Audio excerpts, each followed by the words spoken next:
A service to our clients that exceeds our expectations. With a combined 30 plus years of experience, the team at Hawkins Avenue is the architectural firm you need for your next project. Located in Beaver Dam, give Jeremiah or Kyle a call at 270-363-2235. It's farmers market season at Rural King with big summer savings you don't want to miss. Get $2 off Rural King 32-ounce jars of beets, peaches, or pears. Pick up 10 pounds of Pioneer sugar for just $6.99. Farm Tough contractor trash bags, 42-gallon, 50 count, just $27.99. And Diamond Crystal salt pellets, 40-pound bag, just $5.99. Hurry, sale ends August 5th. Nobody beats our prices at Rural King or RuralKing.com. And now, Western Kentucky weather on 102.7 The Game. Extreme heat warning, mix of sun and clouds, hot and humid, a few stray thunderstorms during the afternoon with a high of 96. Partly cloudy, isolated storms tonight. Few severe storms possible, damaging winds the primary threat, both down to 78. Tuesday, mostly sunny, hot and humid, highs at 92, clearing out nicely Tuesday night, low down to 67. Wednesday, mostly sunny, cooler, less humid with a high of 87. I'm 14, first alert, meteorologist Byron Douglas. From the Floor Concept Studios, ESPN Radio, all sports, all the time. Kentuckiana sports leader. Two receivers each way for Atwell. Takes a snap. He's looking out there to the back corner of the end zone. Got a man. It's going to be caught. Waiting for the signal. Touchdown. Aces.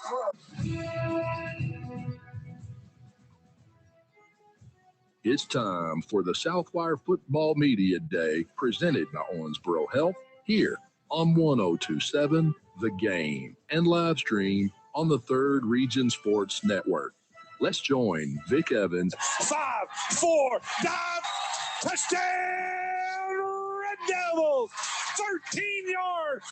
As he interviews the coaches and stars of the gridiron in the ESPN Owensboro area. Remember, your home for high school sports is 102.7 The Game. It's Southwire Football Media Day, presented by Owensboro Health. Vic Evans here in the event center of Cromwell Media, getting ready for about 7 hours of live stream and radio as we'll bring all the teams of the ESPN Owensboro area in for interviews with players and coaches. And as normal, it's kind of been the normal thing, Coach, as we start with Tell City and Coach Malin Webb. And Coach Webb, coming off a year where you were 5-5 last year, you lost to Brownstown Central in the sectional tournament. How's the offseason been so far? It's been pretty good. Smooth process considering we returned 42 players from last year's roster. We lose 4 starters. We lost a starting corner, 2 starting receivers, and our starting kicker. So overall, we returned the bulk of our depth and our production from last year. So summer's gone pretty good. We've got everything installed by the end of July. We got this week off. We'll come back next week for the official start of practice. So we're pretty thrilled about where we're currently at. I'm going to have you take that mic and move it just towards you just a little bit there, Coach. Okay. There you go. And I'll let you pass it to him whenever we get done there. It was just cutting out. But as you said, you return a ton. You guys return the bulk of your offense and your defense. As you talked about putting stuff in early and be able to get your offense in early, is that something that's a little newer this year for you guys where, you get a lot of turnover, but you have so many returners this year? Has that made things easier? I mean, yeah, it's definitely made things easier. But in terms of like offense from last year to this year, last year was the first time that we had actually ran like the power spread offense, even though we're still under center sometimes now and then. But going from last year running the power spread to this year, we made some things a little bit easier on our guys formation wise while being able to do more. We want to do more on offense too. So, we met with some coaches in the off season, and so being able to fix certain things so that the calls aren't super lengthy. And basically, we condensed our formations just down to 3, but we're able to run a whole bunch of different variations out of all of those 3.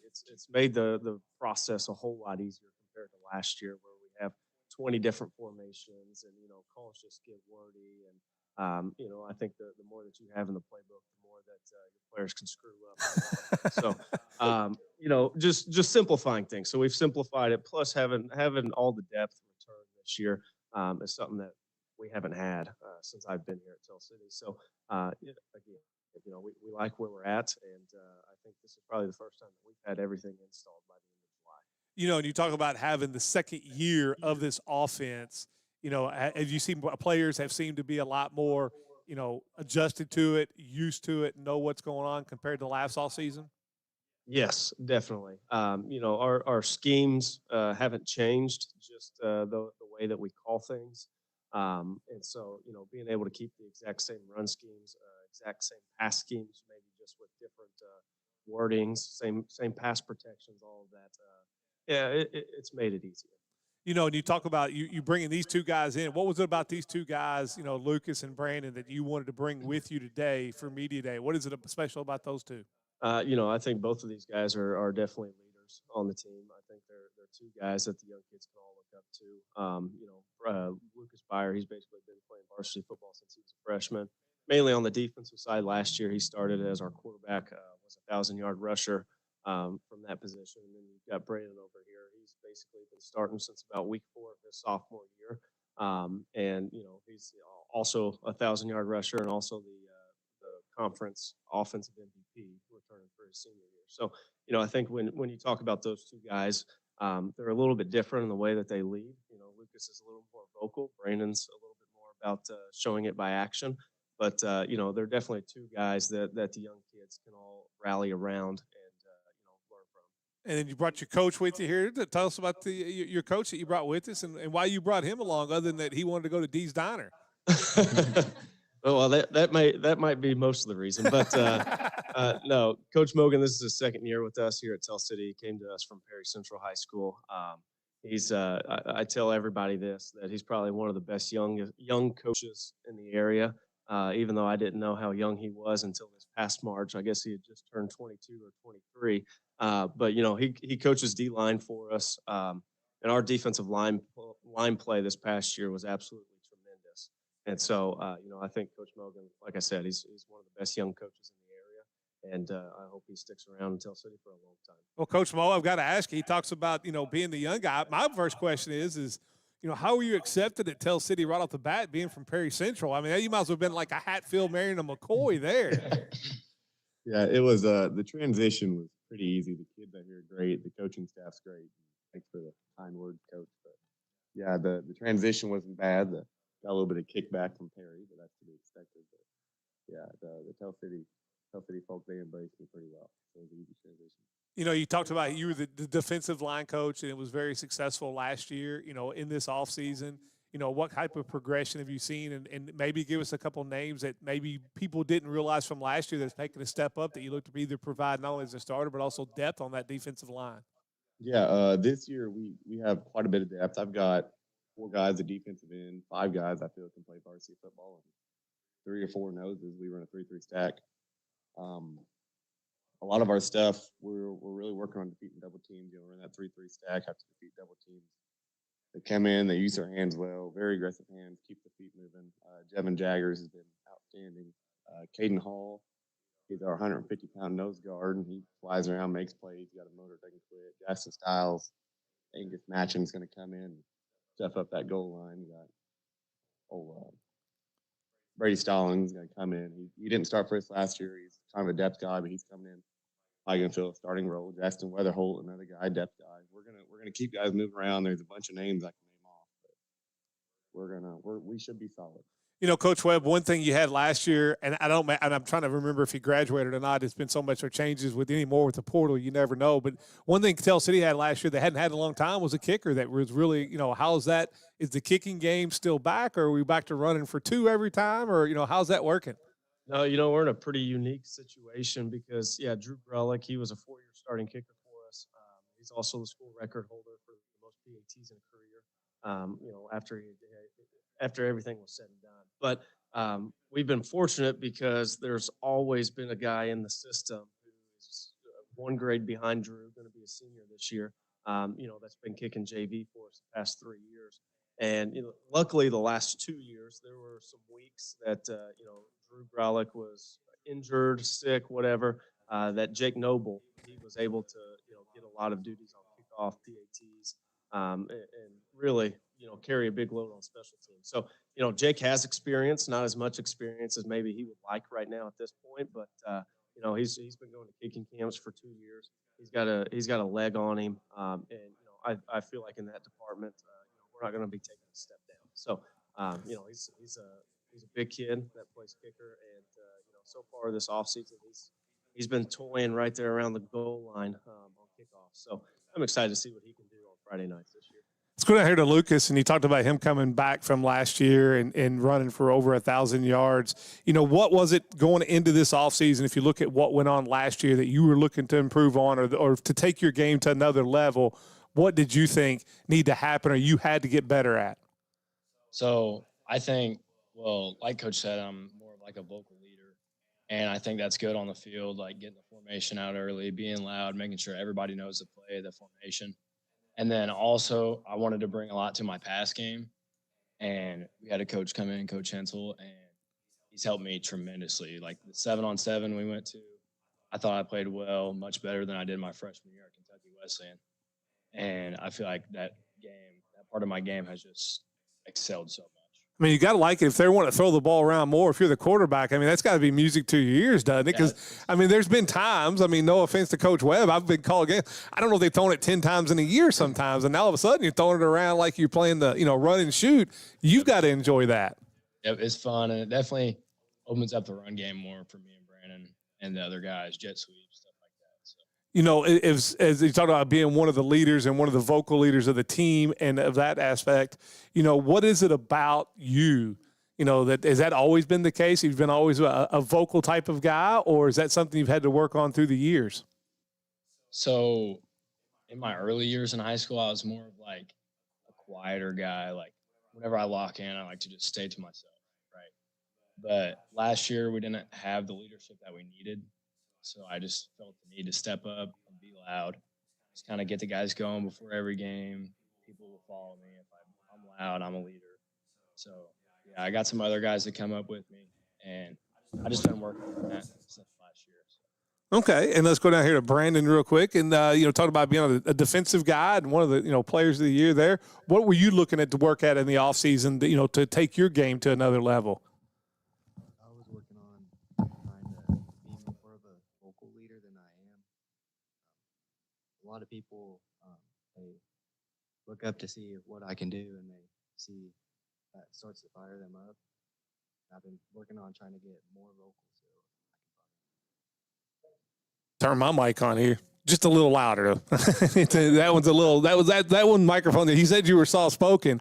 Gotta have to speak up more than that though, so it'll go out over the radio and in the live stream. But tell me about your quarterback here. And the leadership that he brings to the team and things that he does for the team that maybe most people don't realize. Yeah, I have a lot of trust in Lucas here. He's been a vocal leader for a long time.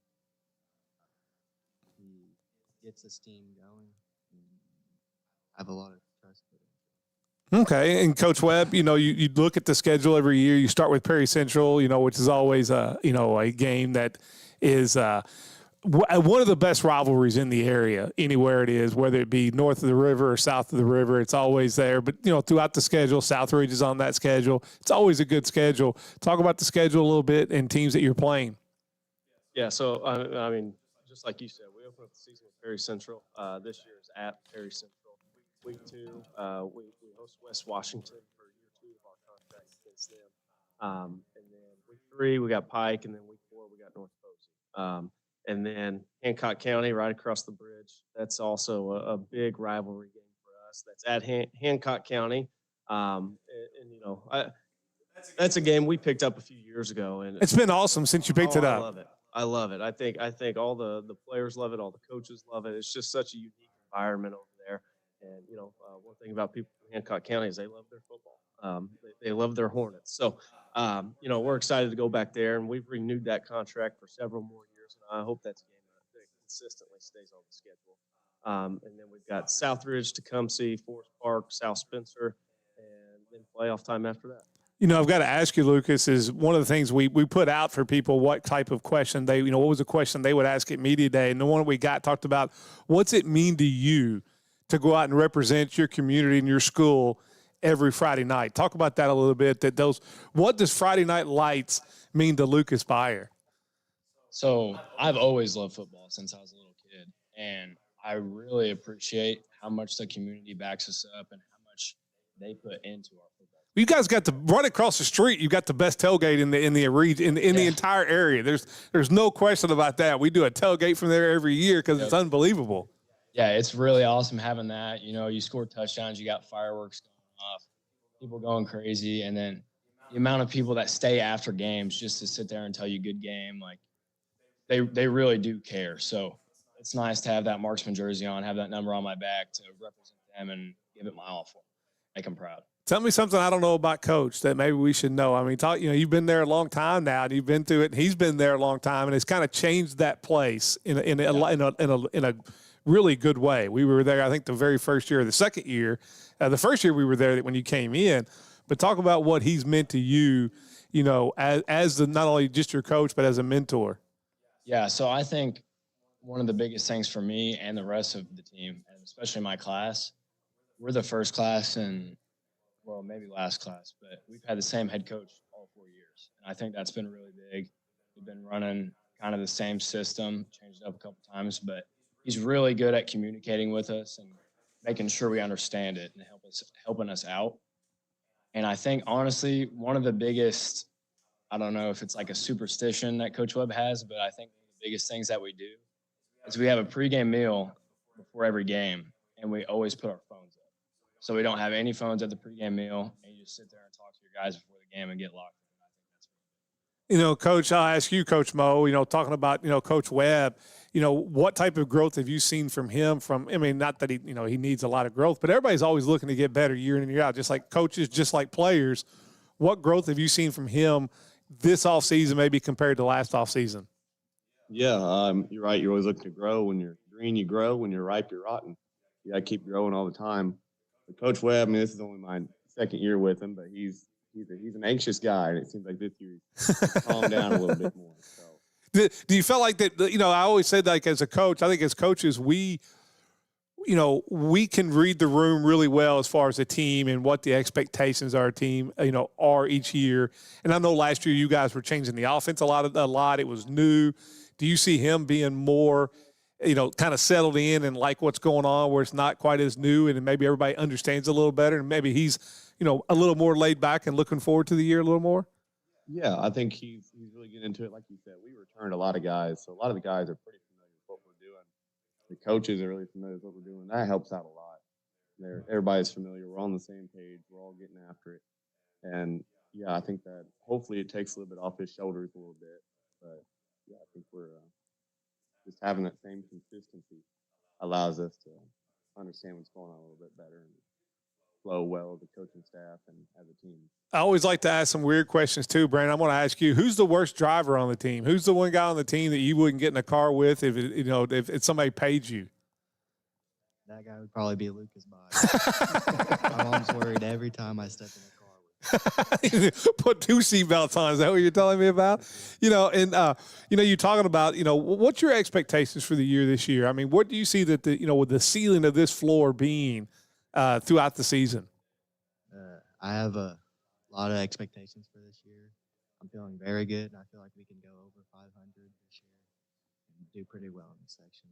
Who's the guy that's the biggest clown on the team? Who's the guy that when you're in this heat in the summer and you're working out and it's just one of those days where it's just kind of a miserable day, and this is the guy that can crack a joke or two that just kind of gets everybody to relax?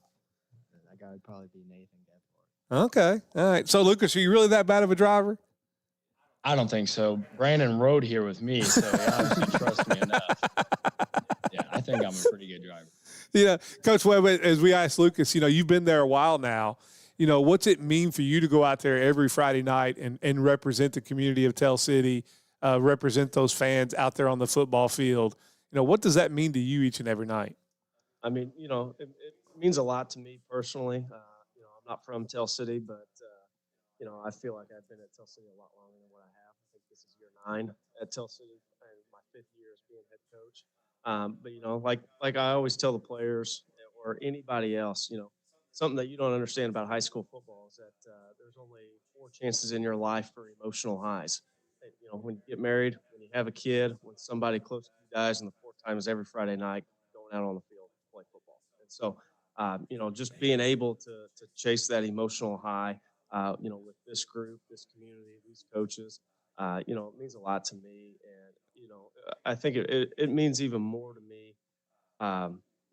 Some of these guys were maybe a little bit too young to remember back in the 2020 season, when, we didn't have many winning records up until that point. And then, we rattled off two winning seasons back to back, 2020, 2021. And then I kind of took over, and we did not have a very good first year. And then since that, we've been pretty consistent. So, like Brandon said, we're just hoping to get over that 500 mark. We're not really looking for consistency in terms of staying at 6 wins. It's been 25 years since Tell City's gotten more than 6. So that's kind of what we're striving for this year. Talking about, I will say this, when you get to my age, I agree with what you said. You can add grandkids because that's like a whole different level of high. When you get to my age, you'll understand it. I can promise you that. And my granddaughter just lost her first tooth last night. So there you go. I mean, it's like a whole ordeal there. But, if there's one area that you think is, as a coach, I've always said this, on the baseball side, there's always kind of one area that you were more worried about than anything else. If there's one area for you guys to reach that ceiling, whatever it may be, is there a position group that you're a little more worried about that needs to make sure they step forward from last year? Not really a position group, but, there's 3 phases of the game. And so I think special teams is that one area that I think that we need to step up. In order to really excel this year. We replaced a long-time special teams coordinator last year with 2 guys. And so, those 2 guys, it was their first year kind of dabbling into that. This is year 2 for them. They feel a whole lot more comfortable about what they're trying to do and the personnel that they need to get on the field. And so, I'm excited for them to have that opportunity. And, they've been hard at work all season long to try to fix some special teams areas. Especially in terms of kick return and kick off. And so, I think if we can come out and we can have a formidable special teams unit anytime we step on the field, that's just going to propel us. Before we get you guys out of here, Lucas, I got to ask you, I always got to ask quarterbacks because you're only as good as the big ugly sitting up there in front of you. And one thing Tell City's been known for the last few years is that, since we've been covering you guys, is the Tell City Moving Company, that front line. Talk about your offensive lineman a little bit and what they, the relationship you have with him. And, is this a group that you have full trust in? Yeah, I have full trust in my guys up front. And, we got quite a few big guys. We got Jevin Jaggers, Angus Matching, Jackson Styles. And then we also got some fast, strong guys like Nathan Gebhardt, Brady Stallings, Jackson Labhart. He's a new addition to the O-line. He's been doing really well, picking up good. But we all have a great relationship, go out to eat together. I hope you're paying. I mean, they are protecting. I hope you're paying a lot. I don't make that much. You got to get you a better NIL deal from Coach Webb. Yeah. I think the biggest thing with the big guys like Angus and Jevin, they are some of the most athletic people on the team. Angus Matchin, he just went and wrestled at Fargo, which is the biggest wrestling tournament in the country. And he's got jumps, he can run. Angus and Jevin, they're really athletic. So they bring a lot to the line. I'm going to put you on the spot here. Who's the smartest offensive lineman you got? Brady Stallings is probably the smartest person on the whole team. Oh, there you go. They're always the smart ones. I don't know what that is. I don't know how that works out there.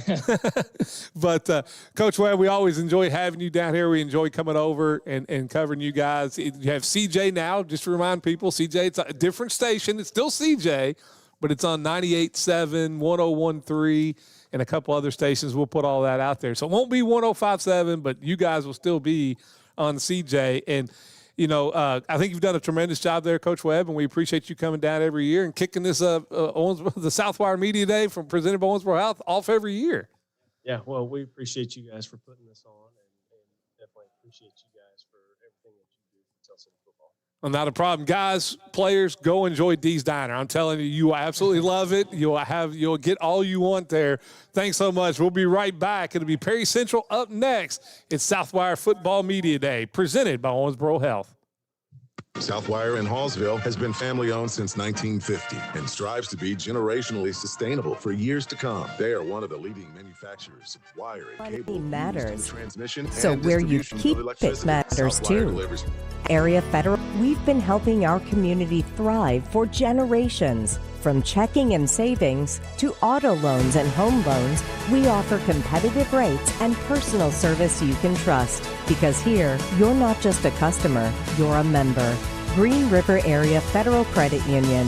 Banking made personal. Owensboro Health, our board-certified vascular surgeons, Gina Ressler and Marcus Mosley, deliver advanced treatment with compassion right here at home. From complex surgeries to relief from varicose veins, trust the team focused on your well-being. Learn more and schedule online at owensborohealth.org/vascular. Looking for a financial partner you can trust? Look no further than Green River Area Federal Credit Union. Whether you're saving for the future, buying a new home, or need a loan, we've got you covered with competitive rates and personalized service. Join the community that cares about your financial well-being. Visit Green River Area Federal Credit Union at one of our 3 locations in Henderson, Greenville, or Owensboro and experience the difference today. Your money, your future, your credit union. Member NCUA, Equal Housing Lender. This is Travis Holtry of Foreman Watson Holtry. Please listen to this personal message. I've lived in Owensboro, Kentucky for more than 30 years, and I've raised 4 daughters here. Most of our team members were born and raised here. And it troubles me to see national law firms with no ties to our town spending millions of dollars to persuade our people that somehow size matters. I'll tell you what matters: the blood, the sweat, the tears in our hometown. Dedicated to you, committed to justice. Foreman Watson.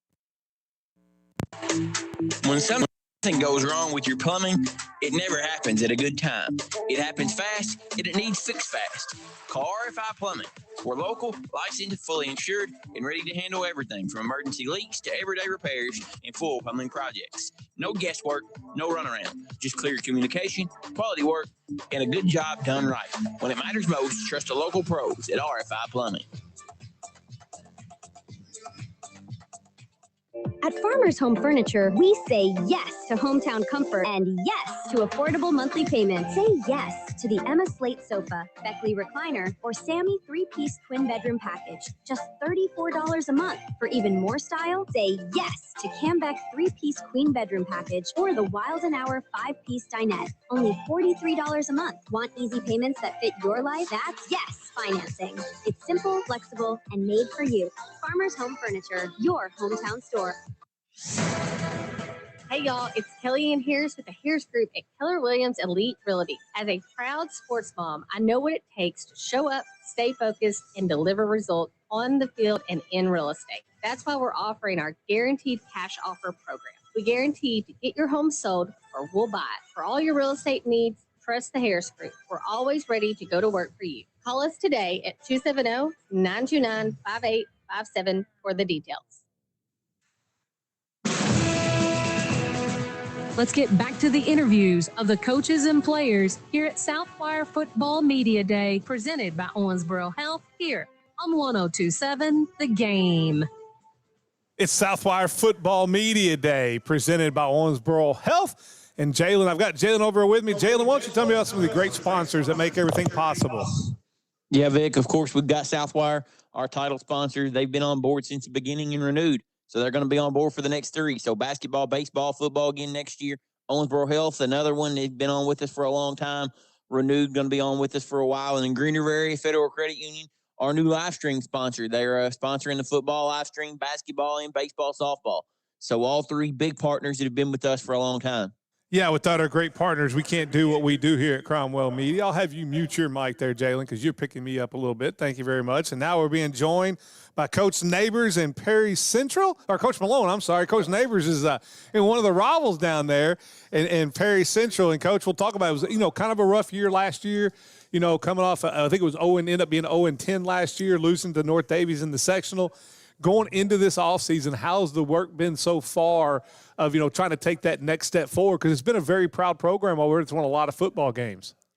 Yeah, right. The main thing and the main takeaway from last year was we didn't lose a single kid off that team. As far as, nobody dropped off and quit. We had one situation that, it's a little different, an unfortunate situation that we couldn't really control, but it wasn't, deciding not to play. So we brought everybody back And when you have a rough year like that, a challenging year like that, that's one of your biggest concerns is, what's the future going to look like as well? Are they going to stick through it? And that's exactly what they've done.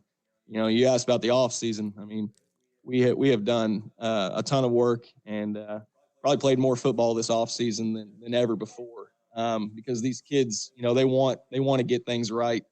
And that's a testament to them and their character because it's not easy, especially for kids their age and especially in today's day and age. It kind of got a quitting culture around, but they haven't. They've stuck it out and they want to get things headed in the right direction. And props to them for everything they've done because it's going to really pay off in the long run. And it's just built a sense of trust around the program and going through tough things together and coming out the other side of it. We're really looking forward to now getting on the other side of that. And it's also a situation would have been easy, where when you show up each Friday night, there's the effort lacks too. But there was a lot of games, even, later in the season all year long that you guys were very competitive in, in a couple. So it was a situation where even though the wins weren't there, you saw growth throughout the start of the season to the end of the year. Has that carried over into the off season for you guys? Yeah, absolutely. I mean, these guys probably won't like hearing this, but we were a JV team playing varsity football last year. I mean, that's just there are years that happens when it's a smaller school, right? But that's exactly right. You're right. Us coaches, we didn't falter as well. It's easy to just say, let's try again next year. You get halfway through and see the way things are going, but we still had our 3-hour weekend meetings. We were game planning like it was any other year, any other season. And then the kids as well, practices, we held the same standards. We didn't let any of that slide because we knew down the road with the future of this group that there was real promise there. And so we didn't want to do them a disservice by, negating that and, taking away a year of growth for them. So it was big to keep pushing through and staying competitive, exactly like you said. Yeah. And good coaches, as always, in those off seasons, they would go in those deep, dark places that we don't like to go and really evaluate themselves as a coach, your staff. How has that process been in the off season? It had to be tough on you that, you had to ask you some questions that probably in the off season that you don't always like to ask. How's the growth that you've seen in your coaching staff and maybe yourself? Yeah. I mean, you can't go through something like that without having moments where you question yourself and everything you're doing. But, we did player evaluations. We did exit interviews with every one of the players. They filled out an exit interview packet. And we did it for the coaches as well. And, we put a growth plan together for each of us as coaches on the coaching staff. And there were times that, you had to be honest and can't be afraid to hurt people's feelings because we all knew that. We all went into it knowing, this is all for growth. And that's exactly what we did with it. You find out a lot about yourself in those situations though, right? I mean, I learned a lot about myself last year and grew closer than ever to God. I mean, that's you gotta stick to the people closest to you. You find out who your real friends are too. I'd say in a heartbeat when you have a rough year like that, you find out really, really easily of who are the people you can count on and trust. Yeah. And you get good perspective on life as well. I had these guys experienced me having a kid in the middle of the season last year too. Like everything gets put in perspective. Like there are bigger things. Obviously, you want to win every game, but as far as life is concerned, there's always bigger things out there as well. Without a doubt. Talk about these three. What was it about these three that made you want to bring them down here for Media Day? Yeah, I mean, they're three of our leaders right here. We got our lone senior. So Kai Williams, he'll be our only senior this year. Grandpa on the team over here. That's right. That's right. And he's trying a few new positions for us. We're trying to put him in spots where, we can trust him to be a senior and take that leadership role and put us in a successful spot. And then Tyler Elmer, he'll be a junior. He's our quarterback. He was here last year. And then Jace Brown over here, he's a receiver in DB for us. He'll also be a junior. So three big leaders right here for us. Well, we'll start down here with Tyler real quick. And how odd is that? And not that, I know you have other people. Being the lone senior, I mean, you are kind of the elder statesman of this. It's Kyle. I'm sorry.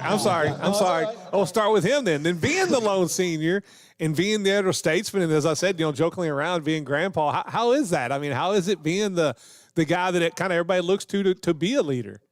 Yeah, it's really nice, but like everybody in this like whole entire group has a lot more experience than like most other people, I would say, just because of the situation we were put in last year. So everybody is kind of like on the same, like we're all holding each other accountable. You know, and I've got to ask Coach, he talked about how you didn't lose anybody last year, but there had to be times last year, even in your own mind, when you go home and, you know, it's been a rough year and, a lot of losses there, and you get home from practice, you're like, man, what am I doing? Why am I going through this day in and day out? Did you ever question why you were playing football? I mean, is that part of the deal when you go through a season like last year? No, I've loved football. I've been playing since the first grade. I mean, it's my passion. I don't ever really question like why I'm playing. It's just like in my heart. Okay. I'm always fascinated, because I never played football, played every other sport, but there's something special about Friday nights. It's just different. I'm a baseball guy, but there is nothing that you do in high school or even college baseball that compares to that Friday night and the crowd that comes in. What's it mean to you every Friday night to put that green jersey on and go out and represent your school and your community? I play for Commerce past, present, and future. I'm just here for the community. Like, the community is one big family, and it means a lot every night they come out. As you've gone through this offseason and practice and 7-on-7s and everything, I think you guys actually get to play 11-on-11s over there in Indiana, which is unheard of over on this side of the river. But have you seen growth in this team from last year, this same time last year to where you guys are now? Have you seen some growth? Yes. We're all he was saying we were a JV team last year. This year we're definitely a varsity team. Let's go down here to Tyler and Tyler, talk about your senior leadership. And it's got to be part of going through last year had to bring a lot of y'all closer together, because it was kind of you against everybody else, and and maybe even you against some of your fans, who knows. But talk about the growth that you've seen in this team over this last in this offseason and from this time last year to now. Talk about that growth a little bit. We're definitely closer. Like, our team, we've always been together. Like, this group's always played together through every year, but just that going through hard times brings people together, and getting to experience all that, seeing how everybody reacted to it, just brought everybody closer, and took the game to a different perspective. It's not all on you and winning games. It's about how you react to the community when they're saying stuff to you or still giving you praise for even a bad game. It's just all perspective and how you view everything. I'm going to put you on the spot here and ask you, because as you talk about going through a tough season like that, talk about the growth that you've seen from Coach Malone and how he handled that as far as his relationship with his players. I mean, it could go one or two ways a lot of times. Talk about how that went last year and what it's helped to do this year. A lot of adapting. Going from a senior-built team, we had 13 seniors the year before, and then we lost them all. And just going to that young team, that young sophomore, junior, freshman team, made him not soften up, but kind of like lay back a little bit on stuff that he would have done for the seniors. But it threw everybody off seeing that side of him. But once everybody got used to it and seen, okay, he's here for the long road. He's not just going to give up on us. It took everybody. Nobody took it for granted. And everybody appreciated how he adapted, and I think that really grew us how we played this year. Go down here to Jace, and what were some things in the offseason, Jace, that, if you look at what you did last year, things that you felt like you needed to improve on, and how's that gone in this offseason? Well, last season we really didn't have a lot of team stuff. We just did, a lot of lifting, and we were in the weight room a lot because, we were younger and undersized, so that was our main priority, was to get up in strength. So we didn't get hurt, because we want to keep our guys around for the long run. But compared to this year, we did a lot more team stuff. So like Coach said, compared to last year, we've done so much with the team and scrimmage to other teams and stuff like that. We're way ahead than we've been before. So we've got a lot of progress in team stuff. Who's the team clown, Jace? Who's the guy that you get those you get these workouts in the summer when it's 115 degrees and everybody's just kind of miserable and you're in the locker room or you're in the weight room? Who's the one guy that can crack a joke and everybody laughs? Who's the team clown? Well, we got this guy. His name is Chase Cummings. And he's the guy. God, I don't even know. He's just like everything in one. Like, I mean, we'll be dying out there, and he's just like, I don't know, over there yelling about something. We got this freshman, too. He likes yelling about gummy worms. I don't know. They got some brain stuff. I don't know. And Coach, like they talked about, a couple of years ago, you had the senior heavy group. How big of an adjustment was that for you last year dealing with? He talked about, of dealing with so many young guys where you're having to rely on freshmen and sophomore playing their first year of varsity. How much of an adjustment was that for you? Yeah, the biggest thing was patience. And we're never, coaches are never good at that. Right. Yeah. But I mean, that was a point of emphasis every day when we went back in the coach's office after practice, after games. Yes, we want to hold them to high standards and everything and high expectations, but you got to give them grace as well and have that patience with them. Like Tyler said, we had to adapt. We really trimmed the playbook down. I think the first 2 games of the season with sophomores and freshmen across the board on the line and a sophomore quarterback back there, we maybe threw 3 passes the first 2 games combined of the season. But that was a process. We had a plan in place, and we knew, as frustrating as it was, you hear people behind you yelling, throw the ball, but we knew what we needed to do and kind of the layout or the map of how we were going to get there. And now they see it. They're on the other side of it where we are opening up the playbook back again for them and trusting them to make a lot more plays. And it was a process, but we're happy to be on the other side of it for sure now. And I'll ask you the same question I asked Kai, Chase. I mean, were there times, Jace, that, you kind of went home and questioned what you were doing on the football field or, question of not whether you wanted to play, or was this always just no matter how, I know it's just a process? I mean, yeah, but like he said, I mean, I just live and breathe football. That's one thing I've always done. I love football. My dad loved football.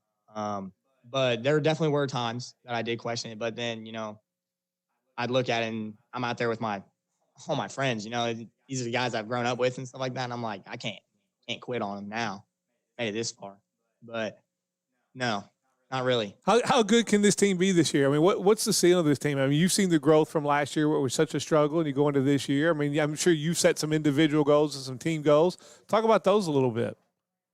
Well, I think we can be as good as like we want to be. Like, it's really about our mindset, because we go out there with a good attitude and stuff like that, we can be great, but we can go out there and think about last year and kind of be down on ourselves from games from last year and stuff like that, and it won't go good. So I don't really have any other goals for myself, just to play good, I guess. I mean, that's the main goal. Right. Yeah. I'll ask you, Kai, when you come off a year that you guys had last year, sometimes the toughest thing to learn is learn how to win, or, how to where you don't have something that happens is like, oh, here we go again, getting over that hump. How's that growth been with this team this year in the off season? It's been like a dramatic jump. Really, it has. I feel like the biggest really thing to learn is learning how to learn. Mm-hmm. So I know exactly what you're talking about. Yep. So I feel like it's just been a huge jump compared to last year. What's Kyle like to do what do you like to do in your spare time? I mean, I know you said you just breathe, eat, and sleep football, but you got to have some downtime. I mean, what's Kyle like to do whenever he's got a little downtime or a little free time? I watch football. You're an absolute football junkie. Is that what you're telling me? Yep. Yeah. How about you, Tyler? What do you like to do when you get a little bit of downtime? I mean, if you're going to go out on a big Thursday night and hang out, I don't know what there is to do in Leopold, but I mean, what's Tyler like to do in his downtime? I mean, I'm not one to go out really. Usually I like to stay home. Last week I was watching the new quarterback documentary and seeing how all those different perspectives. So it's just, I mean, kind of like what Kai said, it's just small stuff like that. Like watching film is something I did a lot. Even if that's last year's Tell City game, I just like watching that, developing myself, seeing where we could have went different. But it's just spending time to myself, kind of like clearing my mind. That's a big thing for me, is making sure I got a clear headspace and that I'm the calmest guy out there, because if I'm in a good headspace, then everybody else is. You know, Coach, you heard Coach Webb talk about earlier with that Hancock County Tell City game. You know, I'm going to ask this question every year. What are we going to do? What's it going to take to get the Wagner Bowl in Perry Central in McLean County? Yeah, we've been asked that a few times. You know, we've actually been in contact in the past about it. It just hasn't been able to work yet. You know, our conference schedule's kind of structured, set in place, so that limits us a lot. And then you really don't want to give up the first 2 games of the season for us as well, with it being the school down south, Tell City, and then and then also Forest Park, which is right down the road. Those are both like you know, trophy games or whatever you want to call them, a traveling trophy type situation. So, you know, once you get all that out of the way, it gets pretty limited pretty quick. So we're open to it. We just have to make it work. Well, we're going to make it work one of these days. You know, you talk about the Tell City game, the team down south, and also, you know, the Forest Park.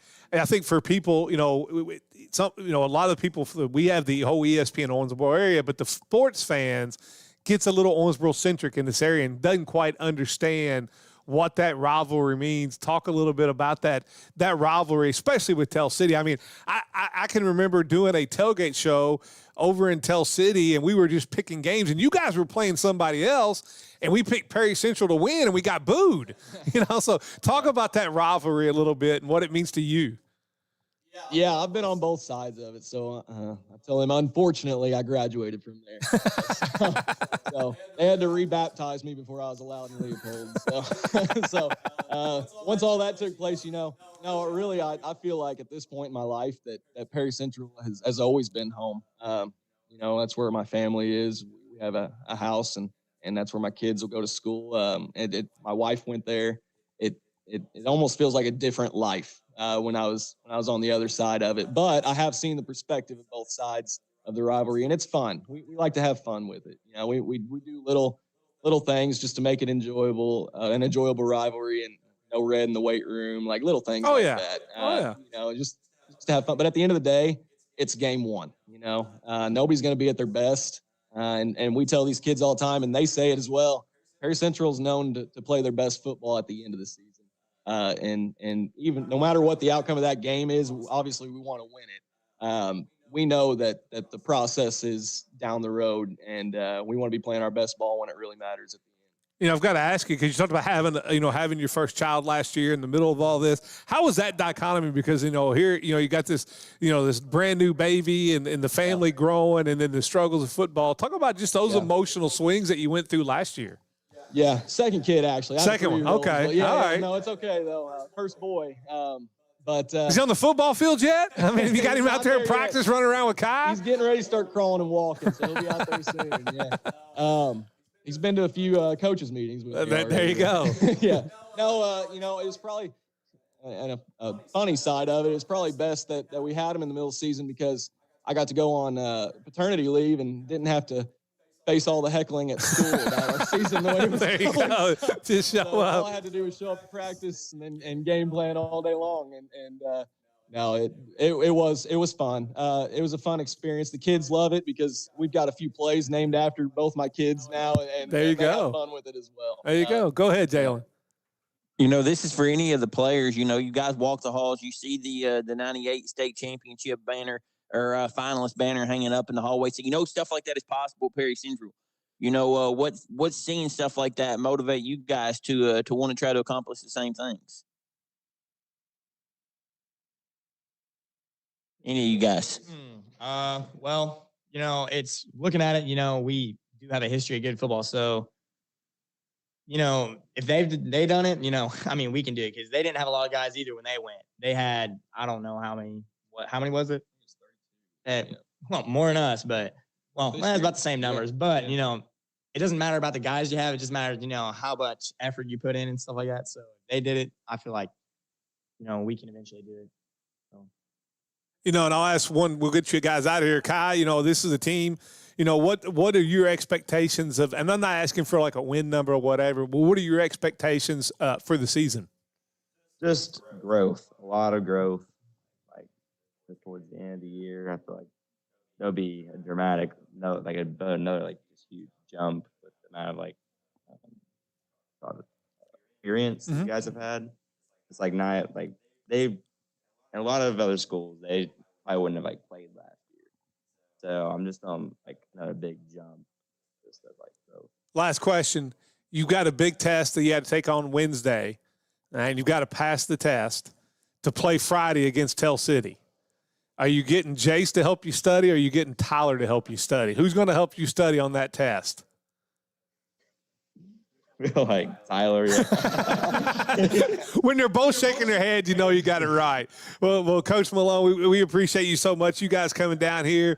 Good luck on the regular season, and then good luck with the young with the second young baby there in this off season, because they'll be running around before you know it. They grow up so fast.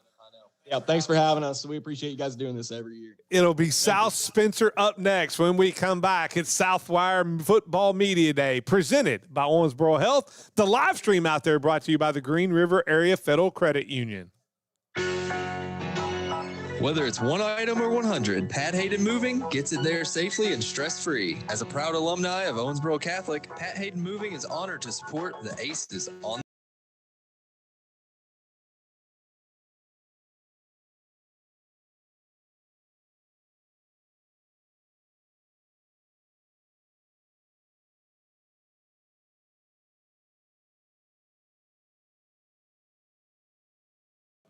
Hawkins Avenue PLLC is a full-service architectural firm providing design services for K-12 education, business, healthcare, industrial, religious, hospitality, and mercantile projects across the state. Our motto is design-focused, service-based, and feel it nothing less than mandatory to provide a service to our clients that exceeds their expectations. With a combined 30-plus years of experience, the team at Hawkins Avenue is the architectural firm you need for your next project. Located in Beaver Dam, give Jeremiah or Kyle a call at 270-363-2235. Got a pizza craving? Come on down to Gino's Pizza in Livermore. Proudly owned by Matt and Carrie Huff. Enjoy mouthwatering pizzas made with the freshest ingredients. Come see us at 405 East 7th Street or give us a call at 270-278-5121. Gino's Pizza, your local pizza high spot. Kentron Manufacturing is hiring. We're looking for entry-level associates who are dedicated and drug-free. In business over 50 years, we offer insurance, paid holidays, vacation, and a clean, controlled environment. Apply in person at 610 Industrial Drive. Kentron is an equal opportunity employer. Looking for a stress-free way to buy your next vehicle? Visit BF Evans Ford in Livermore. Proudly serving the tri-states since 1953. Get big discounts, top dollar for your trade, hassle-free buying, and award-winning service. Proud sponsor of local high school athletics. Shop anytime at bfevansford.com. Need electrical services? Call Bailey Electric. Serving Western Kentucky since 2002. We handle commercial, agricultural, and residential needs. With over 50 years of experience, we're licensed, insured, and ready to help. Bailey Electric, your trusted local electricians. Get ready for the school year in style at Sports Country inside Greenwood Mall in Bowling Green. Score 25% off all apparel, including your favorite NCAA, NFL, MLB, and NBA gear. Whether you're cheering from the stands, heading back to class, or showing off your team pride, Sports Country has you covered. Don't wait. This back-to-school sale ends August 13th. Visit Sports Country inside Greenwood Mall in Bowling Green and save 25% on all apparel before the clock runs out. When you see someone struggling with a serious illness, you don't have to wait to ask about hospice care. Anyone can refer, family, friends, or even the patient themselves. Hospice of Western Kentucky is here to help patients and families find comfort and support when it matters most. At Farmers Home Furniture, we say yes to hometown comfort and yes to affordable monthly payments. Say yes to the Emma Slate sofa, Beckley recliner, or Sammy 3-piece twin bedroom package. Just $34 a month. For even more style, say yes to Cambeck 3-piece queen bedroom package or the Wild & Hour 5-piece dinette. Only $43 a month. Want easy payments that fit your life? That's yes financing. It's simple, flexible, and made for you. Farmers Home Furniture, your hometown store. Craving something cool and delicious? Head to Great American Cookie and Marble Slab Creamery for the ultimate sweet treats. Enjoy creamy, handcrafted ice cream loaded with your favorite mix-ins. Or turn it into an unforgettable cookie shake. Head over to 3800 Frederica Street and satisfy your summer sweet tooth. Let's get back to the interviews of the coaches and players here at Southwire Football Media Day, presented by Owensboro Health here on 102.7 The Game. It's Southwire Football Media Day presented by Owensboro Health. The live stream out there brought to you by the Green River Area Federal Credit Union. And before we get to South Spencer, Jalen, you're going to tell us about all the people making this possible. Yeah, Vic, we got Foreman Watson Holtry, BF Evans Ford, Kentron Manufacturing, and RFI Plumbing. Without those great sponsors, we couldn't do what we do. And now that is on to South Spencer and Coach Neighbors. South Spencer lost to Tecumseh in the sectional last year. Welcome back, Coach Neighbors. And how did the offseason go so far for you guys? Yeah, thanks for having us. Really excited about our group coming back. We were really young last year and graduated 5 seniors and got a good group of sophomores and juniors coming in this year. Again, only a handful of seniors again, but they've put in a ton of work in the off season in the weight room and speed training and just growing as a team. So we're excited. And you talked about your second year there as a head coach there, and as you go into the offseason as a coach on your side, what were some things, you always have to go in and look, okay, what can I do better? What can my staff do better? How did those conversations go, and how did all that work out this offseason? Because those could be some tough conversations at times. Yeah, for sure. We've had a little bit of turnover on the coaching side and added some new faces. And, me personally, I call the offense as well as being the head coach. And so it was just trying to kind of find the balance of, to be prepared as the offense coordinator, but also having the kids ready to go on game day as the head coach. So, some growing pains early last year, and I felt like we got our rhythm later in the year and started to play better. And as you go into this offseason, the second year, some things that you were looking to adjust either offensively or defensively is a lot of the, the ideas staying the same, or are there some major changes coming to the offensive side of the defensive side? Yeah, schematically, offensively, we're going to be similar to what we were last year. Defensively, we're going to make some changes. We've got some guys that we feel like can run and play football on the defensive side, and I'm going to give them an opportunity to make some more plays. So we're excited to watch that. I'm always curious of why, Coach, you get to choose who you bring here, and you got Jasek and Trey and DeJuan, and what is it about these three that wanted you to bring them to Media Day? Yeah, so DeJuan is our senior leader. It's Trey's older brother, and he has really stepped up as a leader this year. And so I wanted to bring him along and recognize that. And these two guys are kind of our workhorses on the offensive side of the football. Trey also on defense, but these guys are leaders in the classroom, in the weight room, on the field, and so they're deserving to be here and talk about our team. He may be the older brother. He may be bigger than you. I'm just curious. I mean, don't mess with your little brothers. All I can tell you is don't do that. And, as you go into the offseason, you got the 11-on-11s over there, which is, as I also keep saying it all day, which is great. And maybe we ought to get that on this side of the river. But, and we'll go down here. We'll start down here with DeJuan. You're the only senior, correct? Or you're the senior? Okay. Oh, in this group, yeah, he's the only senior in this group. All right. And talk about in your off season, some things that you were looking at, look at last year and what you did last year. What were some things that you were trying to get better at for this year that you felt like you needed to work on to take another step? I'm small for the O&D line, so something that's big for me is the weight room. One of the weight rooms. Lean into it just a little bit. There you weight room. There you go. Oh, you got to lean into that mic a little bit so it'll pick you up out over the air. So go ahead. I'm small for the positions that I play, so something that's really important for me was the weight room. How to get in, how to get stronger, how to get more able to play positions that I want to play. All right, give me 1 second here. What are you doing there? Let's see here. All right. Oh, something happened. Oh, there we go. Now we got it fixed. Sorry about that. And you talk about talk about the relationship you have with your brother. I mean, he's the little brother, but as you said, he looks a little bigger than you. But talk about the relationship you guys have, not on the football field. Let's talk about the relationship off the football field. How is that relationship? It's a little bit different, being an older brother with a bigger, younger sibling. But we try to get along pretty well. It's family support, especially in a small town. We make it work. Are you the smart one or the better looking one, or both? I'd say I'm better looking. I don't know. Let's go down here to Trey, and he talks about the relationship. You being the the little brother, but talk about your big brother a little bit and what he has meant to you through the years. I mean, I had two younger brothers. I know we fought like cats and dogs growing up. You guys ever have that where you guys fight me? You know, not now, but like maybe when you were younger. Well, see, growing up, I was always smaller than him, so he'd always put a beating on me. He wanted something I wouldn't give him, or he'd lie on me about stealing one of our mom's candy bars. So it was always your fault, huh? Oh, yeah. You got blamed for everything? Oh, yeah, a lot of whoopings. You know, and to talk about like some of the things in the off season that you were working on and wanting to do to get better at. You know, what were some of the goals that you set to work towards? Well, it's just overall team connection. I mean, I'm always lifting. I love lifting. I enjoy it. And just working on getting faster, getting my mental right. I'm going to move that mic down there to you just a little bit there. There you go. You got to lean into it and talk right into the front of it there so everybody can hear you a little better. You know, and, you know, talk about your relationship you have with Coach Neighbors. You know, he's going into his second year. You know, it was an up and down year last year. Had some really good things too. But talk about that growth that you've seen from the coaching staff and from the team this offseason compared to this time last year. Well, we've lost a few coaches since last year, but I mean, this guy's always been there. He cares more than anyone you can really think about. He's been there with me ever since I moved here my 6th grade year.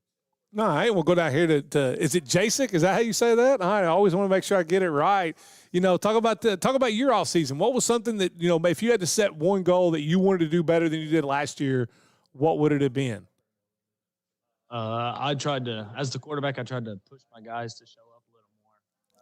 Us older guys showed up pretty well. We were trying to push the younger guys in the weight room and attendance-wise. We did some off-season stuff, like just by ourselves, and we just got better as a team in the weight room and on the field. You know, and you're coming off a year where you put up some big numbers last year at times. They were really nice. You're right up here in the top of the ESPN Owensboro area in a lot of different categories.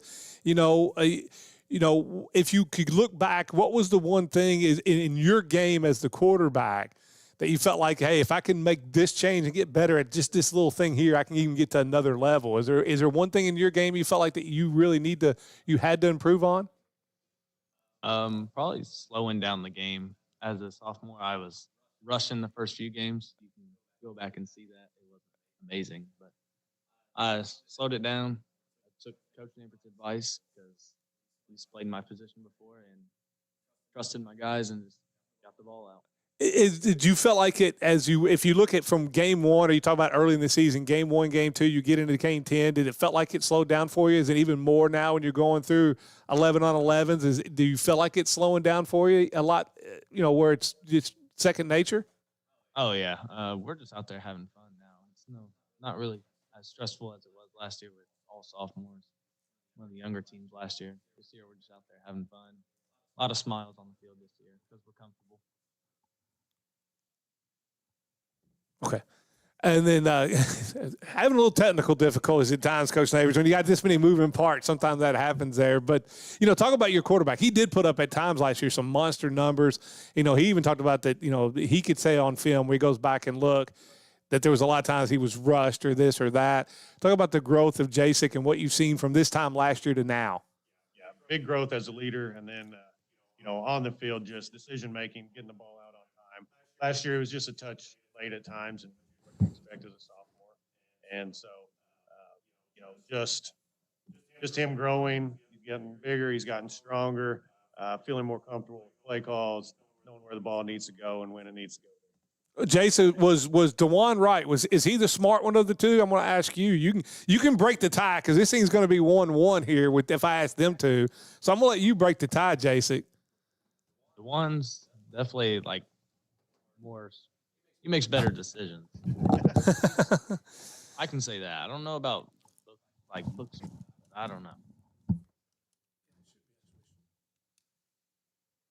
All right, there we go. I still don't think it's going to come through though. It's got to be something else. So they'll figure it out. You know, and DeJuan, how good can this team be? I mean, you're looking at the schedule. You don't have to give me a win total or anything like that. That's not what I'm asking. But you know, just how good can this team be? You know, going forward. Depends on the amount of effort that my guys are willing to go out there and give. Depends on the attendance that the younger guys are going to give up coming up to the season now at this point. We had a little bit of rough attendance throughout the summer, but we get up, get on our horse, we get to work, and we can be a pretty decent season. You know, and Trey, let me ask you this, because we'll go outside of football. We always like to ask things. And what do you like to do for fun when you got some free time, or get a little bit of downtime here and there? What do you like to do for fun? Well, my quarterback can try and say I don't make the best decisions. Most of the time, you'll catch me out on the lake or just having a good time with my friends. You know, and I love how you said that, my quarterback. I always love that.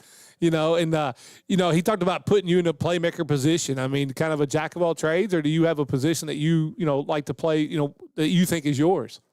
I've always been all over the field, but I've got to say the best I've ever done is at running back and linebacker. Okay. All right. So you're telling Coach Neighbors to feed you the football? Is that what you're telling? Is that what you're telling me here on media day? Yeah, he already knows that. I always love that. And Jason, I've always got to ask quarterbacks this is, tell me about the guys up front, because you're only as good as those guys give you time to do. Talk about your offensive lineman a little bit. Tell me which one's the smarter one or the smartest one.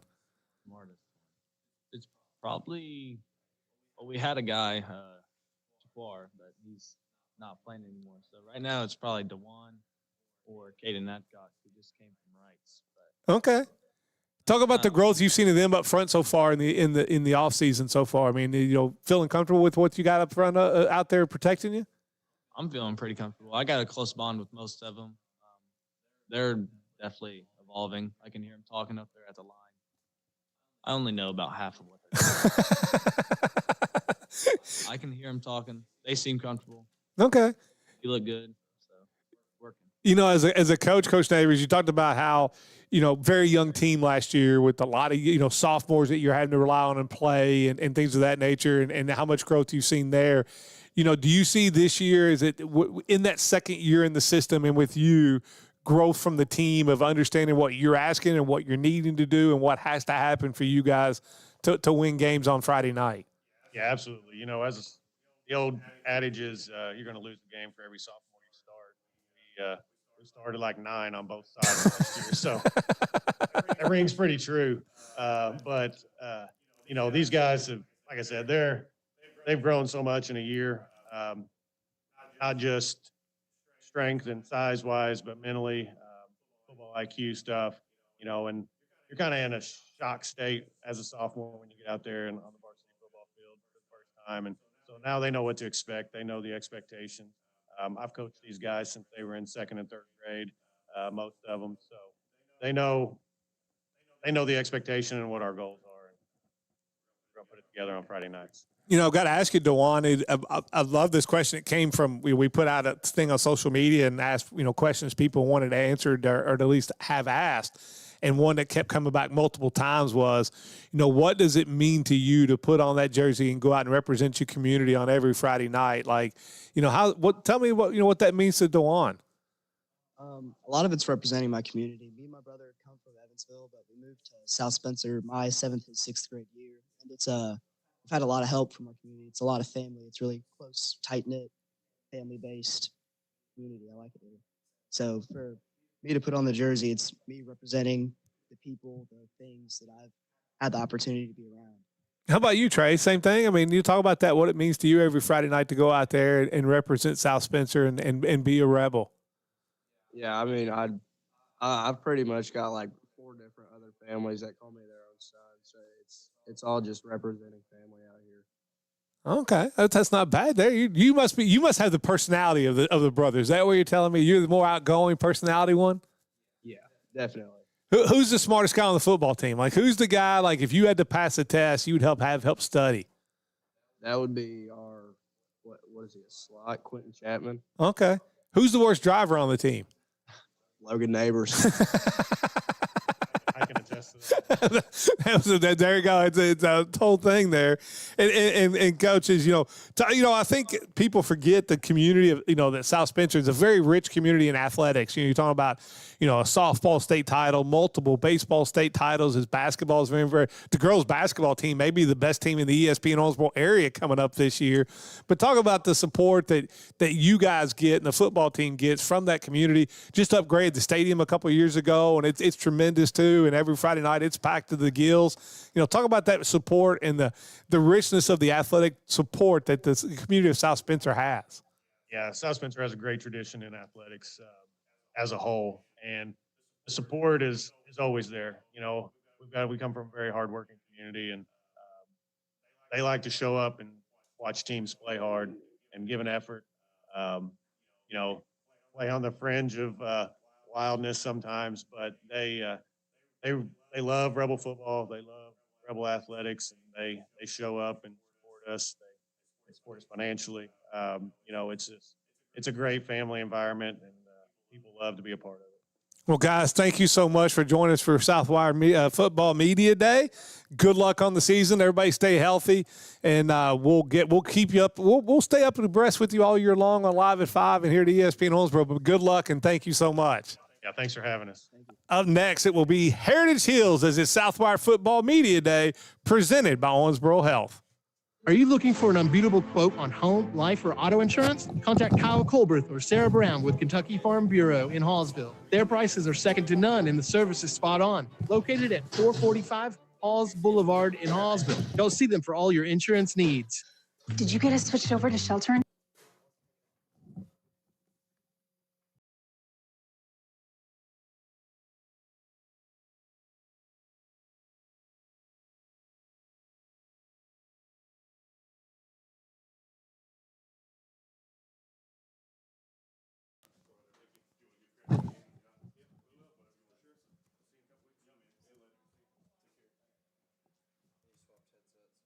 I've done that. Yeah, I mean.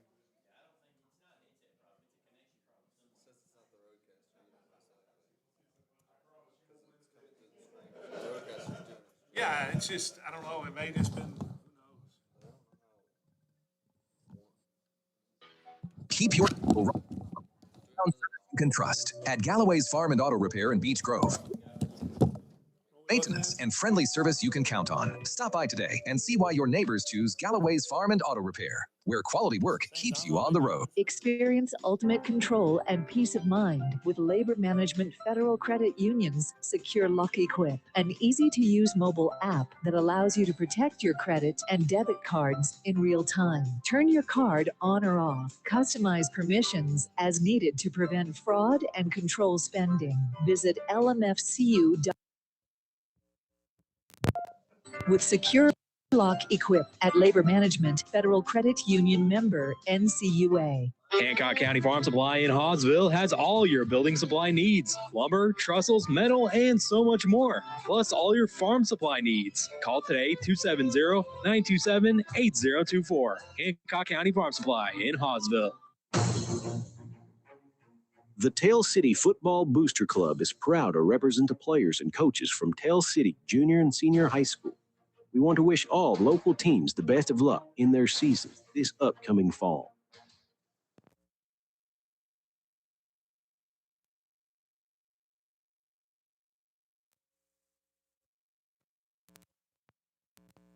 Transmission and distribution of electricity. Southwire delivers power to millions of people around the world. Their mission to be a preferred provider of solutions to the electrical industry by providing innovative products and services with exceptional quality and delivering on our promises. They also are proud supporters of all Hancock County athletics. Go Hornets! Do you have a primary care provider? Owensboro Health wants you to know why that's important. Your primary care provider can care for you throughout your entire life. They will know you and your health history better than any other provider. This means they can make sure you are up to date on health screenings and help catch health issues early before they progress into something more serious. They can also recommend lifestyle changes that will help you prevent chronic disease and stay healthy. And if you do get sick, you have a trusted provider to help you get well. Primary care providers act as a central point of contact for all your healthcare needs. They will refer you to specialists when needed and coordinate your care with other healthcare professionals. With Owensboro Health's vast network of primary care providers, you're sure to find one who's close to home and right for you. To learn more and schedule your appointment online, visit owensborohealth.org/primary care. Let's get back to the interviews of the coaches and players here at Southwire Football Media Day, presented by Owensboro Health, here on 1027 The Game.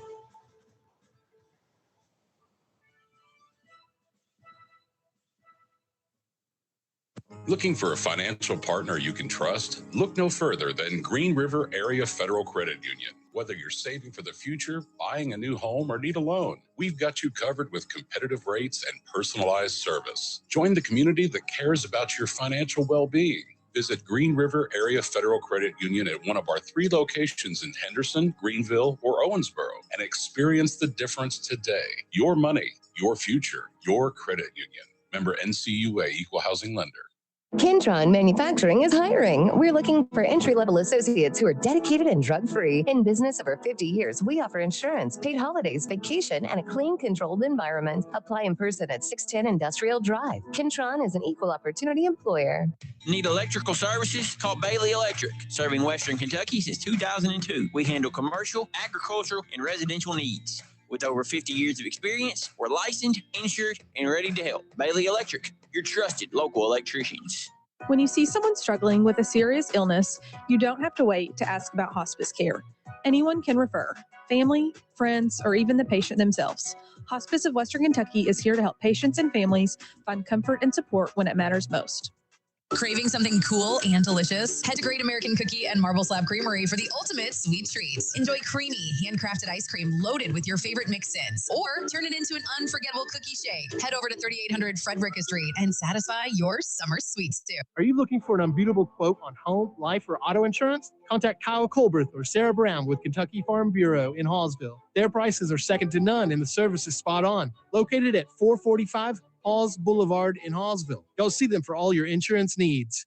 House Insurance is not only a proud sponsor of Hancock County Athletics, but are also a full-service family-owned insurance agency since 1958. Let them quote your auto, home, business, farm, and life insurance needs. You can find them at houseinsuranceSVP.com. Keep your vehicle running strong with the hometown service you can trust. At Galloway's Farm and Auto Repair in Beech Grove, you'll find dependable auto repairs, maintenance, and friendly service you can count on. Stop by today and see why your neighbors choose Galloway's Farm and Auto Repair, where quality work keeps you on the road. Hancock County Farm Supply in Hawesville has all your building supply needs. Lumber, trestles, metal, and so much more. Plus all your farm supply needs. Call today 270-927-8024. Hancock County Farm Supply in Hawesville. Honoring someone with an award, plaque, trophy, or just a unique gift? Then there is no better place to check out than the Trophy House. With their new location at 325 Park Plaza, they have everything you need to honor someone. Nick Clemens will help you with all your award needs. Hawkins Avenue PLLC is a full-service architectural firm providing design services for K-12 education, business, healthcare, industrial, religious, hospitality, and mercantile projects across the state. Our motto is design-focused, service-based, and feel it nothing less than mandatory to provide a service to our clients that exceeds our expectations. With a combined 30-plus years of experience, the team at Hawkins Avenue is the architectural firm you need for your next project. Located in Beaver Dam, give Jeremiah or Kyle a call at 270-363-2235. Let's get back to the interviews of the coaches and players here at Southwire Football Media Day, presented by Owensboro Health, here on 1027 The Game. It's Southwire Football Media Day, presented by Owensboro Health, and the live stream brought to you by the Green River Area Federal Credit Union. Before we get to Heritage Hills, I'm going to switch over there to Jalen Darty. And Jalen, you're going to tell me about some people making all this possible. I'll let you run through a couple of them there. Yeah, Vic, we've got Foreman Watson Holtry, BF Evans Ford, Kintron Manufacturing, RFI Plumbing, Bailey Electric, Sports Country, Hospice of Western Kentucky, and Farmers Home Furniture. So now we'll get to Heritage Hills. And the one thing I got to tell you, Coach, is Coach Temple, the new coach at Heritage Hills. I mean, the one thing my dad taught me was don't be the guy to follow the guy. Well, you didn't listen to that. It's because you're following a great coach there, and Coach Wilkerson. I know you were on the staff and stuff, but was there any, when that job came open, was there any thought of be like, hey, I'll wait until let somebody else try to follow him, and when they fail, then I'll pick up the pieces? Or had you always known that you wanted this job at Heritage Hills? You know, this is, if you would have asked me when I was these guys' age, I probably would have said, heck no. But once I got into coaching and, really found a passion and love for it, this has always been a dream to come back home and not only come back home, but also be a head coach. The team went 12-2 last year, lost in the state semifinals to Ron Colley.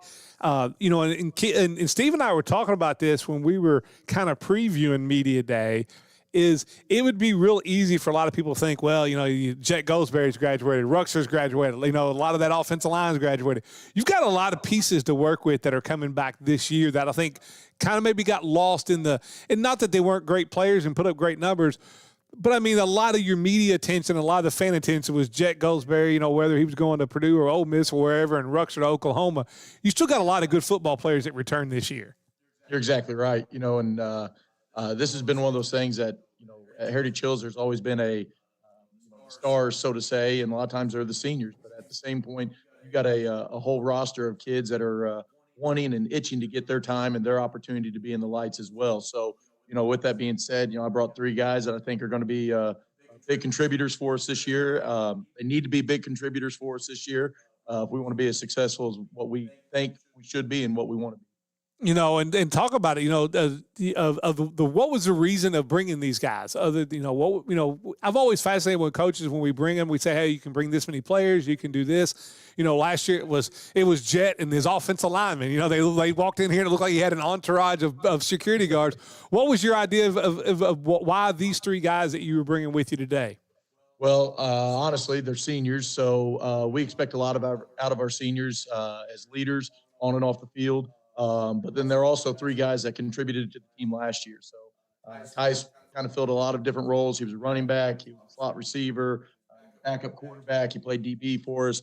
Aiden Fisher is one of our leading tacklers, one of the smallest guys on our defense, but also one of our lead tacklers last year. And then Andrew James as well on our defense. So, we're looking at those 2 guys as well to play big roles on our offense this year as well. The big question is, has it been decided on who is QB1, or is that still an open competition? You got to replace a lot of production from Jet Goldsberry, who's been quarterback there for a few years. Have you named a QB1 yet, or is that still in the process?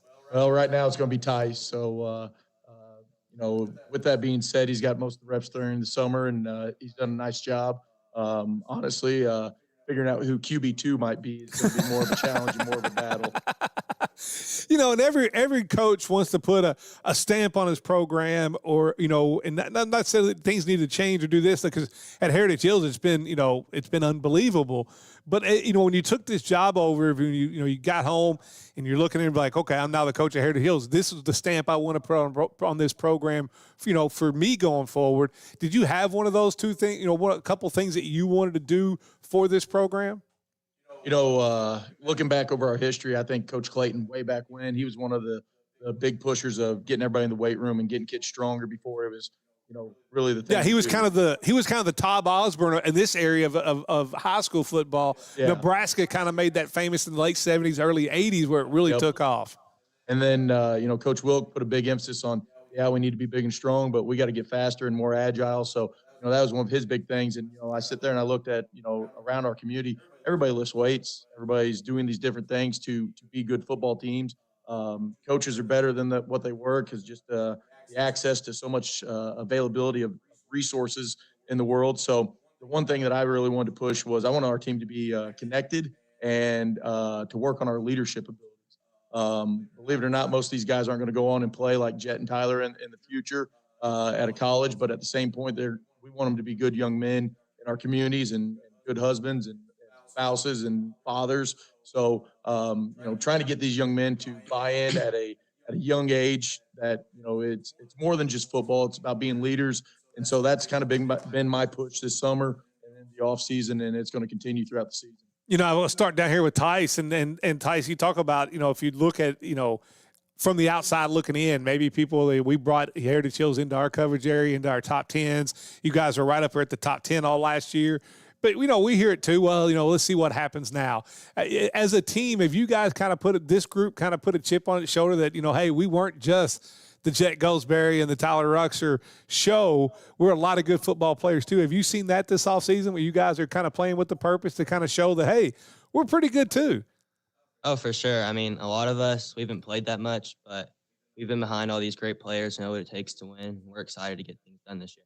You know, and what does it mean to you to put on that jersey every Friday night and go out there? Because I don't know if I know a lot of people in Owensboro play haven't been. I was lucky enough to get to go over and call the Apollo game that you guys played at the Jungle last year.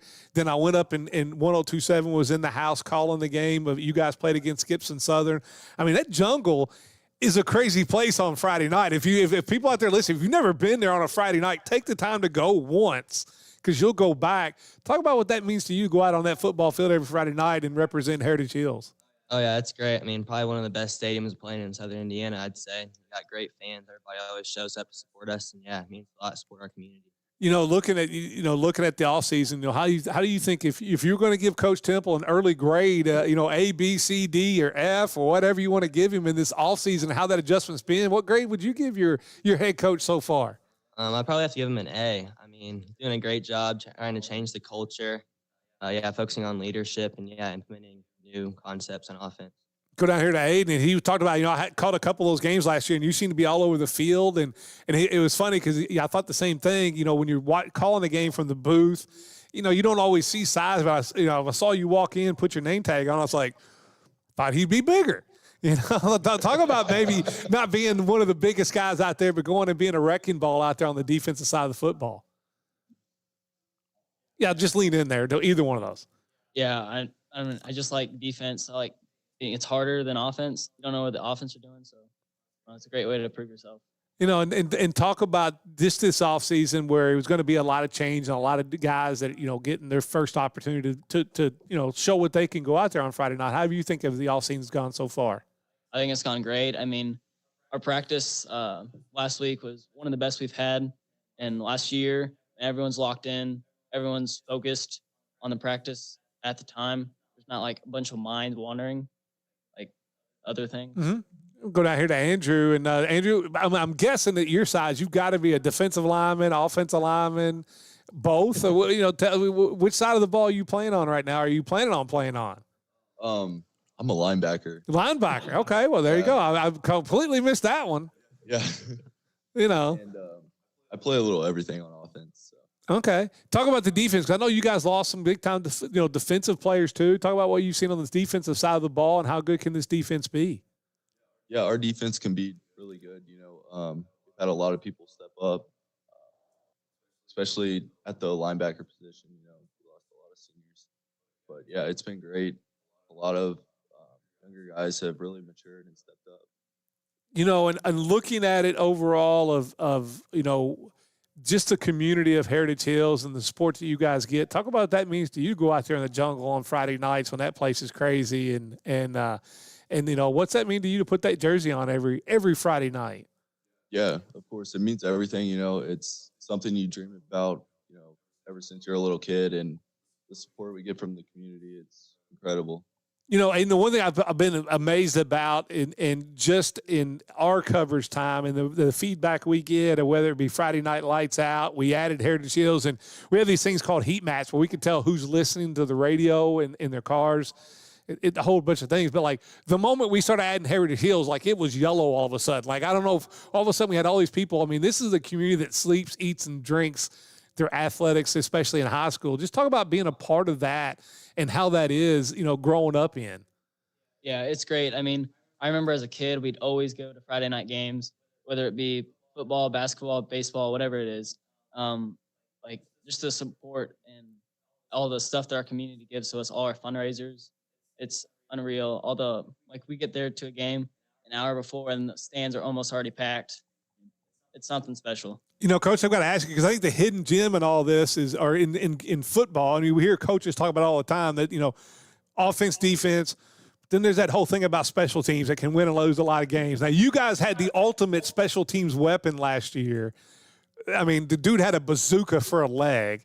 But I think he graduated, Yep. And that's a big loss that people don't think about. How is the special teams game? Do we have a guy that's kind of be able to step in there, or is this kind of a situation that's still in flux? Well, I actually talked to Coach Joe Asbury. He's our soccer coach. It was actually last Thursday, and I said, "Hey, man, I need you to fulfill your coaching role." Coach Asbury is actually our kicking recruiter for the football team as well. So He's been talking to a few soccer guys. I got one that's supposed to be coming and showing me what he can do. So as of right now, nobody's been named. But yeah, Carter Payne was an absolute weapon. There was I don't even know. I mean, when you stats. crossed the 50, you were literally in scoring position. I mean, Yeah. The funniest thing I remember is that when I went to the jungle for that Apollo game, like the little kids in the end zone, on the other side of the end zone, like you were like, they were cheering for the kicker because they were over catching kickoffs, 10 yards beyond the end zone. Yeah. So, he was a soccer kid all his life and he's a great athlete and he came out and started kicking and now he's at Indiana State as a kicker there. So, it's one of those things that, he was a weapon on our kickoff team. There was very few times that we ever had to worry about a kick return ever happening. I even joked with the referee one time. I said, "Can we just skip this part?" And just spot it up. Put the ball in the 20. Let's go. Exactly. But no, he was a weapon, and we're looking for our next one. And I'll ask Tice because you're going to be the guy stepping in under center or, in the shotgun or whatever. I mean, I know you guys lost quite a few offensive linemen. It was an impressive offensive line group last year. Talk about this new group that's going to be playing in front of you and the growth that you've seen out of them so far in the early season. Oh, yeah, they've showed a lot of growth during the summer. We got a lot of seniors and juniors stepping up, trying to fill the roles of last year, and I think they're doing a pretty good job so far. How good can this team be? I mean, can you guys? I mean, I know early in the year last year you were, because you had so many returners of a state championship team. Even though you moved to 4A, you guys are still highly ranked. You're ranked in the top 1 or 2 or 3 in 4A all year last year. It ended up at Roncalli, but I'm sure this year you'll come in kind of a little under the radar. A lot of people think it's take a step back, but how good can this team be? And have you guys put that chip on your shoulder that, hey, don't overlook us? Well, I think the goal is always first win a sectional championship. That's the first step. And I think if we keep putting in the work, we can go farther than that for sure. I think it's going to be fun I don't know if you guys played, and you may know this, Coach, and have you guys come over to the city of Indiana? I know in week 2 you guys are coming to Apollo to play here. I mean, it's got to be a long time since Heritage Hills has played over here. It's been a really long time since we've crossed the river to come play anybody. So looking forward to that? I am. It's one of those things that Apollo and Coach Edge has got a good program, and their offense is tough. Every single year they're able to put up points and move the ball. So it's going to be a challenge come week 2, and it's our freshman team has played Apollo last several years. So there's a little bit of history there, but at the varsity level, this will be the first time in a long time. Looking forward to it. It's the game of the week on 102.7, so I can't get my eyes on this team again after seeing them last year. Looking forward to that. I've always got to ask you, Andrew. You seem to be the smart one out there. Who's the clown on the team? Who's the guy that can break the ice when things are a little rough? Coach Temple's upset. He's tore a little paint off the wall. He leaves the locker room. Who's the guy that can make you all laugh and just kind of ease the tension? Yeah, I would definitely have to say Carson Pun. Okay. I always know they got it right when like everybody on the panel just kind of starts to shake their head, even Coach kind of looking at it going that way. But, tell me something I don't know about Tice. I mean, he's taking over at the quarterback spot. What kind of a person and what kind of player do you think that we're going to see this season? Yeah, Tice, he's an incredible player, super smart. He's a great guy on and off the field. What does Andrew and Aiden? I'll ask both of you. You can take turns answering. You get a little free time. What do you like to do? What do you do in your free time just to relax or do whatever? Or, hang out. Do what is it that kind of drives the boat for Andrew James? I like to fish, golf every now and then. It's got a nice golf course over there at Christmas Lake. I will say, do you play there? Yeah, I'm not the best though. How about you, Aiden? What do you like to what do you like to do for fun? Golf, hunt, fish. Now, one thing I've noticed is a lot of people play multiple sports over there. Any other sports that you guys are into or that you do play? Yeah, I run track in the spring. Okay. Yeah, I play basketball and baseball. I was going to say, I've seen your stats on the baseball. I think, Tice, you also played baseball. In fact, I think you were on our ESPN Owensboro area team, if I remember correctly. So is it just baseball, or is there any other sports that you play also? Yeah, just baseball. I played basketball up until my sophomore year, but then didn't want to play it anymore. Okay, all right. And, Coach, talk about the community over there because I think it's unbelievable, the support. whether it be in their fundraising things or their quarterbacks club or the things that goes on. I mean, one thing in that community at Heritage Hills, the support that the local high schools get in athletics and the athlete support and the coaches. Talk about that a little bit for people that may be not familiar with the area about how that looks and how that works. I wouldn't trade it for the world, but yet there's high expectations. Our community, they expect a strong program, a good program. And so if that wasn't the case, our entire program would be much, much different. So got a lot of hardworking families, a lot of hardworking kids in our program. And so when they show up on a Friday night, they are ate up with Patriot football. Like the guy said, they're supportive in everything we do. Whether it's our Patriot Card fundraiser or if it's just hey moms, we need meals for upcoming team camp. They showed up Tuesday night. I think they could have fed the team probably 6 or 7 times with all the food that they brought that night. So our parents, they have high expectations for our kids and our program as well, and that just makes everything a lot easier then because you're not fighting that battle at all. So our community support, our school support from our admin in general is awesome as well. So it's one of those things that, like you said, if you haven't made a trip up to the jungle for a Friday night game, I highly go early. I'm just warning you, go early. Once you hear the old the Guns N' Roses start playing, it's go time. So. And you look at the last couple of years, you guys, and I'll ask the guys about this. We'll start with Tice. You and Gibson Southern have got a pretty good rivalry brewing there. In the last few years, I was up there for the regular season for that game.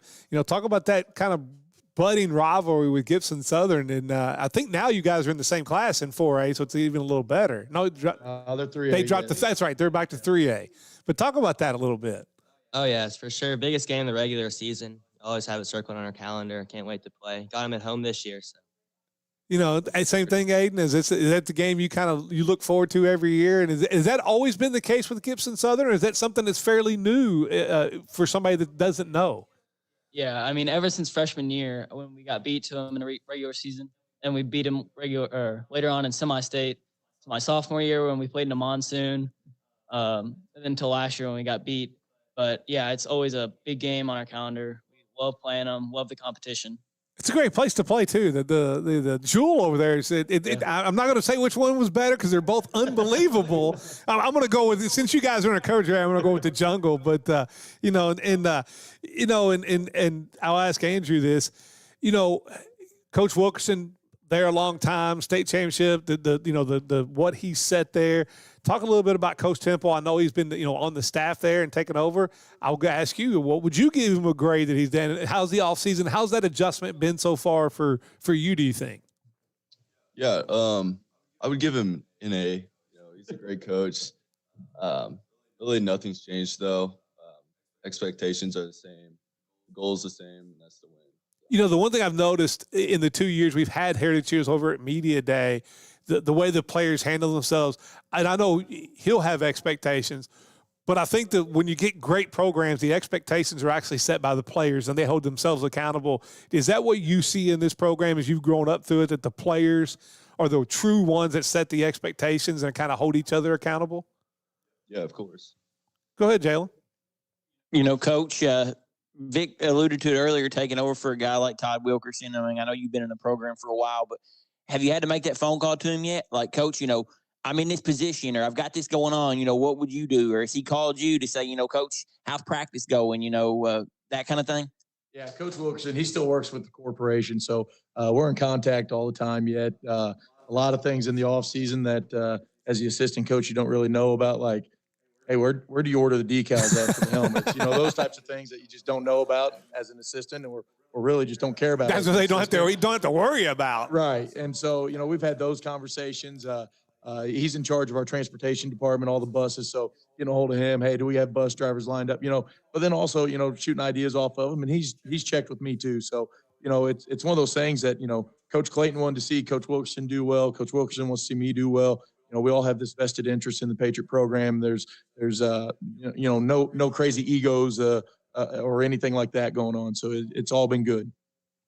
Well, Coach, good luck on this upcoming season. I'm looking forward to having you guys come over here. And one of the best things we did was add Heritage Hills into our coverage area, and we appreciate you guys coming down always early in the morning for media day. And good luck on the season. I'm sure we'll be reaching out to you for whether it be interviews on Friday Night Lights Out or Live at 5 or some stats here or there. I'm sure we'll reach out, but looking forward to it. Thank you very much for having us. Go Patriots. Hey, guys, good luck. Stay healthy this season, and it'll be we'll take a short break, and I believe up next will be Brett County is the next one in. Coach Hoddle's always a great interview. It is Southwire Football Media Day presented by Owensboro Health here on 102.7. The Game live stream brought to you by the Green River Area Federal Credit Union. Southwire in Hallsville has been family-owned since 1950.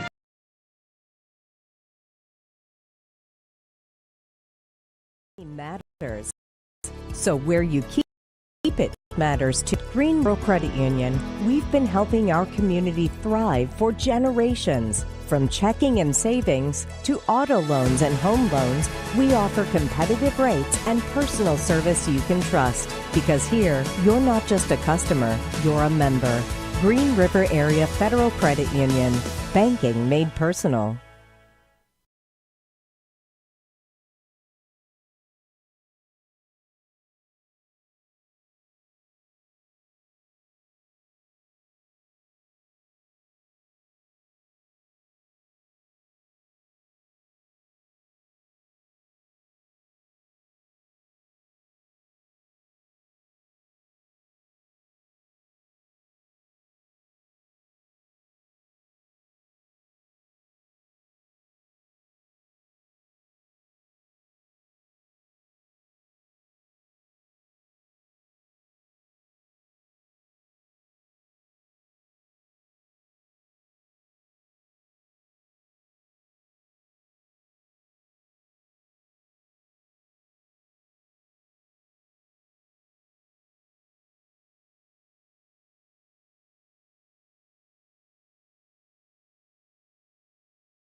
And deliver results on the field and in real estate. That's why we're offering our guaranteed cash offer program. We guarantee to get your home sold or we'll buy it. For all your real estate needs, trust the Harris Group. We're always ready to go to work for you. Call us today at 270-929-5857 for the details.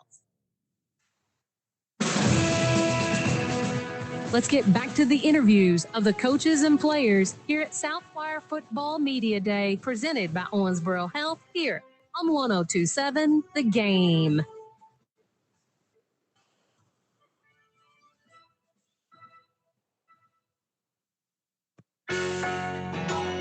Whether it's one item or 100, Pat Hayden Moving gets it there safely and stress-free. As a proud alumni of Owensboro Catholic, Pat Hayden Moving is honored to support the aces on the field, in the classroom, and throughout the community. Big move, small move. We've got your back. One item or 100, we'll move it for you. Call Pat Hayden Moving today and support a business that supports Owensboro Catholic. Local, loyal, on the move.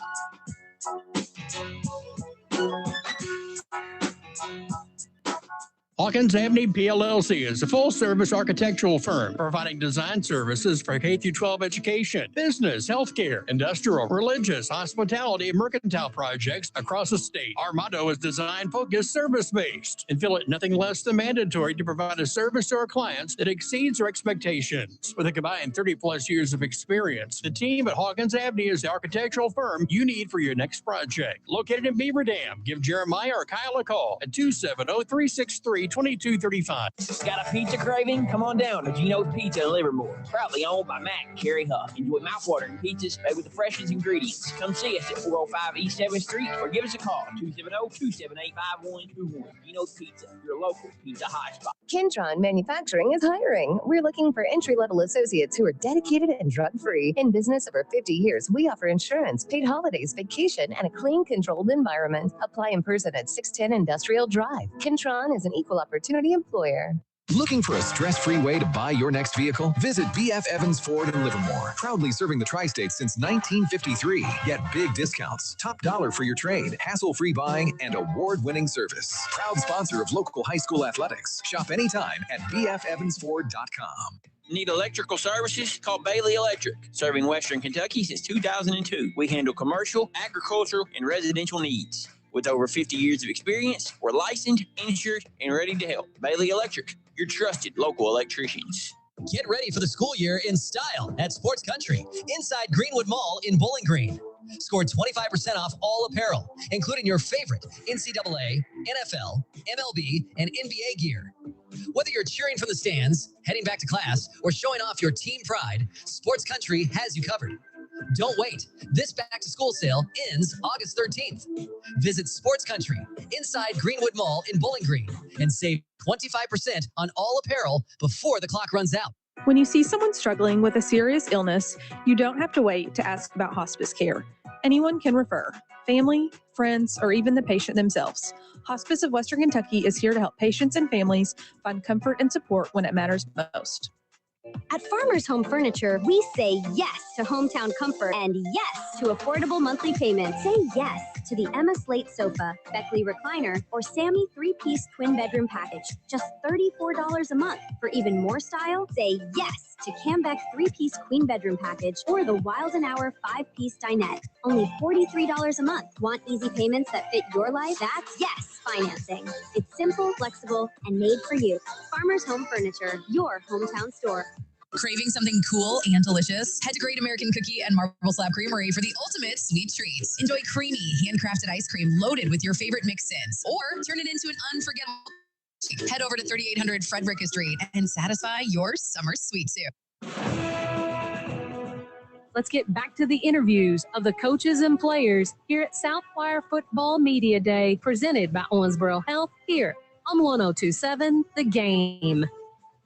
It's Southwire Football Media Day, presented by Owensboro Health. The live stream out there is brought to you by the Green River Area Federal Credit Union. We got Jacqueline over here with Owensboro Health giving away T-shirts, doing all the stuff. We'll interview her at the end of the day. We always do. It's kind of become a tradition. And maybe even talk a little Mayfield football and down there with the new coaching staff. But it's Brett County, and one of my favorites to always interview, Coach Hoddle. And, Coach, we were talking a little in there. Before we get to him, I got to get over here to Jalen, because Jalen's going to tell us about a lot of the great partners that we have that have made all this possible. Yeah, Vic, we've got the Great American Cookie Company, Pat Hayden Moving Company, Hawkins Avenue, and Kyle Colberth and Sarah Brown with Kentucky Farm Bureau. Without them partners, we could not do what we do. And Coach Otto's coming off a very successful season last year as Breck went 5-6. They lost to Spencer County in the first round. And then, Coach, I've heard a lot of good things. We got a lot, with Brad, of course, with Brad Payne, everybody knows here beyond the bench. He's talked up this football team a little bit. I mean, when you start with Spitzer coming back, that's a really good start. But then he talks about this offensive line that you got that may be the best that Breck's had in a long time. Talk about that a little bit, how this offseason worked with a lot of guys coming back in big numbers. Yeah, and that's the big thing. Like I said, we've talked about, we kind of got into the end of last year. I think I came on one of the post-game shows or something with you guys and talked about, as a small county school, and I know Jalen, as a Clayton County guy, can attest, like, we're not going to necessarily always have athletes to go compete against the little schools, things like we have to play. So we kind of had to create an identity, and, we've been able to do that with our up front. We have, 5 guys back from last year. We got 9 guys that can play right now, and honestly, all 9 of them in years past probably would have started. So it's kind of a nice problem to have. You have a little bit of depth there as well, where you can move kids around, give people some breaks. Some I talked about with Blake, we weren't really used to, to give a kid a break in here and there. But just really establishing our identity as a power game, because you go to a lot of the city schools and things like that, and they don't want to get hit in the face. And if you can do that and establish the run like we were able to do last year, you kind of saw the results at the end of the season. So when you can build like kind of your backbone as your running game and as your big guys, that's kind of huge for what you want to do. That's kind of who we want to go going forward. So it's been a nice kind of problem to have, having so much experience back on just about every position. And it's also, too, when you talk about Breck County and football, I mean, the job there, I'm a big fan of yours and the job you've done there. But there are also going to be some years where you have big graduations where you just, it's not quite like in Owensboro or Catholic where you reload every year. I remember a couple of years ago, you talked about the number of sophomores that, like we probably need to be playing a JV schedule instead of a varsity schedule. But you've seen that grow from 3 years ago to now, where now those guys all of a sudden have got, 20, 25 starts, behind them now. And now you reap what you sow from, a couple of years ago. For sure. And that's what we were talking about on the way up here with these 3 guys. So just when you're a freshman getting thrown out there and a sophomore, against guys that are bigger, faster, stronger than you, you do what you can. Mm-hmm. You take your lumps a little bit. You win some games. You try to compete a little bit as best you can, but, you're kind of building towards something. And now we've got, the 10 seniors we have, 9 of them have started probably 30 games, right? 20 to 30 games of high school football. And when you get to that point, they know what to expect. They get on the bus and they're not worried about, what's going to be like when we get there. So that's just kind of, and honestly, it makes practice a heck of a lot easier as well, because instead of trying to recreate things and reteach everything that you do, it's more like, okay, we can fine tune things, and we can, our young guys can go with our JV guy coaches, and they can kind of work on fine tuning and learning the basics, whereas our varsity guys can tweak it and figure out what works, and we can actually just get them ready to play the game. As you go in, you're looking at the scheme this year. Of course, we talked about you returned Spitzer. I think it was, right at 2,000 yards last year, and also throwing the ball all over. I was a little upset because I'm trying to think back when we do this every day. I always ask coaches, from the years past, who are some guys that maybe we don't know the name of that was going to have that you're looking to have a big year.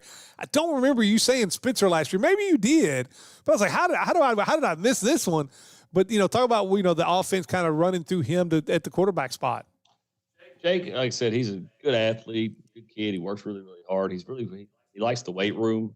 That's what we laugh. He's kind of a Jalen Hurts type kid, where Jalen Hurts can squat 400 pounds. Jake Good's in the weight room, squats 350, 400 pounds. And he's got a good, strong lower body.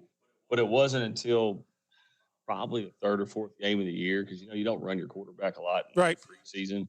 You don't want to get him beat up. So it wasn't until maybe Edmonson County game where we kind of let him loose a little bit, and he ran the ball a little bit more. We kind of saw what we had there. And then he kind of took off from there, obviously, toward the end of the season and everything else. But he throws the ball a lot better than what we would expect, too. Like, we had a pretty good 7-on-7 session here in the last few weeks here. So that's kind of been a big push for us, because we knew what we had in the run game. So we were trying to really work on our passing game the last few weeks here. Kind of, keep teams off bay when you got guys like Paxton on the edge and Fitzy in there in the slot that can go catch it and do things. But yeah, he's an unassuming kid. One of those kids that, to the point where I tried to get him to come up here, and he's a little too shy. Didn't want to come up here and talk on camera. But just a good football player, good leader. He does what he's supposed to, works really, really hard, and excited to kind of see how he can build on what he did last year. I think he's only 600 or 700 yards away from breaking the school rushing record for a career. That's like game 2. So. He'll have that the way he was going at the end of the last year. That'd be like game 2.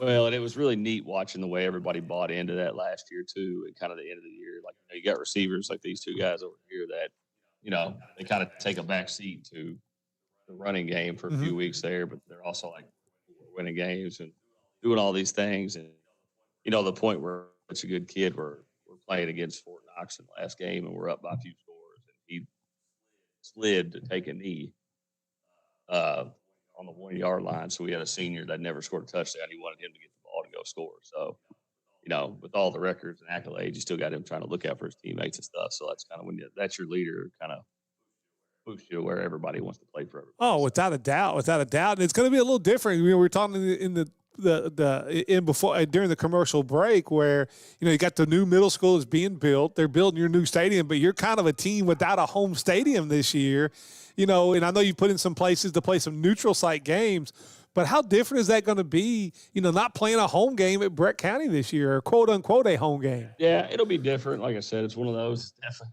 kind of just chuckled. Like it's one of the probably, guys that are, Coach LaGrange talks a lot. He's with us this year, kind of again this year. And he kind of talks, he was on that 2000 team. And he's like, my record is the best team we've had since 2000, top to bottom.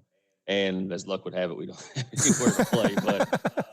But it's going to be really, like I said, I know it stinks for these fellas up here, the seniors there, but for the future of the program, getting that stadium, getting the turf and doing that, it's kind of the last piece of the puzzle. So it's going to be really nice. But no, we've kind of embraced it, just road warriors a little bit. And honestly, over the last few years, we've played really well on the road. Our kids like on the bus and kind of nobody get on the bus. Nobody's better than us. Let's go. And, Meade County was nice enough to work with us there. We get 4 games there.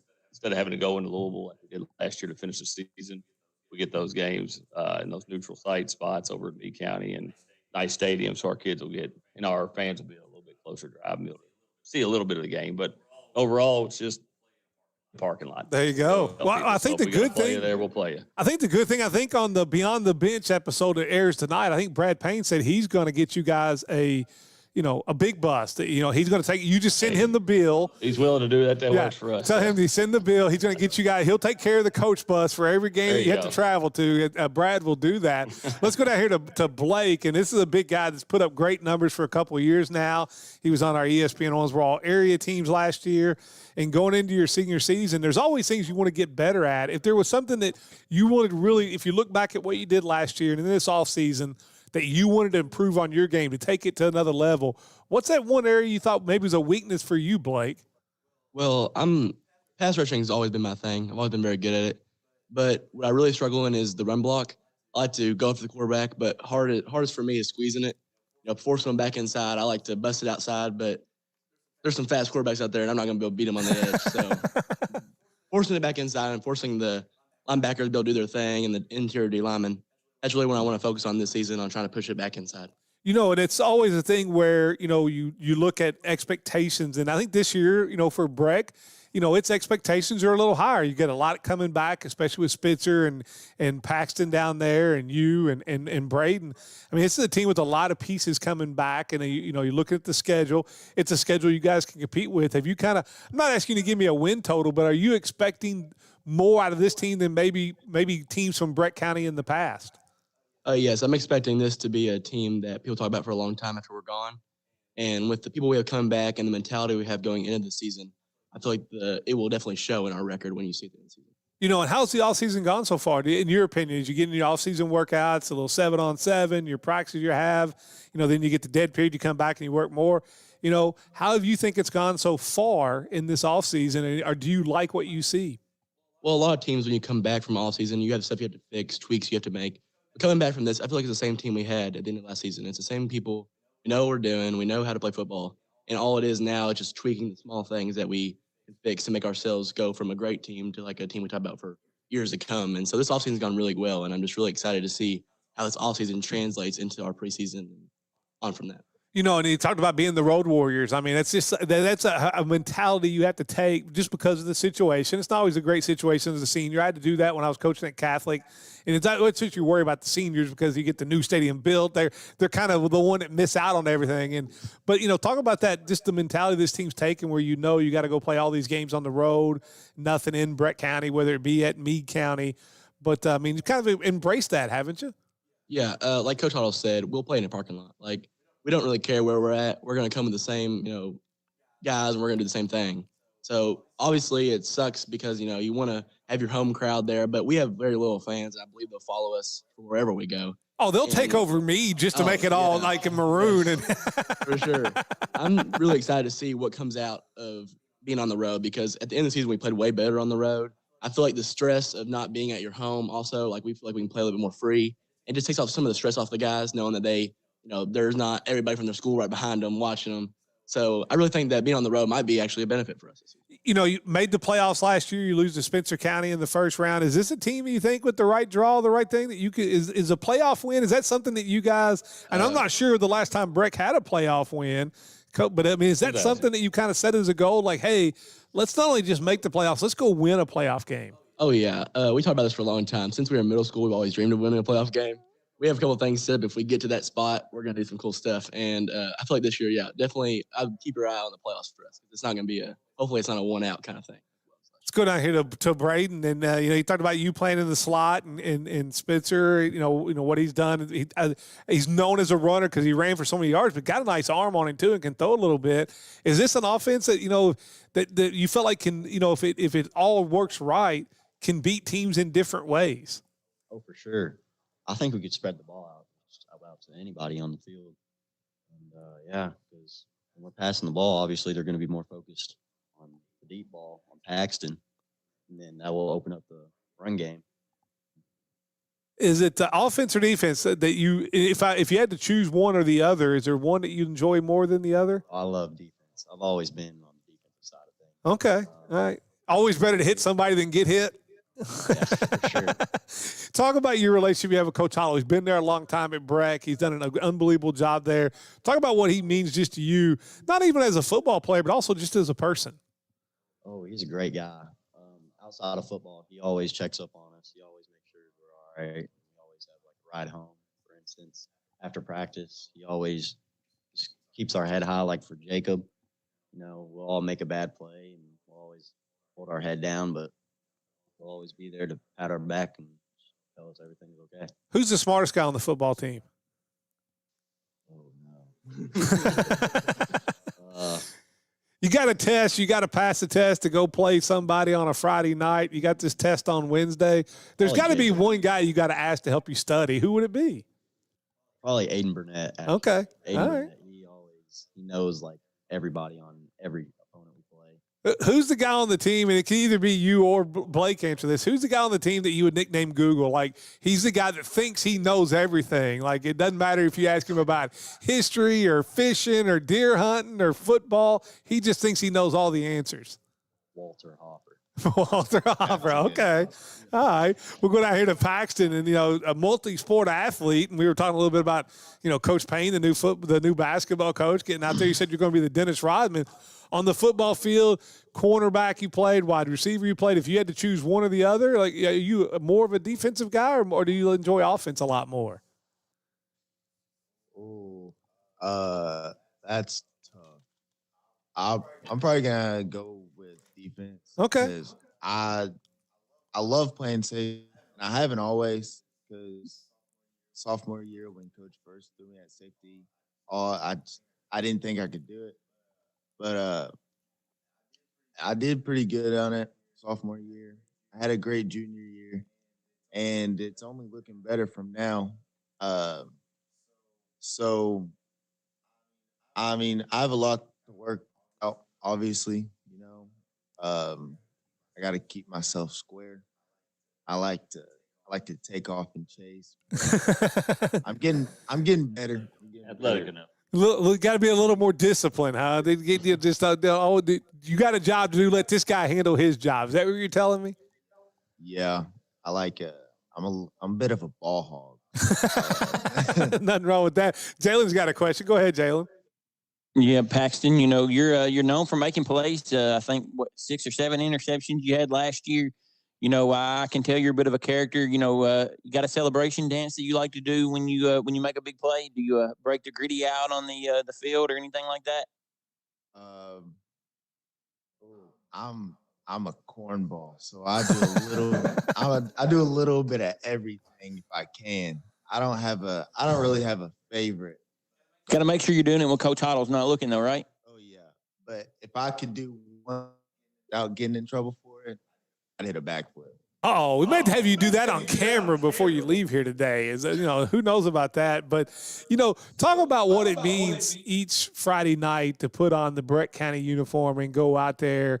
Whether, of course, in the past it's been at home, but to go out there and represent your community of Brett County and what that community means to you. Putting on this jersey isn't just a jersey to me. This is family across my chest, right? These are the people that I would go to war for if we all got drafted somehow. These guys, I went to Ohio County when I was in middle school, and ever since I moved here, my freshman year, these guys have been the best thing that's happened to me in my entire life. So it's the sport of football is fun, but these guys just make it like it's worth a while, And I got to ask you this, Coach Otto, because you're the first coach from Kentucky here. But like Steve and I have talked about this on Live at 5 for media. The one thing that has me most worried about high school football is the KHSA scoreboard. You look at it. And I know it's not all been released yet. But here's my question, and maybe you guys have been told this. I don't know. Are there going to be stats on there like there was in the old scoreboard, or do we know that yet, or is that still up in the air? That's what I was talking to Criswell about last week, and I said, how are we going to record? Like, where do we put stuff? Like, I went ahead and just put all of our kids on Max Preps, because I was like, I don't know if they're going to have anything there, if I need to put it on Max Preps, or what the game plan is. So it's still up in the air. Even you guys haven't been told. We will have stats somewhere on the internet for you guys. Well, all I ask you to do is, Max Preps there, so. If you don't mind, I think I'm going to ask every coach is, all I ask you to do is just when you finish your game stats, just email them to me, because it helps us so much on Live at 5 and Player of the Week. We'll have some stats for you, so one way or the other. Because I don't think people realize, like, if you go to other states, we've had the absolute gold standard of being able to know what's going on and to be able to cover this thing. And it's a big thing for out there to having to change all this. Sure. Yeah, it's the one we had, for my last 17 years, you've been able to pop in the truck on the way home and look at the scoreboard, check other team scores out. Like I said, every Tuesday or Monday or whatever, when they regenerate the stats, the kids have always got a kick out to see where they're ranked at and all that kind of stuff. And that was kind of accessible for that and everything, especially for you guys who are doing stuff on the media. So hopefully, I imagine they'll come up with something. You would think. Hopefully, you would think. I know it might not be as accessible. I know the arbiter's a little bit different, things like that. But I would eventually guess they'll have something for us. Sure. And I've got to ask you, Coach, in the changing world of high school sports, you see the new, the KHSA be talking about now some of the changes they're looking at or talking about in the whole transfer situation. As you've seen as you said, you've been coaching football up there for 17 years and going on at it. In this day and age, the changes you've seen in the sporting world and with the transfers and things of that nature. If I was to make you king for a day at KHSA, what rule would you put in place to help in today's world? It's going to be what it's going to be. It's like anything else with college transfer portals and everything else. Kids are going to do parents.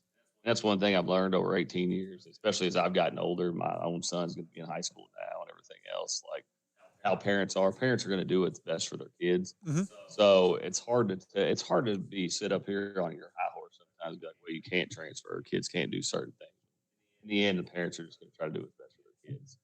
But it makes it difficult for coaches whenever kids want to bounce back and forth and do different things. And certain coaches can get away with certain things and get kids into there and stuff like that. But, to me, I don't really worry about everybody else anyhow. It's one of those deals. So, I wouldn't necessarily – I always tell I stay in my lane a little bit.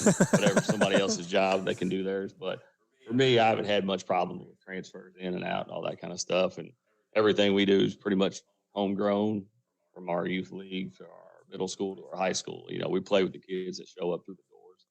And good, bad, or ugly. Some years it's rougher when you got a bunch of sophomores having to play ball and stuck in a tough spot. But then they grow and you see what we're going to get this year. So, like I said, I don't really. But no, I think everything as far as that. Parents are going to do what parents need to do for the kids, and that's why I never get mad at parents either. I always get a good relationship with parents just because it's, in the end, they just want what's best for their kids and things like that. So I would say the transfer is a hard nut to crack a little bit there whenever in the end, that's what they're trying to do. So Right. it's hard to sit there and judge other people whenever they're just trying to do what's right. Coach, they talk about next year with the new RPI rules coming in to where RPI is going to kick in the second week of the playoffs. I know you guys are in the process of making your schedule for the next 2 years.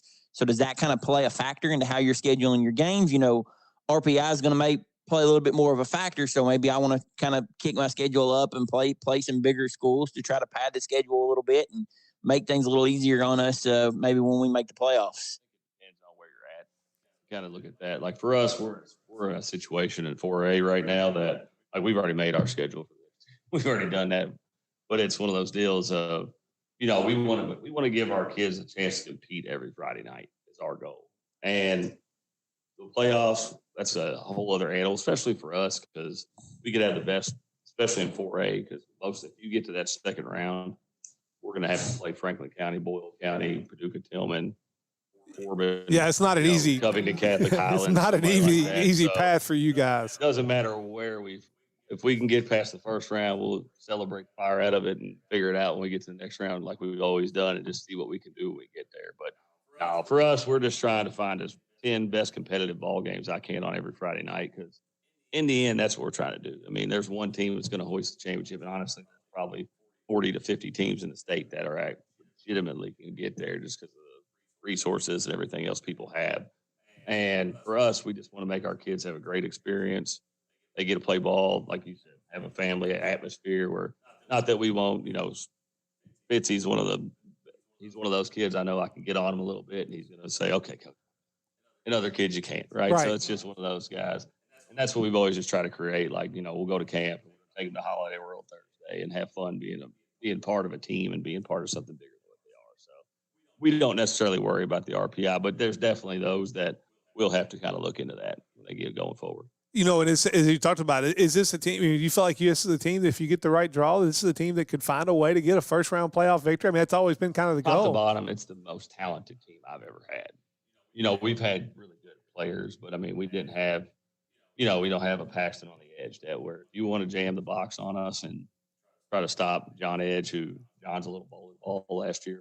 Kind of an epiphany we hit with him in about the third game of the year. Yeah, another one that came out of nowhere and had a monster game. People asked me at school, they were like, what about, man, what'd you know? I was like, I'd have known that. I'd have put him in there too. Like I said, he didn't do that in practice, so he kind of shot us off guard. So, but, if you want to kind of stop what we do in the run game, we have the kids like Pax on the edge and Braden and Walter Hopper and AB on the edge.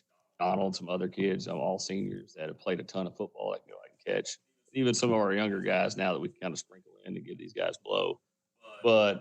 And like I said, so it's definitely one of those. And like you said, a lot of things don't translate when you go on the road. Mm-hmm. That's with us being a road team. The run game translates. With somebody, we're going to run power and run right over you, no matter where we're at. Because that's what you're good at. So, but yeah, I think this is a team, like I said, most talented team I've had. We got backups that definitely probably would have had to start for us in years past. That luxury, they can go play JV games, which is a luxury we've never really had. Right. For a sophomore to go play a JV game, get those reps, learn how to play, feel better about himself. We have a 6'6" freshman lineman and a 6'5" sophomore lineman that probably won't start. That's not bad. And in years past, they would have had to have obviously been on the field. So, yeah, I think, like I said, if things fall the way they are, I've never been one to say how many wins or this, we expect that.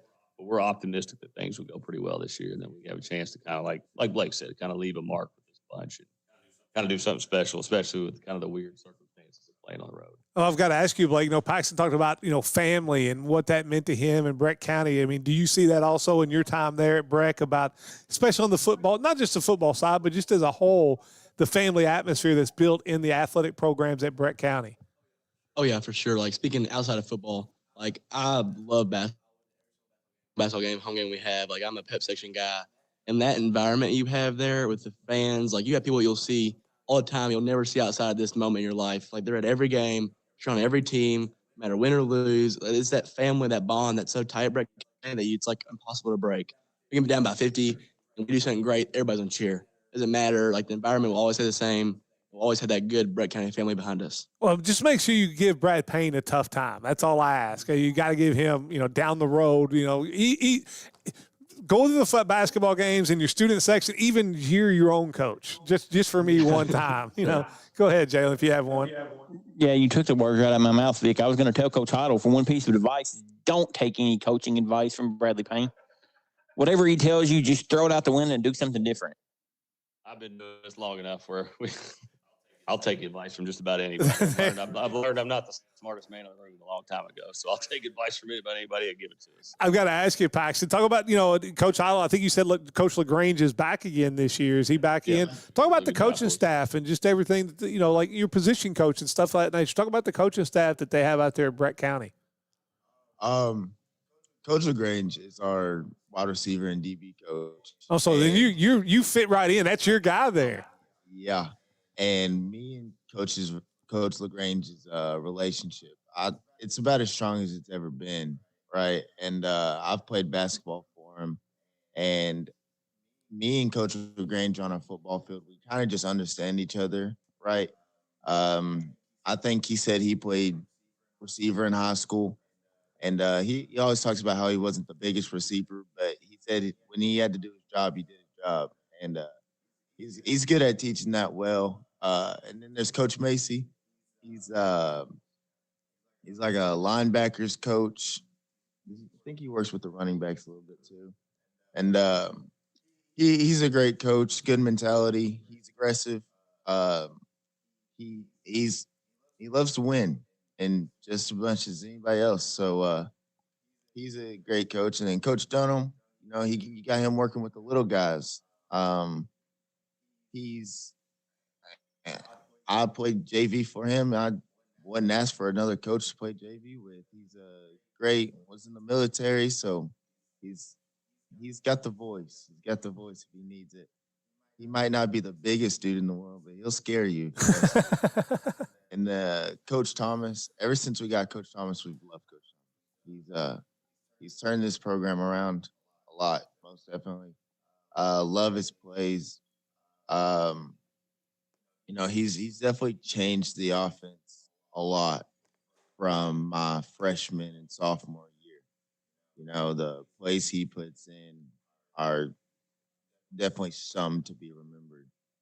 And obviously, Coach Hoddle, one of the best, in my opinion, probably the best head coach in Kentucky.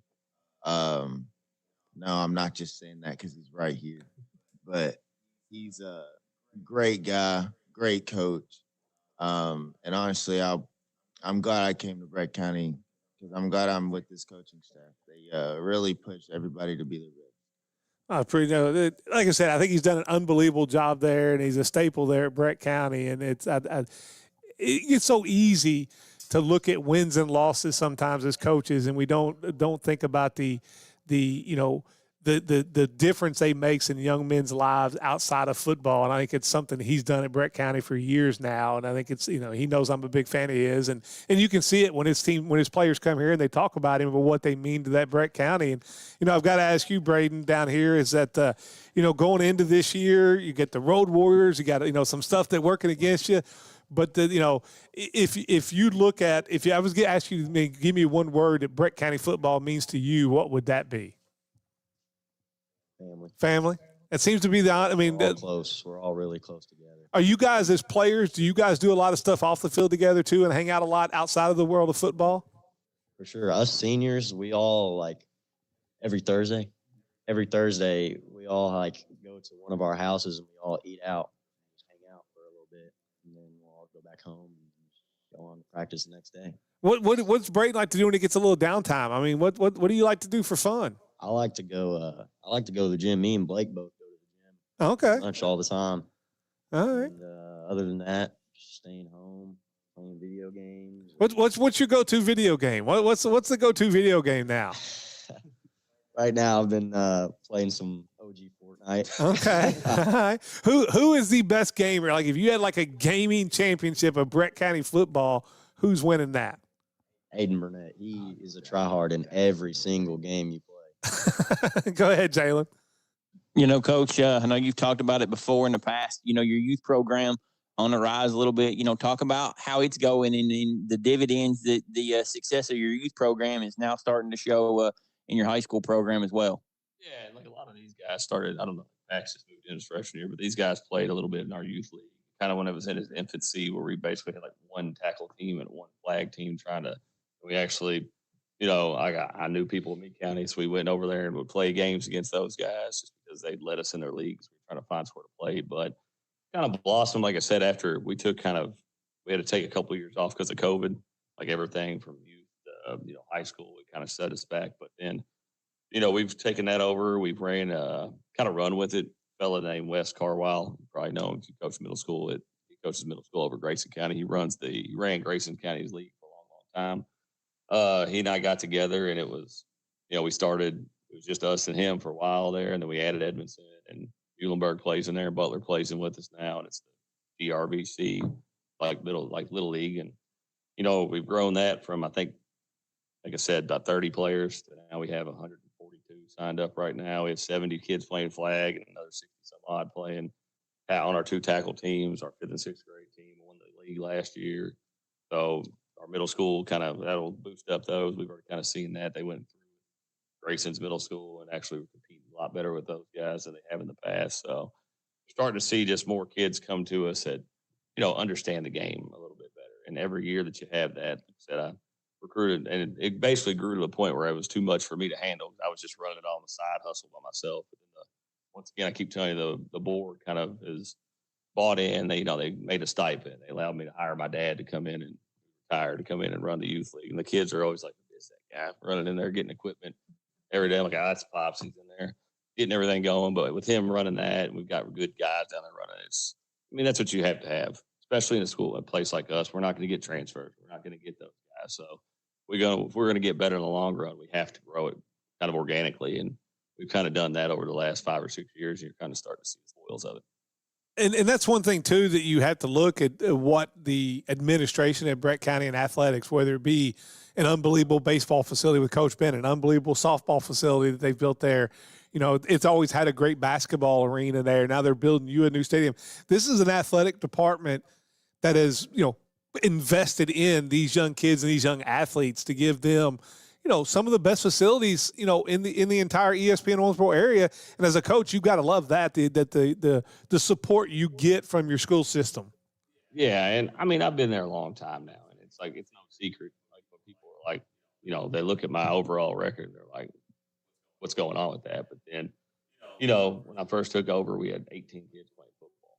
I had no youth league, and we had 20 kids on our middle school team. So, 38 kids. Now we're up to 200 plus kids playing ball. So I told them when I took over, it was going to take a long time to fix things. And I was just young and dumb enough to be like, I'm going to do this. In those lean years, it took a while to get there. But, we won 8 games the first 8 years I was there. And then the last 7 years, we won 30. Mm-hmm. So we're getting close to 4 wins a year, things like that. And you're starting to build it, like I said, kind of from the top down. And they've always had my back. Mr. Carter, Dr. Carter, our superintendent, was the principal who hired me. And now he's been the superintendent. Our assistant superintendent was Mr. Cox is back, and he was our Adam Cox. He was Grayson for a while, but he was our principal there for a while. And those guys, I know they have my back, and they know that in the long run, wins and losses, yes, we want to win, but we're trying to give something that these kids can be part of it. We don't cut kids. If we got 50 kids and they all show up, you're going to work hard, you're going to play, you're going to get better at football, and you're going to be a part of something. So they've always had our back with that. And this has been a project. In our board's defense, our field has been kind of falling apart for a few years, but it's not their fault, really. This project has been in the works for like 6 years. Right. And they've worked a ton to get it to whether it be, Mr. Carter or, our other superintendents or guys. Rick Taylor's a really big supporter of ours. It's on our Board of Education, and Campbell and all those guys. They've always supported it, and they wanted to do this, but they had to wait for the chips to fall. Like at a certain point, we're going to fix our field, but there is a bat habitat behind it over there. They couldn't fix the field to where it would work, so they couldn't fix the drainage in those woods back there. So just ran into some weird roadblocks there, if you will. So, but no, they they bought in fully. And I was talking to Dr. Carter the other day, and he basically was like, it's going to be everybody will envy us when we're done. That's awesome. When I hear that, I'm like, I hate it for these cats that they can't kind of enjoy that with us. But I've always said we're building on the backs of what we do. Even our kids, I had some really good, those lean years early. I had some really good kids that worked really, really hard for us and kind of laid the groundwork and the bricks for where we are now. So, they're all part of that kind of process. I've always got to ask some different questions. So I asked Blake before we get you guys out of here. Who's the worst driver on the team, Blake? Who's the one guy you don't really want to get in the car? Apparently in the spring, they all had a little trouble. Coach Otto, you telling me this is like the Georgia Bulldogs of high school driving? Is that what you're telling me? They had a rough spring. You got to have a driver's ed class, Coach. That's right. Worst driver, somebody I would not want to be in the car with, probably is Walter Harper. Okay. I'm just across the board. I've seen him drive. I've seen him park. And that's one of the guys that you don't want to park next to you because that's Jalen Doherty right there. Yeah, you're going to walk out the scratch next to your car. And so definitely not Walter Harper. Listen, they're giving this Walter Hopper guy a tough time. He's a know-it-all. He can't drive. Let the guy defend himself or something, fellas. Come on now. We'll get him on live at 5 to bring it back. Well, guys, good luck on this upcoming season. We look forward to covering you guys. Coach Otto, good luck. Keep doing what you're doing out there. I think you do an amazing job out there. Kind of hard to believe it's been that long. I mean, you've been there that long. 18, yeah.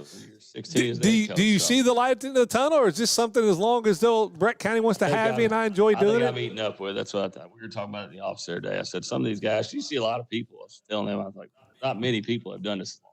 No, especially in today's age and world where, you look at it, I think we were talking about this on Beyond the Bench, like in the state of Kentucky this year, like 28% of basketball coaches in the state of Kentucky resigned at the end of last year. You just don't see coaches it's now it's like a 5 to 8 year job for somebody to be there 18 years. You got to, not only have to be ate up with you have to have a lot of support at the home too. Yeah. My wife's awesome. She gets it. Like, she knows basically once July 10th hits, I'll be there when I can. And she knows it's a kind of single mom. And she tells people that she's like, that's a bad thing, but I'm single mom in it, right? Yeah. I've got to chase all the kids around and all that. And, I had my old high school coach actually passed away. Coach French there was my coach, and he passed away. And he had literally coached his last game at Middlesboro a few months before that. And that was kind of my view as a coach, and guy that, that's how he could yell at you, but he's also going to hug you and take you home and buy you dinner. Right. And in the end, the goal has always been to, like I said, leave these kids and give them something, like I said, be a positive role model on them. That's what I had. And I still love it. And that's what I told somebody the other day. I was like, if I ever get to the point in July where I'm like, I'm bored, I don't want to go to practice. I haven't hit there yet because always super excited to work with the kids. That's the main thing you work for. Yeah. I think I'm a lifer. I think there you go. As long as I'm teaching, I think I'm here. So you guys might get tired of it, but I think I'll be around. So. Well, Coach, I'm sure we'll reach out for you either on Friday Night Lights Out or live at 5 or somewhere down the road after a big win. Get you on the post game show. You always do such a great job.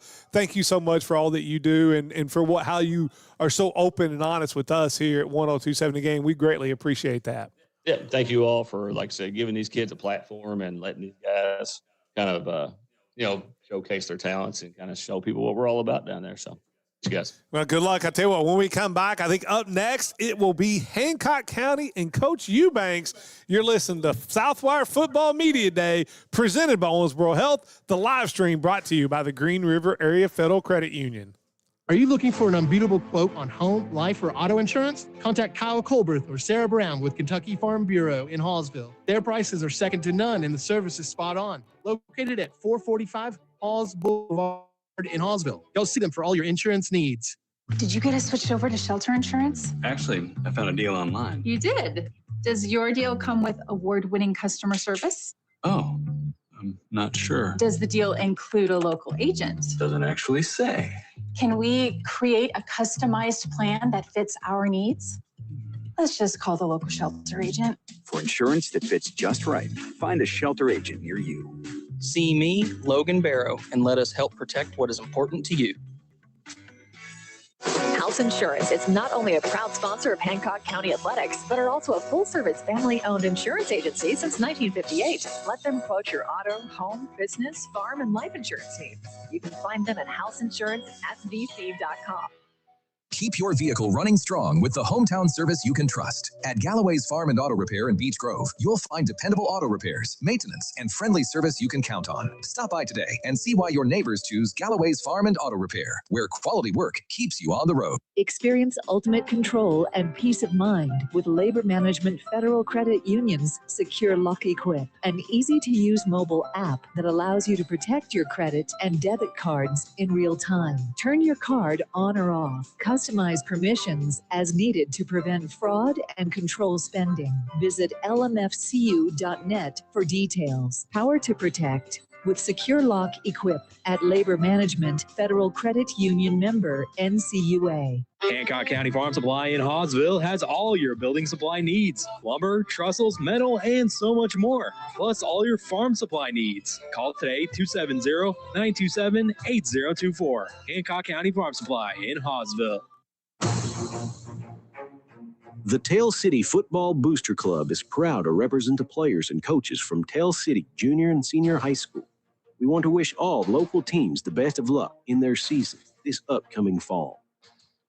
Southwire in Hallsville has been family-owned since 1950 and strives to be generationally sustainable for years to come. They are one of the leading manufacturers of wire and cable used in the transmission and distribution of electricity. Southwire delivers power to millions of people around the world. Their mission to be a preferred provider of solutions to the electrical industry by providing innovative products and services with exceptional quality and delivering on our promises. They also are proud supporters of all Hancock County athletics. Go Hornets! Do you have a primary care provider? Owensboro Health wants you to know why that's important. Your primary care provider can care for you throughout your entire life. They will know you and your health history better than any other provider. This means they can make sure you are up to date on health screenings and help catch health issues early before they progress into something more serious. They can also recommend lifestyle changes that will help you prevent chronic disease and stay healthy. And if you do get sick, you have a trusted provider to help you get well. Primary care providers act as a central point of contact for all your healthcare needs. They will refer you to specialists when needed and coordinate your care with other healthcare professionals. With Owensboro Health's vast network of primary care providers, you're sure to find one who's close to home and right for you. To learn more and schedule your appointment online, visit owensborohealth.org/primary care. Let's get back to the interviews of the coaches and players here at Southwire Football Media Day, presented by Owensboro Health here on 102.7 The Game.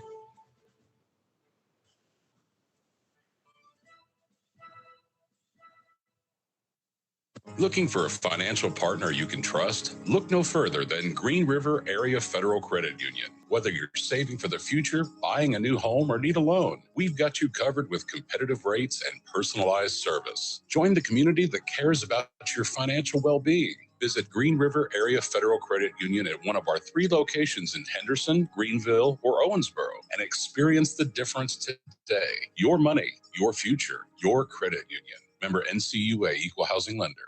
Kentron Manufacturing is hiring. We're looking for entry-level associates who are dedicated and drug-free. In business over 50 years, we offer insurance, paid holidays, vacation, and a clean, controlled environment. Apply in person at 610 Industrial Drive. Kentron is an equal opportunity employer. Need electrical services? Call Bailey Electric. Serving Western Kentucky since 2002. We handle commercial, agricultural, and residential needs. With over 50 years of experience, we're licensed, insured, and ready to help. Bailey Electric, your trusted local electricians. When you see someone struggling with a serious illness, you don't have to wait to ask about hospice care. Anyone can refer, family, friends, or even the patient themselves. Hospice of Western Kentucky is here to help patients and families find comfort and support when it matters most. Craving something cool and delicious? Head to Great American Cookie and Marble Slab Creamery for the ultimate sweet treats. Enjoy creamy, handcrafted ice cream loaded with your favorite mix-ins, or turn it into an unforgettable cookie shake. Head over to 3800 Frederica Street and satisfy your summer sweet tooth. Are you looking for an unbeatable quote on home, life, or auto insurance? Contact Kyle Colberth or Sarah Brown with Kentucky Farm Bureau in Hallsville. Their prices are second to none and the service is spot on. Located at 445 Halls Boulevard in Hallsville. Go see them for all your insurance needs. House Insurance is not only a proud sponsor of Hancock County Athletics, but are also a full-service family-owned insurance agency since 1958. Let them quote your auto, home, business, farm, and life insurance needs. You can find them at houseinsuranceSVC.com. Keep your vehicle running strong with the hometown service you can trust. At Galloway's Farm and Auto Repair in Beech Grove, you'll find dependable auto repairs, maintenance, and friendly service you can count on. Stop by today and see why your neighbors choose Galloway's Farm and Auto Repair, where quality work keeps you on the road. Hancock County Farm Supply in Hawesville has all your building supply needs: lumber, trestles, metal, and so much more, plus all your farm supply needs. Call today 270-927-8024. Hancock County Farm Supply in Hawesville.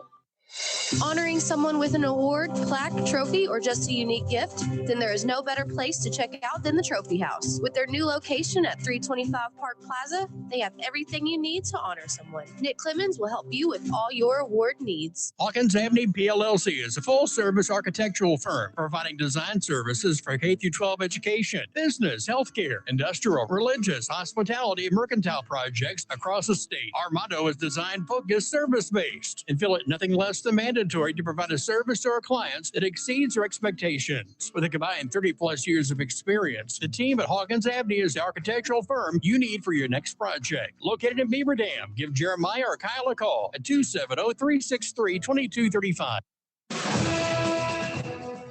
Let's get back to the interviews of the coaches and players here at Southwire Football Media Day, presented by Owensboro Health, here on 102.7 The Game.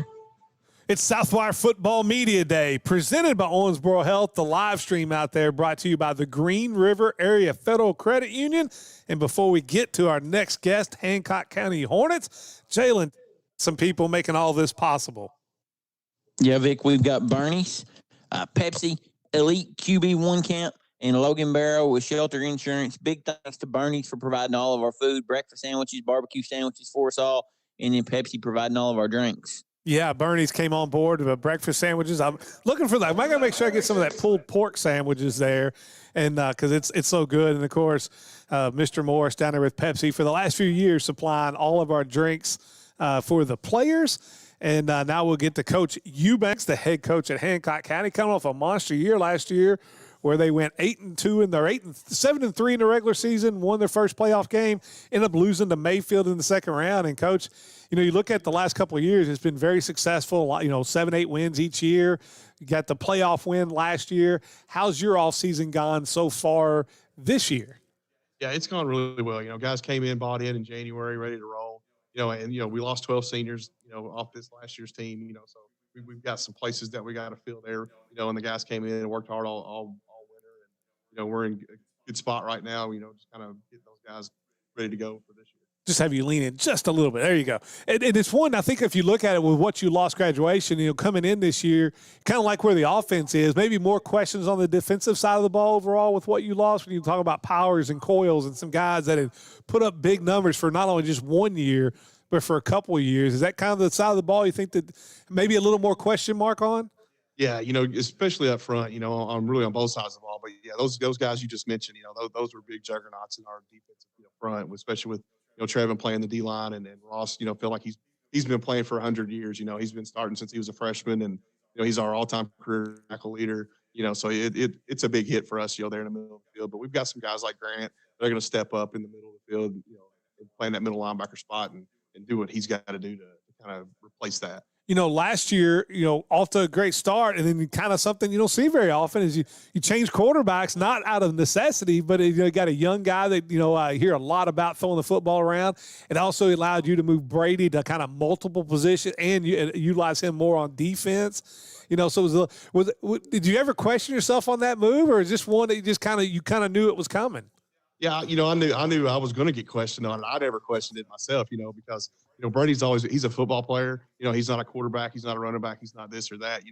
And so we knew going into the season that we were going to need that to happen. Things just didn't go early on the way we wanted it to, tripping it up with a concussion, week 2, and then that kind of took a little while to get used to it. Then he ended up sick, so we weren't able to make that move as soon as we wanted to. And you definitely don't want to throw a freshman out there when they're not ready. And Brady was super solid at quarterback for us too. He threw for over 800 yards and rushed for over 800 too. So we wouldn't have won 7 games, up to that point without him playing that spot for us. But we got to a point there in the season where, we knew going into the end of the season, late in the playoffs, or going into the playoffs, that we were going to need Brady, in multiple places. So that's when we made that switch, and, we were able to get that done, and, and it worked out great for us. And we talked about the loss on defensively, kind of the unsung heroes of any team, and it always starts in the trenches. You got to replace a lot of starters on the offensive line too. I think you just returned one from last year. How's that process been going on the offseason of new guys moving into those offensive line spots? Yeah, it's been going well. We had some guys in the younger classes that are going to be sophomores and juniors this year that are finally getting the chance to step up. We had probably 8 or 9 guys that would have started offensive line. We only needed 5, so we had 5 of those guys that have been starting for 3 or 4 years. And we lost all of them. Anytime in small high school football you lose your entire offensive line, then there's some questions there. But we've done a good job. Our coaches have done a great job of getting guys prepared. So we've got guys that are just willing to step in and do what they got to do to kind of fill those shoes. We'll start down here with Brady, and, a guy that, like you said, is the jack of all trades. You do a little bit of everything. Quarterback last year, ran the football, then you get moved, more of the defensive side too. Going into this year, is it the same role for you that you're going to just do a little bit, whatever I get asked to do, I'm going to go do? Or what's kind of the plan in this going into this season?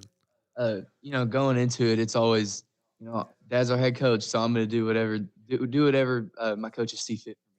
So whether that's playing quarterback or playing running back or playing in the slot or doing something like that, I'm always game for whatever they give me. I just love playing football. I love playing football with these guys. I love being a leader for these guys and helping these guys be the guys that I know they can be. So whatever is fit for our team, that's what I'm willing to do. And I just love playing football. So if I made you king for a day, all right, and you get to make the starting, like if you had one position that you got to decide, do you have a favorite spot on the field? I always say this, but there's something special about scoring touchdowns, but there's also something special about hitting a quarterback and making a big play on defense. So in my own personal opinion, I would play linebacker because that's just I've always been a defense guy. Scoring touchdowns are cool, but making a big play on defense is special. So and talk about and it's been a really, Hancock has a proud tradition in football. You got the state runner-up back there, Mr. Football, and that well. But even since your dad's been there, it's been consistently winning football games, anywhere from 6 to 7 to 8 a year. You're getting some playoff wins.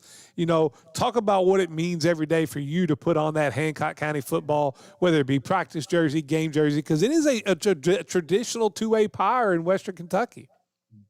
For me, I have a special situation because I've grown up in that field house. I've been there my entire life. So, all these coaches, I call our defensive coordinator Ernie Garrison. He's my uncle Ernie. So it's just been a real special thing for me, and I know Graham can attest to it as well because his dad, Coach Sharon, has been around that for a pretty long time. So, being able to put on the red and white is something special. There's nothing like playing.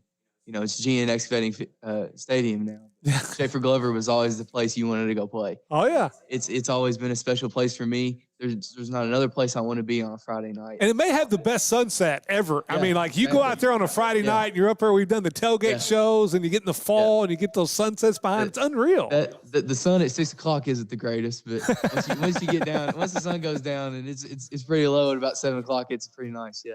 Oh, I asked Graham about that. Of course, the dad, he talked about how your dad's been a part of that program for a long time. I think it was your brother also part of that program. Now talk about what, Brady talks about him growing up, in that field house. I'm sure you have too. You guys, maybe where you first met at 3 years old there, but talk about being a part of that program and what it means to you, Graham.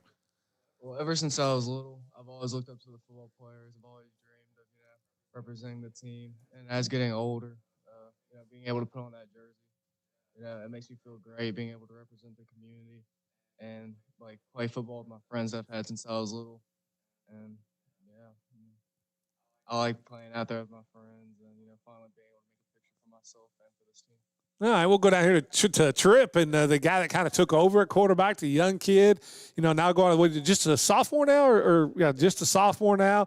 Talk about the growth that you kind of seen in your, the things that you wanted to get better at as you go in late as the starter at the end of the year, going into this offseason, now going probably as the starting quarterback this year. What were some things that you were looking to get better at, or you thought you had to improve in your game this offseason? I think I need to be a better leader of this team. Still kind of getting new to the team and stuff, but definitely leader, and accuracy is big, and running. I'm gonna run the ball a lot, and definitely leader though. I think I need to step it up. I was going to say, with Brady coming back, I think like top 4 rushers are coming back from last year. So it's a great start for a quarterback. You know, you've got a new offensive line in front of you, or a lot of new players there. How's that gone so far? And what's the growth you've seen out of that offensive line? Pretty good. We're gonna be ready. They've been working hard, and people think we might be losing a lot, but I think we'll be good. Okay, we'll go down here to Grant. And Grant, talk about Coach Eubanks a little bit. You know, this is a guy that's been there a long time, won a lot of football games there, but talk about him off the field, like what he means to you, not necessarily as a football coach, but just off the field as a whole. What does he mean to the young men that play football at Hancock County? Well, I've known him my whole entire life. Him and my dad are best buds. And, just hanging out. He's the best cook I know, too. Oh, really? Yeah, Oh. When we have like something for football and he cooks, it's like, all right, let's go. I'm ready to eat some food. You go hungry to make sure you get plenty. Is that what you're talking about? But, I've known him my whole life. He's a great guy.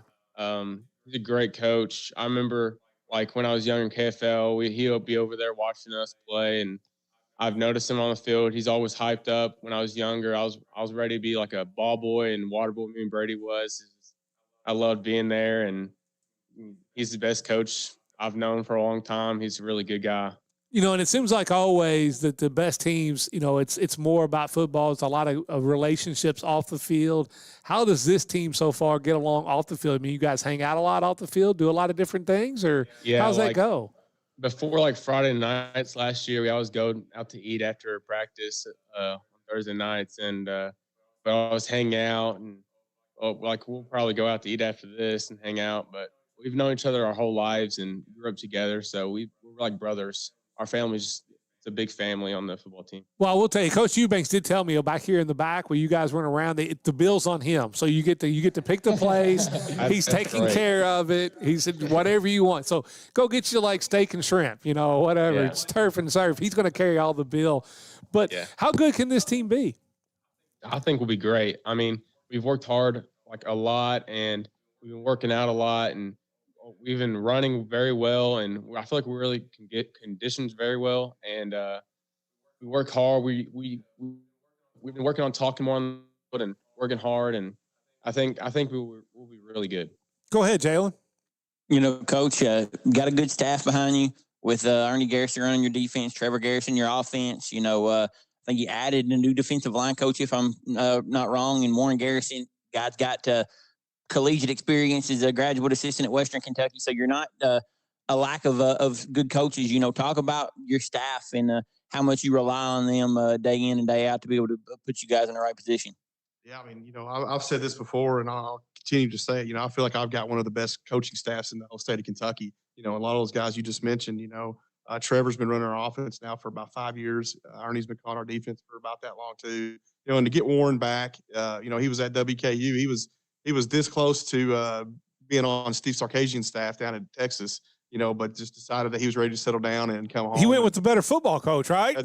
Exactly right. He went where his heart led him, So no, getting him back to help us out with our D-line guys, and Jeremy Estes was our D-line coach for forever, and he just decided his daughter's playing, Bailey's playing softball, so he wanted to take a break there and be able to go chase her around during spring. So we were able to pick Warren up. So that was big for us. But yeah, Tyler Kratzer, a lot of the guys that we have on staff either played for us or played for me, so that's a big deal, to have guys that want to come back, that want to coach, want to pour into these young guys, because, I've told them, I said, I'm not going to do this forever, but I'm trying to get those guys ready to take over. So when I do decide I'm done, that we'll be in good shape. We'll never have to rebuild. We'll just stick another guy in there. I've got to ask you, because I know it doesn't start till next year, but there has, the new rule where RPI is going to take effect in the second round. Are you a fan of this? Are you a fan of RPI in the way they're using it in high school football? I mean, it's one of those things. You can be a fan about it. You can not be a fan about it, but it's what it is, what it is. Over the last, this is my 22nd year coaching high school football, 13 as head coach. We've seen a lot of different changes. And so we just kind of roll with it. You kind of question it amongst ourselves, but and as an athletic director, there's some good things that you see for different, reasons. You can kind of understand it a little bit better, but it's just one of those things that we take it in stride and keep rolling. I will say this too, Coach. Back to your coaches. I don't even know if you know this, but I've last time I made a bet with the Hancock County, I had to shave my head. I've got another one with Trevor Garrison. So if you guys come to Paulson Stadium and you beat us again, I've got to wear a Hancock County shirt. But if we win that following week when you guys return from fall break, he gets put on the McLean County maroon and gold. So you've got good coaches. Not sure if they're the smartest guys in the world, but you've got a good staff around you.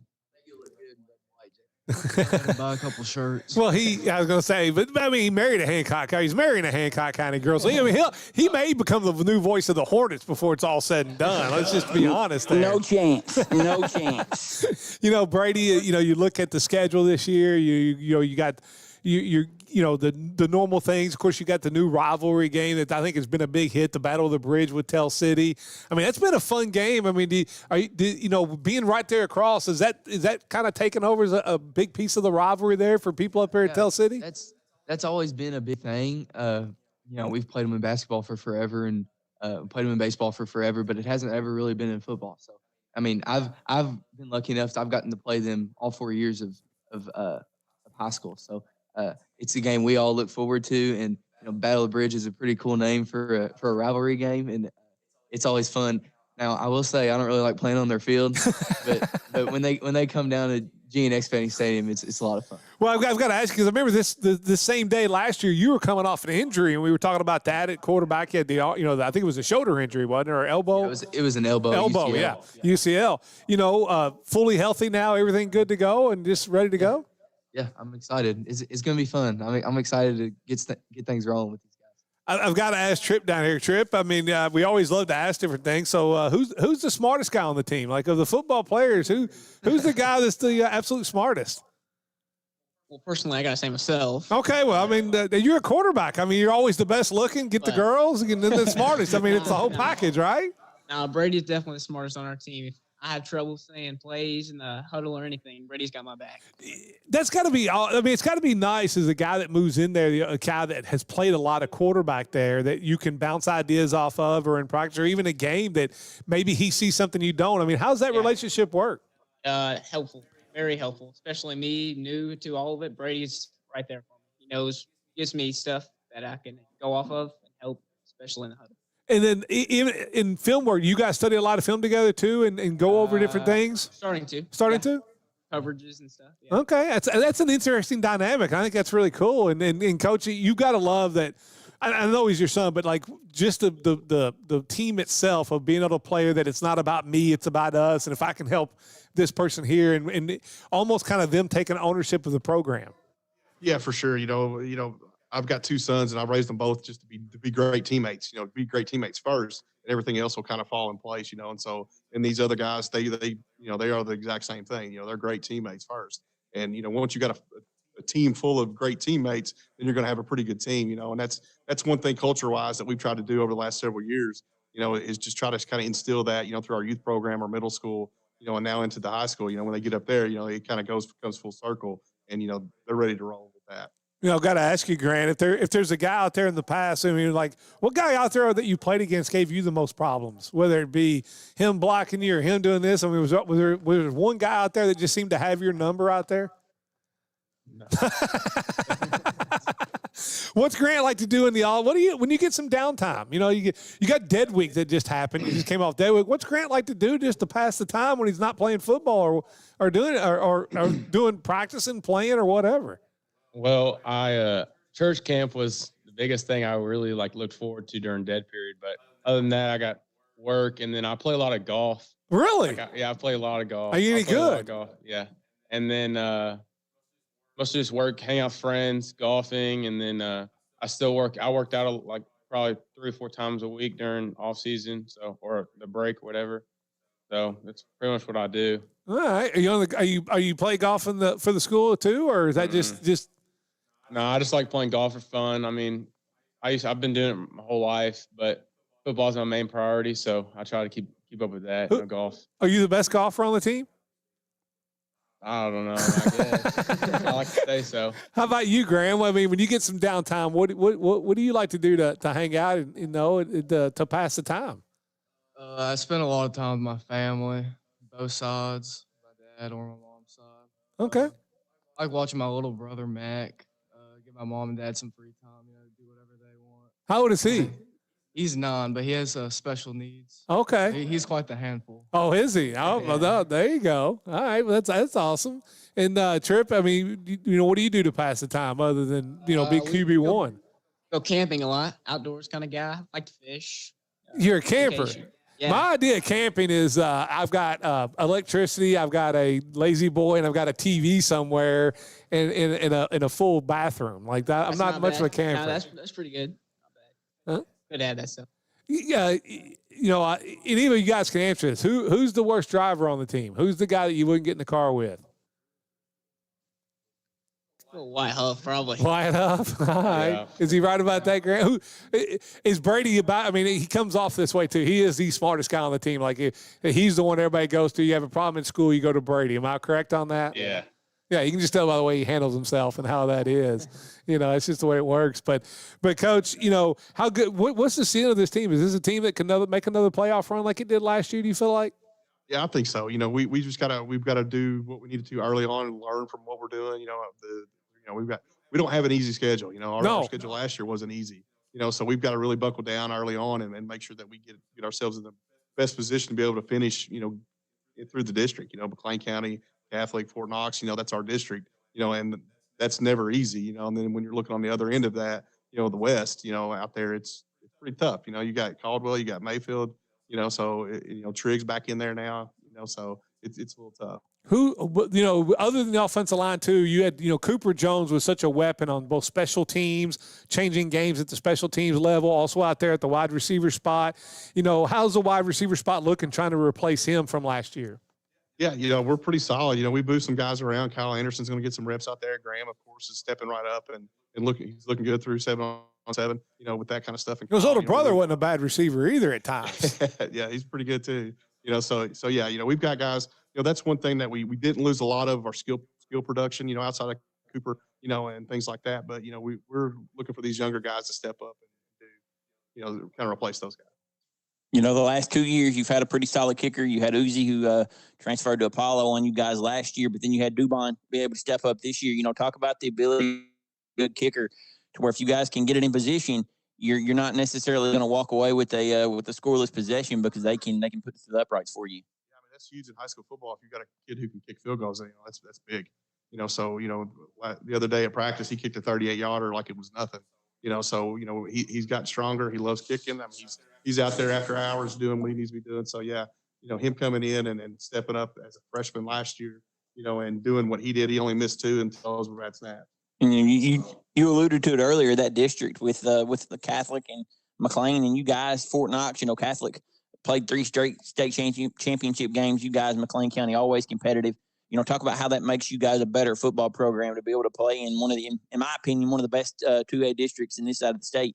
Yeah, you got to be ready every week. It's one of those deals. There's only 4 teams.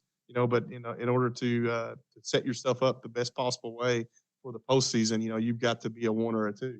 And so that battle there with Catholic and McLean and Fort Knox, it's always tough. Coming out on the other end of that. Well, Coach, we appreciate you guys coming down for Media Day. Good luck in the season, guys. Stay healthy. Good luck, and we'll, you can always catch all the Hornets games right there on WBIO with Joe Chrisley and Todd Count and those guys. Looking forward to it. I'm sure we'll be reaching out to you to come on the Scoreboard Show Friday Night Lights Out. Just make sure you email me stats. I'm really worried about this KHSA stats thing. Yeah, well, they keep assuring us that it's going to be lined out. So we got less than a month. That's all I know. Because that's our lifeblood here, being able to do that. So I'll be reaching out to you if we have any problems with that. But good luck, Coach, and thanks so much. Yeah, thank you guys for having us. Go Hornets. And coming up next here at Media Day, we'll go from the Hornets to the Cougars, as it'll be Grayson County and Coach Jones. This is Southwire Football Media Day, presented by Owensboro Health, and the live stream brought to you by the Green River Area Federal Credit Union. Southwire in Hallsville has been family-owned since 1950.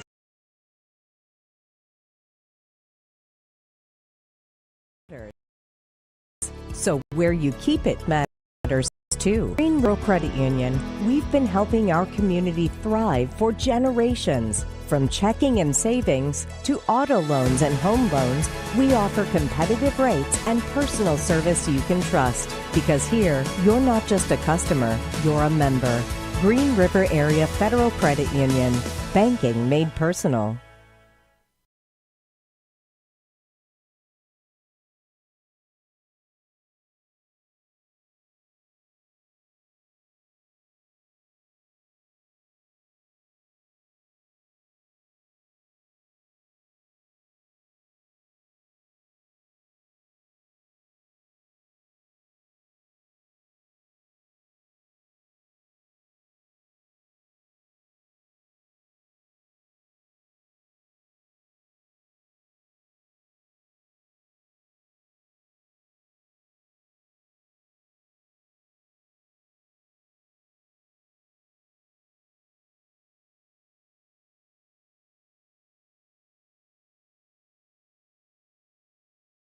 Experience the difference today. Your money, your future, your credit union. Member NCUA, Equal Housing Lender.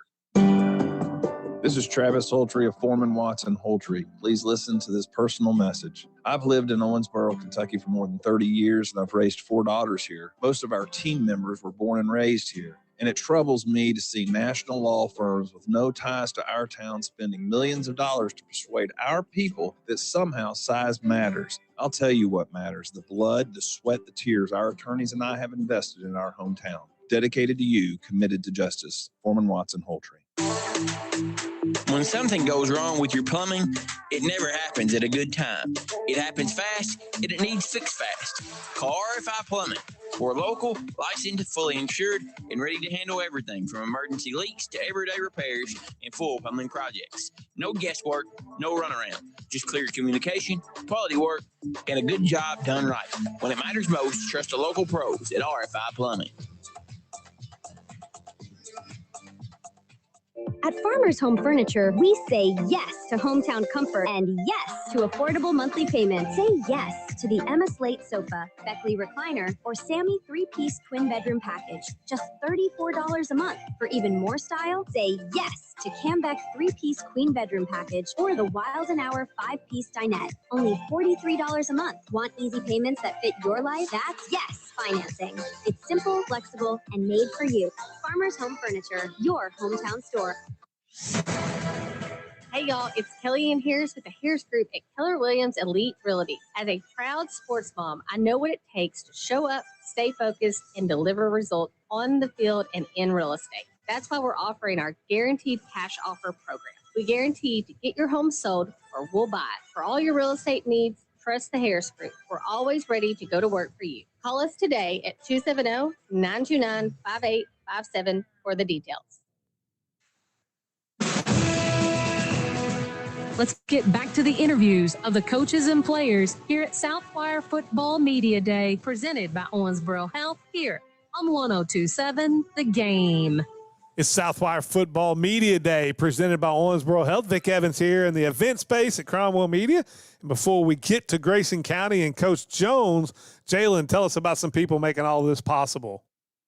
Yeah, Vic, we got Galloway Farm and Auto Repair, Labor Management Federal Credit Union, and Hancock County Farm Supply. Without them, we couldn't do what we do. And a big thanks to Pepsi and also to Bernie's, as they provide all the breakfast sandwiches and the lunch sandwiches, and then, of course, Pepsi with all the drinks. And now we'll get to kind of a staple here, Coach Jones and the job he's done at Grayson County. They come off a year where they went 4-7 last year, lost OHS in round one. It was kind of an eventful year where you kind of go through the whole process, and you had some personnel changes right in the middle. You know, what did you learn from last year that was kind of a tougher year for you guys that you could take into this year, Coach? Number one, I think we grew personally throughout the year. I think we went through a period of time there where, mentally, I don't know that our team fully believed that we could get a lot of things done. And probably right around fall break, we had a big game over at Ohio County. And coming out of that, I mean, we played as good a football as we have in the last 3 or 4 years, and we've had some pretty good teams.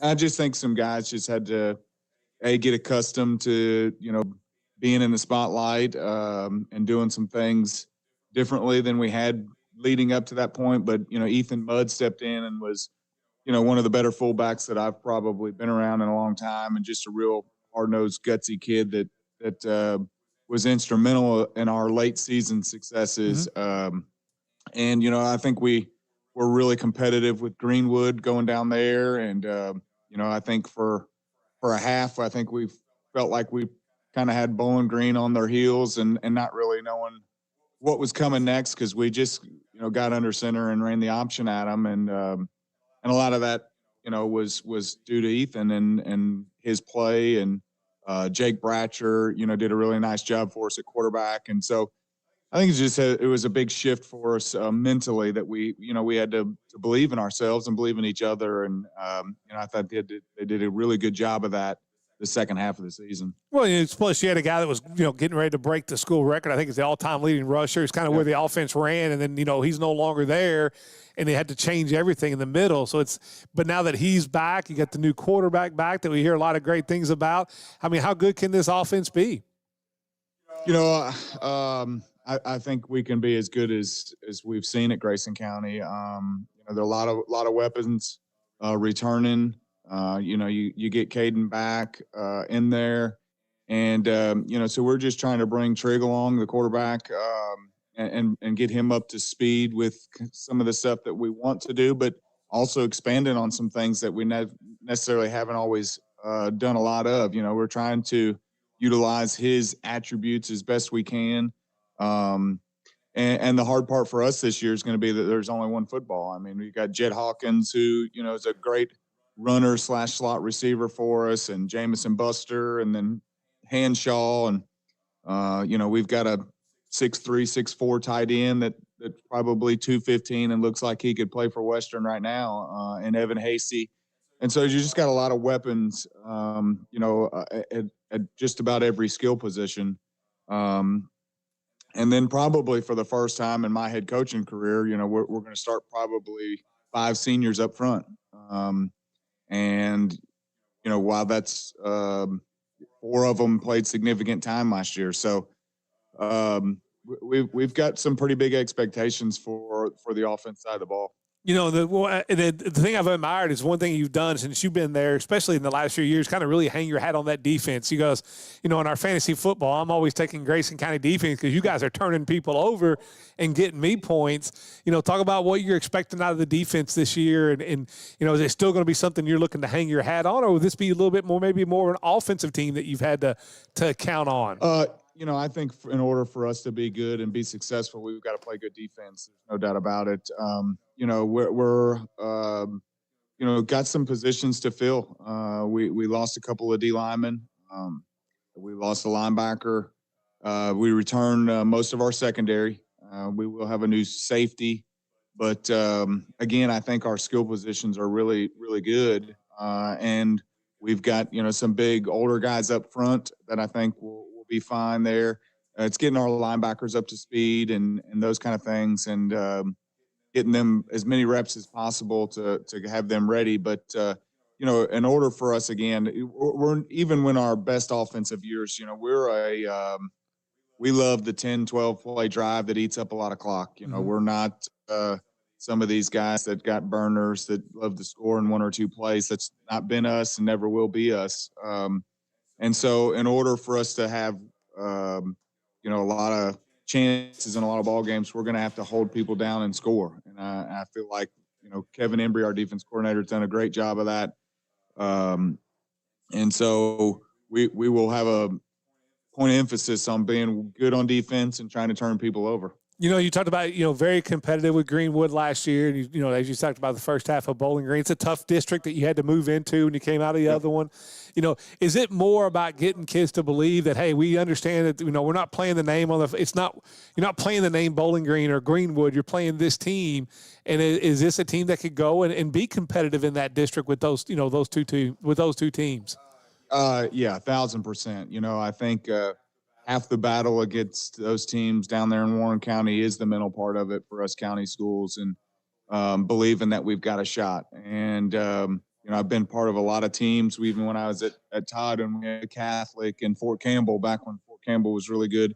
You know, half the battle is actually getting off the bus believing you got a chance.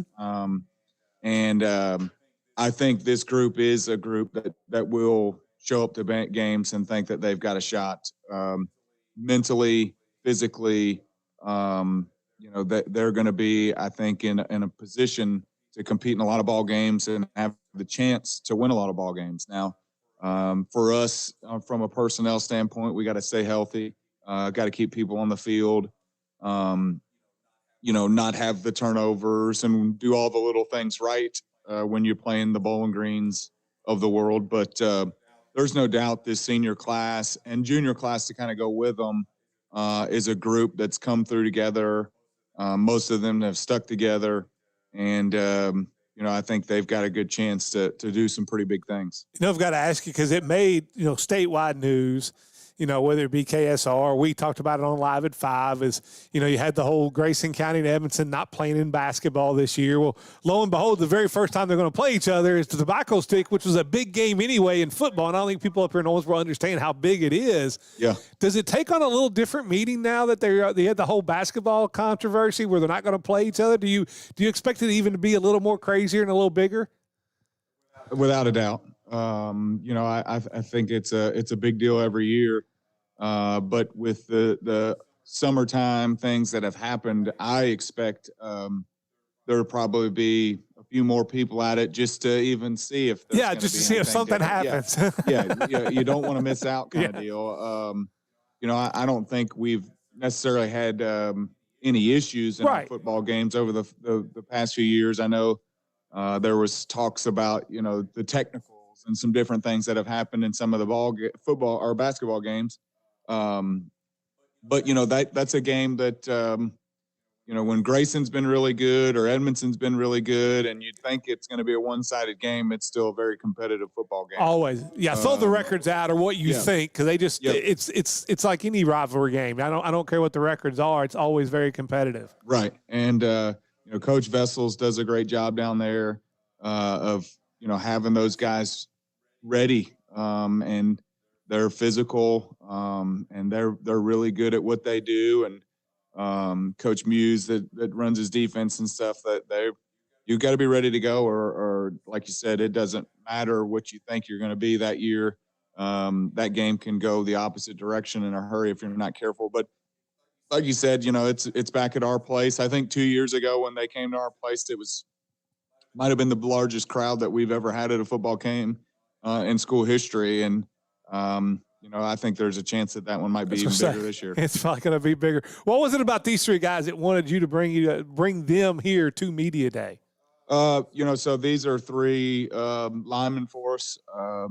I'm just. I was going to say, if they weren't linemen, I was going to say you guys are growing them different down there in Grayson County now. No, these three guys all played on the offensive line, defensive line for us last year, and expect the same again this year.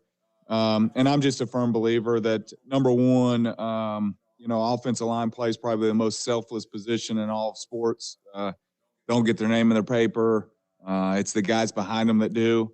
And I felt like with their work ethic, leadership, they're going to be seniors now. There was nobody more deserving than to come represent our program. Well, we'll start down here with Noah. And Noah, I've always found it fascinating as one, you know, covering games as long as I had, it all starts up front. But the only time during the game that you're mentioned is when you do something wrong and there's a flag on the field usually. You know, I mean, that's it. That's what people see. How is that? Talk about that mentality of, you know, that it's kind of a selfish position, a nameless position at times, but it's also the most important position. That is at best that nobody knows who you are, because that means I didn't do anything wrong. Talk about that a little bit. I think it's like interesting to where you're out with these same guys, you're out all summer doing the same stuff, and you hear their name a lot, but you don't hear yours. And like kind of a weird thing to get used to, but eventually you start like kind of liking it. Like it's nice to do something selfless. It's nice to be rewarded knowing you did your job and the coaches know you did your job. So I would say that's a better reward than like getting someone hearing my name every so often. I'd rather my people close to me know that I did good. one great offensive lines, it's five guys working as one piece and moving in, in tandem with each other. But also that happens a lot off the field of how they get along. Talk about how you guys get along. Do you guys hang out together off the field as linemen? I mean, do you do things together? Talk about that brotherhood of being the line that Grayson County has this year. I would say our linemen are probably my best friends. I mean, Maddox over there, he's definitely my best friend. We got my cousin, Carson. I would say I hang out with these guys a whole lot. I talk to them all the time. We have our own group chats. Like, we're all very close. Okay. Well, we all know. I mean, let's just be honest. The linemen are the smartest guys on the team, aren't they? I mean, they really are. Like, everybody else may get the credit, but you guys are the smartest guys on the team. Am I right on that? I don't know. I would say we have a lot of smart guys. Some of them, sometimes they're a little stupid, but I would say we got plenty of smart guys to go around. I mean, I would say our smartest group is probably the linemen now. Who's the best fisherman of the offensive linemen? Oh, that's my buddy Cade. Okay. He was part of the best fishing team. Okay, all right. I mean, because I was gonna say we'll go down here to Maddox. He talked about one of my best friends. There is that brotherhood. When you play football and you're an offensive lineman, it becomes a brotherhood, doesn't it? Yeah, of course. It definitely becomes brotherhood. You have Lean in there a little more to it. There you go. It definitely becomes a brotherhood. There's so many trials and tribulations that y'all go through together, getting yelled at and everything. It's just you grow so much together just going through those same fights. How's the relationship you guys? He talked about you guys are pretty close, at practice and stuff. Is this one where you guys are helping coaching each other? You guys are working on, hey, I saw you do, you took this step. It should have been this step. Is there a lot of coaching inside the offensive line together, teaching each other? I would 100% say so. I feel like all the time we're helping each other out as much as possible. We're giving constructive criticism, making sure we're doing all the right thing. And if we disagree on something, we'll come together, talk about it, or either bring it up to a coach or something if it becomes a bigger deal. Carson is as a line normally too is the great lines individually hold each other accountable. Do you see is this group that you have at Grayson County? Do you guys take accountability for each other and hold each other accountability when it comes to the football field? Yeah, I would say definitely we hold each other accountable on the field, off the field, a lot in the weight room too. I would say that's where it really comes. Does it become? Sure. How is the competition in the weight room? Like, is it a thing where you guys are competing every day, every second against each other in the weight room? Definitely, yeah. If one of us tries to go down in weight, we make sure they don't. Here's the question I have for you. Who's the best trash talker of the offensive lineman? Because I know a lot of times it's like the cornerbacks and the running backs and the receivers. Everybody thinks they're the divas, but inside that group, linemen can trash talk just as well as anybody. Who's the best one on the team? I would have to probably say Noah. Oh, is he right about that, Noah? Or do you have that ability to throw some good trash talk out? I would say I have the loudest mouth. I would agree with that. What do you? How about you, Maddox? What do you like to do off the field? What does Maddox do when he gets some downtime for fun? Well, recently I've really just been playing video games or doing church activities. I've been really busy recently. Okay. Just a lot of church things. There's nothing wrong with that. What's the go-to game? Right now, college football 27. Okay. How is it? I haven't played it yet. How is it? Give me. You grade it to me from an A to an F. How well is the new college football game? I'd give it like a B+. Okay. Like a B+. It's not the best ever, but I like it. I have really fun in the road to glory modes. The one thing we've seen is up here is a lot of these schools are having people that are putting their school onto college football with their players in their stadium. Is Grayson County on a lot of games yet? Yeah, it's on college football 27. Okay. I've uploaded us and played as them. All right. Well, who got the biggest diss? Like, who's the guy that's a good football player? But you look at who's the guy that looked at it and say, "Hey guys, you got my rankings all wrong." I would say probably me. And I'll ask you, Carson, too. Like, Coach Jones has been down there and done a great job and won a ton of football games. They won back-to-back district titles, all that. But take that aside. what does Coach Jones, just as a person going to school at Grayson County and growing up in Grayson County, what has he meant to the young men down there at Grayson County, and especially happen to be the ones that play football? Take wins and losses out of it. For me personally, I would say Coach Jones is my favorite coach, and I feel like the other guys on the team could probably attest to that. But yeah, I always like to see Coach Jones in the halls at school and saying hello. Yeah, how about you, Noah? The same thing. I mean, you've been there a while, and I'm sure he's yelled at you. If you say you're the loudest, I'm sure you've caught the brunt of his at times. But talk about what you've learned from him so far and what you're going to take forward. Honestly, I think he's really taught me how to be a man, be a person who I'd want to be in this society. He's very supportive. If you see him in the hallways, he'll come up to you, he'll say hi, he'll pat you on the back. He does a lot for us, and it's nice to take a step back and look at what he's done and just be very thankful. Well, I heard he told me he told me he was going to take the offensive line out for lunch today, and you guys, it's all on him. So just letting you know. Go ahead, Jalen. Coach, I'm a big supporter of two-sport athletes, so I got to know, have you tried to talk Jack Logston into playing football yet? I had conversations with Jack since I've known Jack. Probably as a sixth grader, and I've pitched every sale that I know how to try, and but you can't blame a kid that is headed to be a Division I athlete for A, protecting himself, and B, being dedicated to what he thinks he's best at. I think he would have made a tremendous football player. He was good before he stopped playing, but still joke with him today. I mean, if I saw him today, I'd tell him I got a jersey with his name on it, but I know he's not coming. So. Not to give me a win or loss total, but expectation wise as a coach, you kind of know, if for you guys to reach your ceiling, whatever you think that ceiling is there one position group that you felt like needs to take a step forward that maybe, not that they were bad last year, but hey, if we're going to get to 6 wins or 7 wins or be competitive in our district or win a playoff game, this is the position group that has to kind of step forward to get us a little extra. I expect us to be really good up front, and we return most of our skill positions. So, on the offensive side of the ball, we need Trig Payne to play well. Mm-hmm. And he's going to be our quarterback. And I think everybody that knows anything about us knows that he's going to be our quarterback, but we need him to play well, take care of the football, be able to manage the game and those kind of things, and grow as the year goes on. And then defensively, we've got to play well at linebacker. I think again, we return quite a bit of experience on the D line, and we've got some experience on the back end. And probably the newest group as a group would be linebackers. And I think any good defense has got good linebackers, and I think every good offense probably has a pretty good quarterback. So if we continue to move forward in those positions, I think they will play and mesh well with the guys that we have coming back to us. Got to ask you, Maddox, is the new QB taking care of you guys? I mean, you're his entourage and you're his protectors. Is he treating you guys okay? Has he learned that spot yet, or how to treat his offensive linemen? He'll be pretty nice for the most part. I'm still waiting on his fair share of pain.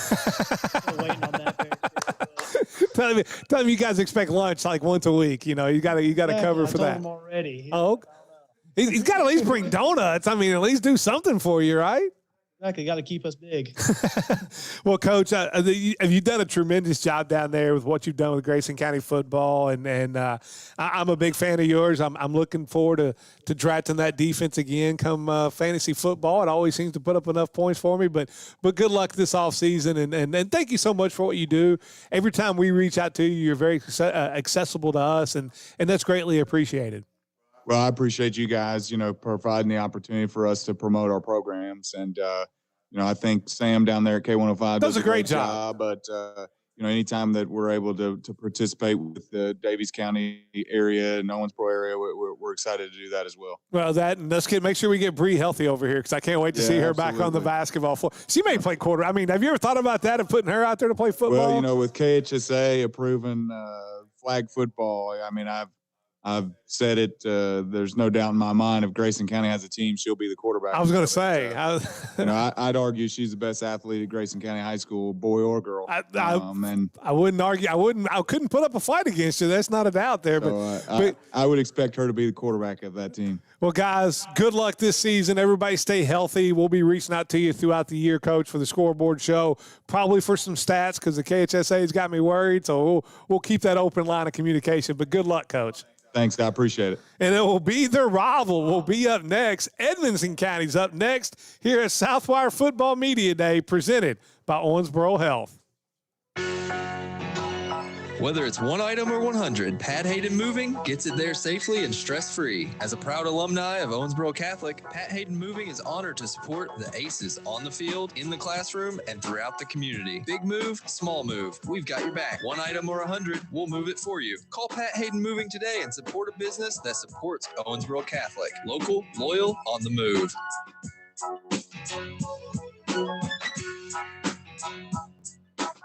Hawkins Avenue PLLC is a full-service architectural firm providing design services for K-12 education, business, healthcare, industrial, religious, hospitality, and mercantile projects across the state. Our motto is design-focused, service-based, and feel it nothing less than mandatory to provide a service to our clients that exceeds their expectations. With a combined 30-plus years of experience, the team at Hawkins Avenue is the architectural firm you need for your next project. Located in Beaver Dam, give Jeremiah or Kyle a call at 270-363-2235. Got a pizza craving? Come on down to Gino's Pizza in Livermore. Proudly owned by Matt and Carrie Huff. Enjoy mouthwatering pizzas made with the freshest ingredients. Come see us at 405 East 7th Street or give us a call at 270-278-5121. Gino's Pizza, your local pizza hotspot. Kentron Manufacturing is hiring. We're looking for entry-level associates who are dedicated and drug-free. In business over 50 years, we offer insurance, paid holidays, vacation, and a clean, controlled environment. Apply in person at 610 Industrial Drive. Kentron is an equal opportunity employer.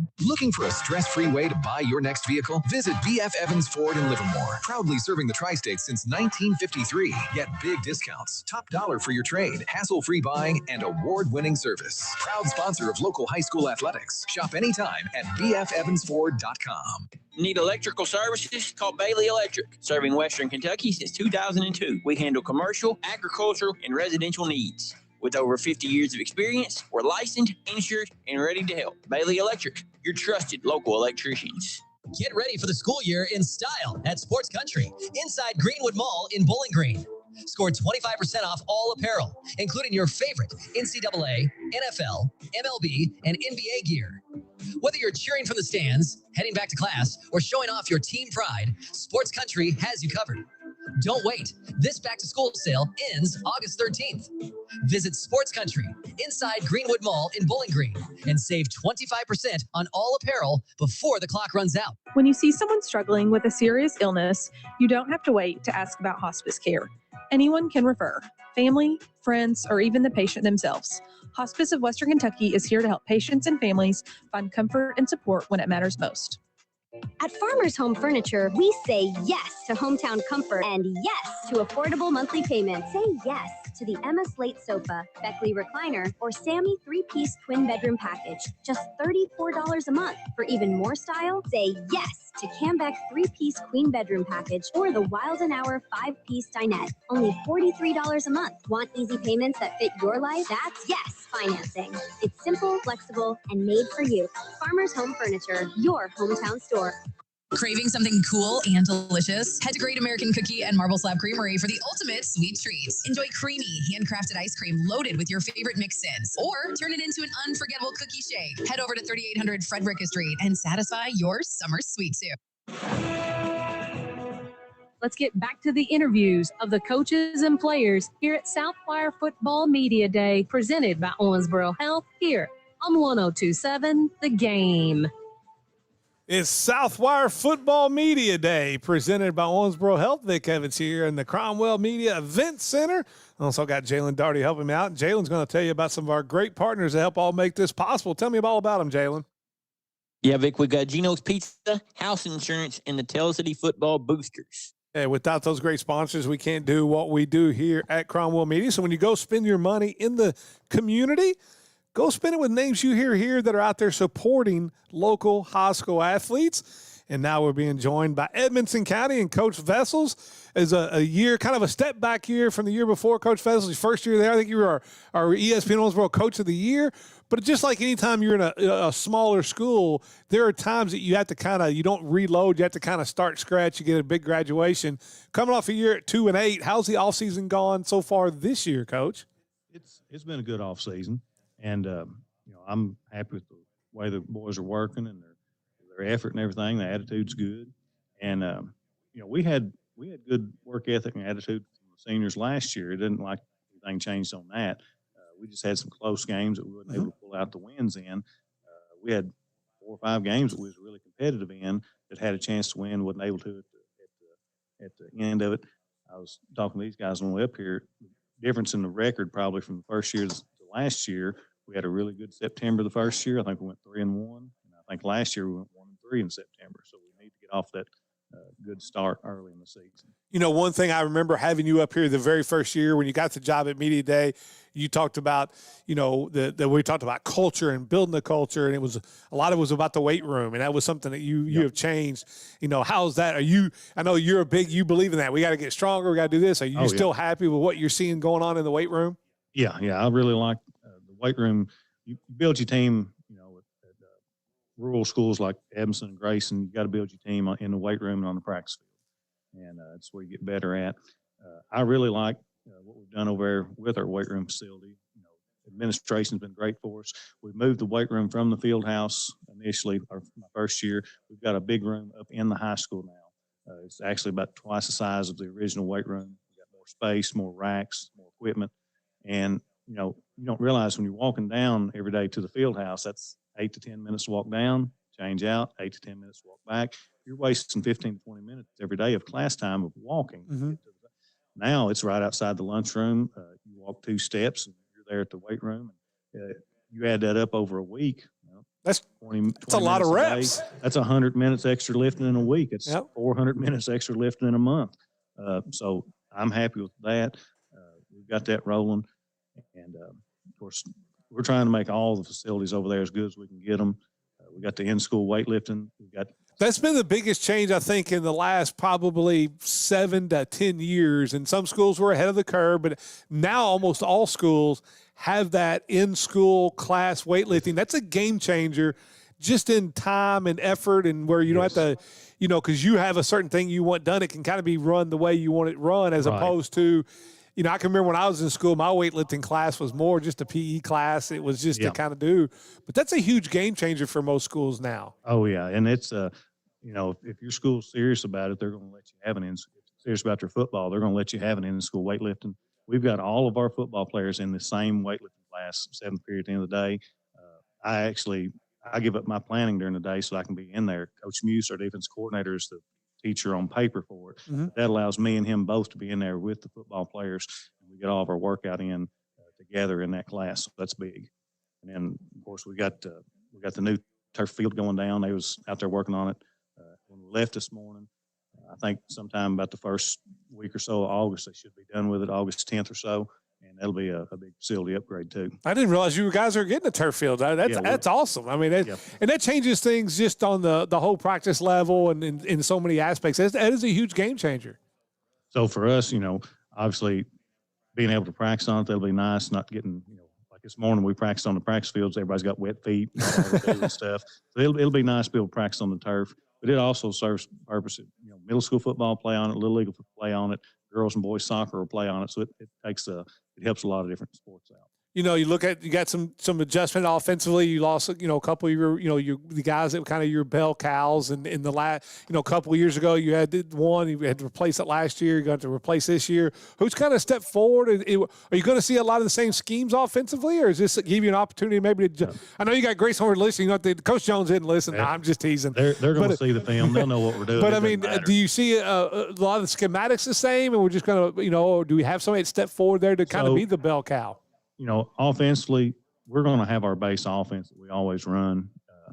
It may change who we feature in the offense. Mm-hmm. 2 years ago, we had Swihart at tailback. We gave him the ball a lot out of the eye. Last year, we had Blaine Louise, Will Salen, and Colton White. They're more smaller slot backs. We ran a little bit more wing T stuff with them. We're still getting the ball to them on, instead of toss out of the eye, it might be flip out of the wing T. This year, it's kind of going back a little bit more toward what we had before, bigger, thicker backs. Like Jacoa here, he'll be a fullback. He'll get a lot of carries in the eye and out of the gun, kind of running between the tackles like Swihart did. And then, so we'll kind of revert back to that a little bit. We got another guy, Roger Harris. He'll play tailback some in the eye for us. And so we'll go back to that and some play action stuff. But the scheme, it just, our offense is flexible enough to whatever we've got, we fit the scheme to what we got player-wise. What was it about these three that wanted you to bring them up here to Media Day today and to introduce them to the ESPN Owensboro area on the live stream and on radio? Well, they're all three seniors. And what I do is, we've got 3 or 4 Media Day things we get to go to. I try to get all the seniors a chance to talk in front of the camera. I tell them, I don't want 1 or 2 leaders in our program. I mean, every senior better be a leader. Okay? So I try to get them all a chance to talk. But Chase Butler here, he's going to be our starting center. He started right guard for us the last 2 years. We lost Hunter Kinser, who's a really good player for us. Chase has slid over, made the transition well, working really hard. Owa's probably going to start fullback for us, probably defensive end as well. Condor, he's fighting either for a starting offensive tackle spot or possibly a backup. So all 3 are seniors. They've all got a great work ethic and working hard for us. And I wanted to reward them by getting them a chance in front of the camera. I've got to ask Chase a little bit. I mean, I've always said it makes every team go. The offensive line is the lifeline of everything. Talk about the relationship that moving over to the center, kind of being the leader of that offensive line, the communicator of that offensive line. How's the relationship and of the offensive lineman been this offseason? And have you seen some growth? Because that's the one spot where it's really 5 guys that have to work as one and move in tandem. How's that been so far with the offensive line? Well, So you lean in just a little bit towards that mic. There you go. Well, this year, I think it's been the most like we work all together. Usually, we don't talk. We didn't talk much past couple of years. We've kind of just done our own thing, make sure we did our job. This year, where I went to center, I've made sure that everybody knows what the formation is. I like to talk a lot. I think if I talk most, that everybody's gonna know what they're doing, and I think we're gonna be able to run every play without our line messing up. And I mean, O-line wins ball games. Oh yeah, without a doubt. And they're also the smartest guys. They're usually the best looking guys. And I asked earlier too to one of the other offensive linemen. I mean, how is it when you play football? Like if your number or name is called, that's usually the referee doing it when you've done something wrong. You didn't come out and say that was a great block by the center. It is holding on the center, loss of 10 yards. Growing up and embracing that offensive line, how is that how does it feel that when your name is called out there, it's usually done by something, not in the locker room, but I'm talking about on the field, it's usually done something wrong. How different is that? It's something. Well, we usually try to avoid that. Yeah. Ain't gonna be too good after the game. Coach Vessels, how is he? Your offensive line coach. Talk about Coach Vessels and what he means to you, and how he how he handles his offensive line. I mean, the way that it's changed since he's come here is, it's unbelievable. But like before he showed up, we didn't get taught much. We ran the same play. That's all we did, and he showed us in so many ways and changed us in so many ways, the weight room and everything, that we work as a team and not just we got one guy that runs the football and that's all it is. Mm-hmm. It just builds so much character when we all work together. He had this quote the other day that, O-line, that's like the most important part. If you have no O-line, there ain't nobody to run the ball. And high school football is for running the ball. Mm-hmm. That's just how it is. And who's the best looking lineman on the team? Probably Caleb Wyndham. Okay. Right tackle. All right, we'll go down here to Jacoa, and it's going to be a guy that's going to run the football. You're going to live and die with what your offensive line does. Talk about them a little bit and the relationship you have with those guys. So I love them. I need them for everything I do. I love Chase. I love all the line. We can't really have nothing without them, Like, without the line, I don't think we'd be much at all. You know, I asked Coach Jones about this, but, you know, this will be the first time Grayson and Edmondson are going to play in any sport since the big news and the big chaotic news that was kind of leading the state of where Edmondson and Grayson weren't going to play in basketball. And now you got the tobacco stick. Is that something that you expect to be maybe, you know, even it's a huge thing down there.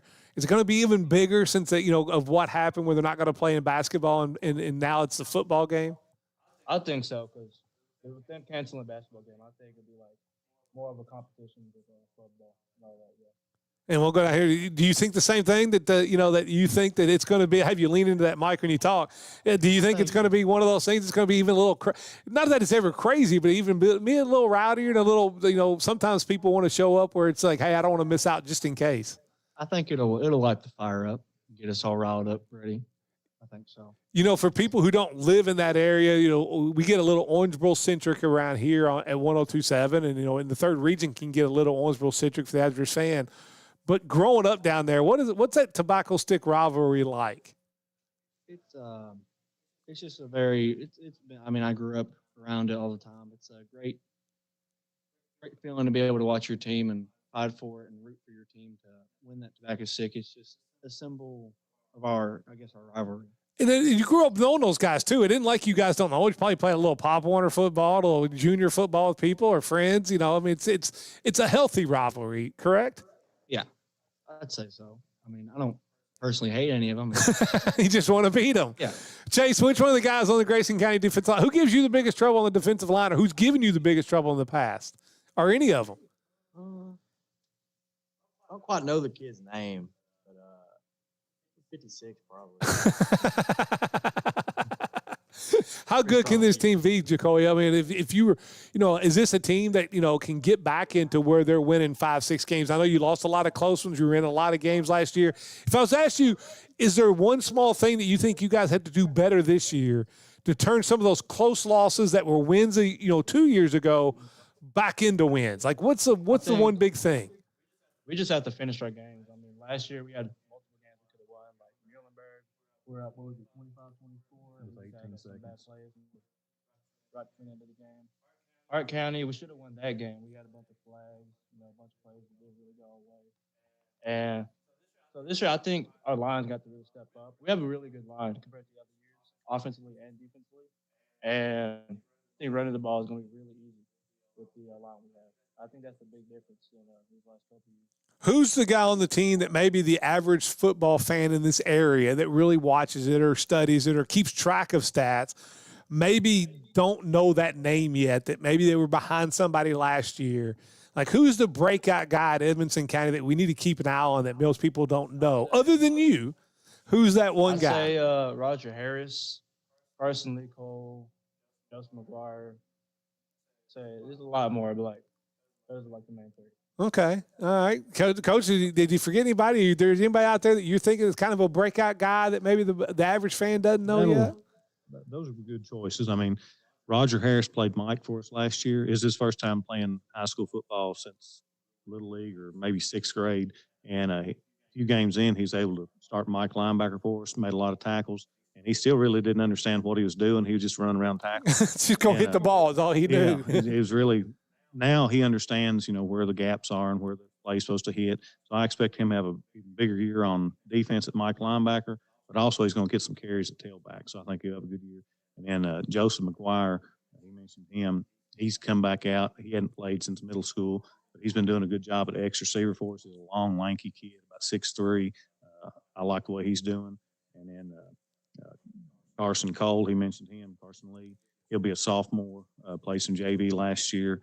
We'll use him in the slot some on offense. So there's, I expect whoever gets their chance to go in there and perform well. And we've got several guys that I think are ready to step up and play. He talked about the new turf going in. I mean, as a football player, and when you have your school that wants to give, to give you more resources than you've had. I mean, how exciting is that to get out there and run around on the turf on a Friday night? I'm pretty excited. It's looking good so far. They're not even pretty much. They're probably half finished, maybe. But it's looking good right now, and I'm ready to play on it, to be honest. And so talk about, he talked, Chase did too, but, Coach Vessels has made a huge culture change down there in the last few years.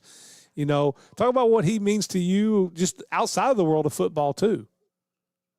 He's been a real good just gym coach in general, but he's made me because I didn't start playing my freshman year. I started playing junior year, and he's really helped me learn a lot about football and the plays and what I need to do, and how I need to get my bench up and everything, just all my weightlifting and everything. It's just helped me a lot to learn the game of football. Jacoa, who's the team clown? I mean, who's the guy that when things are kind of tough, he can break it. You know, he's the jokester that can kind of lighten the mood whenever it's going rough. Either him or Caleb Wyndham. Okay, it's always is Caleb an offensive lineman too? Yeah. Well, they have the best personalities. There's a reason I didn't bring them both at the same time. Chase, who's the worst driver on the team? Noah Lindsay. Okay, yeah. That's a pretty good one there. All right. And who's the best gamer? Ooh. I don't know. Probably Jacoa. You, Jacoa? Yeah, there you go. All right. And, talk about what it means. And we'll start right here with you and work down what it means to you to put on that Edmonson County Wildcat uniform on a Friday night and go out and represent your school and your community every Friday night. What does that mean to you? It means like holding up my culture, like growing up, because my older brother played football, my younger brother plays football. We'll get to play football together this year. Okay. Excited about that? Oh, yeah. All right. Absolutely. Really excited to be able to finally play with him because he's been wanting me to join forever. But I like to represent where I'm from. You know, I like to fight for it. Okay. To be proud of where I am. How about you, Jacoa? I mean, it's everything. I mean, me and him, some of the other seniors, we've been playing together since like 6th grade. And, putting on his jersey, playing for the Wildcats, it means a lot.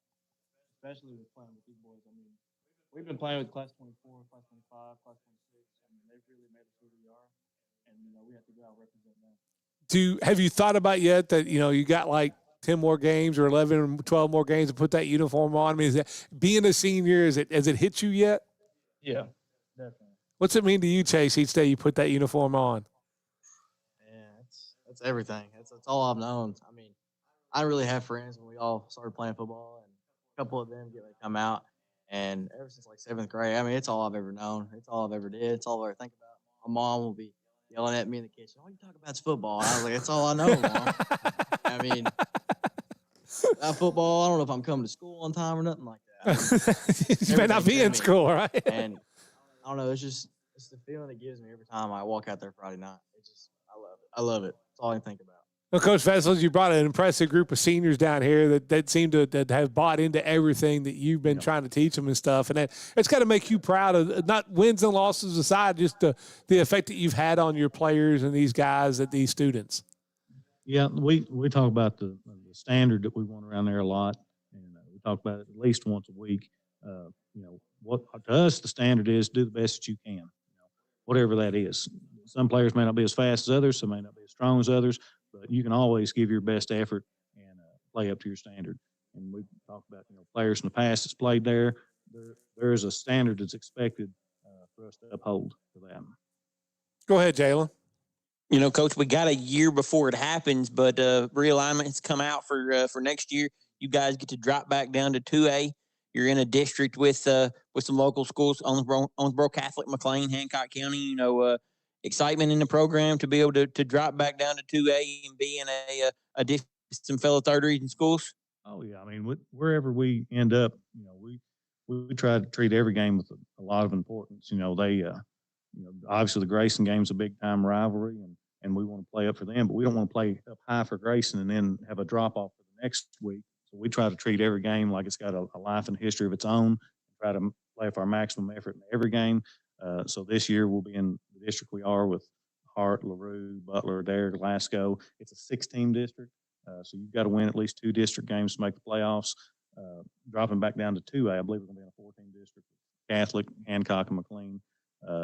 Those are all traditional rivals that we've played in the past at Edmonson.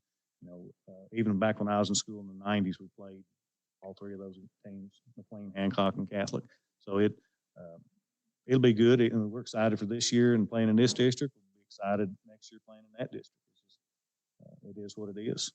Well, Coach, thank you so much for coming up. I've been a big fan as a, like I said, the coach for a year, 2 years ago. Still another really good season last year. Just a lot of close losses that just didn't go your way. I think the job you've done down there at Edmonson County and revitalizing, not so much revitalizing, but giving identity and a culture to that program has been tremendous. And we, hey, guys, stay healthy for this year. Good luck this year. And I don't know, maybe 102.7 the game. We'll end up down there to that first tobacco bowl down there for the tobacco stick, because I have a feeling that's going to be one that everybody needs to, keep an eye on. Yeah, it'll be at Grayson's place this year. Yeah, there's no telling how big that crowd may be. But Coach Vessels and the Edmonson County Wildcats, and due up next is Butler County as it's Southwire Football Media Day presented by Owensboro Health. Are you looking for an unbeatable quote on home, life, or auto insurance? Contact Kyle Colberth or Sarah Brown with Kentucky Farm Bureau in Hallsville. Their prices are second to none and the service is spot on. Located at 445 Halls Boulevard in Hallsville. Go see them for all your insurance needs. Did you get us switched over to shelter insurance? Actually, I found a deal online. You did? Does your deal come with award-winning customer service? Oh, I'm not sure. Does the deal include a local agent? Doesn't actually say. Can we create a customized plan that fits our needs? Let's just call the local shelter agent. For insurance that fits just right, find a shelter agent near you. See me, Logan Barrow, and let us help protect what is important to you. House Insurance is not only a proud sponsor of Hancock County Athletics, but are also a full-service family-owned insurance agency since 1958. Let them quote your auto, home, business, farm, and life insurance needs. You can find them at houseinsuranceSVP.com. Keep your vehicle running strong with the hometown service you can trust. At Galloway's Farm and Auto Repair in Beech Grove, you'll find dependable auto repairs, maintenance, and friendly service you can count on. Stop by today and see why your neighbors choose Galloway's Farm and Auto Repair, where quality work keeps you on the road. Experience ultimate control and peace of mind with Labor Management Federal Credit Union's Secure Lock Equip, an easy-to-use mobile app that allows you to protect your credit and debit cards in real time. Turn your card on or off. Customize permissions as needed to prevent fraud and control spending. Visit lmfcu.net for details. Power to protect with Secure Lock Equip at Labor Management Federal Credit Union member NCUA. Hancock County Farm Supply in Hawesville has all your building supply needs. Lumber, trestles, metal, and so much more. Plus all your farm supply needs. Call today 270-927-8024. Hancock County Farm Supply in Hawesville. The Tale City Football Booster Club is proud to represent the players and coaches from Tale City Junior and Senior High School. We want to wish all local teams the best of luck in their seasons this upcoming fall. Southwire in Hallsville has been family-owned since 1950 and strives to be generationally sustainable for years to come. They are one of the leading manufacturers of wire and cable used in the transmission and distribution of electricity. Southwire delivers power to millions of people around the world. Their mission, to be a preferred provider of solutions to the electrical industry by providing innovative products and services with exceptional quality and delivering on our promises. They also are proud supporters of all Hancock County athletics. Go Hornets! Do you have a primary care provider? Owensboro Health wants you to know why that's important. Your primary care provider can care for you throughout your entire life. They will know you and your health history better than any other provider. This means you can make sure you are up to date on health screenings and help catch health issues early before they progress into something more serious. They can also recommend lifestyle changes that will help you prevent chronic disease and stay healthy. And if you do get sick, you have a trusted provider to help you get well. Primary care providers act as a central point of contact for all your healthcare needs. They will refer you to specialists when needed and coordinate your care with other healthcare professionals. With Owensboro Health's vast network of primary care providers, you're sure to find one who's close to home and right for you. To learn more and schedule your appointment online, visit owensborohealth.org/primary care. Let's get back to the interviews of the coaches and players here at Southwire Football Media Day, presented by Owensboro Health here on 102.7 The Game.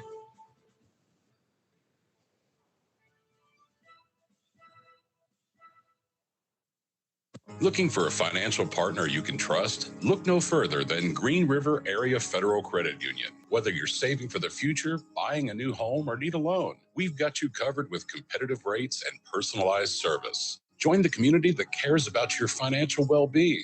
Visit Green River Area Federal Credit Union at one of our 3 locations in Henderson, Greenville, or Owensboro and experience the difference today. Your money, your future, your credit union. Member NCUA, Equal Housing Lender. Kentron Manufacturing is hiring. We're looking for entry-level associates who are dedicated and drug-free. In business over 50 years, we offer insurance, paid holidays, vacation, and a clean, controlled environment. Apply in person at 610 Industrial Drive. Kentron is an equal opportunity employer. Need electrical services? Call Bailey Electric. Serving Western Kentucky since 2002. We handle commercial, agricultural, and residential needs. With over 50 years of experience, we're licensed, insured, and ready to help. Bailey Electric, your trusted local electricians. When you see someone struggling with a serious illness, you don't have to wait to ask about hospice care. Anyone can refer, family, friends, or even the patient themselves. Hospice of Western Kentucky is here to help patients and families find comfort and support when it matters most. Craving something cool and delicious? Head to Great American Cookie and Marble Slab Creamery for the ultimate sweet treats. Enjoy creamy, handcrafted ice cream loaded with your favorite mix-ins, or turn it into an unforgettable cookie shake. Head over to 3800 Frederica Street and satisfy your summer sweet tooth. Are you looking for an unbeatable quote on home, life, or auto insurance? Contact Kyle Colberth or Sarah Brown with Kentucky Farm Bureau in Hallsville. Their prices are second to none and the service is spot on. Located at 445 Halls Boulevard in Hallsville. Go see them for all your insurance needs. House Insurance is not only a proud sponsor of Hancock County Athletics, but are also a full-service family-owned insurance agency since 1958. Let them quote your auto, home, business, farm, and life insurance needs. You can find them at houseinsuranceSBC.com. Keep your vehicle running strong with the hometown service you can trust. At Galloway's Farm and Auto Repair in Beech Grove, you'll find dependable auto repairs, maintenance, and friendly service you can count on. Stop by today and see why your neighbors choose Galloway's Farm and Auto Repair, where quality work keeps you on the road. Hancock County Farm Supply in Hawesville has all your building supply needs. Lumber, trestles, metal, and so much more. Plus all your farm supply needs. Call today 270-927-8024. Hancock County Farm Supply in Hawesville.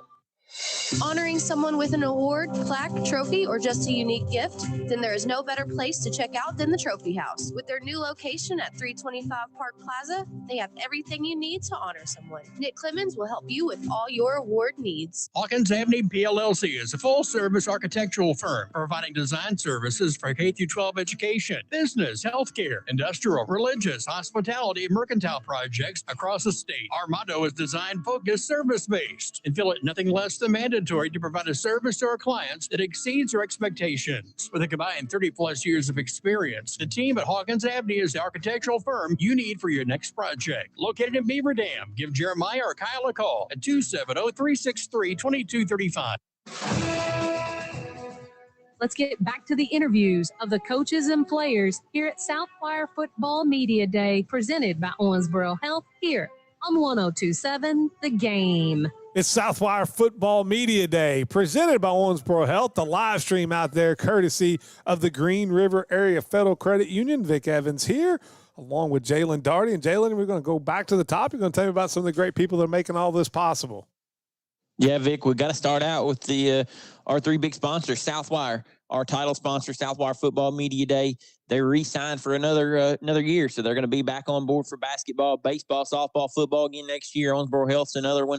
Our presenting sponsor back on, re-signed, as well as the Green River Area Federal Credit Union, who's on board for a year to be our streaming sponsor. So without those 3, Media Day wouldn't be possible. Yeah, without them, we couldn't do what we do, and all of our great partners out there. So when you hear these businesses, these are the businesses that are supporting local high school athletes. So make sure that you go out and support them. And now we got Coach Robbins with Butler County coming off a year where they went 2-8 last year, missed the playoffs. But Coach, you look at the stats of your team, and I mean, you had a freshman quarterback last year that had a great year. I think your top 3 runners are back. They were all sophomores and freshmen. 6 of your top receivers are all back there. This was a very young football team that got a lot of experience last year. Oh, Jalen, hold on there. Hold on. Let me Jalen unmute the mics over there. Now he's ready to go. Sorry about that, Coach. We're still a very young football team. Even the older guys like receiver Carson, he's very inexperienced, but getting another year under his belt is going to definitely help. Getting Maddox back, he tore his ACL in June last year, so another running back and free safety. So we're very excited where we're at right now. I think mentally we're a lot further along than we have been, and now it's just we have to. Brody Dockery, the quarterback from last year, just a freshman, threw for just under 1,300 yards. This offseason, as the year went on, did you see the game slowing down for him a little bit and even more going into this year? Yeah, it's towards the end, I felt like he was pressing it a little bit too much. Like he felt like it was all on him at times. And, this year, I think it's definitely slowed down. He's looked a lot better from a mental and physical standpoint, being in the weight room for a whole year. But I think he's definitely going to take that next step. I'd like to see him run a little bit more instead of pressing those passes, causing turnovers.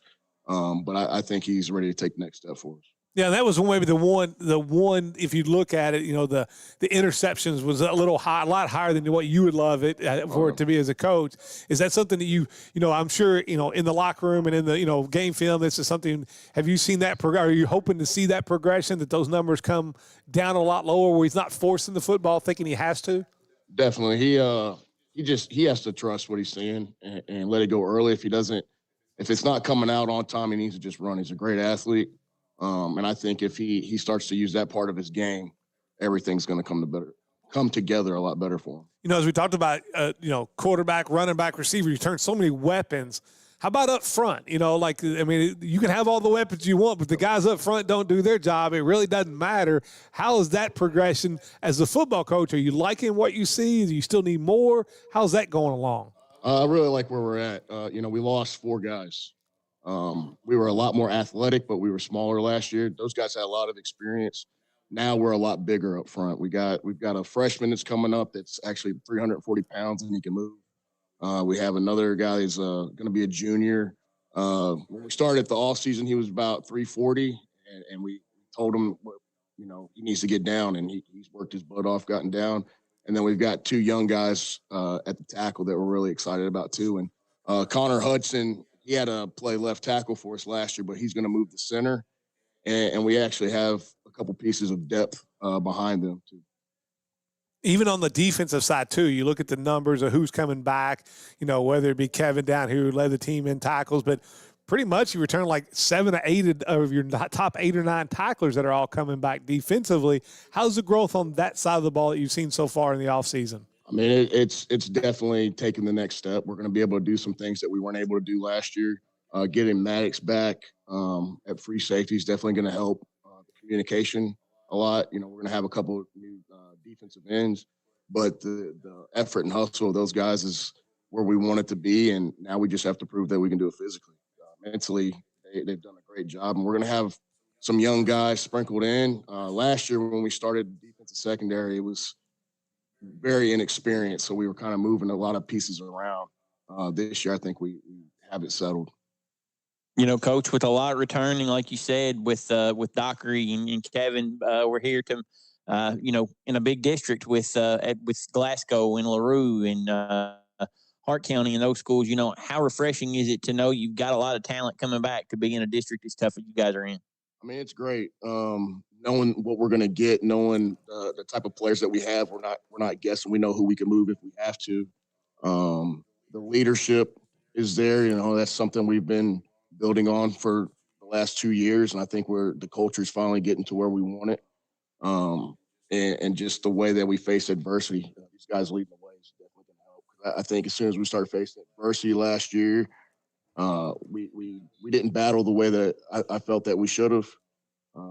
But I think we're going to take that next step this year. Do you think some of that has to do, though, with being so young that you have to kind of learn how to – it's really easy for young guys and especially you get off to a slow start or you lose some close games, then a mistake happens and then you get that mentality of here we go again, or this is where it kind of falls apart. Do you feel like just learning how to take those steps is just part of the process? I think that's a big part of it. Even our seniors last year, they were freshmen the last really good season Butler had, and my big thing, like I was telling everybody beginning of the season, I want to see how we handle success. And when we were 3-0 to start the season, and then we faced that adversity against Grayson. We only lost by 1 point, but after that, every time we faced adversity, we kind of ducked our heads went back to the same way we had been the last 2 years. I think there's a lot more fight. I think the team's a lot closer. They just they have to step up for each other and bring each other up positive. We'll start here with Kanan, who had a nice year last year. I think it was like 363 yards, 5 touchdowns receiving. I mean, it's a big target. I mean, that's got to be something you want to take advantage of, Coach. But, what were some things that you were looking to improve in your game from last year this offseason? Like, give me a couple points that you were looking to get better at throughout the year, this offseason, Kanan. Definitely my speed and footwork. I mean, we could always be faster. The faster you are, the bigger you are. I mean, big target. You can use it, speed, especially to get on that outside edge and use your reach. Footwork. Been really working on my footwork lately. Try to get quicker off the breaks and not round my routes as much and be more hard cuts. And mainly just a lot of technique stuff, getting off press coverage and finding open the grass. Butler's, has had some big time years back in football with some big time players, but Coach Robbins came in and wanted to put his stamp on the program. Have you seen a difference since he's been there of just the culture and the way this program is run and how it's done? Yes, absolutely. It's been way more organized than the past couple of years. I mean, no offense to other coaches. No, I'm not throwing anybody under the bus, but everybody's going to put their stamp on it. Yes. No, it's been way more organized, way more, like he just said, the leadership's been way up. I feel like we're maturing more, I say more quickly because of the stamp he's put on it, the discipline, the work, the drive, everything. He's really done a great job at it. Being a guy that's a senior this year, coming off a really good junior year, I mean, it had to be difficult last year with playing so many young guys, especially when you're playing other teams that are senior and junior and senior heavy. And it's 14 and 15-year-olds playing against 17 and 18-year-olds. That doesn't always turn out well. But the growth you've seen of this program and just from last year, this time last year to this year, have you seen a huge difference? Yes. I mean, going from my sophomore year, having a buttload of seniors and then going straight to my junior year with a bunch of freshmen, I mean, there's going to be some hardships. I mean, it's going to happen with, the growth and the immaturity and people just not knowing what the role is. Like, I'd think one good thing about knowing and being a good athlete is knowing what your role is. If you can stick to your role and do what you're good at, you'll go far in football. I mean, you're the grandpa on this team. I mean, are you kind of the guy that everybody looks to, or like, are you finding yourself looking around going, man, I can't stretch like that anymore. I'm too old for this. I mean, how's that play out being one of the older guys on the team? I mean, it definitely is a big change. Since 8th grade, I've always been the little guy, but it's definitely been a big change. And I always have a bunch of young kids come and ask me, like, how do I do this? How to do that? And I just think back to remember whenever I was their age and just wanting to know the same questions and wanting to get the same answers. And I always just try my best to guide them and kind of show them what the way is. And I try to help them to be the best at their position. Coach Robbins, have you seen Kanan take more of a senior leadership role on this team, or is there even another step that you think he has in him that you'd want to get out of him? I think he leads more by example than, the rah-rah type. I don't know if we even have a rah-rah type. Maybe the closest. Well, I mean, with that hair, he better be a little rah-rah, Come on now. But I think these guys have taken a lot more serious of making sure these young guys are ready and answering the questions that they have for them, which is a huge step forward, especially with how young we are. Well, one thing you've always been able to count on for the last couple of years is, Kevin down here either making a tackle or running 880 yards last year in the backfield, 117 tackles. I got to ask you, is it running over somebody or sticking somebody? Which one gets the juices flowing more for you? Definitely sticking somebody. Sticking somebody. Okay. All right. It's always you'd always be the guy rather than lay the hit than get hit. Is that how it works? And talk about that, the growth that you've seen of the defensive side. We'll start with the defensive side of the ball first. You are the returning tackler. I think you were on the ESPN Owensboro area team last year. Have you seen a big growth this offseason of what your defense can be and what you expect it to be compared to this time last year?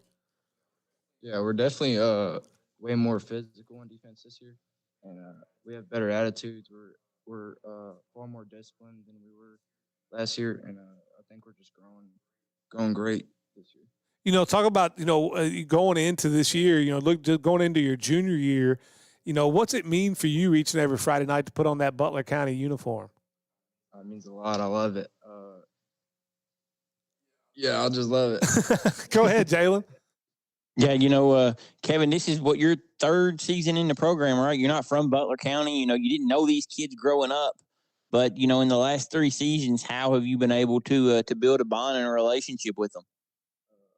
We always hang out after school or after practice, and we just try hard to build our chemistry, and we're just great friends. And I've got to ask you, Max. Coach Robbins talks about coming off an ACL injury. It's always tough to do.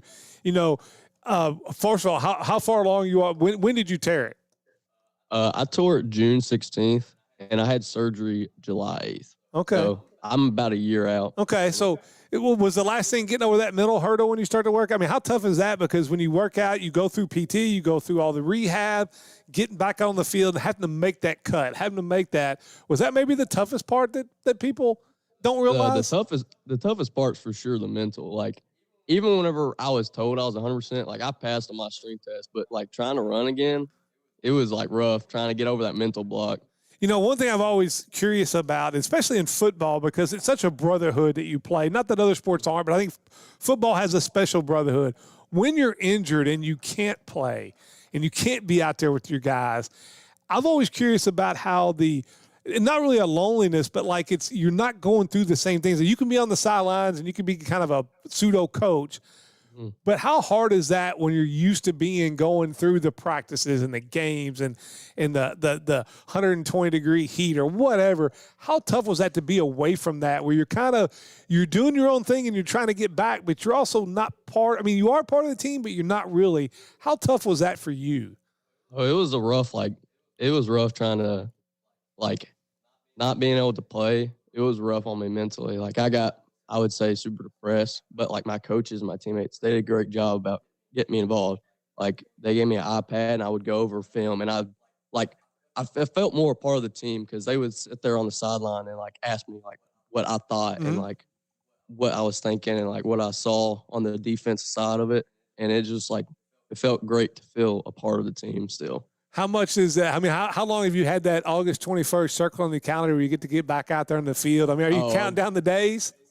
Probably since I had surgery. I mean, the first week, I know it's funny because I broke my collarbone and I had surgery on that. As soon as I got back, I passed our field, and he always jokes with me. I showed up to our practice that day I had surgery, just high as a kite. I was like, I wanted to go to practice. Who's the team clown? Who's the guy that can cut a joke when things are a little tough or it's a bad practice or Coach Robbins has pulled some paint off the locker room, giving you a tongue lashing because he's not happy? Who's the guy that can crack the joke to kind of lighten the mood? Definitely Caden Richardson. He is always joking around. He can't take anything seriously.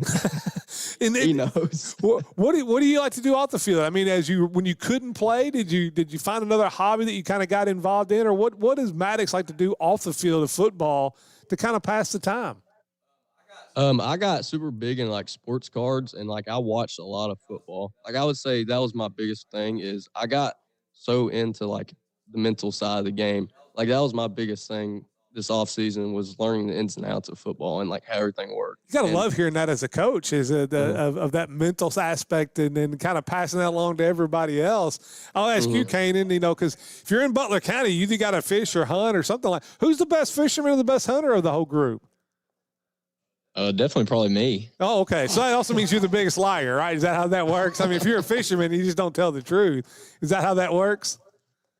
Yeah, sometimes. No, I would say Brock Henderson. He is a big fisherman, hunter. I've been hunting and fishing with him a couple of times. He is a big game fisherman and hunter. Okay, all right. And how good can this team be? I mean, is this a team that can get back into the playoffs? I mean, it's a tough district. You play really good teams down there, but you feel like that this is a team with a break here or there can get back into the playoffs and get a winning record on the season?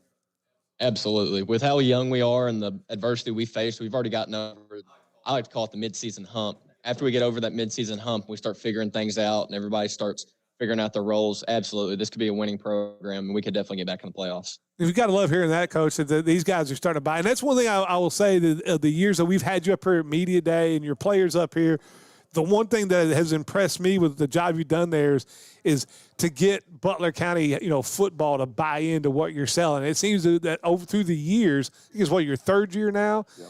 Through the years, are you seeing it? Maybe it's been small steps for what you would see, but are you seeing that progression of what you want to see to buy into what Butler County football can be? Yeah, we're definitely. I've been happy with the steps that we're taking. We lost 2 games by combined 4 points last year. So it's about the little things with us and just being detail oriented. Also, we're finally getting some college looks. It's been a long time, so our guys are actually getting out there,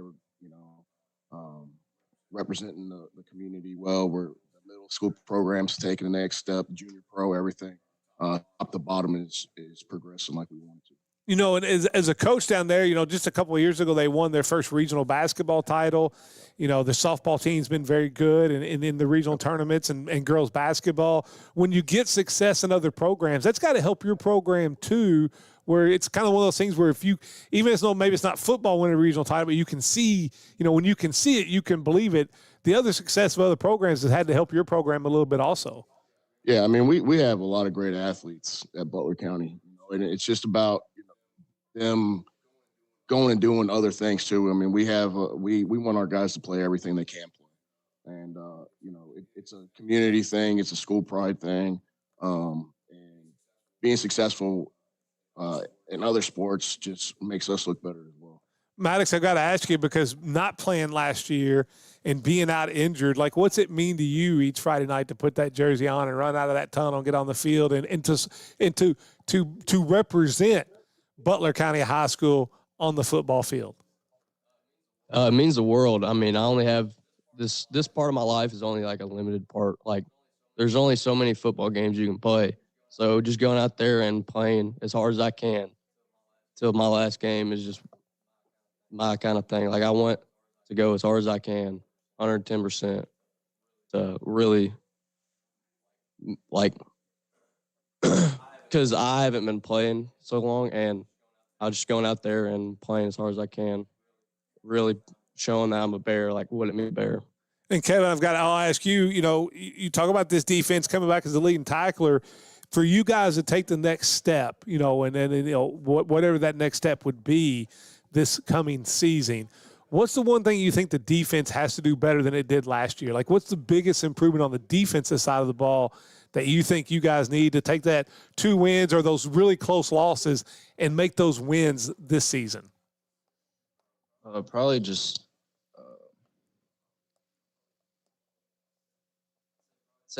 be more physical up front, and the skill guys weren't as physical last year, so I just feel like we should be more physical. That's got to be music to coaches' ears when you start hearing the word physical thrown around, Coach. I mean, because I mean, looking at you, I mean, you're a guy that believes in that. I mean, that's got to be music to your ears because that's about the second or third time I've heard that word. That's something you've been preaching, and it seems to be seeping into the entire team. Yeah, we need to start playing with some violence on defense. Can't be afraid to get after it. And I think we're taking that next step. We've been preaching it a lot. We've got to definitely take pride in that. And, we're seeing it in I have to hold them back even in 7-on-7. We get a little physical, but we don't want to get after it too much. But I think our practices are starting to heat up a little bit more with what we're allowed to do. And I look forward to seeing how they respond when it's time. I ask you because I'm always curious what coaches think. Like, if I was to make you king of the KHSA for a day, what's the first rule you would change in high school that you think that? Because I think for the most part we have a lot of things right, but is there something out there that you would like to see Kentucky do differently in football? June is my big thing. Have helmets let us compete in 7-on-7. Every other state I've ever coached in, we're allowed to do that. I just feel like we're a little bit far behind with that. Indiana was like 11-on-11. They had like full scrimmages back at, in June. Yeah, and I would give up spring just for that in June. I understand certain aspects of it, but I think it makes the product better. For Friday nights, our guys are, if they have basketball, they can still go to basketball. Our kids still go to basketball. But the guys that are all in on football should have an opportunity to compete. The more that you can compete, the better off the kids are going to be. And other than that, I mean, that's the big thing I'd like to see change. Well, I've been telling every coach that's up here, I'll get you my email address. Just make sure we get email stats, because that's all I'm worried about, this new scoreboard or whether or not you can get stats. Yeah. Put me on your huddle, the game thing that goes out. Get those on there so we can promote these athletes. But Coach, good luck this season, guys. Stay healthy this season, especially you, Maddox, and Kevin, and also Kanan. But good luck, and thank you so much for coming. Thank you. And up next will be McLean County Cougars as it's Southwire Football Media Day, presented by Owensboro Health. Southwire in Hallsville has been family-owned since 1950 and strives to be generationally sustainable for years to come. They are one of the leading manufacturers of wire and cable used in the transmission and distribution of electricity. Southwire delivers power to millions of people around the world. Their mission to be a preferred provider of solutions to the electrical industry by providing innovative products and services with exceptional quality and delivering on our promises. They also are proud supporters of all Hancock County athletics. Go Hornets! Your vascular health matters, and expert care is closer than you think. At Owensboro Health, our board-certified vascular surgeons, Gina Ressler and Marcus Mosley, deliver advanced treatment with compassion right here at home. From complex surgeries to relief from varicose veins, trust the team focused on your well-being. Learn more and schedule online at owensborohealth.org/vascular. Looking for a financial partner you can trust? Look no further than Green River Area Federal Credit Union. Whether you're saving for the future, buying a new home, or need a loan, we've got you covered with competitive rates and personalized service. Join the community that cares about your financial well-being. Visit Green River Area Federal Credit Union at one of our 3 locations in Henderson, Greenville, or Owensboro and experience the difference today. Your money, your future, your credit union. Member NCUA, Equal Housing Lender. This is Travis Holtry of Foreman Watson Holtry. Please listen to this personal message. I've lived in Owensboro, Kentucky for more than 30 years, and I've raised 4 daughters here. Most of our team members were born and raised here, and it troubles me to see national law firms with no ties to our town spending millions of dollars to persuade our people that somehow size matters. I'll tell you what matters: the blood, the sweat, the tears our attorneys and I have invested in our hometown. Dedicated to you, committed to justice. Foreman Watson Holtry. When something goes wrong with your plumbing, it never happens at a good time. It happens fast, and it needs fixed fast. Call RFI Plumbing. We're local, licensed, fully insured, and ready to handle everything from emergency leaks to everyday repairs and full plumbing projects. No guesswork, no runaround. Just clear communication, quality work, and a good job done right. When it matters most, trust the local pros at RFI Plumbing.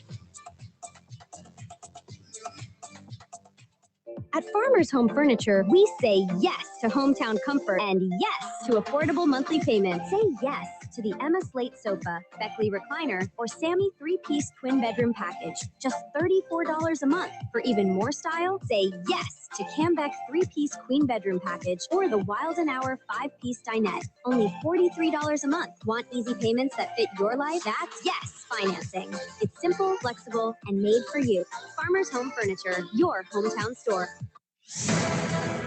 Hey y'all, it's Kelly Ann Harris with the Harris Group at Keller Williams Elite Realty. As a proud sports mom, I know what it takes to show up, stay focused, and deliver results on the field and in real estate. That's why we're offering our Guaranteed Cash Offer program. We guarantee to get your home sold or we'll buy it. For all your real estate needs, trust the Harris Group. We're always ready to go to work for you. Call us today at 270-929-5857 for the details.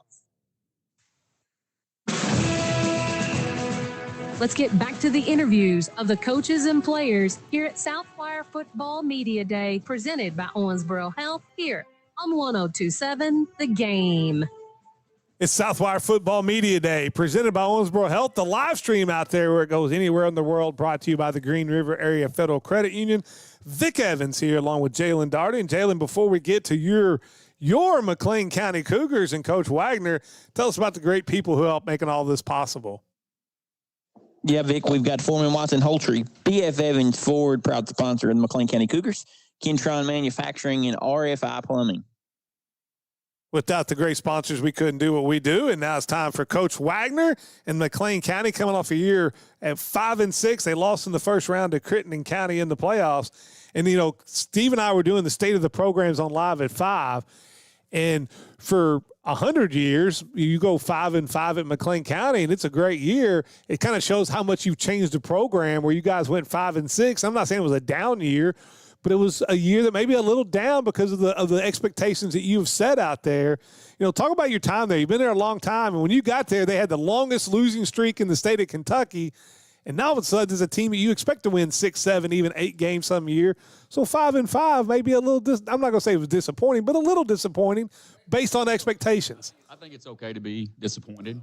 We were frustrated last year. Had the injury bug bit us, and it bit us often and very early.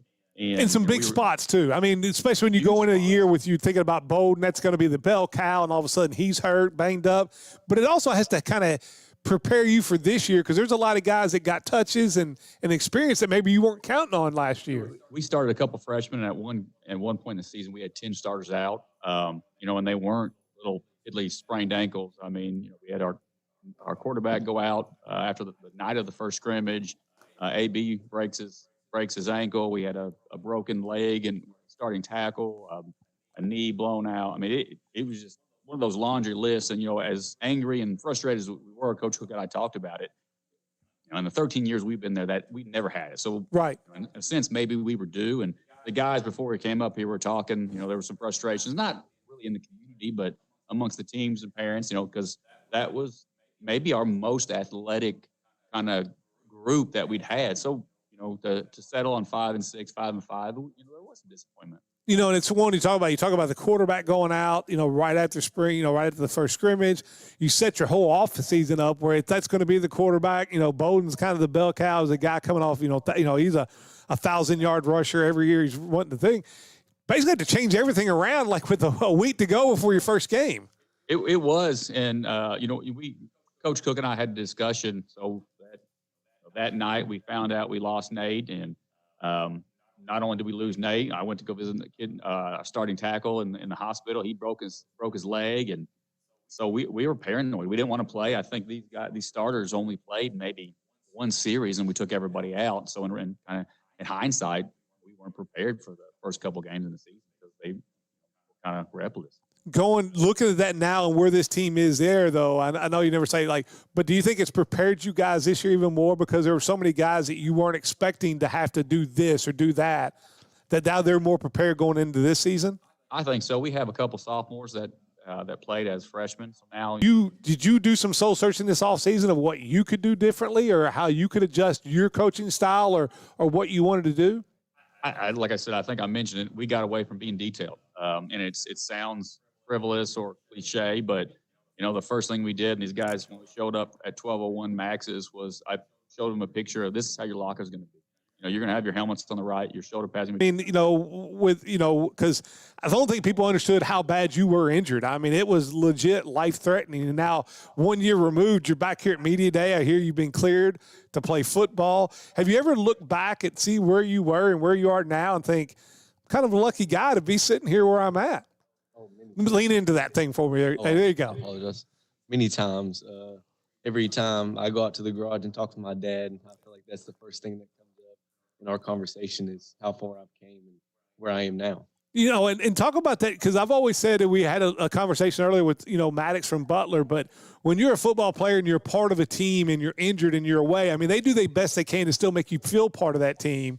But that's a lonely existence when you're used to that, even though they do everything they can, but you're not out there sweating with them. You're not out there bleeding with them.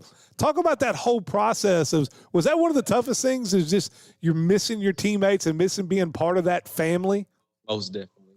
It felt like every time that we went out, I felt like I was there, but I was also a part of it. And they did all they could. I mean, they had jerseys, they had shirts, they had everything made, but yeah, I definitely felt like I was missing out and felt like I was distant from it. Yeah, without a doubt. I was distant from it. When you got the clearance, we had to, you know, I had to turn my phone off, and you'll talk to his dad is joining us. That, you know, before he could join us on the sideline, I had to turn my phone off because he was texting me like, "Hey, you need to run belly, you need to do this." And I mean, mean, so he was well still, on the team and with us. Without a doubt. And just talk about the, when you got the clearance, because I think I was here recently that was cleared. Yeah.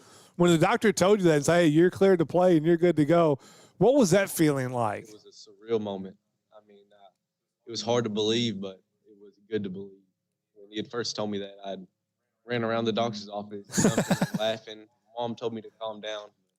I mean, it was definitely surreal. I was unbelievably happy to have heard that. And I'm always curious too, talk about when you were going through this, what Coach Wagner, did for you or what he meant to you and your teammates. Like when you're going through that, I mean, like I said, people may not understand. I mean, it was life threatening. I mean, it was touch and go. Like when I was first told about it, it was like, pray for this. This does not look good.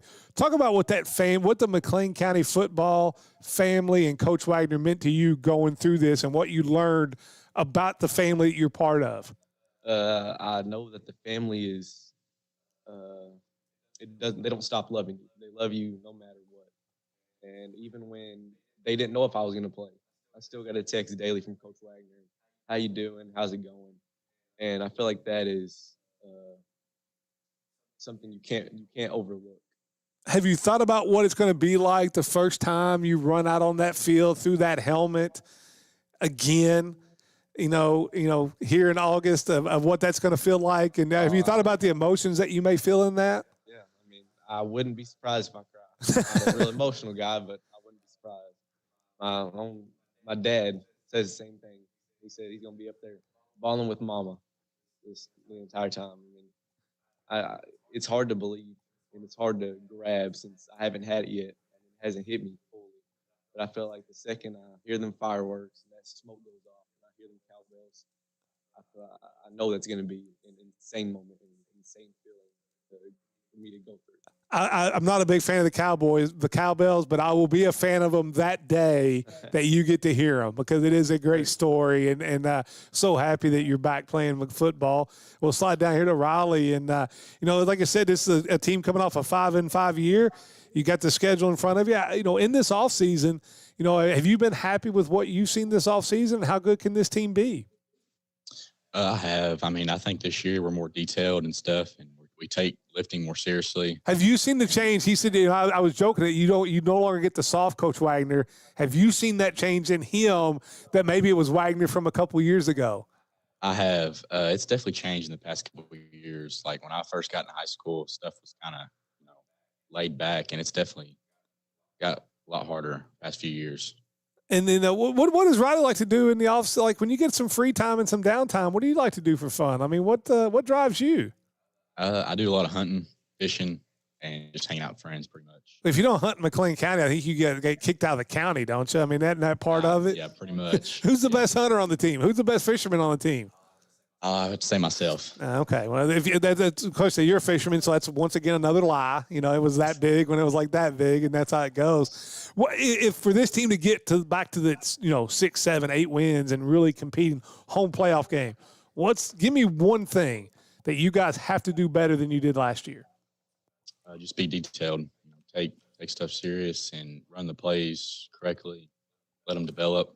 I think we can have a successful season. We'll go down here to Hunter, who I think just picked up 2 more tackles because it's a tackling machine down there. I mean, it's been a guy that since your freshman year, you're breaking records. It seems like every other game of a tackle or well over 100. I don't know what it was, 190 tackles or whatever it was last year on our ESPN Owensboro area all defensive team. But even no matter how good a year you had, there's something you want to be better at it. You feel like you have to work on to take your game to another level. What was that for you this offseason? What do you think was the most important thing to you improve at?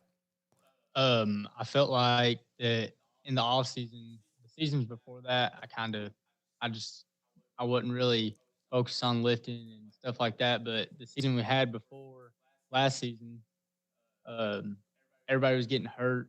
And so I really had to focus on staying in the gym and kind of, building that body armor so that I make sure that I can help prevent not being one of them people that go out this year. Is it the tackle? Is it sticking somebody or running over somebody running the football? Because you ran it a lot last year too, based on with some injuries that you guys have. If you had to choose one or the other, which one is it? Probably a tackle. Okay. Rather hit somebody than be hit. That's just kind of normal. You know, Coach, did you see yourself, and I know you and Coach Cook have been there forever. I mean, since you've been there, he's been there at your side, your right-hand man. Did you guys make some adjustments when you have a year, especially at a small school where there's a ton of injuries?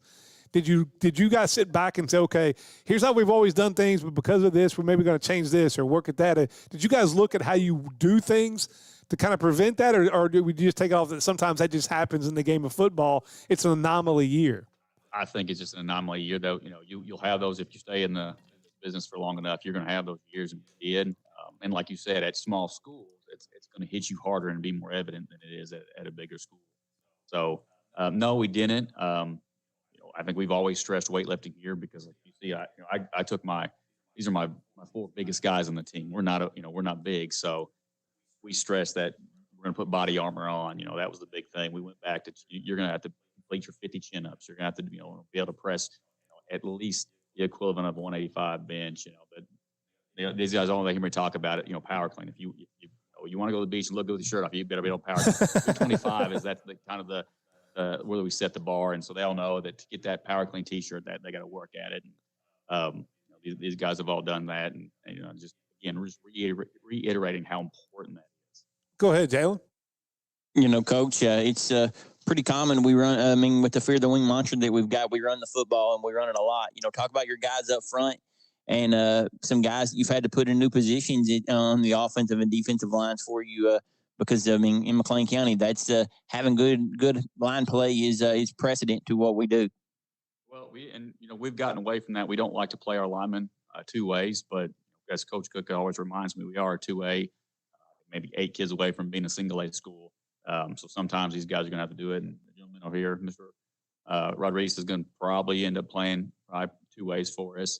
But I think this year we've got a senior laden offensive line. Colin Dant, the senior he was hurt his sophomore year. So last year was kind of his first year starting. And, during springtime, I think we got our schematics down. We got our line calls down, and a little bit more cohesiveness as a unit down there as we had last year. We'll go down here to Irvin and talk about the offensive lineman, and then Jalen's right. I mean, and I've interviewed Coach Wagner a couple times, at different events and different things, and he's talking about our linemen, just the communication and this they got to work better together.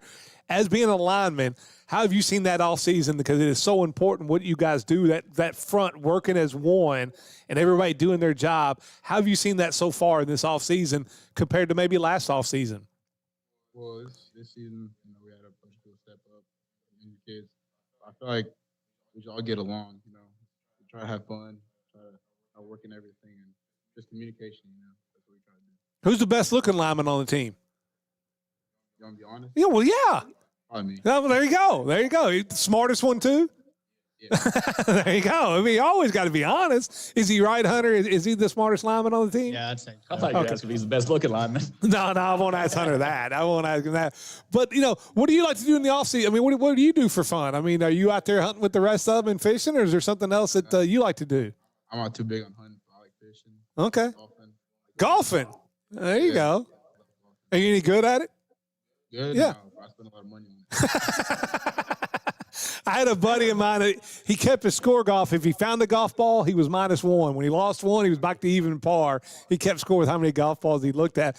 But is this a team that can get back to that 7-8 win plateau that we're kind of used for at McLean County, Irvin? I definitely believe it is. I know we lost size, but I think we all gave enough effort or detail this year. We're just going to give all the effort we got. Go ahead, Jalen. I know you have enough. Yeah, we lose A.B. at running back, one of the biggest playmakers in the area, but it's no shortage of backs in your cabinet there, Coach. It's going to be, I think, a little bit of running back by committees. I know Riley Walker, Maddox Osborne, but, talk about some of the guys that's going to be toting the rock for you guys and trying to put it in the end zone for you. Like we mentioned before, I think last year, if everybody was healthy, it was probably the most athletic team that we've had in a couple of years. And this is not a knock on these guys sitting next to me. We're not super athletic as a whole, but I think we're what I call wallet guys. We're tough. We're going to come at you. And you're right. It is going to be a committee. I think these two guys are going to both see time at fullback, and We're going to move them around. I think Maddox Osborne's got some speed and some quickness that we'll utilize. And you have Carson Ellis, JoJo Hardison, Mr. Cersei's on there. And then, we got a couple young kids in Jaden Cox and even we're going to put our tight end back there in Carter Howard. And if Thursday's any sign of what we can look forward in the future, you guys got a couple quarterbacks that are out there that can throw the ball around as well, which is something that I don't think we've seen in a long time with quarterbacks in your back to be able to throw the ball around, and some guys that were making some good plays in catching the ball, Weston Hodges and Trevin Edmonds. That was impressive. Nate came back. That was his first time seeing anything. I think we talked about it. He was a bit nervous, but his arm strength was very impressive. Reggie came out, was very fluid. And then we got two young kids that we hadn't had in a while that were very coachable, and Josh Crabtree and Brenton Miller that completed several passes when we brought the younger kids out. Riley, I'll ask you the same thing because you're a guy that went both ways too and ran the football a lot last year, the leading returning rusher. Is it the big touchdown or the big hit that really drives the juices for you? What drives Riley? I'd say a touchdown. Okay, all right. Who, as a running back, and I'm always curious about this, and they may not play anymore, but who's the guy that would hit you the hardest? Like for other teams, like who's the guy that would lay the lumber and be like, man, when the game was over, you're like, dude, that dude hits me. I mean, that dude hits. Was there one out there that comes to mind? Not on top of my mind. I have to think about it. There's definitely been some big hits, but nothing I can think of right now. And I've always fascinated, with what your quarterback Nate went through last year. I mean, what did you take from that, or what did you learn from that, either about just life in general or about the community you live in, of what you saw the community do and how they rallied around him? What's one thing that you learned through that whole situation? Well, I learned not taking things for granted because it can just go and snap. And I also learned that our community can come together and help and people in need. And it was just good. Nate, and he went through a lot. It was all good. And Coach, I mean, it's got to be a community that you not your home community. You're from over on the other side. You're from the wrong side of the Ohio River. We won't hold that against you, with our TV people over here too. Just joking now, but I mean, this has now become your home. And talk about what McLean County and Calhoun and that whole the whole, not just football, but just that whole community now means to you. Well, the last couple of years being principal, sat in interviews with teachers and other coaches from other sports programs, and you could list out a plethora of things of why what's wrong with McLean County, or the what you don't have, or what we don't have, yeah. And you can dwell on that and be negative, or you can look at why the good people. That's our best commodity.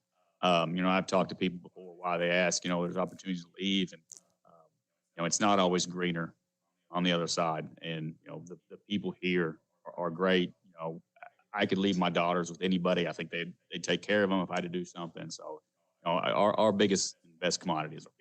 Tell me about people who haven't been there, Hunter. You get that Friday night and you get the bell cows rolling and that crowd up on the hill. I mean, it's a great, it's truly what Friday Night Lights is about. In a small town in Kentucky. Talk about that when you run through that helmet, what that means to you to put that jersey on and then go out there and perform at Paulson Stadium every Friday night. I mean, it means a lot to me when we're walking down from the gym, when we're walking down that hill. That's really the only time I hear the cowbells and stuff. Once I hit that helmet, it kind of just goes. You don't hear them during the game at all? Seriously? I don't hear none of it. So that is amazing. And well, Coach, I mean, go ahead, Jalen, before we get to, go ahead. Yeah, I got to ask my guys for a favor here real quick, Vic, before they get out of here. So the last time I made a bet with Hancock County, you guys made me get my head shaved bald. I've got another one this year with Trevor Garrison, offensive coordinator of the Hancock County Hornets. If we win, he has to wear a McLean County shirt to school the following week when they return from fall break. If we lose, then I've got to wear a Hancock County shirt, and God knows I don't want to wear that gaudy red. So I'm going to need you guys on that Thursday night to pull out a victory for me, because the last time you let me down, and I can't have that twice. I heard that the Hancock County Hornet was going to do your wedding, was going to officiate your wedding. Is there any truth to that? No, that's even better, Coach. I mean, you've brought this is perfect. I think we're changing his bet here. What I know, he's got to call the next McLean County wearing Listen, the I'm Hancock already County marrying orange. somebody from Hancock County, and my dad wants to kick me out of the house. So, I mean, you got to give me some grace here, Coach. Somewhere. I like that idea there, Coach. I think that there you go. He officiates the wedding, the Horner. Well, Coach, good luck on the season. Guys, stay healthy. Nate, welcome back. And it's a great story, and so happy that you're back playing football.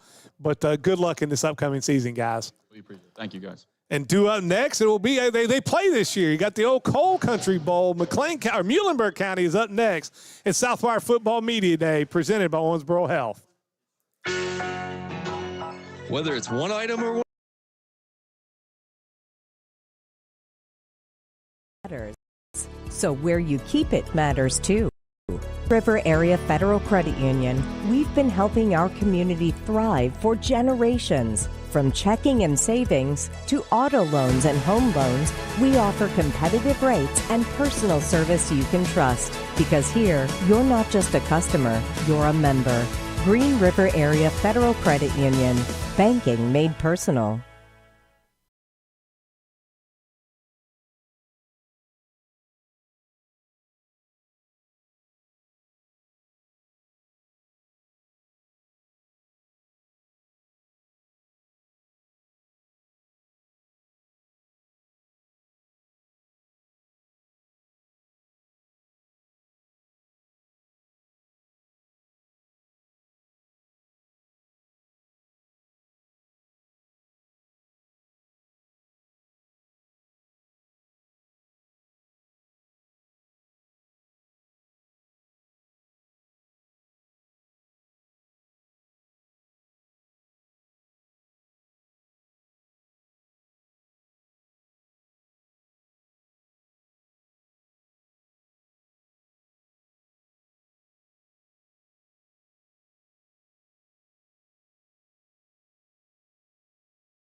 Local high school athletics. Shop anytime at bfevansford.com. Need electrical services? Call Bailey Electric. Serving Western Kentucky since 2002. We handle commercial, agricultural, and residential needs. With over 50 years of experience, we're licensed, insured, and ready to help. Bailey Electric, your trusted local electricians. Get ready for the school year in style at Sports Country inside Greenwood Mall in Bowling Green. Score 25% off all apparel, including your favorite NCAA, NFL, MLB, and NBA gear. Whether you're cheering from the stands, heading back to class, or showing off your team pride, Sports Country has you covered. Don't wait. This back-to-school sale ends August 13th. Visit Sports Country inside Greenwood Mall in Bowling Green and save 25% on all apparel before the clock runs out. When you see someone struggling with a serious illness, you don't have to wait to ask about hospice care. Anyone can refer, family, friends, or even the patient themselves. Hospice of Western Kentucky is here to help patients and families find comfort and support when it matters most. At Farmers Home Furniture, we say yes to hometown comfort and yes to affordable monthly payments. Say yes to the Emma Slate sofa, Beckley recliner, or Sammy 3-piece twin bedroom package. Just $34 a month. For even more style, say yes to Cambeck 3-piece queen bedroom package or the Wild & Hour 5-piece dinette. Only $43 a month. Want easy payments that fit your life? That's yes financing. It's simple, flexible, and made for you. Farmers Home Furniture, your hometown store. Craving something cool and delicious? Head to Great American Cookie and Marble Slab Creamery for the ultimate sweet treats. Enjoy creamy, handcrafted ice cream loaded with your favorite mix-ins. Or turn it into an unforgettable cookie shake. Head over to 3800 Frederica Street and satisfy your summer sweet tooth. Let's get back to the interviews of the coaches and players here at Southwire Football Media Day, presented by Owensboro Health here on 102.7 The Game.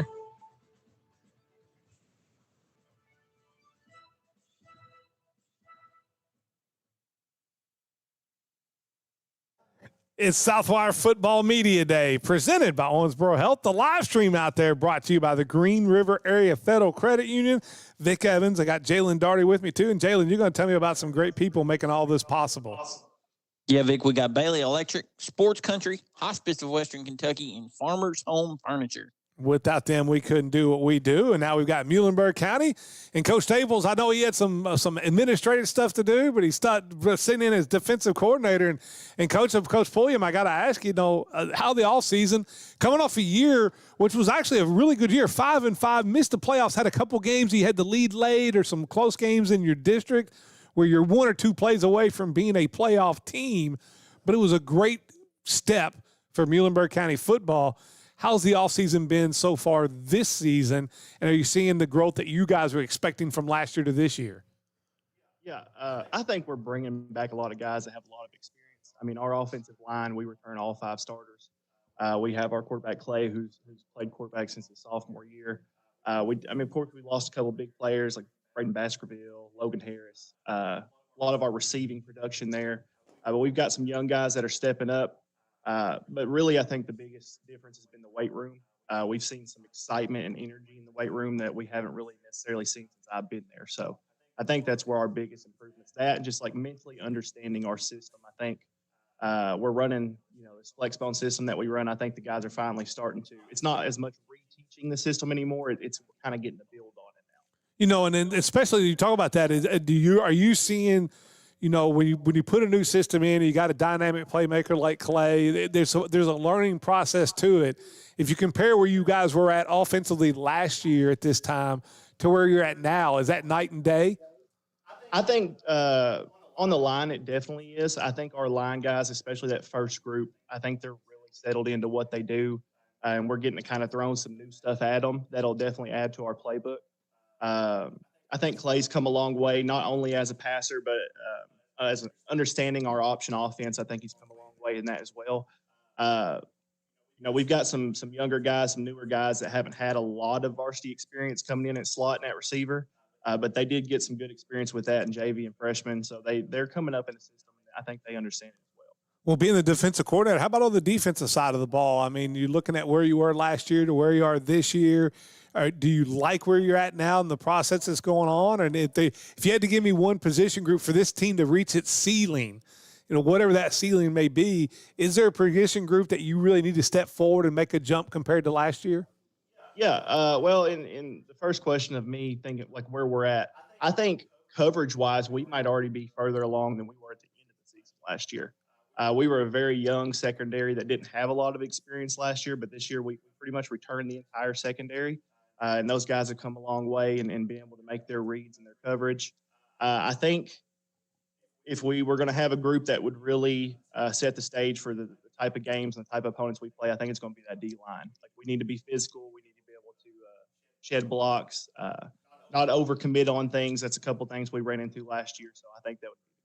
And it's a district, if you look at it. Of course, you got Owensboro in the district. It's kind of a powerhouse. Apollo, very high expectations this year. But then you look at it, with Marshall County and with Madisonville, maybe a little down a little bit this year compared to where they've been. I mean, it's a district that you can compete in, and there's no reason that you couldn't be a playoff team. Well, that's something I think these guys, this group of kids that's seniors now, like ever since they've been in middle school, they've been winning football games. And so have their groups coming up. Our JV and freshman teams have been really successful. You mentioned Apollo. Like the last 2 years, we split some really tough games against them down in the JV and freshman segment with. And lost the game you very well could have won last year at the varsity level. We did. So I think these guys are confident in what they can do. Owensboro is, of course, Owensboro. They're 5A defending state champions. They're a heck of a football team. Madisonville is always going to be well coached over there with Coach Price and those guys. And Apollo, they've got some real playmakers over there, but we do feel like we can definitely compete.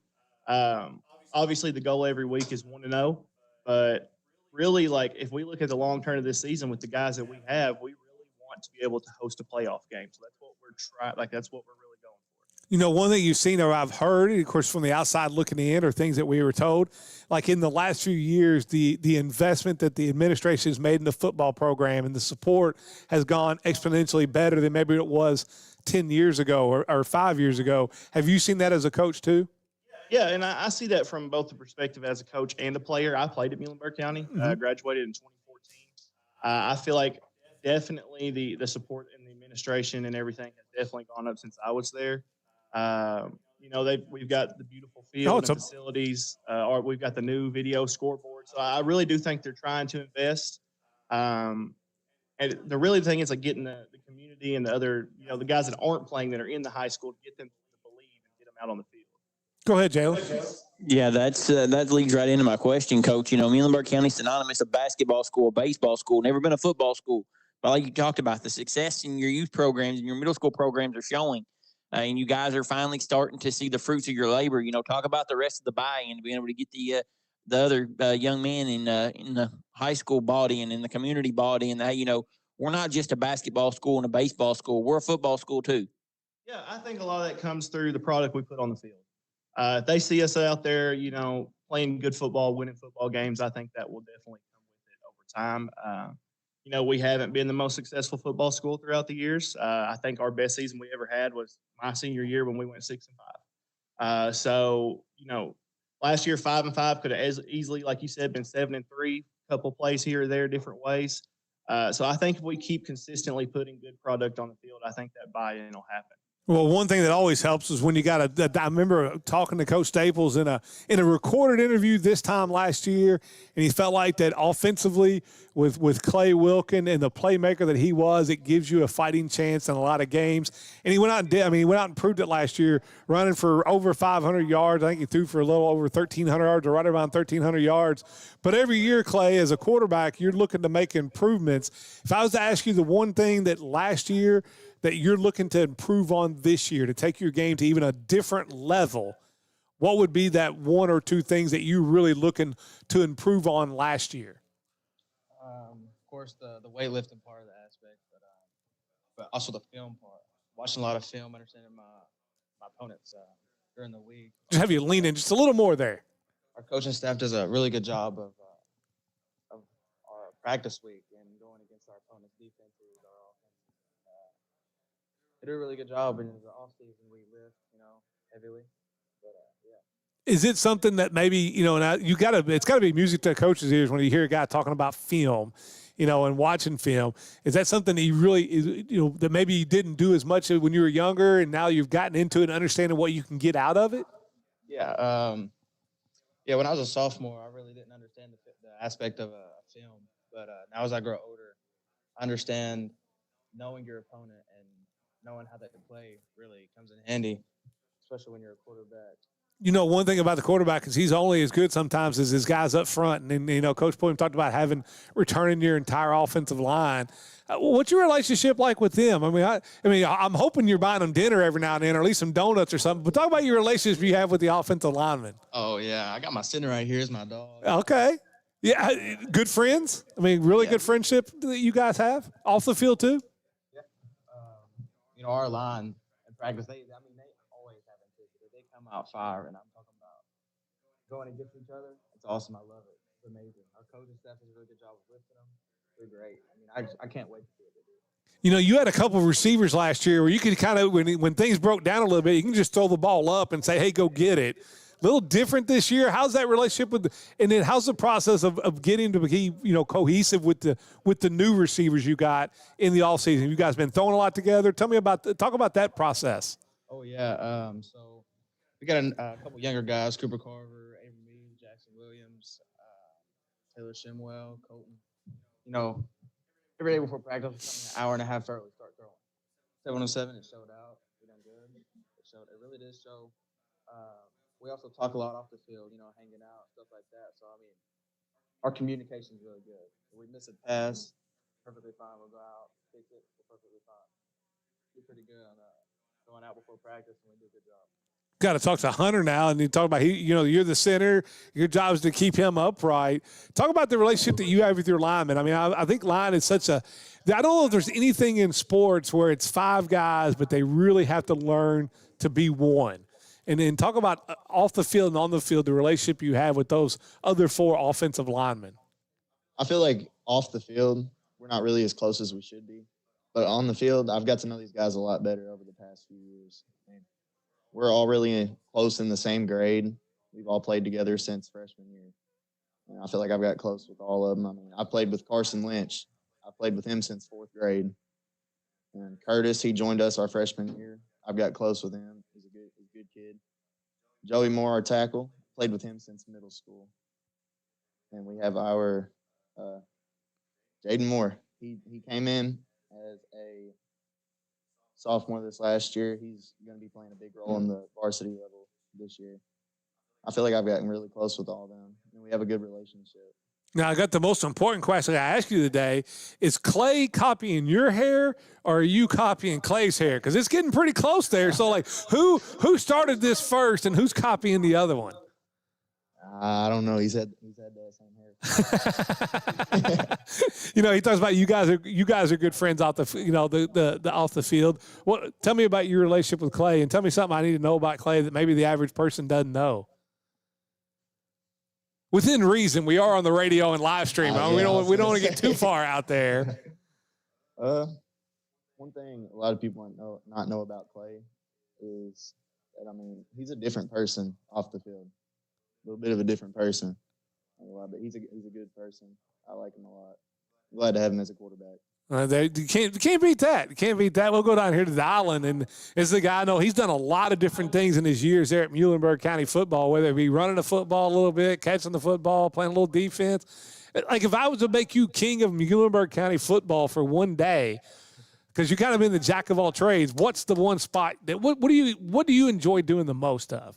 Nah, I can't lie. I'm a running back. Oh, that's where you are at heart. Yeah, for sure. So go ahead. I've been playing running back ever since I was little. I played football since I was in third grade, and ever since then, I've strictly played running back. But in middle school, they switched me to QB. Yeah, it wasn't for me. It wasn't for me. Well, I asked Clay about his offensive lineman. If you're a running back too, I mean, those guys are your protectors and the guys that make you look good. Tell me about your relationship you have with your linemen. Just lean in just a little bit there to that mic. There you go. Yeah. Tell me about the relationship you have with those linemen. I got a close relationship with them all, but me and Carson, we go fishing all the time, man. That's our favorite thing to do.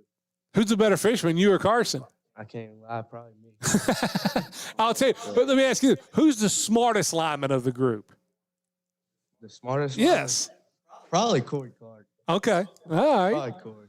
Yeah. All right. So fishing, what else do you like to do for fun? Like when you're not playing football, or what else do you like to do? Me and a bunch of my dudes yesterday, Taylor and Ryder and Braden, which he graduated. We went bowling yesterday.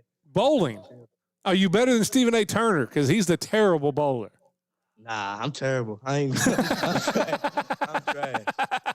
At least you're honest, right? You look at where you guys were last year, where you are this year. You said you're a player or two away from really being a 7-3 team and being a playoff team last year, and very easily could have been a host of the playoff game. Very easily. Do you like where this team is at so far in this offseason? Or honestly, through my years, this is probably the best chance we got of going, 7-3 and higher than that. I feel like we're coming put together, actually. We get, Clay throwing the ball. He's swinging that thing. He's chilling for real. We'll go down here to Slade. And, first of all, is he as good a fisherman? Is Dylan as good a fisherman as he says he is? I don't know. I don't do a lot of fishing. Hold on. Are you even allowed in Muhlenberg County if you don't fish? I mean, I thought they had like a thing at the border there. I mean, I'll mess around with it here and there, but I just don't do well with tying knots. So a lot of times I'll catch a fish too big for my line, and then it'll snap. I'm not going through the 30 minutes of tying this knot. Well, it's the fishing capital of the world. It's like a 4-time state like a 4 straight state championship, 6-time state title, bass fishing. I don't know how that happens, but what position group are what do you see your role being on this football team? So I play fullback and inside linebacker. Pretty much head up the middle. I'm running through. Hit something. A lot of times last year I was pretty much just running a straight line and go. Over the offseason, I've noticed a lot more ball carrier vision with some of our work outside. A lot of our guys here have attended some college showcase camps. I mean, we balled out, performed there. I know that's helped a lot with my footwork, stuff like that. And so a lot of these times have gotten a lot faster since last year. Went from running like a 5.2 to a 4.8. But so we're going to expect some big runs with my big guys up front, and really just being able to tear down the secondary. We're going to make it past the front lines and tear down the secondary. Is it running over somebody as a fullback or hitting somebody as a middle linebacker? Which one gets the juices flowing more? It's pretty even. Always with the ball and you drop a shoulder and a guy knock their helmet off. That's the best feeling. I'm always curious, Coach, and we put out on social media about questions you want to answer, and this one came in. I thought this would fit perfectly here. When you're at a school that for a lot of times was not thought about football. I mean, as Jalen said, Muhlenberg County, with multiple regional basketball titles, multiple regional baseball titles. When you're at a school like that, what's the hardest part as a coaching staff of setting the culture? Like, how tough is that of getting people to buy in? And where do you think Muhlenberg is in on that process, right? Like, if you were to grade that process right now, what grade would you give it? Yeah, so obviously it's a lot of the buy-in problem, I think, comes from we just don't have the kids as much, right? Mm-hmm. Like, you'll lose some kids when basketball season starts. You'll lose kids. Like, you're not going to see them during July or June workouts because they're at basketball. A lot of our kids even still play AAU through the beginning of July. So it's just getting them out there and getting them in the program. I feel like with the guys we have right now, once they're out there and they're immersed in what we're doing, I feel like they are bought in. It's getting them out there, getting them committed. And I think our school is doing a really good job with that. Like, they're trying to make sure that, we have different practice times in basketball. They're trying to make sure that, there's nobody that's trying to pull kids one way or the other. They're really trying to push everybody to do everything. So I think they're doing a good job. I think you guys last year, came onto the scene, bust on the scene. You had the big win against McLean County that was a dominant win right off the start of the season and really jumped on, got up to I think a 4-0 start. And then kind of struggled, like I said, lost a lot of close games. But I'll ask you, Slade, is this a team that can come at the end of the year, be playing in the playoffs for the first time in a while? Oh, 100%. We lost our Apollo game. We lost our starting inside linebacker with a neck injury, and that was pretty scary. So just the whole team rallied together at the end. It was a late game. We had that thunderstorm come in. We didn't start the game till 9. We didn't end it till about 12. Oh, yeah, I was calling that game. I know all about it. Man, that game was rough, but just the tiring aspect of it, we're a lot better conditioned. We'll be able to come out and a game like that, we're taking it every day of the week. Dallin, have you set some individual goals for you this year that you set? You don't have to tell me exactly what they are, but you may mention one or two. Like, have you set like, hey, I want to rush for this many yards, or I want to do this, or is it all about getting Muhlenberg County to that next step into the playoffs? Getting them to the next step is definitely one of the biggest parts. My biggest breaking part is trying to rush for over 1,000. I low-key think I got it. Okay. All right. You may have to fight this guy for half the carries, though, because he's a pretty good runner, too. Hey, an option, though, when he's pitching it to me, it's DB. All right. We'll have to keep an eye out for that one. Go ahead, Jalen, real quick. Clay, no secret this area's got a lot of good quarterbacks from Draymel Carruthers, Max Johnson, but you're right up there with them. How's it feel to be when you hear guys like Vic and Stephen A on Live at 5, they talk about Carruthers, they talk about Ganaway, they talk about Johnson, but then Clay Wilkins thrown right in there with them. Just a kid from Muhlenberg County, like we talked about, not really a football school, but still one of the best quarterbacks in the area. How's it feel to know that the hard work and effort that you've put in is starting to pay off and starting to get noticed by local media across the area? Definitely feels good, but at the same time, I think the guys that I have with me, they also help me. So where you keep it matters too. Everything that I have is because of them, including that line, my receivers. But yeah, I think it's amazing that I'm put up with them. And I've got to ask you, Hunter, if this team's not a playoff team, when we get to the end of the year, back in, the last game's on October 30th, and you play October 30th, and Muhlenberg County's not playing the next game, will it be a disappointment? Is it a team that you feel like this is a playoff team? Yeah, I definitely think we're a playoff team. We have the capability to be able to be there, right there at that level with all these other schools.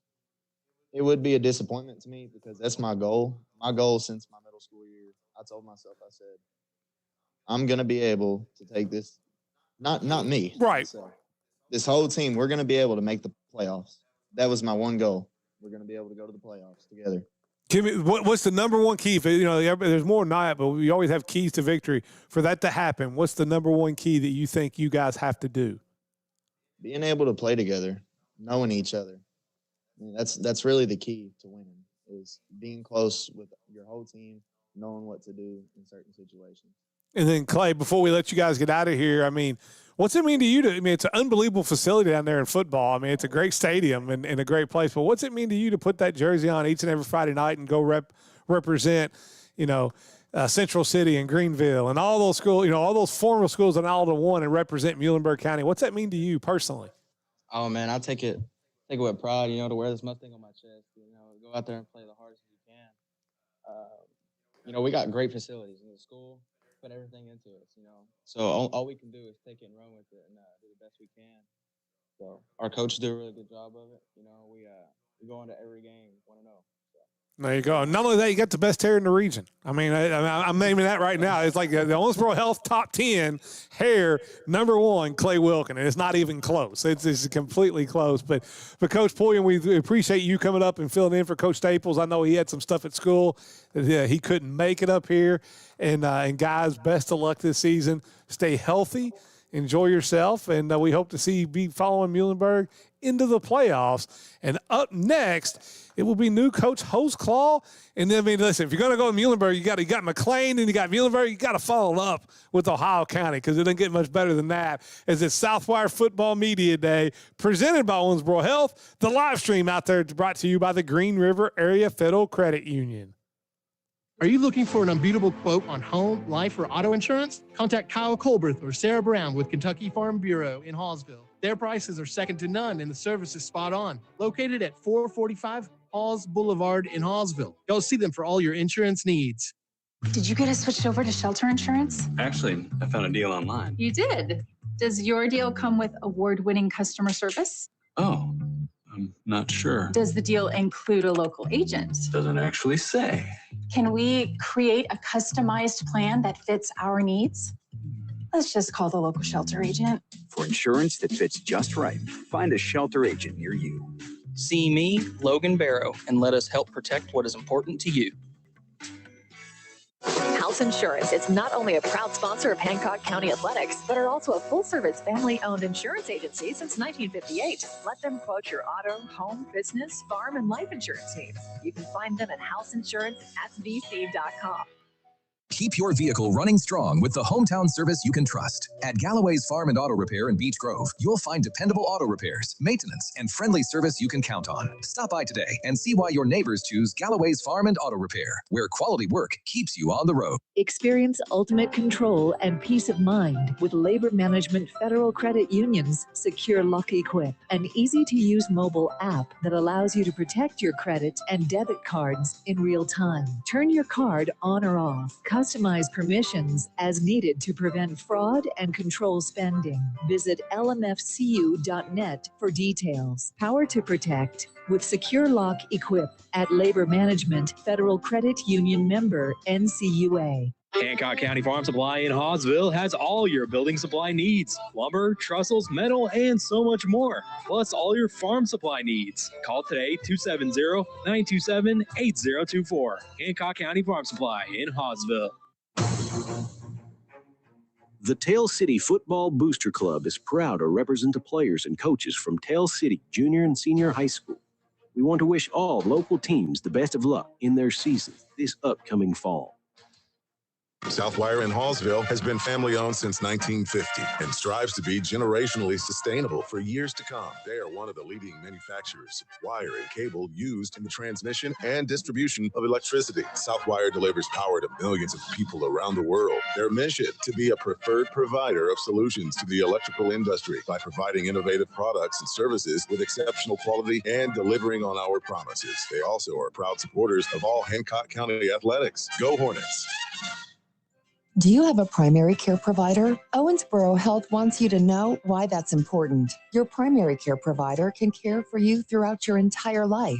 They will know you and your health history better than any other provider. This means they can make sure you are up to date on health screenings and help catch health issues early before they progress into something more serious. They can also recommend lifestyle changes that will help you prevent chronic disease and stay healthy.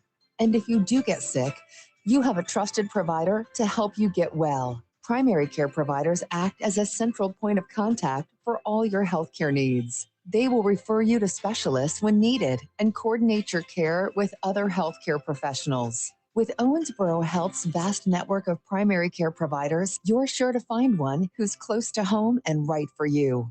To learn more and schedule your appointment online, visit owensborohealth.org/primary care. Let's get back to the interviews of the coaches and players here at Southwire Football Media Day, presented by Owensboro Health here on 1027 The Game.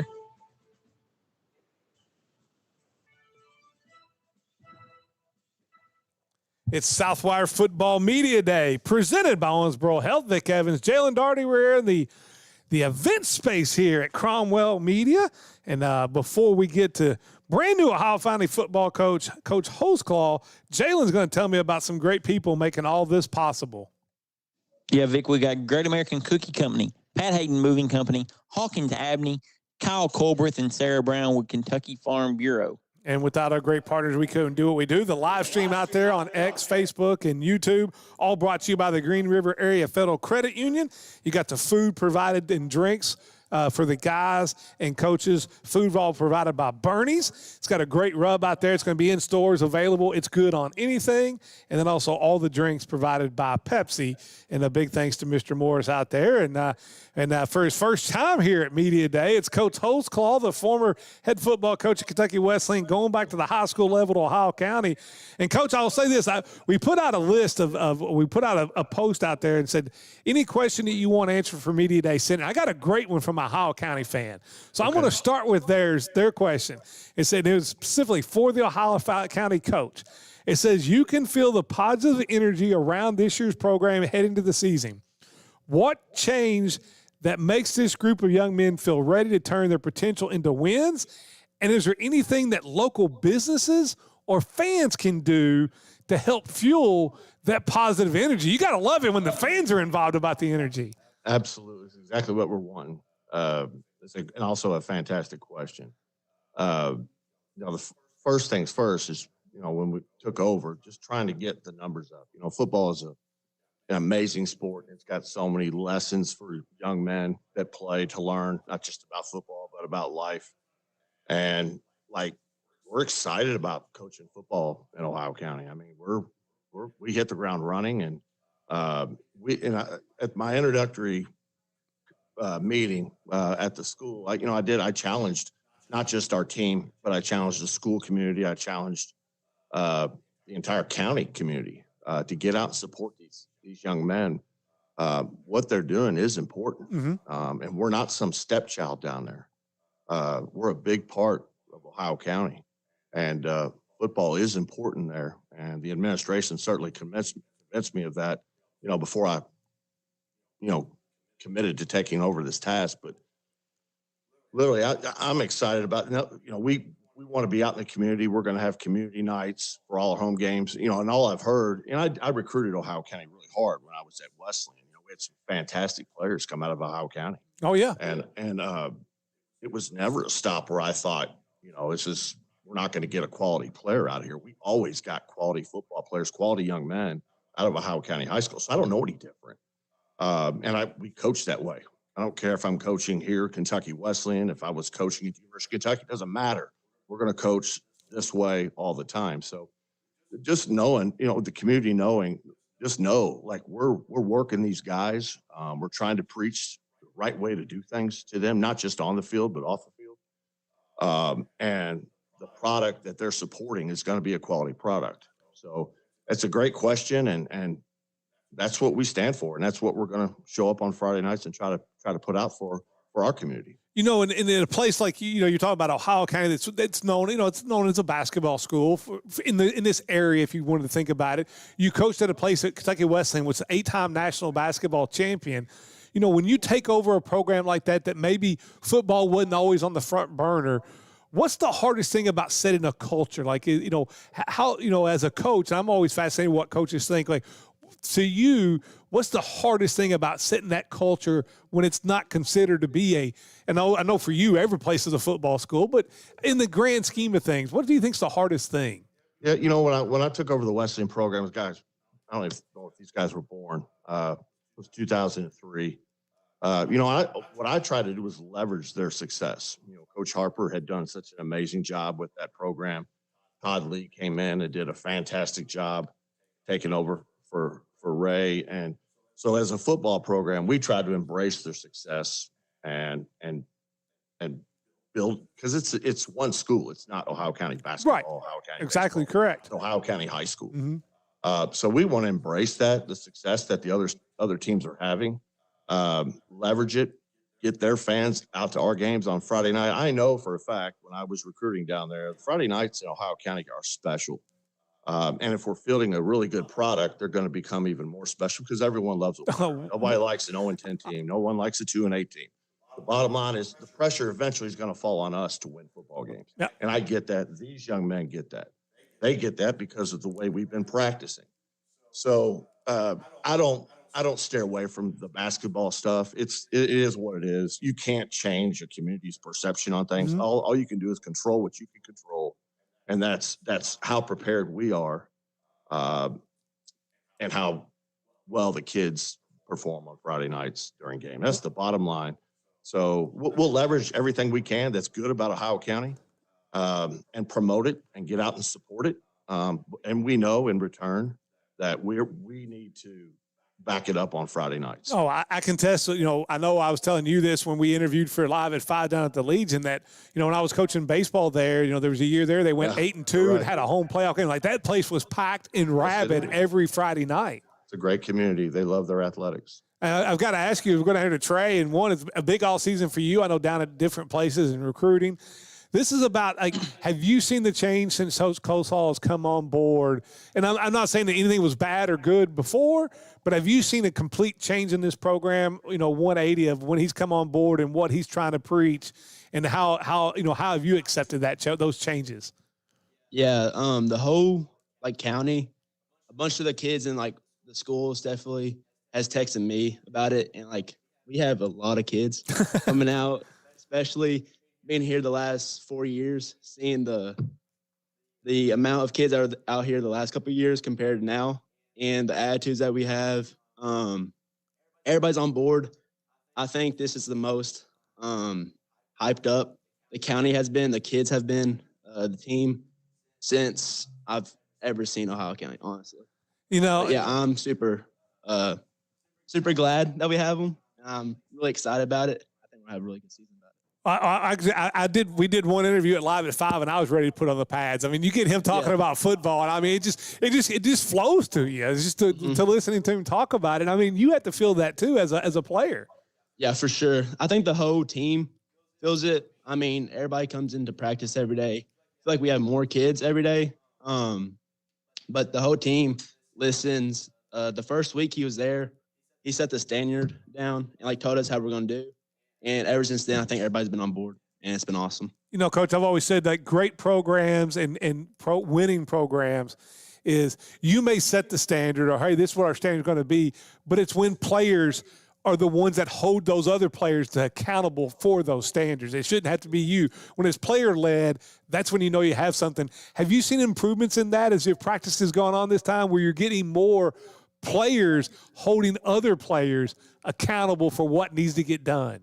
Yes, and I'm just to critique that concept right there. So I've seen improvements since the time I took the job. However, it's not close to where I wanted. Right. Oh, 100%. It's baby steps. It's a process. We've got pieces of player leadership, but we still don't have a locker room of leadership. But that's that baby step. That's taking the next step.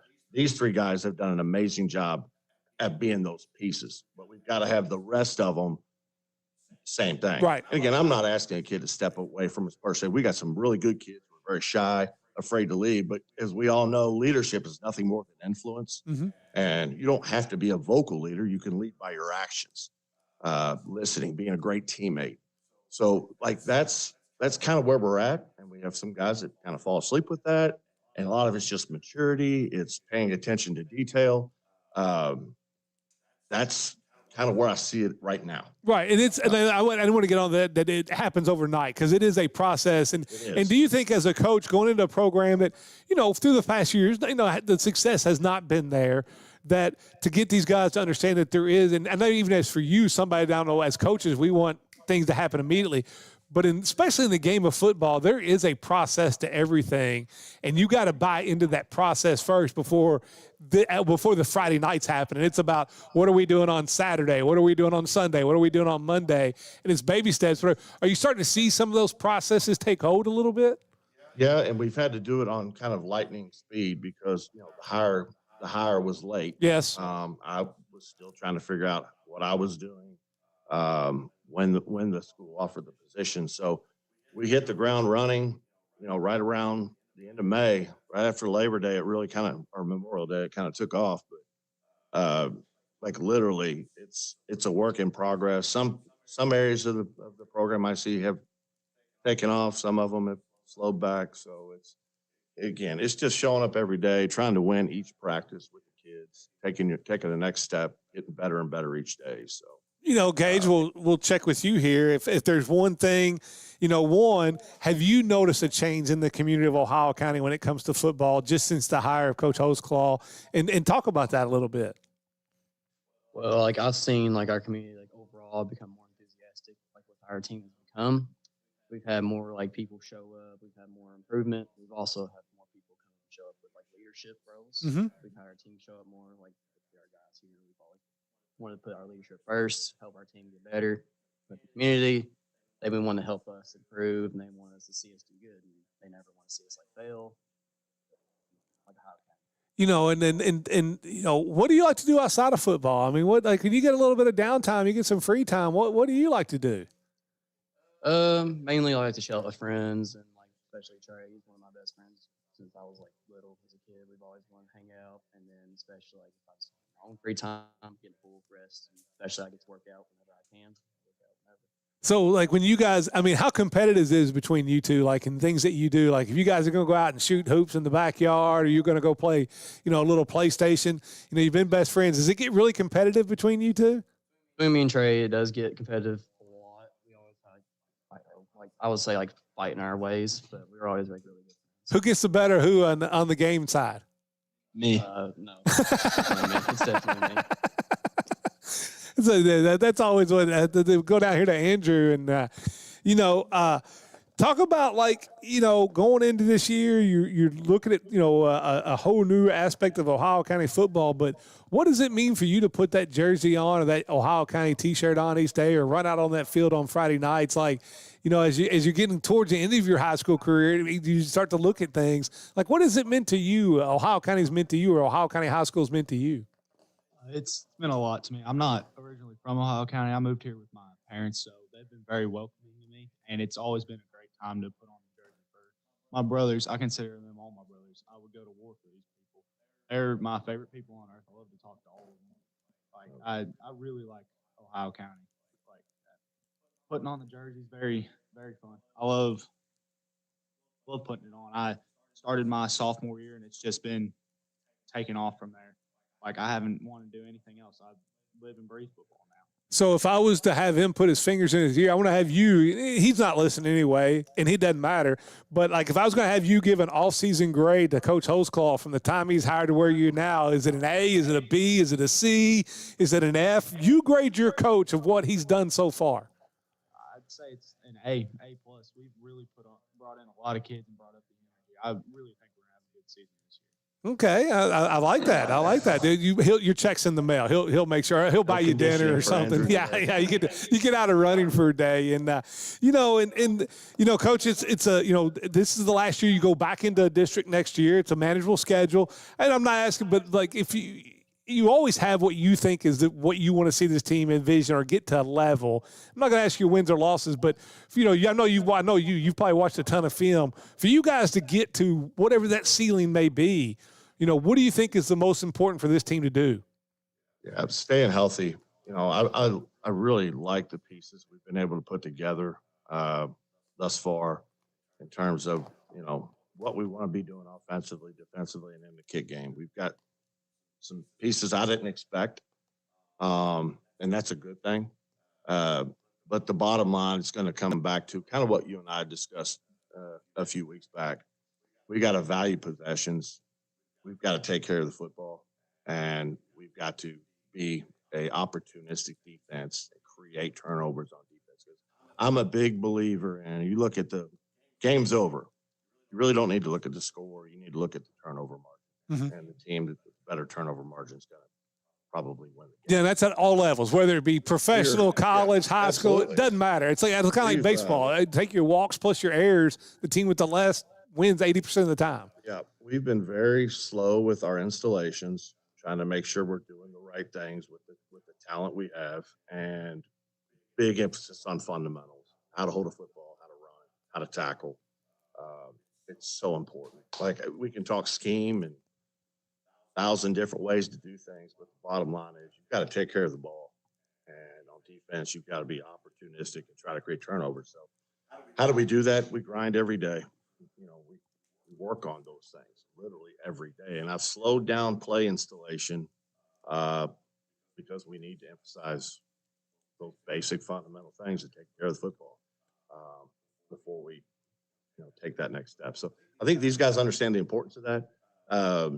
And we'll find out here in about 3 weeks. Trey, I've got to ask you, because I remember the interview I had with Coach Holtzclaw, and we had him on live at 5, and we were off the air at that time, but he said, and I love listening to other coaches talk. I love how, being a former coach myself, and no matter the sport, you can learn so much. But he told me, he's like, listen, we are going to be one of the best tackling teams. For us to be good, we got to be one of the best tackling teams in the area. And that stuck with me. 100%. At practice, are you seeing that? I mean, he can preach it all he wants, but is it preached to you guys too that we have to tackle and we're going to be a good tackling team? We're going to tackle correctly. We're going to do things. Are you seeing those little things that is impressed upon you guys every day at practice? Yeah. We do a bunch of drills to help us on tackling. I feel like every kid now just wants to tackle. And the only thing they want to do is tackle. But to tackle, you got to make the right plays in the right gaps and everything. But, the kids and what Coach Holtzclaw's put in, what all the coaches have put in, I think we're going to be one of the more physical teams in the whole region of Kentucky. We'll go to you, Jalen. You have a question. Go ahead, Jalen. Yeah, a couple questions for Coach Holtzclaw. Coach, you talked about pieces that you didn't realize you were going to have. I'm a big multi-sport athlete guy, and you guys were able to get 2 basketball players in Jaden Munton and Parker Boyd out to play football for you. Rave reviews talking to guys like Coach Briggs and Caleb Farkas about how well they're doing. Talk about being able to get guys like that out to be able to play football for you guys and how it's going to pay dividends in the end. Yeah, and not so even – certainly the basketball kids are great additions, but we've been able to add some baseball guys. A couple soccer guys are going to be handling a lot of our kicking duties this year, and extremely confident in those young men's legs. That's a big difference, I know last year Ohio County really struggled on kickoff. We just couldn't find a kicker. At times struggled punting the football and went for it on times where you had to because we didn't have everybody to punt the ball. So that's going to help immensely right there. Regardless of the sport, regardless of whatever they play, we just want kids who buy into what we're trying to do, are great listeners and great teammates. If you can bring that to the table, you can play football at Ohio County. And all of those young men thus far have been able to do that. And again, I'm not just not bringing out the basketball pieces that we've been able to add. It's been a variety of multi-sport athletes, and I am a big proponent of multi-sport athletes. So I think it is great for kids to get away from that main sport and try something else. I think it helps kids being stale. These sports are going year round now, and I'm a big proponent of 2 sport athletes. 3 sport athletes, it doesn't matter to me. And you've been out of the game for a long time. You were virtually retired from coaching. You're still around. You were still around the game with your day job at BSN. Talking to coaches and doing that kind of thing. But you were a dad. You were able to go watch your boys play basketball. And what was it about Ohio County that wanted to make you to get back into the grind of coaching high school football? Not just coaching high school football. The game's changed a lot since you've been in it. High school football's changed a lot with the transfers and the this and the that and what have you. And what was it about Ohio County that wanted to make you just get back into the game? I've probably to fault, have never been a guy who would probably be a good fit for walking in and taking over a program like Owensboro. Would I, if I had to? Somebody go, of course. I like the challenge. So when the job opened, I still wasn't like seriously considering, and it was just always kind of in the back of my mind. Well, that does kind of entice me a little bit. I like the challenge, you know. I like the challenge of having to play teams that so-called think they're better than us. Maybe it's I got a chip on my shoulder. I got some stuff in the basement. It is what it is, whatever the cliche is. But like I embrace it. Timing at the right time, it happened. You know, and you think about it a lot, you pray about it a lot, and you make a decision and you live with it. I mean, there's a lot of pressure in the fact that, yeah, we got a lot of great momentum going right now. But if we don't win, you're on the other side. Digging to get out. I understand that. Been there, done that before. We'll handle that appropriately if and that happens. I anticipate it not happening. Got to ask you, we'll start down here with Andrew. How good can this team be? Is this a team that can find a way to put a winning record together? Go from, and put 4 or 5. I know football coach is going to say we're going to go try to go 1-0 this week. But is this a team that could go and surprise a lot of people? I do believe our team could be a winning season team. I believe that we could win every single game this season. Will that happen? I hope so, but you really don't know. I really hope that we can go 10-0. 9-1. That's my hope for it. I think we can do that. How about you, Gage? Same idea. I mean, is this a team that when we're talking about teams that increase their win total from the most last year, or Owensboro Health top 10 throughout the year? Is this a team that you think that if you guys buy into what he's selling and do what you're supposed to do, this is a team that can win 4, 5, 6, 7 games? As long as we put the pieces together as a team and we come together as a team and we play as good as we want to play, we can for sure get it done. We're a team that has a lot of potential. We have a lot of guys that want to show up and play. I believe this team can get it done for us. And I fully believe 10-0, like back with Andrew's point, 9-1. It's just depending on how we play. He's given us the tools. We just got to put it together as us as a team to come up together and play. Do you third that, Trey? I mean, you've been around this game a long time, and you're looking to go play in college and do things. I mean, you know what it takes to be a good football player. Are you seeing those small baby steps and those processes taking hold at Ohio County? Yeah. There's definitely steps we still got to take to get there, but I think we're in the right direction. I think the team's really in it, and I think it's on us, really. I mean, not one team out there who can beat us, really. It's just how we show up, and I think we'll show up every week and win every week, honestly. Well, guys, good luck in this upcoming season. Let's stay healthy. Coach Holsclaw, I'm sure we'll be reaching out to you a few times for Friday night lights out. And I'm ready to play some football. Coach Holsclaw gets talking. I'm ready to put the helmet on, the shoulder pads. And but we're looking forward to seeing how this year goes at Ohio County.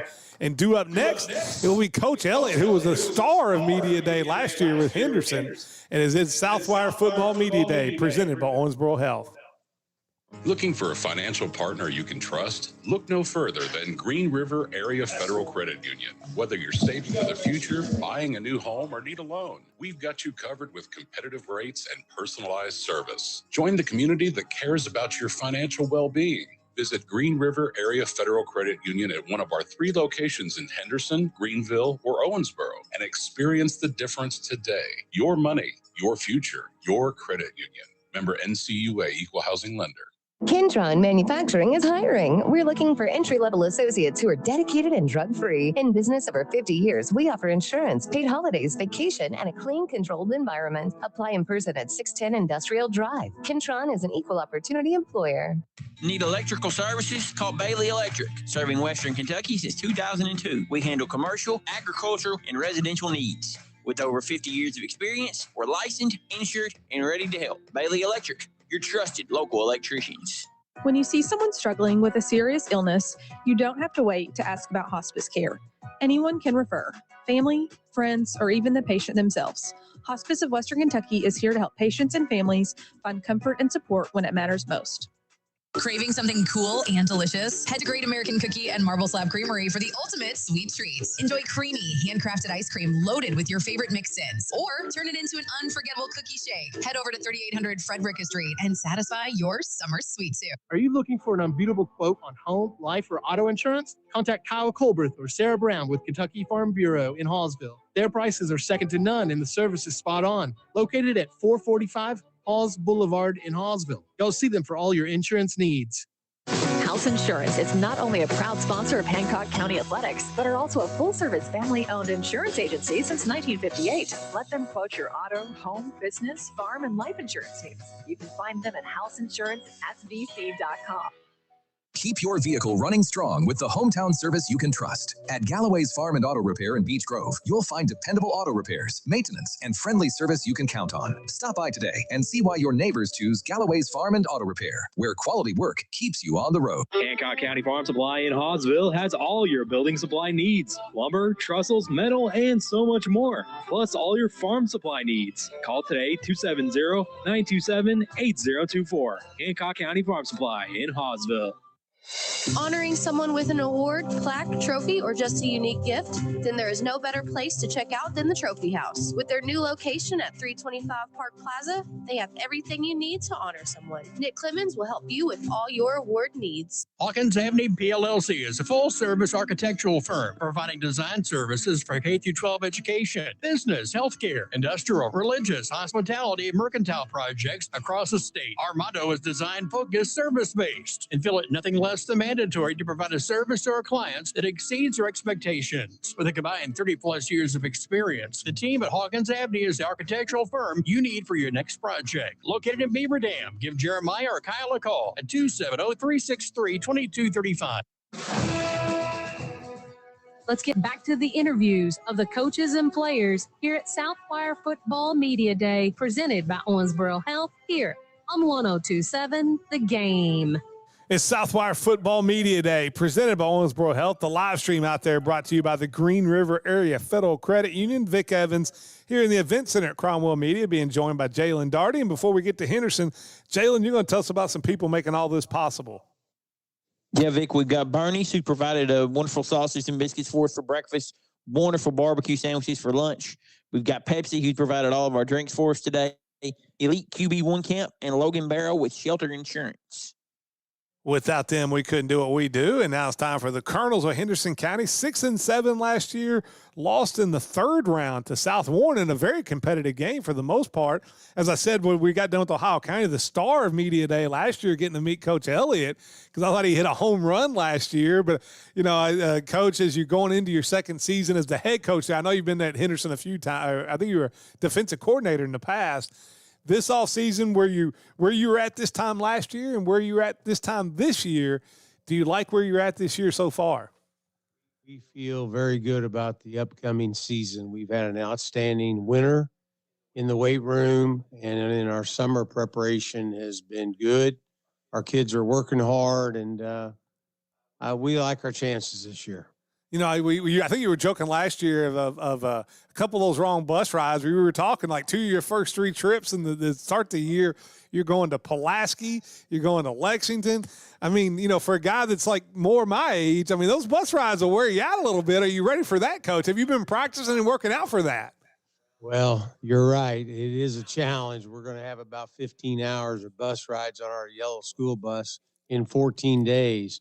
So we've talked about it as a staff, and we've talked about it as a team, because the one thing you don't want as a head coach is to be beat before you get off the bus. So we've worked hard to talk to our kids and educate our kids about what it's like riding on the bus. Fortunately, we go to Graves for our last scrimmage, which is halfway to Pulaski.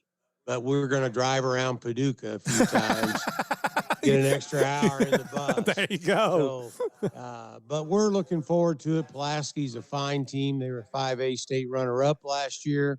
and it'll be a good way to kick off the season. Oh, without a doubt. That's one thing. You look at your schedule last year, you guys play a top-notch schedule year in and year out, and maybe you could go out and schedule more wins, but the one thing it does every year is get you ready for that tough 6A playoff.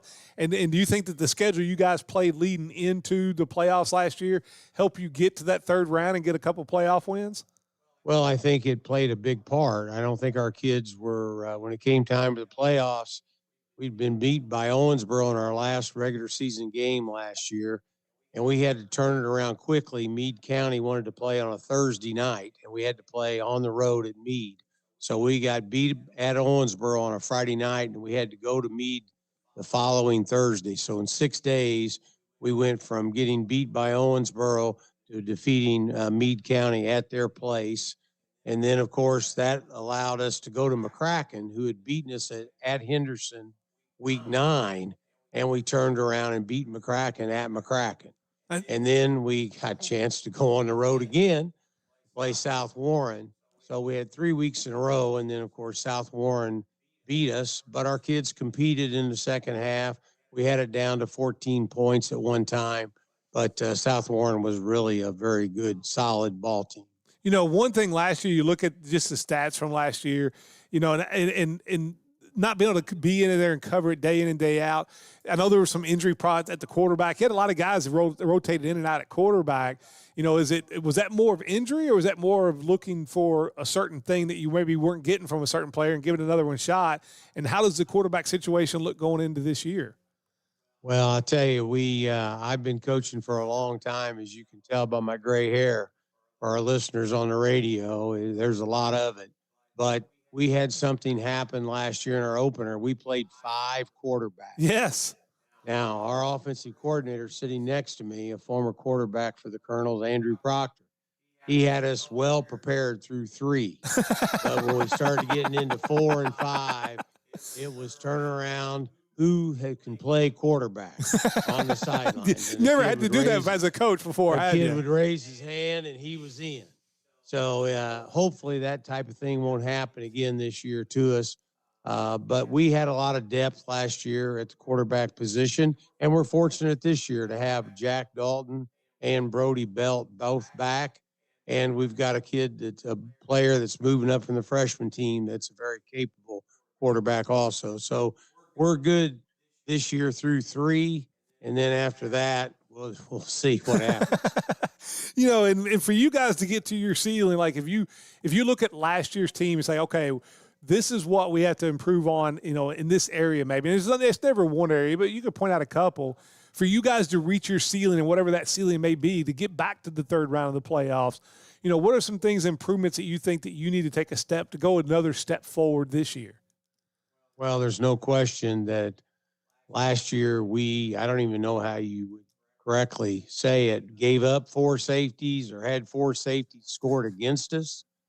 In like the first 5 games, we had 4 safeties. So we've got to improve on that. I think we had 17 snaps over the quarterback's head in the first 3 games. So we've got to work on going forward. But take those things out of there, I think we got a chance this year, each and every week with the kids we've got playing for us, and they've all worked hard. And, of course, offensively, with these guys back that we've got, our top rushers are back, our quarterbacks are back, Jack Dalton, our top returner, is back. So we feel pretty good. On the defensive side of the ball, you look at the graduation, you lose Jack Ryan Roush, who's as good a defensive player as in the ESPN Owensboro area. On the stats, I think you graduated like 3 or 4 of your top tacklers. Is that an area that's going to be younger this year that's going to, it's a lot of production to replace? How's that look so far? Well, there's no question that defensively we're a little bit behind than we are offensively at this time. We lost a lot. I think Jack Ryan Rush had been the leading tackler for 2 years at Henderson County. And kind of be honest with you, what happened last year a lot of times is we'd say, go get him, Jack, and tackle the ball carrier, and he did it. So, but we're working at it, and we've got some kids. Christian Hagan is back at defensive end. He's number 1 for us, and he's quite a player. He had a lot of plays last year from the defensive line, and we expect him to be even better this year. Go down here to Coach Proctor, and I love that story. Is you have to just turn around and say, okay, who's ever like handled the snap? I mean, it's got to be something in your young coaching career that was just kind of odd and maybe never happen again. Or at least you hope it never happens again. I can only hope. You know, talking about you returned Dalton, who played quarterback, Belden, who played quarterback. Where do you like where the offense sits right now, maybe compared to where it was at the same time last year? Last year was just a big change in a lot of our verbiage, being able to be a lot more multiple. Last year in the offseason, Jack wasn't with us. He was injured early. And so when we came around to that first game of the season, Brody was our starter. He's our starter this year. And he got hurt, I think in the first or second quarter early in that game. And so we had to turn to a third string guy and Hayden Turner, who wasn't really a quarterback, but ended up playing tight end for us throughout the year.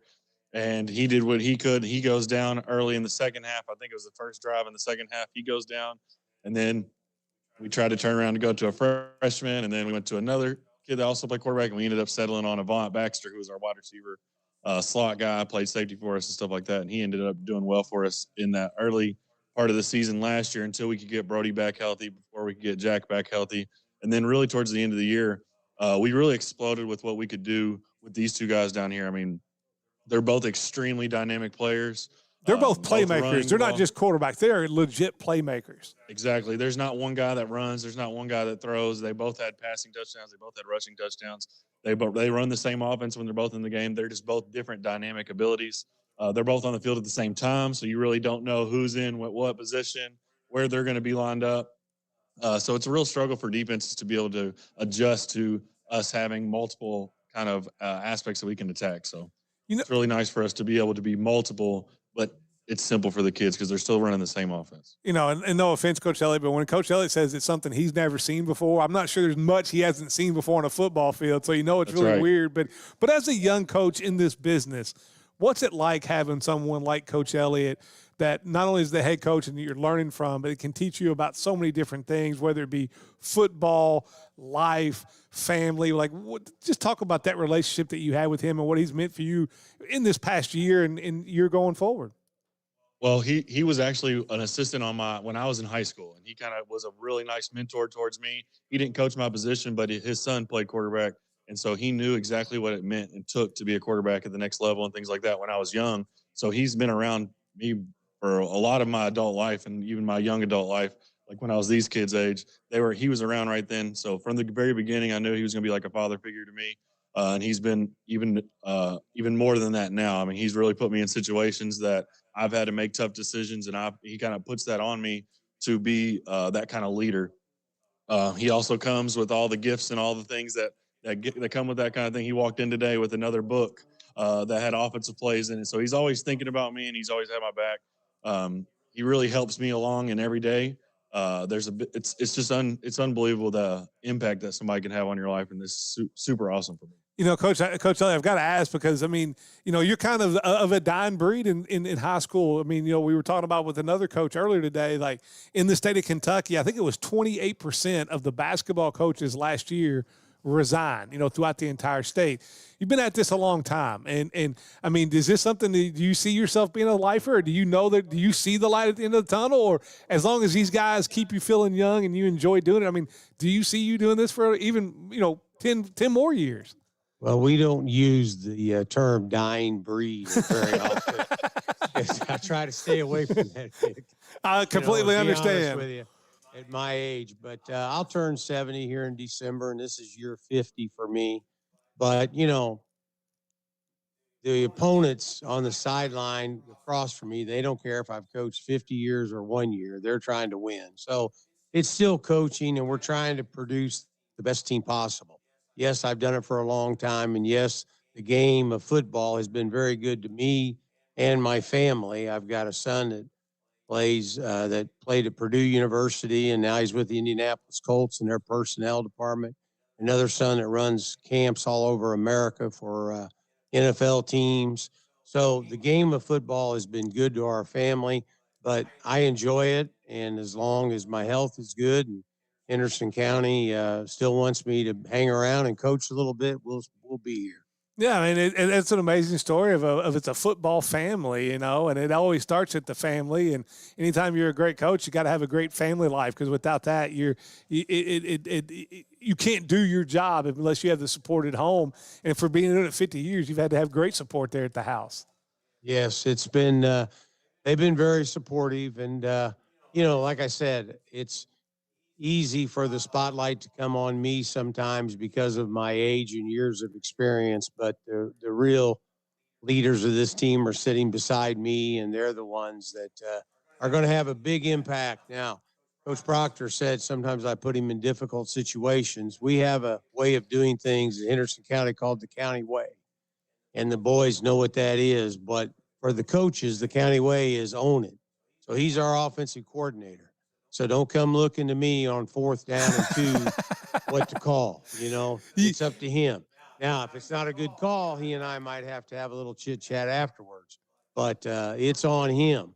And we take great pride, just like the players. I tell them Friday night is their night to shine, and it's not on me or any of the other coaches. And so some people think I don't do anything on Friday night, but that's not the case. I work very hard on Monday through Thursday to make sure that everything runs smoothly on Friday night. And before I go to Jalen, Coach, you have to and there are so many of the coaches, and not just in the football world, but all that it is, they want to control everything, and they, I'm going to call the plays, I'm calling the defense, and a great coach goes out and hires great assistants and delegates. You have to love the fact that, one, he puts that trust in you.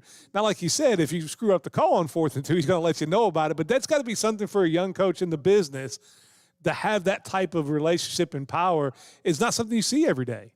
It's really not. It's a special relationship that we had. Like I said, we've known each other forever. And so he knows how I'm going to react, and I kind of know how he's going to react to certain things. And a lot of times we're on the same page, but it's a really nice thing, especially for all of our assistants, that everybody gets to own their thing.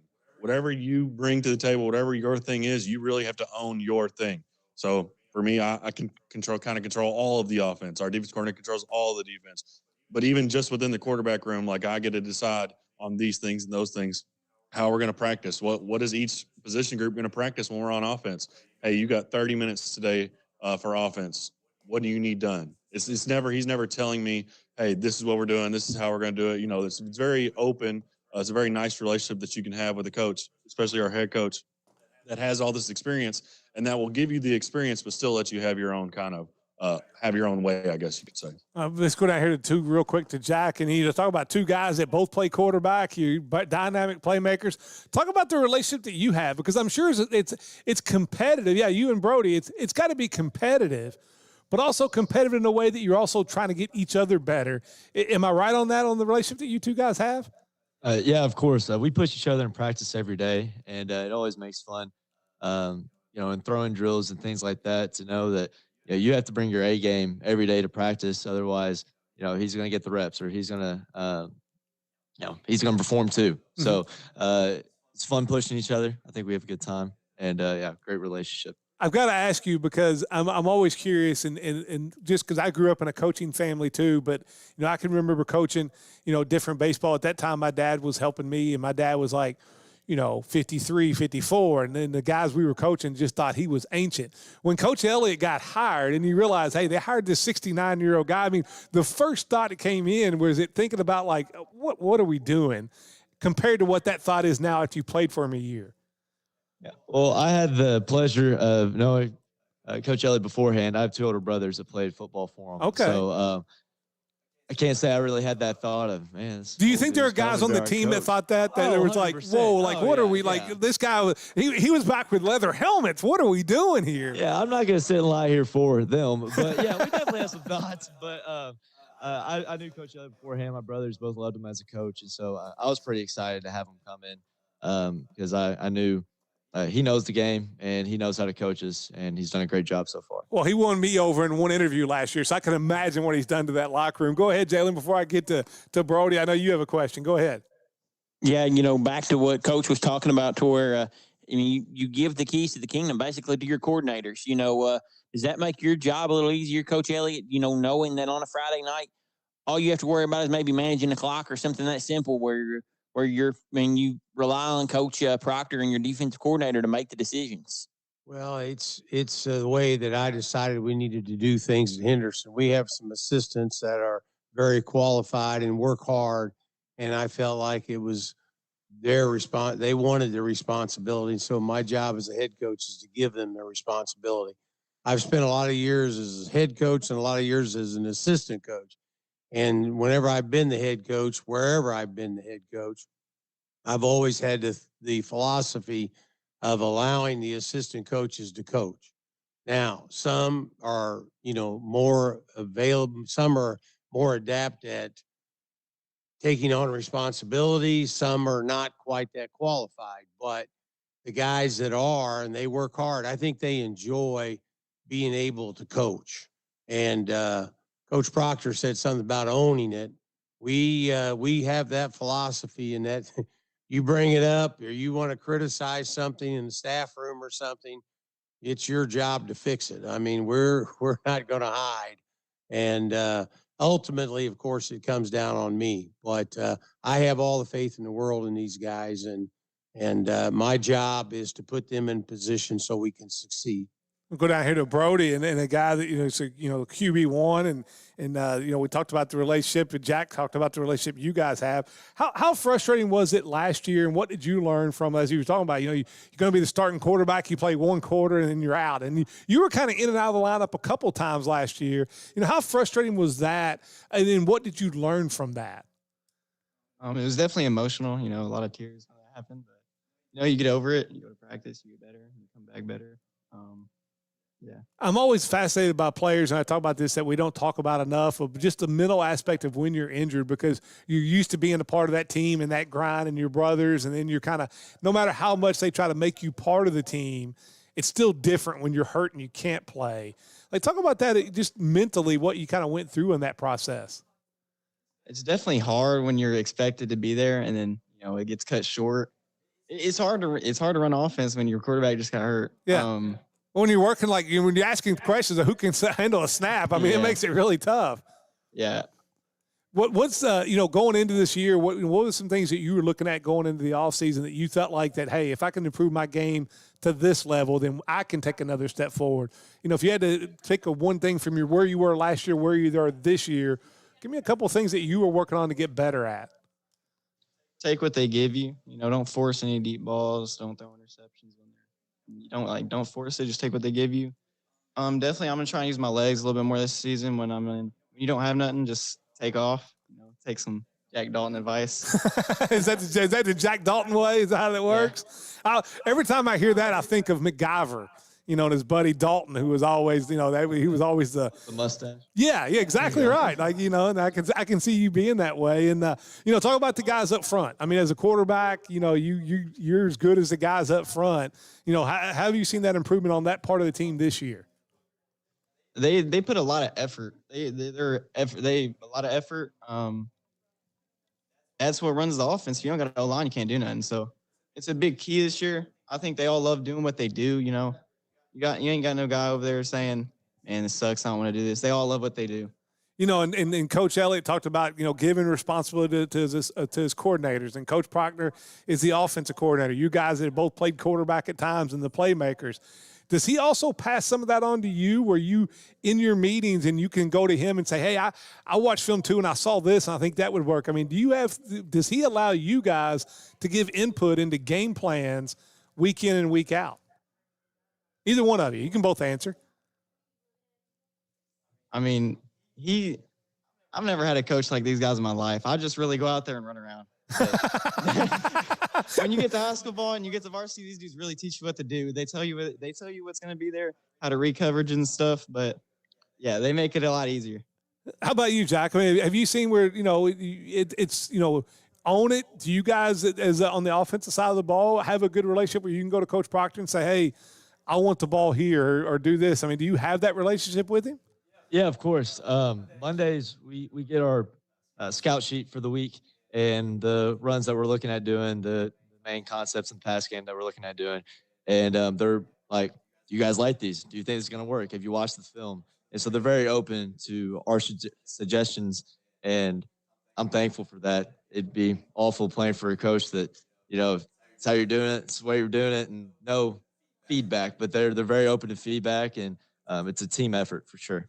And I'll ask both of you. Well, I'll start with you, Jack, and then Brody, you can also answer too. But it gets to Friday night. What does it mean to you to put on that Colonel jersey each and every Friday night? I mean, Henderson is a place. For the longest time when I played in high school, I went to Owensboro, so you got to know what I think of. I'm an Owensboro High School graduate, of how they, what you thought of Henderson back in the day. Part of it was because they were always good at everything too, and it was kind of a rival. But what's it mean to you to put that jersey on each and every night at a place for Henderson that really supports its local high school sports? Yeah, we're the only high school in town, Henderson County. We have one high school. And so our entire county really rallies behind us, and putting on the maroon and white gets me fired up just thinking about it. And running out that tunnel to the fight song every Friday is something special. I get goosebumps hearing the cannon, the crowd. There's so many aspects to it that I enjoy so much, and I'm looking forward to doing one more time. How about you, Brody? What's that all mean to you to put that jersey on each and every Friday night? And have you thought about, I only have so many times I get to put this jersey on. It's getting closer that I don't get to put it on anymore. Have you thought about that? Oh, yeah, I've definitely realized that lately. You want to represent this county well. When you have a little brother and you come home after a loss, he always got something to say. So when you have a little brother like that, you think about it, and that's probably how every kid thinks or ever grown up. This county sucks. But you want to go out there and win. I mean, you don't want to lose. Is little brother the biggest critic you have? I mean, is he always telling you what you did wrong or what you should have done? I mean, he's supportive and opposite at the same time. If you make a big play, he's gonna say you're great. But then when you do something bad, he's like, you suck. Well, I'll tell you, talking about people taking it serious. The last time I called a game at Ohio County or in Henderson County, Apollo went over there. It was the KSR game of the week. We were calling over we were in the bleachers on the visiting side. And Apollo won the game, and they just unplugged us. They wouldn't even let us do the post game. So I was like, screw that. They beat them and they unplugged us. But it's a county that takes its sports and especially Henderson very seriously and support it. And you got to love that as a coach too, Coach Elliott, that you get the support you need. If you need something, you can go somewhere and it gets taken care of. Well, the community supports us very well. We have a radio station that covers us. Oh, WSON does a great job. We have a coach's shows, and they do a pregame show. They cover the game. They do a postgame show. I mean, it's quite extensive. And of course, we have the turf field now. It's been installed for a couple of years. It made a big difference in our program because we can practice on it now. And our administration, led by Dr. Bob Lawson, who's a former defensive coordinator, I might add, at Henderson County. So when your superintendent is a former football coach, it works its way down from the top. And we're excited. And it's very important to us, our team, our staff, to represent Henderson County. Jack, can this team go back and make another deep playoff run like last year? Can it take another step forward? Do you feel like that it's talented enough to do that? Of course. My goal for our team this year is to win the region championship. We made it there last year. We know what it takes. We played Southwire in a good game. Mm-hmm. So we let it go there. Very competitive. Hey, people don't realize they see the final score and they think, but it was actually a very competitive game. Yeah, it's about halfway into the third, and that's where we kind of let them go. And so as a team, we have a motto now is why not us? Why not believe that we can go and win that region championship? Why not believe that we can make it to the Final Four or make it to Kroger? I truly believe we have a fight about us this year. I'm looking forward to making it back to the region championship. I'll make you a color analyst of a broadcast. We have our keys to victory. So give me the number one key for you to win that championship this year, not just make it to the regional championship. What's the one key you guys have to do better than you did last year?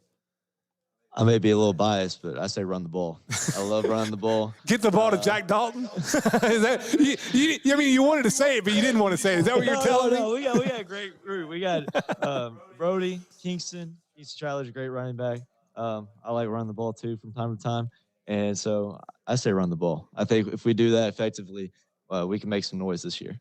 Brody, who's the guy that's the biggest clown on the team? Who's the guy that when things aren't going great or it's a long bus ride or whatever it may be that can crack a few jokes and kind of lighten the mood?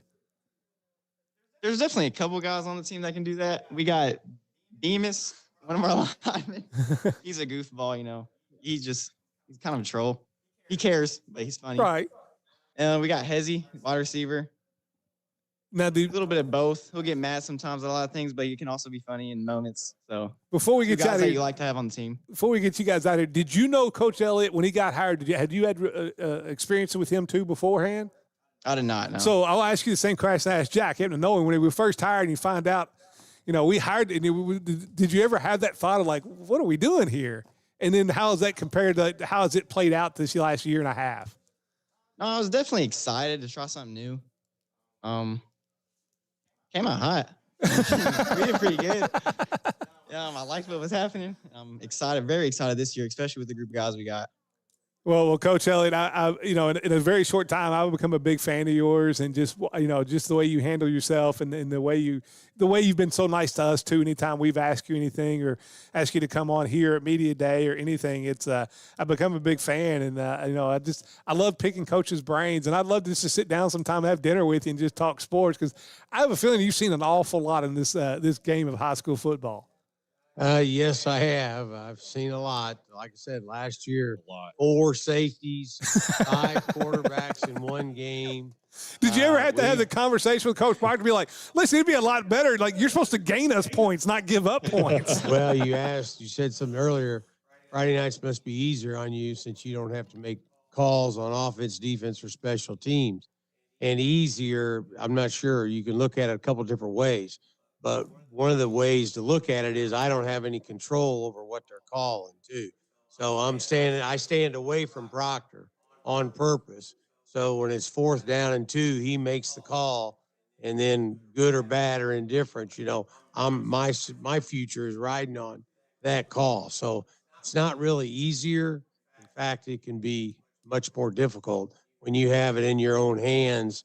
You've got a little bit of control, but we enjoy it, and we're looking forward to another great year in 2026. Well, Coach, another 50 years is what I'm hoping for you out there at Henderson, out there doing it, because I think having guys like you around to not only teach the game of football, but I'm sure these guys can attest. You probably learn a lot about. You may not understand it now, but when you're my age or you're 30 and you got a family and you're having your first kid, it'll pop in your head.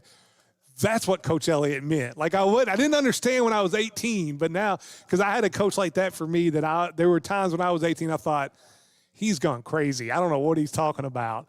But give it another 20 years and you'd be like, that's what he meant. And it'll stick in there. But Coach, good luck on season.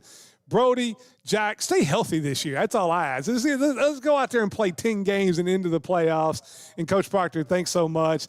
And I'm sure we'll be reaching out to you, Coach, throughout the season. And then maybe reaching out to have you email me stats every day, because I'm really worried about this KHSA stat stuff. That's what more than anything, that's what I'm worried about going this year.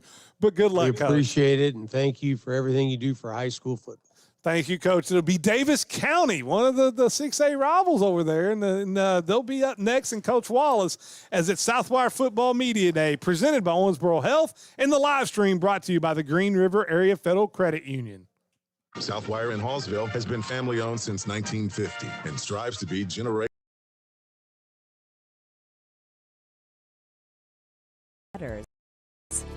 So where you keep it matters too. Green River Credit Union, we've been helping our community thrive for generations. From checking and savings to auto loans and home loans, we offer competitive rates and personal service you can trust. Because here, you're not just a customer, you're a member.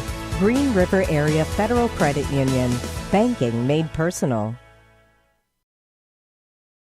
Our board-certified vascular surgeons, Gina Ressler and Marcus Mosley, deliver advanced treatment with compassion right here at home. From complex surgeries to relief from varicose veins, trust the team focused on your well-being. Learn more and schedule online at owensborohealth.org/vascular. Looking for a financial partner you can trust? Look no further than Green River Area Federal Credit Union. Whether you're saving for the future, buying a new home, or need a loan, we've got you covered with competitive rates and personalized service. Join the community that cares about your financial well-being. Visit Green River Area Federal Credit Union at one of our 3 locations in Henderson, Greenville, or Owensboro and experience the difference today. Your money, your future, your credit union. Member NCUA, Equal Housing Lender.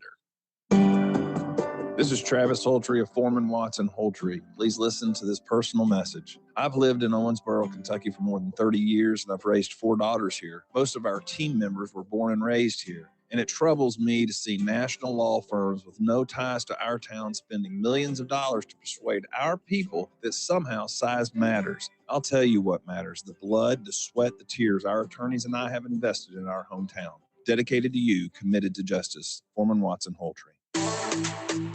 When something goes wrong with your plumbing, it never happens at a good time. It happens fast, and it needs fixed fast. RFI Plumbing. We're local, licensed, fully insured, and ready to handle everything from emergency leaks to everyday repairs and full plumbing projects. No guesswork, no runaround. Just clear communication, quality work, and a good job done right. When it matters most, trust the local pros at RFI Plumbing.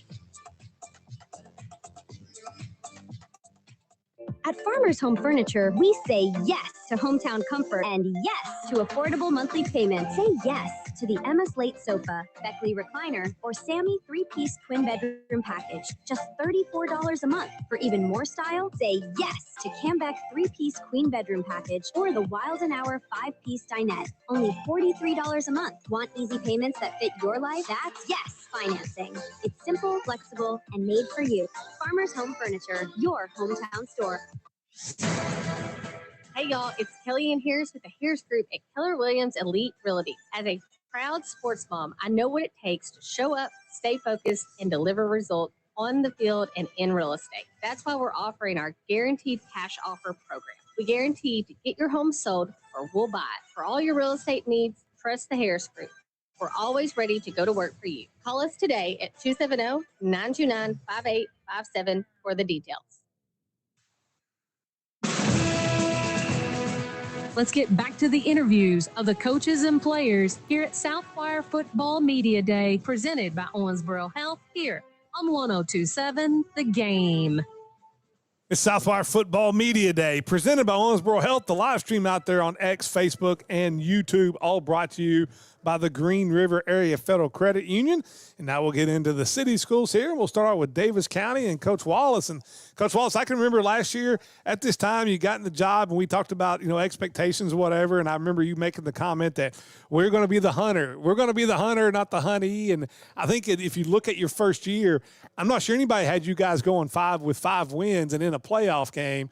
And what a successful first year it was. Where the program is right now in this offseason, after 1 year, do you like where you're at right now?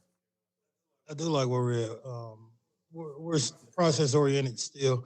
We were last year and we are this year, process oriented. Take things day at a time, and every time we come out, we're just focused on being all in with everything that we do.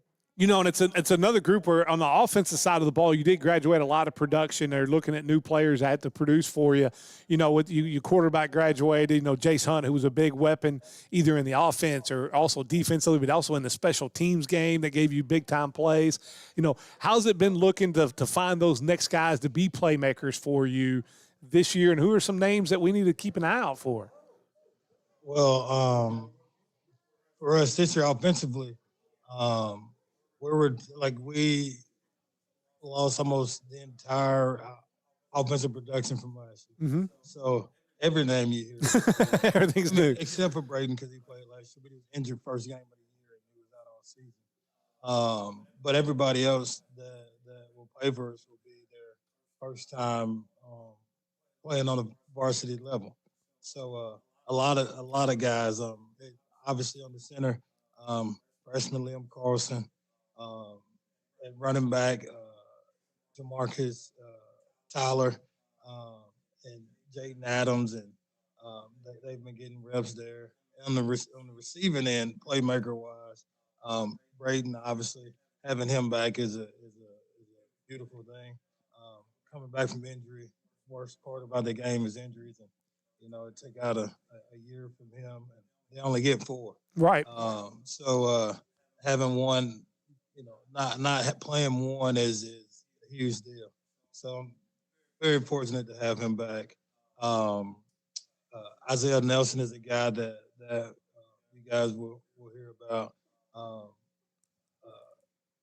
Hudson Coombs at the tight end position, Mason Vanover at the tight end position as well. Are just a few of the guys that we have. And so I don't know if you said or not, but have to replace the quarterback. Is that still an open competition, or somebody won that job? Have you settled on QB1? But is it settled on, or is it still kind of open for who wants the job? It's settled on. Okay. Did you name quarterback is Liam Carson. Okay. All right. And then you talk about being young. How's that whole process coming over, and how have you seen the growth out of him? He's grown tremendously since watching him throw in the spring to now. The growth has been tremendous. Obviously, things are a little different when you got 50,000 people in the stands, and bullets are flying. Things are a little different, but from what we've seen so far, he's done a really good job. And again, he is young. Like I said, offensively speaking, all skill wise, everybody will be their first pass ever, first rush ever on a Friday night, first catch ever on a Friday night. So we're super young, but we're competitive, we're hungry, and we're ready to roll. As a coaching staff, when you're that young, did you go in this year, in this off season, kind of scale things back, and we're gonna slowly install things, or hey, you're gonna have to play, you're gonna have to know what we're doing, or has it been a process as a coaching staff making that decision to kind of slow things down and bring things on a little slower? Or we're going to kind of throw them to the wolves, and we're going to learn as we're on the job. How did that play out for you guys as a coaching staff? So it's definitely been process oriented, where we slow things down because they're babies and playing 6A football. And your last time you played was at College View or Davis County. It's a little different. Right? So you can't go out and throw them to the wolves. Doesn't work like that, especially when everybody's like that. Right. If it was one or two young guys that we were going to be counting on, totally different, right? But this is a whole nother animal right here. So everything has been. We started early, so it helped. So we went slow and focused on the minute details, and then now. As we get closer and closer to the start of the season, things are picking up. We're starting to add more things into what we do. So it's all been part of the process. And no, we're not throwing them to the wolves. I mean, essentially, the first Friday night you're throwing to the wolves, right? But as far as preparation goes, it's definitely been process oriented. Been very thoughtful and meticulous with the way that we bring the young guys along. As a coach, sometimes I know, where I had teams where you have teams that are a little more experienced, and you may have 3 or 4 years in a row where you have that, and you get all of a sudden this really young team. It kind of rejuvenates you in an aspect. I know you've coached a long time at different levels, and it's just your second year as the head coach. Right. But being this young has to kind of rejuvenate you, where all of a sudden it's more about detail. And it's always that way, but even more so when it's young. Have you seen that in your coaching staff, where it's just kind of, hey, this is kind of neat and kind of rejuvenation of the entire coaching staff? Well, truthfully, it's hard to tell because my guys are ready to go at all times. Like my coaches, they're coaches. Oh yeah, you know what I mean. So they're excited every time we step out. And if we got 175 kids at a camp, or if we got 10 kids at a offensive line walkthrough, they're enthused, they're energized. So it's kind of hard to tell because they do a great job of bringing it every single day. But for me personally, again, it's year 2 for me. So, I mean, I'm still rocking and rolling. I was going to say, well, I don't think you could be like year 35 for you. And I don't know if there's ever an enthusiasm problem or rejuvenation. I mean, you just kind of, you kind of exude that. But, if you look at it, and I know everybody sets goals, but for you guys to kind of reach the ceiling of whatever this team's ceiling is, and I'm not asking you to tell me what you think that is, but like, what are some small details that you guys think you have to do better than you did this year than you did last year? Well, honestly, that's a tough question because this team is totally different than last year's team. So the things that we would have done with them are not the same things that I would do with these guys because we're so different. Like, for example, like offensive production starter-wise from last year. I got 2 offensive linemen returning, and everybody else will be a new starter. Have you coached a team like that before, or is this your first experience with a team that is that new? 100%. Okay. Early in my career, I was coaching varsity DBs, and I coached JV 2 years. Like those are the youngest guys that I've had up until this point, and just because at that level. But this, as a varsity coach, varsity coordinator, head coach, whatever, um, this is the first time I've dealt with such a young group of guys. Did you in the off season as you're working and you started, as you said, you guys started practice earlier, which was a good thing. Have you caught yourself maybe on a way home where maybe you think the practice was that bad, but then have you caught yourself where you had to go, well, hold on now, like this is a different animal? Have you had to kind of adjust how you see practice going, or is it just on your own aspect where you're not somebody maybe driving yourself crazy sometimes?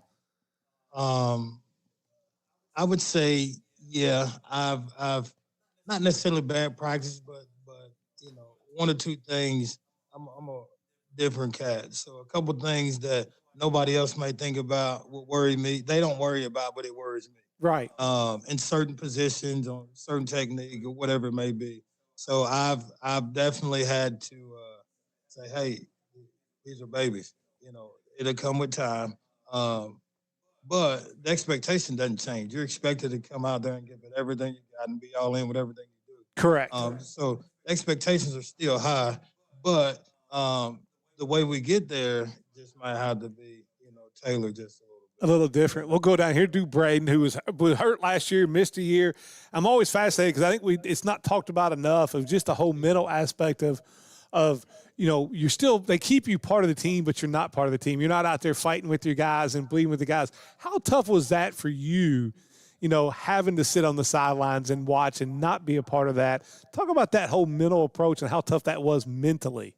Yeah, for sure. That was definitely really hard, both mentally and physically. I mean, physically, I'm walking around on the sidelines. I'm hurting pretty bad. Collarbone's broken. So that was unfortunate. And then mentally, like, not being able to be out there with my guys and like make plays and help them with that stuff and be there for practice. That was also unfortunate. But at the end of the day, I was still there and I was still helping them out, cheering them on. On the sideline. And he talks about how young this team is and replacing basically all the offensive weapons and most of the offensive linemen, and even on defensive side, a lot of losses. Being I think you're a junior, senior. Junior, being one of the older guys, I know as a junior, you think I'm one of the older guys.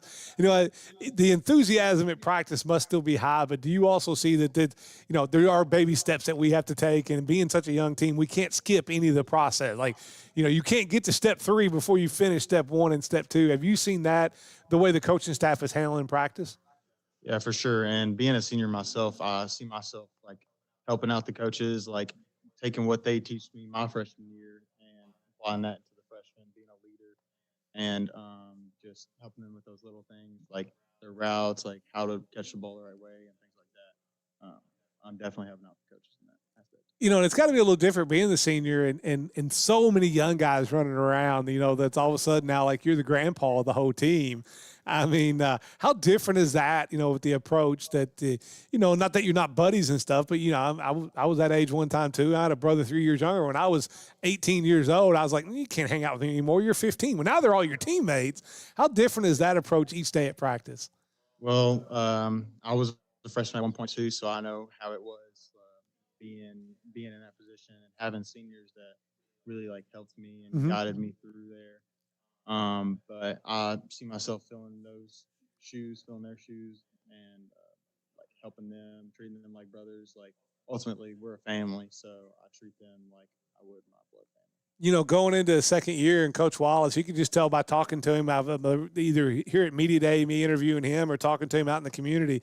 I mean, the energy that he has and he brings is very infectious. Has that carried over for the last year and a half since he's been there? And are you still seeing that same energy? Yeah, absolutely. And like my freshman year, he was there. He was a defensive coordinator. I mean, he had same juice when he was a defensive coordinator under Coach Brandon. And after a year with another coach, and then him coming back, I mean, he never skipped a beat. He was always there for us. He was keeping that same energy, holding us to a high standard, respecting us, and just ultimately a great coach. I'm going to hear to Mason. And Mason, you know, going into this offseason, everybody has something they want to get better at and things they're going to work on. Though, what was something you were looking to improve your game from last year to this year, you know, and how's that process gone? Just going into my senior year, one thing is just becoming a better leader. A lot of our leader guys left, so one big thing is just being the better leader of the freshmen, helping them grow. You know, and there's a couple different types. You know, you got the vocal leaders, and you got guys that lead by example. You know, as Coach Wallace had to ask you, hey, you know, maybe being the vocal guy is not your thing, but maybe I need a little bit more from that. Is that something that he's had that conversation with you as being a senior? Not really. It's just, I mean, I'm pretty vocal, and I try and lead by example both, but it's just trying to say the right things to the freshmen since they are so much younger to not sound like, you know, like I'm trying to really critique them. I'm trying to help them. Okay. And then so go ahead. With Mason, he said I didn't have to. He's one of them guys that get it. You know, you got just some guys. Oh yeah, they get it. He's one of those guys that he just gets it. He comes and works hard every day, and then if you're not to his standard or to our standard, he's gonna let you know. And not being a jerk, but just hey, this is how we do things. And that could be to other seniors, it could be to juniors, sophomores, and freshmen. It doesn't matter. It's just a standard that we have, and he holds everybody to that. So yeah, I didn't, and that's just who he is. I didn't have to. Hey, I need you to do this. He gets it. You know. And as a coach, you got to feel like that the program's moving in the right direction when you get player, you know, led involvement in that and leadership out of it. Because in the grand scheme of things, it's the great teams. Players hold each other accountable. So when you're seeing that from players and that growing in your program, you got to love that as a coach. 100%. It's one of the things that make me most happy is watching our kids grow and developing the leaders. Because I say this all the time to them. They're probably like, stop. Football is like life. Like you learn to be a leader here, and everything you do from here will carry on because it's not new to you. No, Step into a leadership role. The life skills you learn in playing sports at the high school level, and especially a sport like football, which is the ultimate team game, those life skills, these guys yet don't understand. If they will when they're like 30 years old and things of that nature, but the life skills that you can learn from that game is unbelievable. And I mean, you've gone through it and stuff that you use now. 100%. I couldn't agree more. And I think they're getting it because literally I probably say that every day. So I think they're starting to get it. Well, that, and there'll be times where they think you're crazy, and in their head they're going, "What is he talking about?" But they'll know, like when they have a family, they'll be like, "That's what Coach Q meant." Now I understand. We'll go down here to the other Mason, and you know, and listen, you know, going into a second year, so I'm gonna. He's not listening. He's over here talking to the other Mason. Give him a grade in his job at Davis County as the football coach for the last year and a half. I gotta say A+ for sure. I mean, everything he does is just he's giving us his all. He's bleeding everything. He's taking away time from his family and just everybody. He's just giving us everything he's got, and I couldn't ask for more from him. You know, when you're this young and you got to replace as much as you guys have to replace, you know, it's got to be a family type deal. Talk about just the camaraderie that this team, even though you've got, you know, a couple older guys, a lot of young guys, talk about the camaraderie and the dynamic that you're seeing in this team. And is it something that you're proud of as a Davis County Panther?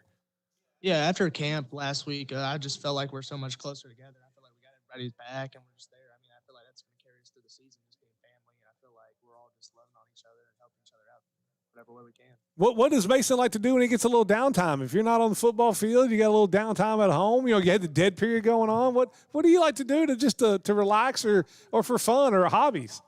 If I'm not working, it's not very often though, but playing the game, college football 27. Okay. Game that comes out. I saw the Panthers have their team on there. I mean, that's the big thing is let me ask you this. What player had the biggest complaint about his rankings on the college football game for Davis County?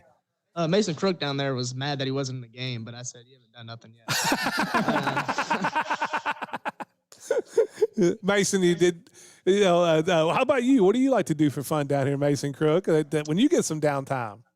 I mean, for fun, I really just chill, like just hang around, relax, recover. That's what I did. How about you, Brandon? I mean, you're the grandpa of the group. What is it that the grandpa, like, what do you like to do when you get some downtime? Same thing with Mason. I mean, if I'm not working, I'm probably just hanging out with my girlfriend or I'm on the game. You a big college football guy too? Yeah, some UFC, college football. Who's the best gamer on the team? Probably me. I'm the best at a lot of things. You're the oldest on the team. There you go. How good can this team be? Is this, I think last year, if you look at it, media and people have, okay, this team, we think they win this many games or this win this many games. I'm not sure there were many people that had Davis County winning 5 games last year. I know, that may have been Steve and I do floor and ceiling. That was probably the roof. If you look at it, is this another team that can shock a lot of people? Because I think coming in when they're thinking, hey, they got all this to replace. There's no way they're winning 5 again. Is this another team you think can surprise a lot of people? I definitely think this is another team that will shock people. I mean, hearing that we're such a young team, freshmen and just younger players, I mean, you don't really expect a lot. But having the coaching staff that we do and the camaraderie that you were talking about, it's a really great team. We're all family, and at the end of the day, young or not, athletes, I mean, they're athletes. They know how to play. And really the only thing that comes with years is strength and speed and things that can be coached. So knowing that we have these coaches that are excellent at what they do, we'll know that their senior year comes around. I mean, they'll be excellent. What does it mean to you each Friday night to put on that Panther uniform? And have you thought about, there's only so many games I got left. You thought about that at all? But what does it mean to you to put on that Panther uniform each and every Friday night? Yeah, I mean, it means a lot. It represents all the hard work and sacrifice that I've put forth in this game, the 6 a.m. practices, the 14-hour practices at camp. It really just shows that I've put a lot into this. And whenever I play the game on Friday night, I hope that reflects it. Have you thought about, like, because after not getting to play last year, you got Logan. I think it's Logan County you guys open up with. What's it going to feel like putting that jersey on? Did it make you, when you were away from the game, did it make you miss it and understand what you had? Sometimes that we take advantage. When you're 14 to 18 years old, you're 10 feet tall and bulletproof. When it's taken away from you, did the love grow a little more? Absolutely, yeah. I mean, I was all I can do was sit on my couch and just watch football. And when I went out on Friday nights, I mean, I really did miss it. It was definitely a struggle not playing, mentally especially. Last question for you down here, Mason. Who's the worst driver on the team? Well, I don't know. You're so young. I don't know if you got a lot of guys that probably don't even have driver's license. Well, all these guys are seniors. Oh, no, I'm just talking about on the team, though. I mean, you don't have too many of them. But who's the one guy you wouldn't get in the car with? I gotta say Hayden Chapman for sure. When everybody shakes their head, he hit it right. Well, Coach Wallace, I thought the first year you hit an absolute home run. The job you did there at Davis County I thought was tremendous. And I look for you guys to prove people wrong again this year. I know you always like to have that little chip on your shoulder, and you expect to go out and win more games than anybody else thinks you do. And that's just the way you're built and the way you handle yourself. Good luck this year, Coach Q. Hey, I appreciate it, man. Guys, stay healthy and enjoy your season. Brandon, stay healthy. That's all we can say. It's this Davis County, and up next, it's their big rival, the crosstown rival, who Davis County got the better of last year in Apollo High School. It's Southwire Football Media Day, presented by Owensboro Health. The live stream brought to you by the Green River Area Federal Credit Union. Whether it's one item or 100, Pat Hayden Moving gets it there safely and stress-free. As a proud alumni of Owensboro Catholic, Pat Hayden Moving is honored to support the ACEs on the field, in the classroom, and throughout the community. Big move, small move, we've got your back. One item or 100, we'll move it for you. Call Pat Hayden Moving today and support a business that supports Owensboro Catholic. Local, loyal, on the move.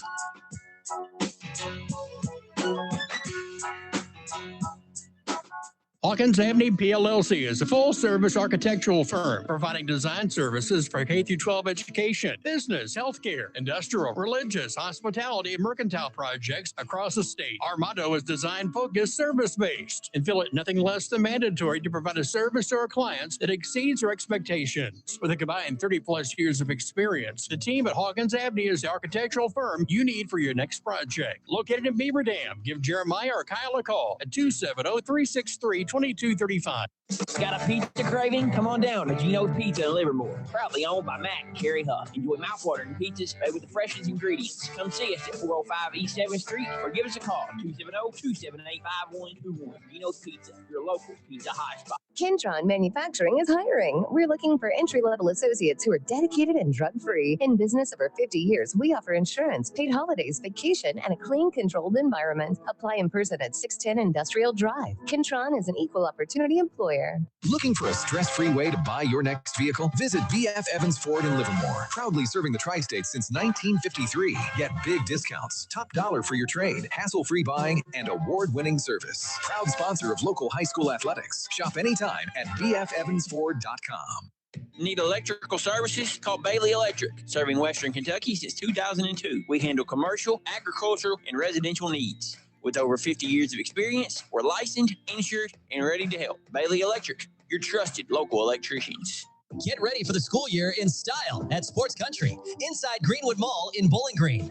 Score 25% off all apparel, including your favorite NCAA, NFL, MLB, and NBA gear. Whether you're cheering from the stands, heading back to class, or showing off your team pride, Sports Country has you covered. Don't wait. This back-to-school sale ends August 13th. Visit Sports Country inside Greenwood Mall in Bowling Green and save 25% on all apparel before the clock runs out. When you see someone struggling with a serious illness, you don't have to wait to ask about hospice care. Anyone can refer, family, friends, or even the patient themselves. Hospice of Western Kentucky is here to help patients and families find comfort and support when it matters most. At Farmers Home Furniture, we say yes to hometown comfort and yes to affordable monthly payments. Say yes to the Emma Slate sofa, Beckley recliner, or Sammy 3-piece twin bedroom package. Just $34 a month. For even more style, say yes to Cambeck 3-piece queen bedroom package or the Wild & Hour 5-piece dinette. Only $43 a month. Want easy payments that fit your life? That's yes financing. It's simple, flexible, and made for you. Farmers Home Furniture, your hometown store. Craving something cool and delicious? Head to Great American Cookie and Marble Slab Creamery for the ultimate sweet treats. Enjoy creamy, handcrafted ice cream loaded with your favorite mix-ins. Or turn it into an unforgettable cookie shake. Head over to 3800 Frederica Street and satisfy your summer sweet tooth. Let's get back to the interviews of the coaches and players here at Southwire Football Media Day, presented by Owensboro Health here on 102.7 The Game. It's Southwire Football Media Day, presented by Owensboro Health. The live stream out there on X, Facebook, and YouTube, brought to you by the Green River Area Federal Credit Union.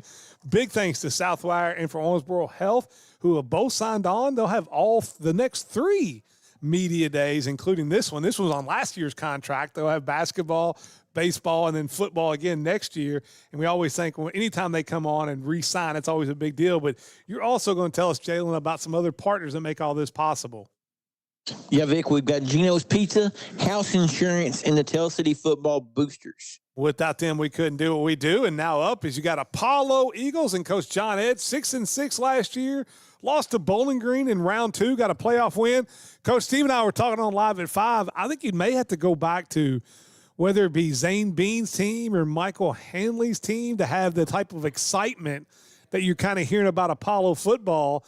I mean, this is an exciting time to be an Apollo Eagle and play football, getting a home playoff win last year and very competitive with Bowling Green for a lot of it. Talk about how you feel like the offseason has been so far, and do you feel that excitement around the program? Yeah, you do, especially with parents and the school and things. You had a really good football season. You had a good basketball season, probably one tip in away from getting to the region. Yep. And then baseball had a really good run in their Final Four. And then, of course, the girls' sports did really well this year, especially the volleyball team. And, of course, softball had a really good run as well. And so I think, there's a lot of good things happening.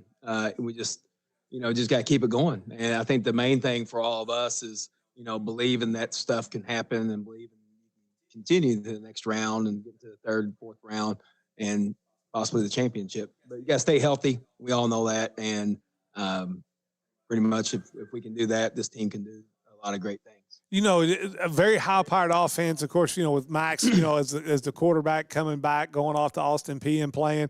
If I was going to ask you as a coach, in coach speak-wise, for you guys to take that next step, for you guys to even build on what you did last year and turn, the season, even making 2 more steps, whether it be win 7, 8 games, what give me 1 or 2 keys you feel like as a team you guys have to do better than you did last year? Well, obviously defensively, you got to, you got to play great defense. You got to run the football. I thought later in, when Ross was coming along and doing well, we were able to run the football on teams. And when you can do that, it's easy as play call. I mean, I don't have to look at my play sheet. I can sit there and call a play and everybody runs it. I mean, I know Catholics here, it's probably been the same play for over and over, but, inside, outside zone. I mean, right. You can sit there and, call, Gumby or whatever. I don't know what they say anymore. It doesn't matter. Bully or bouncer. It doesn't matter because we're really good at it. And if you're good at it, you're just going to keep doing it. And then defensively, you just got to stop people. If you stop people, you got a great chance to win ball games, and that doesn't matter. So, and then the second thing, you got to be healthy. You got to go into these games healthy, and especially in the playoffs. So you got to be healthy, and but you got to get those kids ready that are, backups, because you're only as good as they are. And if you got your second group ready, then it doesn't matter. They're gonna be you won't fall into like an abyss. When you get your second or third team guys in. So, but if those guys do well and are ready, then you won't miss a beat. One thing last year's team had, and the secondary was so good, with Tut, and you had E. Badger on one side, and of course JT, who's off playing at college now, playing at safety. You lose a couple of those pieces, yeah. And then even at the linebacker spot, you lose a couple pieces. Sure, yeah. Is that going in? If you think about Apollo, you think, okay, the offense, you think it's going to put up the numbers because of who they have, but are these guys who are replacing some guys that have been 2- and 3-year starters for you? How's that gone on the defensive side of the ball? So, I mean, obviously, the secondary, you've got, you miss JT, you miss Amaje, you miss Tut. I mean, and those were also really good, special teams and offensive guys that without a doubt and gave us a lot of production on the offensive end. So you look at it that way, you got, we've got Eli here, we got Gabe Jones, who's also a really good track star. I've heard a lot of good reports of what he's been putting on the football field. He's done a really great job. And, and Kane Green, who's also a basketball player, who's a really tall corner, who's, he's a really good defender. And so we're getting those pieces together. Now we just got to get those backup pieces together. And once we can do that, we'll feel really good back there in the back part of the defense. Obviously up front, we return all our defensive linemen and one starter at linebacker. We lose a starter. But I think, bottom line is that we've, keep developing those linebackers and keep, making a rotation. I think when you get in these scrimmages, that's the key is getting them the reps, the quality reps that they need. And they may need more reps, and they need more reps in the second half of a scrimmage or something. But I think we feel pretty comfortable up front. And I think the growth you saw from your defense line, I know you returned all of them this year, but I think I can think back to the Murray game that Coach Briggins and I were there, game 1, calling that game, and then calling later in the year. The growth of that defensive line, I thought, was pretty impressive, that they became playmakers at the defensive line. And you as a coach know, if your defensive line can pressure the quarterback, it makes your safeties and your corners look a lot better. Yeah, well, it makes your linebackers look really good too. They're kind of like with our offensive line too. We returned 4 starters, and I know we lost to Griffin and Hester, but Grady came in and played for Griffin for his games that he was out, about 6 games that he was out. So, he's been a starter for us. So, really we only replaced 1 starter, and our offense. I'm excited about watching our offensive line this year. If we give Max time and he can run the football. Then yeah, obviously offensively you're gonna do well. You should, and but I really am excited about our front 7 or 6 on defense and see where we go from there. Because like you said, in the Murray game, they're going to run the ball about 80% of the time now, and that they're kind of going through with quarterback situations. So I would say we'll probably see the ball run about that many times, and we'll have to stop the run, especially. And they're huge. I mean, they're a college offensive line and defensive line. The Rawls kid is very good. So we're definitely that first game is going to be a big thing for us. You know, Coach, you talk about all the pieces that you return, but you guys get a good piece out in baseball star Ty Lillipop. You know, talk about what the addition of that's going to do to help your offense in having an athlete on your roster. I guess will be able to help you guys in the end. He's a good-looking kid. He's 6'3". He's about 210 pounds. He's still learning what he needs to do. I mean, but the thing is, he's coachable, and if you're coachable, you'll learn. And you know, all these guys are very coachable, or they wouldn't be here. You know, and they with Ty's a competitor.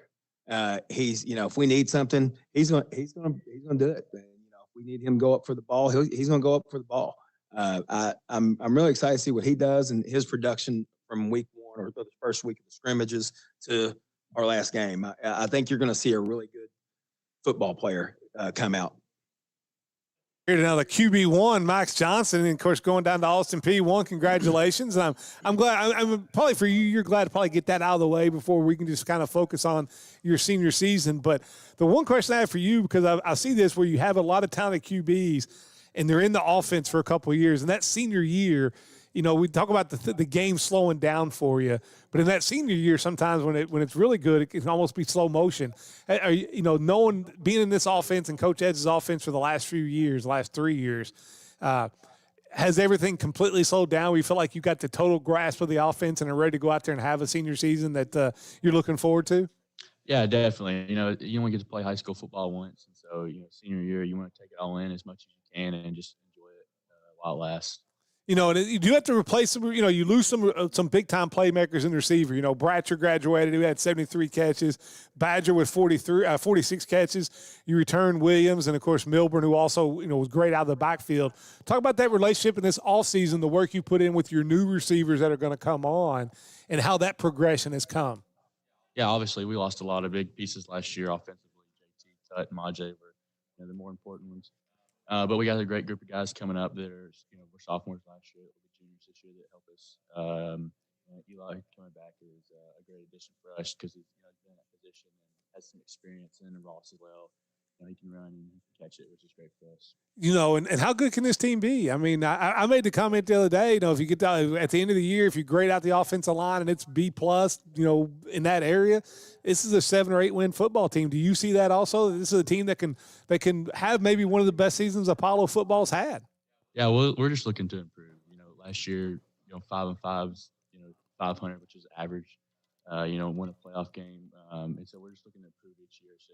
One and win 2 playoffs games this year. 5-5, but some close losses that maybe you let get away from you that you could have won. It could have easily been a 7 or 8 win season last year too. Yeah, I thought last year, our schedule was probably one of the best in 5A. Yeah, I mean, you played Murray, they obviously runner-ups, and Heritage Hills, who's gone to a bunch of state titles. Yep, they were semi-state last year, and then Catholic in the state finals. Owensboro, yeah. So you got, well, we in order to beat those teams, you got to do those things that we talked about. Yeah. We'll go down here to Ross, and first of all, I mean, what a big year and on the baseball field you had, and for sure. Especially after coming back after injury. How tough was that? I mean, it was a severe injury that you had. Yeah. How tough was that when you get hurt and you have to miss the rest of the football season? Because football is such a team sport that it can be kind of lonely. You're part of the team, but not really part of the team. How tough was that? Yeah, I mean, for sure it was tough, but I feel like it also made me realize how gifted we are to be able to play the game, and just we take it for granted, obviously. But I mean, just sitting there and not being able to play made me realize how gifted I am to be able to play. So I think it really did better for me because, whenever I could start to move around and stuff, I really wanted to get to work, get in the gym, and just better myself. Any restrictions this year on football? Is it going to be, hey, whatever Coach Edge wants me to do, or is it something where? I don't know yet. It's still a little sore, so we're still trying to work some soreness out. I'm still going to PT and stuff, but we'll see. Okay. How often does Max do something in practice you think just gosh, I just wish I had that right arm on a football field? I mean, how often does that happen? Every day, probably. Every other day. Well, we know about his talent. Let me ask you this, and talking about you, I always love asking about, teammates. The growth you've seen out of him as not just a quarterback of spreading the football around, but being, the quarterback's kind of the leader of that offense and everybody looks forward to. Talk about the growth you've seen in him over the years here at Apollo of where he was 2 years ago when he first got the starting job or 3 years ago to where he is right now. Yeah, obviously, coming in freshman year, we were all like, we were trying to play, but like we kind of knew that we weren't going to. And I think Max just like his freshman year, he kind of took it easy on himself and just like sat back and learned from the other like more experience, and then from Coach Edge, obviously, he just learned. And then this past few years, getting that experience, because the way you get better is from experience, just doing it over and over. So this past 2 years of experience is really going to help him this year. I think he'll be really good. I'm sure he was involved in helping get Ty Little Pop out, recruiting him out. I'm sure you were. How often have you asked him to come out and just throw a baseball and see what he can do from 60 feet, 6 inches? Nah, because he thinks he'd be really good at it. You got to humble him. He'd be like, oh, I can throw 90. That's so easy. Have you ever thought about it, Max? Have you ever thought about going out for Apollo? I bet I could throw faster than Oh, well, I am sure Coach Hicks, if you can, Coach Hicks would welcome you in. Radar gun out. Talk about your big uglies down here, your offensive line and the relationship as a quarterback has to have with them. And, I know 2 years ago on a broadcast, I was really tough on them, but I've seen improvement. And talk about what you've seen this year from your returning offensive linemen. Yeah, Gabe and Mike, they're our two leaders on the offensive line.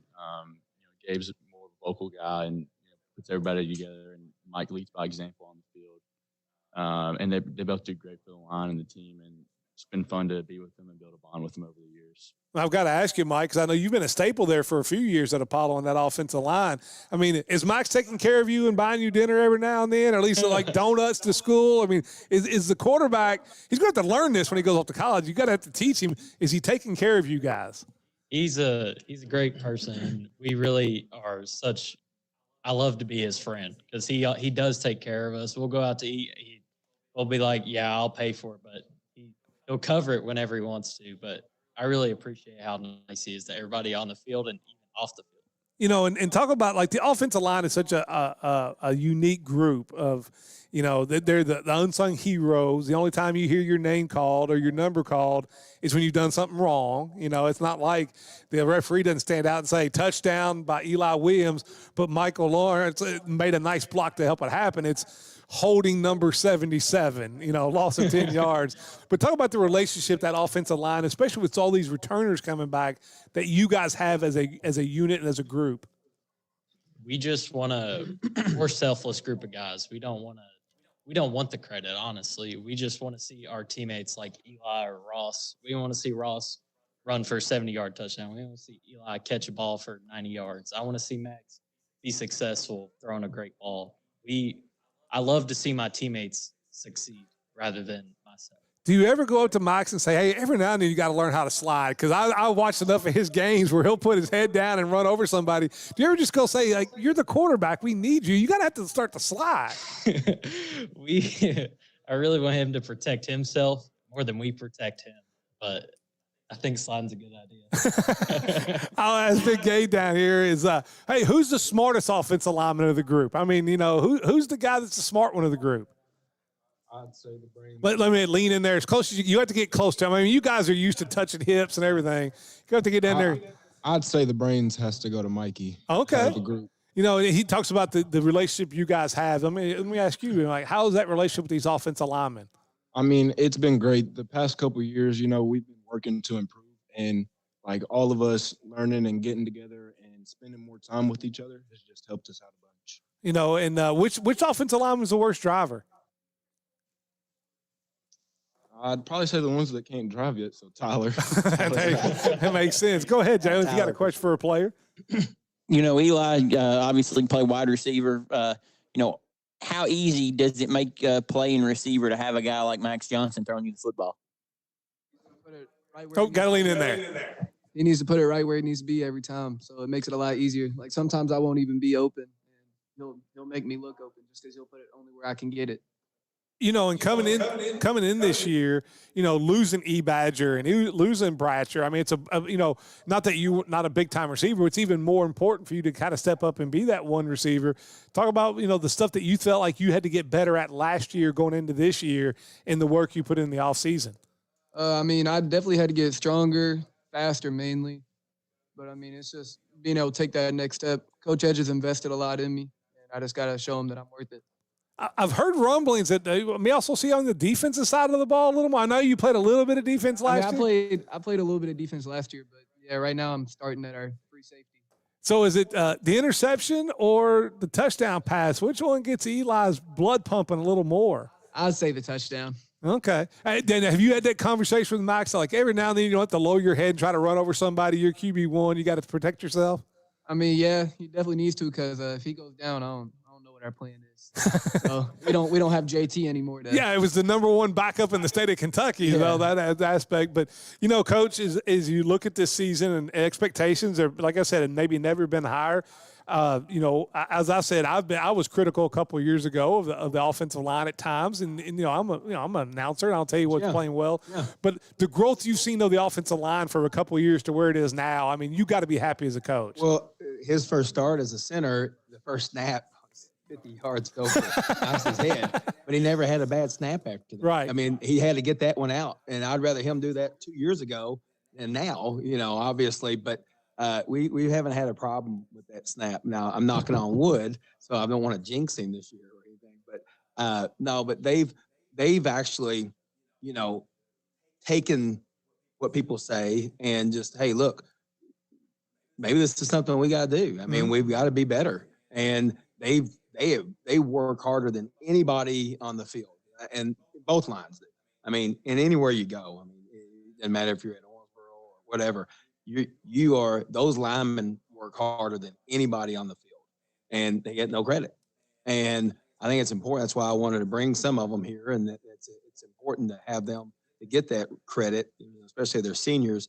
I just think that, you know, the growth they had 2 years ago. I mean, there was a lot of, he had to run around. Oh yeah, and JT or whoever else, you know, they had to make plays, but they got more of a chewing from me than they did anybody else. And, you know, and they took it to heart, and they really, they could have easily said, well, heck with this, I'm not playing. Right. Or whatever. But they took it to heart, they got better, and they got stronger, and they, you know, they believe in what they're doing. And that's, I love the growth. I love watching the process. And I know it sounds cliche, but you know, the process ends in your final game. You know, my head coach in college used to say that all the time, that you're only as good as your last game. You can go 10-0, you get beat the first round. Guess what? That's your last game. That's as good as you were. So, you know, I really enjoyed their growth. I've enjoyed all these kids. They've been, you know, I've known Ross since he was little, playing baseball with JT, and you know, I've known Max and them back when they were, you know, playing basketball at College View and stuff. And so it's been a really fun watching them grow. And you know, it's gonna be rough, you know, when they're gone. They're very comical. You know, 10 years ago, I lost a head gasket from the stuff they've done. But, you know, I've learned that, you know, it's not worth increasing my blood pressure medicine for them. You got to let it be. You got to let them be individuals too. Yeah. I've got to ask you, Eli, before I let Jalen ask another question, because, you know, I call all the basketball games too, and you kind of bring that football mentality onto the basketball floor where, you know, you're in the face and you're the defensive guy, and you can shoot a little bit too, but like you bring that, like maybe like you're the guy that when he's on your team, you love the way they play. When you're on the other team, it's like, man, I hate that kid. You know, do you find that? Do you try to take that mentality onto the basketball side too? I mean, yeah, I just try to be the meanest guy out there. Like, I'm going to run you over if you're in my way. So, I mean, I'm hard-headed. Go ahead, Jalen. You know, Coach, you've been doing this a long time. Obviously, things have changed a lot since when you first started coaching to where you're at now. The quote-unquote transfer portal, it's as active now as it's ever been. You know, what do you got to do as a head coach to be able to keep kids in your program and keep them from leaving and going other places? Well, it is what it is. I mean, you know, we've been on both sides of it. I mean, we've gotten people and we've had people leave, but you know, it's part of it. I mean, it's, you know, if they don't want to be part of it, then, you know, sayonara. But you know, if you do, come on. You know, it's you know, everybody gets transfers, and you know, and it's been going on for a long time. It's just now, you know, obviously with the high school transfer portal, everybody goes on about, it's, you know, it's just part of it. And You just move on. if you were to get a call from Julian Tackett today and he say, "All right, Coach Ed, what do you think we do to get a grip on this or to make some changes?" As Vic likes to say, if you were king of the case, you step away for a day. What kind of bylaws or rules would you put in place in terms of transfers? I'm head of the council, president of the council, chairman, and the one thing we always bring up is allow the one transfer rule for 4 years. You get one time. That's it. And that way, if something happens, and obviously if you've got a new coach or obviously if you move to another city, then there's a transfer. But I think the one transfer rule is going to happen at some point. I was going to say, you do see that coming down the pike at some point, like Indiana did? At some point, yeah. Max, before we get you guys. I always thought that with the RPI too, we tried to do the success factor. Yes. But of course that didn't go through. I'd much rather see that than we count some kids more than others. We're just recommendations. We give recommendations, and they either take the recommendations or they don't. So, and it's not, we don't get to make those decisions. It comes from a higher. Oh yeah. It comes from like the Bud Walton, the Cromwell media. I get all kinds of recommendations. I know you got a lot of ideas. Max, before we guys let you get you out of here, as you're going into your final season and before you go out to play quarterback in college, is this a team that could make a run in 5A and surprise people that don't think of Apollo as being the quote unquote football school? Yeah, first off, we just take it one game at a time, and then when we get to that 11th game, the first playoff game, then then we go to the first playoff game, the second playoff game, and so on. And so there's no need to jump ahead of things because that's how you get caught up in things, and it turns down the spiral. What was it about Austin Peay that made you make that final decision? The coaches, head coach, Coach Ferris, offensive coordinator, Coach Miller, and then the quarterback coach, Coach Spurrier. They do a great job there. And then, it's convenient. It's 2 hours, not that far, 45 minutes from Nashville. And they do a great job up there and have really built the system and the program here recently.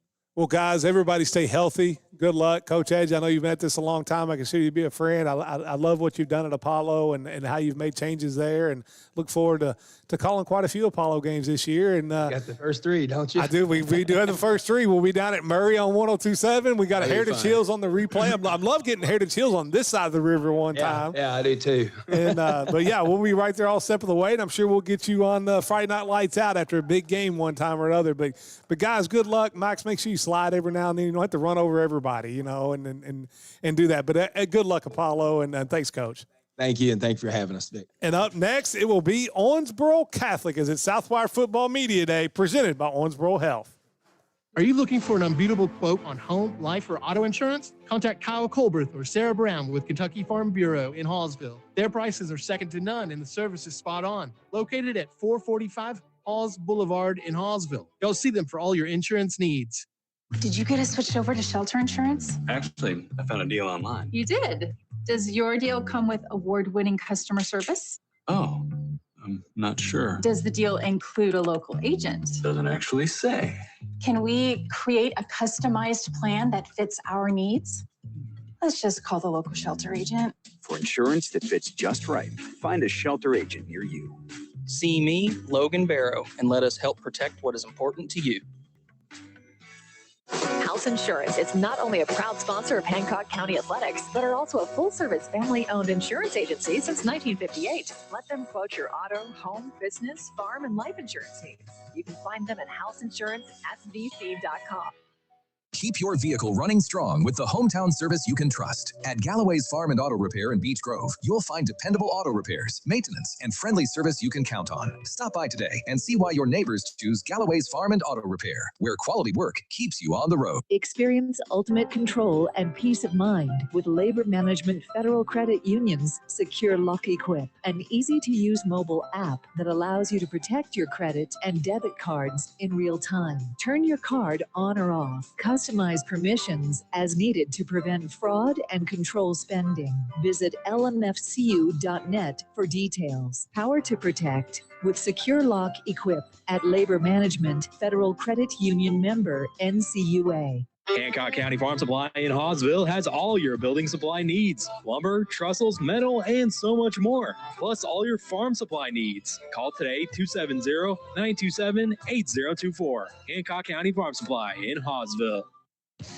The Tale City Football Booster Club is proud to represent the players and coaches from Tale City Junior and Senior High School. We want to wish all local teams the best of luck in their season this upcoming fall. Southwire in Hallsville has been family-owned since 1950 and strives to be generationally sustainable for years to come. They are one of the leading manufacturers of wire and cable used in the transmission and distribution of electricity. Southwire delivers power to millions of people around the world. Their mission, to be a preferred provider of solutions to the electrical industry by providing innovative products and services with exceptional quality and delivering on our promises. They also are proud supporters of all Hancock County athletics. Go Hornets! Do you have a primary care provider? Owensboro Health wants you to know why that's important. Your primary care provider can care for you throughout your entire life. They will know you and your health history better than any other provider. This means they can make sure you are up to date on health screenings and help catch health issues early before they progress into something more serious. They can also recommend lifestyle changes that will help you prevent chronic disease and stay healthy. And if you do get sick, you have a trusted provider to help you get well. Primary care providers act as a central point of contact for all your healthcare needs. They will refer you to specialists when needed and coordinate your care with other healthcare professionals. With Owensboro Health's vast network of primary care providers, you're sure to find one who's close to home and right for you. To learn more and schedule your appointment online, visit owensborohealth.org/primary care.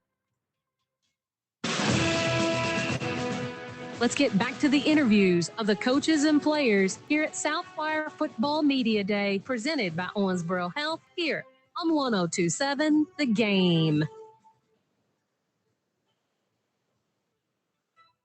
It's Southwire Football Media Day, presented by Owensboro Health. Vic Evans, Jalen Doherty here, and we've got Owensboro Catholic sitting in there. Before we get to them, Jalen, you're going to tell me about some people making all this possible.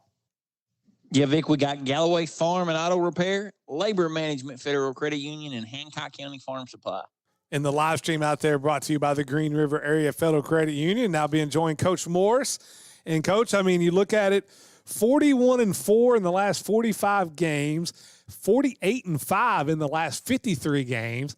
And that's all that is 2 losses to LCA, 1 to Beechwood, 1 to Mayfield, 1 to OHS. I mean, the run that you guys have been on in the last 3.5 years is maybe the golden era of Owensboro Catholic High football. And every time people say they can't get back, you guys keep going back. Talk about this team a little bit in the offseason of sooner or later you're going to kick open that door and it's going to pop open. But, I mean, it's always like, well, they can't do it again. They lost Brady and they can't do it again. Well, then Dre Mel steps in. And then it's like, well, they lost this receiver and this receiver and that receiver. They can't do it again. You guys just keep plugging along, and now you get Boyle County in week 1. I mean, the schedule you got with Boyle and Owensboro and the teams that you play, but talk about how this offseason went and how these guys have taken, that state championship loss and just go back to work. Right. It's the same mentality every year. So every year is a new year. So I tell the kids all the time, last year's team was exactly that. It was last year's team. And so, we got to do the things right this year and right now to get back to be able to experience that kind of success with this team. And so just really excited about, having a quarterback like Jermel back, along with, big guy like John Paul here next to me and a awesome linebacker like Jude here. Kind of a jack of all trades. I mean, I think he did everything at that state tournament. Ran the football, blocked a punt, whatever he needed to do, he did. It's definitely a challenge every single year to, it is redo, but when you get guys like Dude that can do such multiple things and step right in to fill those shoes of former players like Ben Scarico and, John Paul filling in for, all the great offensive linemen who've come through, and just excited about where this team is at as far as a team aspect. I don't feel like we're going to have that, 1 or 2 guys that everybody's going to key on as much as you're going to have to defend the entire team. We talked about, you lose Brady, and then, of course you had Vince the next year that you lose him, and then Tut, going out, and then Brady or Vince and Brady together. I'm not so sure you've lost as many pieces defensively as this team with the defensive line, also some other things. The senior leadership, or whether it be somebody like a Miles Edge, that when you got a 7-point lead with 4 minutes to go, it's like give him the football and hope you can stop him. Have you seen new guys step up into some leadership roles? You lose Conk right in the middle and Barrett Evans on the outside. Was that one thing you were worried about, just finding those leaders, or is that something that you felt like you already had it on the team? It's just new roles for new players. I mean, you definitely have guys that you think are going to fill in those roles, but you know, they got to go prove it here in practice. And you know, so like this week in practice is going to be a lot of competition especially on the defensive side. You know, we are returning 2 starters, and all of our defensive line, and you know, only 1 linebacker returning and one guy in the secondary returning. So, you know, anytime you're replacing that kind of production, you know, a defensive line who played in 3 straight state finals, and a linebacker like Miles Edge who started in 3 straight state finals, and a strong safety / linebacker like Nick Sims who started in 3 straight state finals, and then Cam Woodward who started in all those guys who started in 3 straight state finals. But there's something that goes along with going there 3 times that you've been there and you've experienced it. And all these guys who are going to be replacing them, you know, they were along for that ride as well, and they were competing against them in practice, and they've seen what it takes. And, you know, we're getting ready to go get after it here in about 30 minutes. And you know, come out there and watch us, and you'll see why we do what we do every single year. Well, not just that, too. Last year's team was kind of hit with the injury bug. And so you have a lot of these guys that, you know, they may not have been starters last year, but you play a lot of guys. And that's something that you talked about. You don't play a lot of guys 2 ways. Maybe in some bigger games you may do that. But there are guys that have been in there as rotational pieces that at least have to help you going into this year where you have an idea of what they're going to do when put in a big spot. Yeah, no doubt. You know, Drew Miles got in at wide receiver some last year, and Noah Grant started at free safety. He's probably going to go over to the offensive side this year. Riley Harville started on defense. He's looking like he's going to play some offense this year. Russ Borman in all kinds of special teams and those kind of things, looking like he's going to play some offense. And so obviously all the offensive linemen, you know, we're looking like we're going to have about 8 or 9 guys that could be capable of getting it done. One of the biggest offensive lines that I've ever coached, and all that come through just the development of these kids from 6th grade up. You know, we've seen John Paul and Jude's class in the 6th grade when they were getting their heads thumped, having to play 7th grade football. And it was the best thing that ever happened to them because it humbled them a little bit. And they've been very successful from the 7th grade all the way till they're now. And that's kind of what you're going to see now is because, you know, our senior class only has 6 kids in it, and we're going to have 20+ juniors filling a lot of roles. Well, it also helps, like you said, when you got a D1, Louisville commit quarterback back there that can pull the trigger and do that. I mean, it makes you look good sometimes, even when you shouldn't. But I remember going back and having you guys in before the first state finals when you played Mayfield and that, and you talked about having Chris on the staff and what a better coach that made you, because it took a lot of different responsibilities off of your plate. Talk about that a little bit for people who haven't heard that, about how that has completely changed you as a coach and this program of bringing him on the staff. Yeah, I mean, one thing I'll say, and I've said it to anyone, I'll say it until I die, is, like I wouldn't be where I'm at today if it wasn't for Chris, and he's been such a influential piece to my entire life and everything that I've done in sports, but especially football. I cut my teeth coaching with Chris when he was a defensive coordinator for Brock Shoulders at Hancock County, and then Chris got that head coaching job, and then I was an assistant coach for Chris, and just hated it when he wasn't around me because we're so close. We have such a good, strong relationship, and that's what football is all about, is building those relationships. And anytime you get a tight brother type relationship and you get to coach, it's special. And, Chris will tell you, like my nephew, his son was on the staff and with me, and we're just a football family, and we're all on the same page, obviously. And so it's been a really great experience. Took a lot of load off of me as far as having to feel like I had to do everything. And I was able to relax more and give Coach Latham the defense and give Chris the offense. And I could do more of, just kind of a CEO type of the program. And that's what great coaches do. They go find great assistants and they let them go to work.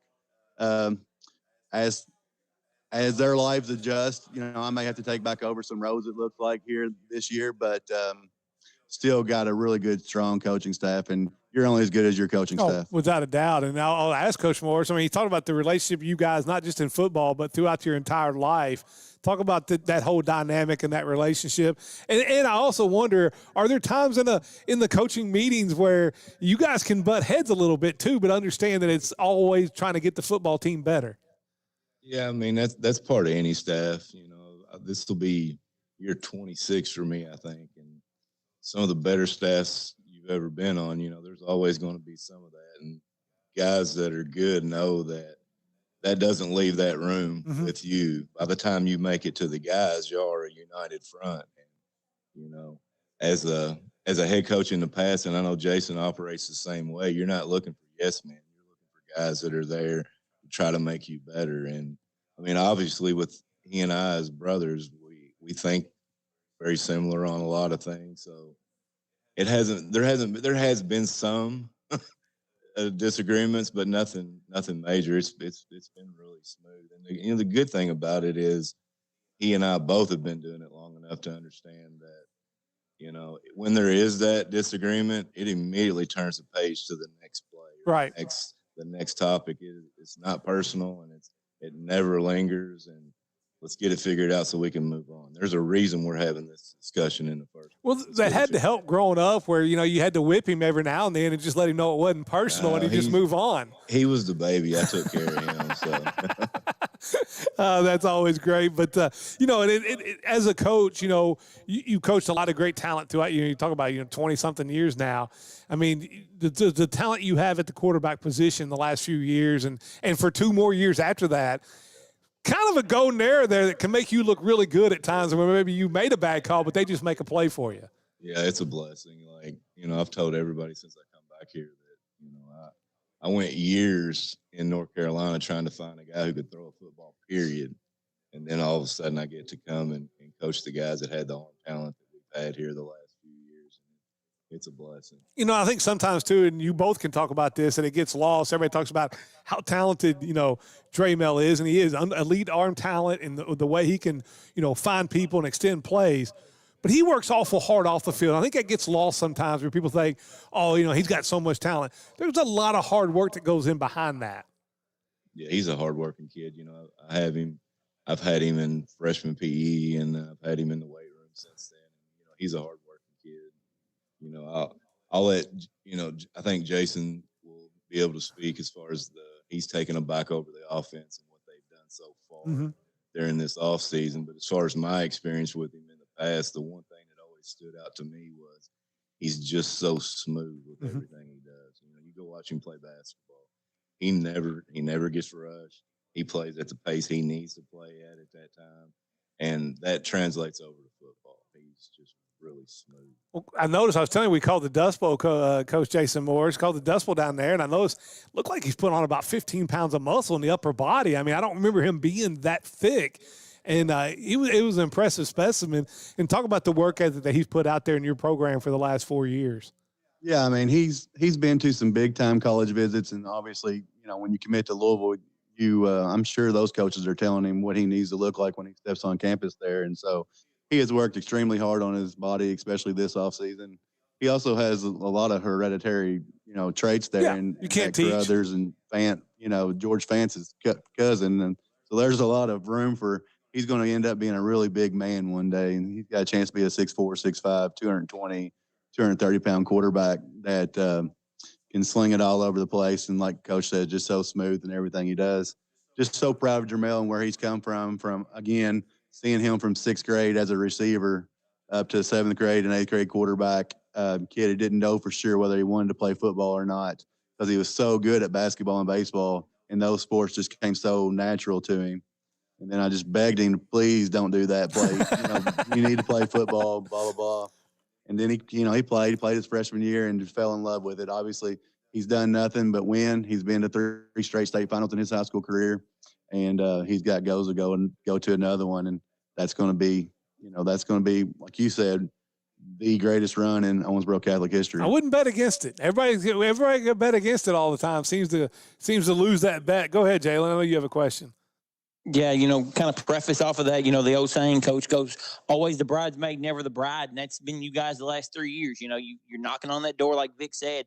Is there a lot of pressure on you guys to this year to make it back to Kroger Field for a 4th straight year and to finally get that ring and bring it back to Owensboro Catholic? I don't put pressure on myself as far as winning the state title or else type thing. I'm trying to make this football team the best version of itself that we can possibly be. And that's, I know it sounds like coach talk, but that is my goal. I do believe if we make this team as good as it can possibly be, it has all the pieces to be the greatest team Owensboro Catholic's ever seen. and I'll leave it at that. But I don't think we're there yet, not even close. But I do think we have the pieces to make another big run. But for me, it's not all about, have to win it all, right? Because there's so much that goes into winning it all. A lot of luck has to play in it, a bounce of the ball. It sounds horrible or whatever, but, honestly, I think Beechwood was the best team in 2A last year. And then when we beat them, I felt like we were the best team. And we had the best quarterback. We have the best offensive lineman. And then you get into the game, and we had Miles Edge. And so you get into the state finals, and first series, you don't have Miles Edge. Tristan French is playing on a torn ACL. My center's playing with a broken wrist. John Paul's out. We lose our corner in the Beechwood game in the last series of the game. And so there's so much that goes into winning that state finals. If we have those 5 kids, I'm pretty sure we'd have rings on right now. But, you don't, and that's part of it. And who knows what we're going to have to do this year to make it back.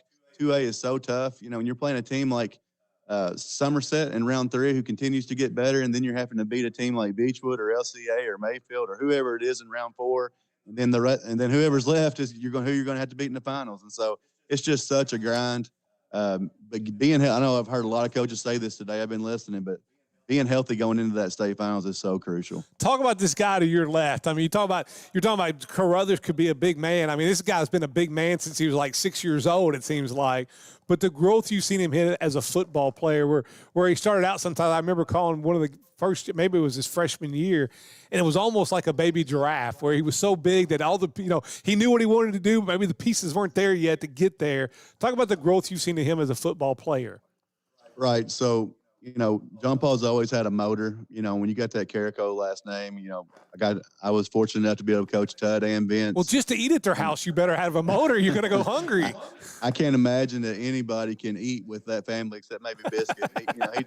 He does a really good job of eating with all of our Catholic families, but he has just grown tremendously in his work ethic. Obviously, if you're going to be a Carrico, Amy Carrico is going to make you work. And it's just such a great family.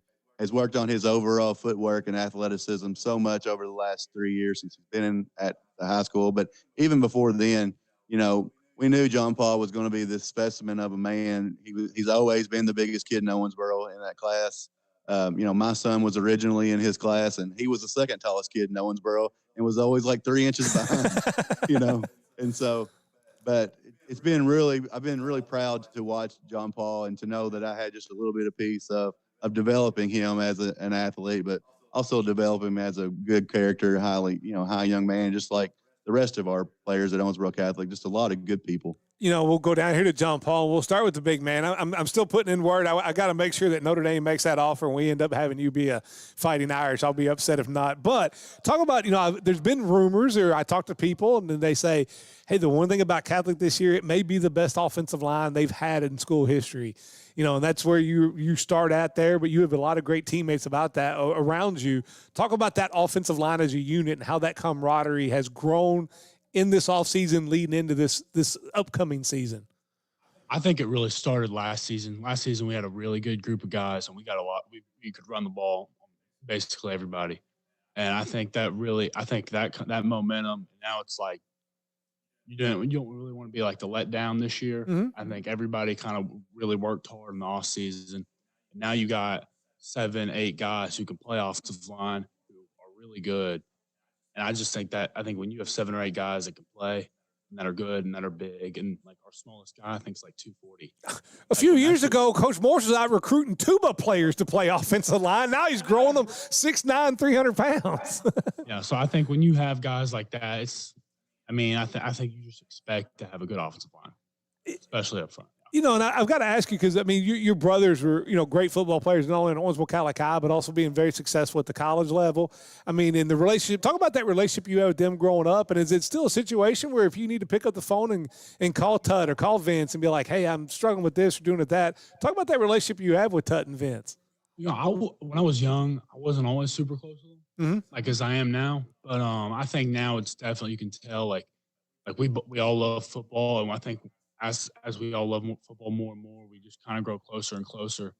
And I think now it's just like anytime, like the other day at practice, we had film after practice, and I came home and Vince was like, turn on the film, we're going through it. And we sat down there for 2 hours and watched like 60 plays. That is So that is awesome. That is That's awesome. just like what we do. For kids out there or parents out there who have younger kids, tell me, and I know you're going through this whole process where you've been out visiting, you know, a lot of different offers out there, and it's all. Tell me something you wish you'd have known maybe when this process started that you know now that you could pass on to other people who are watching this about the whole recruiting process, because it can be tough. I mean, it can be overwhelming at times. It could be worrisome at times. Tell me something that you've learned through this process you're going through that you could pass on. I think the best thing I learned is if you go to these things and you look professional, like if you're going to a game day visit, wear a collared shirt, wear khaki shorts. After you leave, write thank you notes, because I think just acting professional like you're supposed to be here, that genuinely is, because genuine is like the best thing. Because if me and somebody else are equal and I'm professional and someone else is like a thug or something, they're gonna go with the professional person because they want somebody that can help the locker room. It's very myopic thinking. You're thinking I'm the best. You know, when it's a small town or whatever, wherever you're at is a very small pool of a huge. You know, there's a lot of fish out there. And I think it's great advice that, you know, go, and because you never know what the tiebreaker is going to be when it comes down to a couple kids. It could be something very small. It's just acting that way, and that's great advice out there. How good can this team be? Is this a team that you think it could be a really good football team? I think up front we're the best we've been in a long time, and I think in my opinion, I think the offensive line creates the momentum of a team, and I think if we can be really good up front, then we'll create a lot of momentum, and then our skilled players will take that momentum and they'll run with it and they'll score a lot of touchdowns. I think this will be one of the best teams in Catholic High history. Who's the funniest offensive lineman?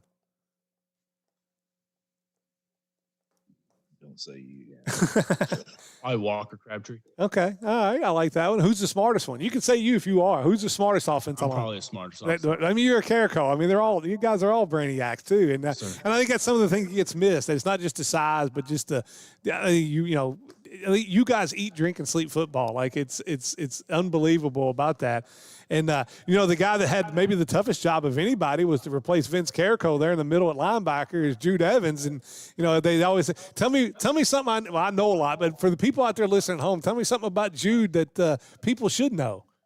I mean, he just worked so hard, and he knew, like, coming in as a freshman, he was going to have to try to replace Vince. And he put on like 30 pounds of muscle going into his freshman year. And I think that kind of drive, just like, you don't see it you don't see everything that goes in behind, like on practice and in the weight room. And Jude just has like the work ethic to go anywhere, in my opinion. Well, Jude, I'll ask you, we talked about you guys lose a lot, not as many of your starters coming back on the defensive side of the ball. You're kind of one in the middle there that I think led the team in tackles last year. Talk about maybe, and not so much, you had guys like Conkright who had been a 3-year starter and Barrett who had been a 3-year starter. Now it's more of a leadership role that you have to take, and maybe even more of a vocal leadership role you have to take. Talk about what you've kind of worked on in this offseason to be kind of the leader of that defense with a lot of new pieces around you. Yeah, I mean, losing guys like Miles, Nick, Barrett, Caden, it hurts, but it's nice because the guys that are replacing them are the boys that we once stayed with in 8th grade. Mm-hmm. So getting to play with them again, it's been like we're tighter than we've ever been, I think. And being able, like, last couple of years I've been playing as a young guy, and I'm not saying I was scared to step on people's toes, but I wasn't the vocal guy out there leading the defense. But this year that's kind of my job, and I'm ready to take it on. And I think our defense is going to be a lot better than it has been in the past couple of years. I mean, we've given up a lot of rushing yards the past couple of years and quite a few points in the state championship games. But we're going to make a change on that this year for sure. Coach Morris talks about the great staff he has, and as a player, talk about that staff and the relationship that whether it be, either the Coach Morrises, whether it be, Coach Lantham, or, it is a great staff. Talk about that relationship that the players have with that staff and what makes it so special. Man, you can ask them anything. I mean, the other day we were sitting in film, like we had the D linemen and the linebackers come in there. We were just sitting there with Chris and Coach Morris just asking questions. And I had a certain play in mind from practice the other day, and me and Coach Chris Morris, we sat there and talked about it for like 20 minutes getting it right. So, I mean, they're there for you no matter what. We're going to fix all the little things you have questions about. They're there to guide you, help you out, put you in the best position, and we'll be there ready to make the play when it's our turn. Especially on the defensive side of the ball, give me a couple names that maybe the average fan that goes out and watches games doesn't know their name. you know, and maybe they've been a backup or they've gotten some playing time here and there, that you look at when you get to week 7, people are going to say, man, where'd this guy come from? Who are some guys that are flashing for you that are maybe new to that defensive starting lineup? Yeah, I think the biggest one's going to be Andy Adams. I've heard that name a couple times. Yeah, I've even heard, I was going to ask him about this, but I even heard even at times John Paul struggled to block him is what I've heard. Hey, I mean, they have some showdowns every now and then. I like that. Yeah. I say that. I love that look. Yeah, I don't know about that one. I don't know. But that's a name I've heard a lot. Give me another one. Porter James is going to be a dog for us. He's been a backup the past couple of years, came in state championship last year and played incredibly well. But he's going to be outstanding for us. Luke Whitledge, he's returning at corner. He's gonna be a big impact player for us this year, especially with some experience. And he was one that got hurt right before the state championship. He was the one that was out last year. That was Jude Cecil. Jude Cecil. And that, like I said, and as he said, so much goes into that. You have to catch a little luck of catching the injury bug at the wrong time. Right. And then I think sophomore Kobe Mitchell, he's a monster. I mean, he's a big kid, and he's gonna put down some big hits this year. He's gonna be real good. I'll ask you the same thing, but on the offensive side, JP, who are some guys on the offense that are going to be, you know, that maybe the average fan doesn't know their name, but at the end of the year, they'll be like, man, where'd this guy come from? I think Drew Miles is the first person that comes to my mind. I mean, he played a little bit of receiver last year, but I mean, we'll be at practice, we'll be just going through a screen, and he'll break one for like a 60-yard touchdown just during practice. I think he's obviously one. I think one a lot of people might know, but you just don't see him in a Catholic uniforms. Ridge Roberts, he transferred to Catholic. I think he's going to have a breakout year this year for us. I think Shaden Mitchell, I mean, he played last year. I think he's going to another running back that's going to have a big year. And the thing about y'all's running back is you kind of go through. There's not like a bell cow like a Miles Edge this year. You have great running back play. I mean, I think I was even looking at it. I mean, I don't think people realize they think of Catholic throwing the ball over the field. When you guys wanted to run the football, you ran the football last year. Maybe it wasn't just one back other than this year. It may be more of a back by committee. Have I got that right, Coach Morris? Yeah, I mean, this guy's got to play defense or our defense will not be very good. And so we take that running back position and we rotate them. And then, you know, when it comes fourth quarter time or late, crucial downs, crucial, you know, late game scenarios, you know, you'll see guys like Jude in the backfield, but, you know, just like you've seen him in the state finals when Miles went down. And Shaden Mitchell's got a torn labrum and Carter's coming in, and we're really having to focus him to play mainly defense. And so Jude had to go both ways. Like you said earlier, we're not scared to go both ways. We have to, but there's no use in having all this depth if you're not going to use it. And so we're going to try to, you know, take a kid like Ridge Roberts and let him be more of a staple back for us so Jude can focus more on defense, knowing that, you know, we got Jude in our back pocket anytime we need him. And he's, you know, so trustworthy.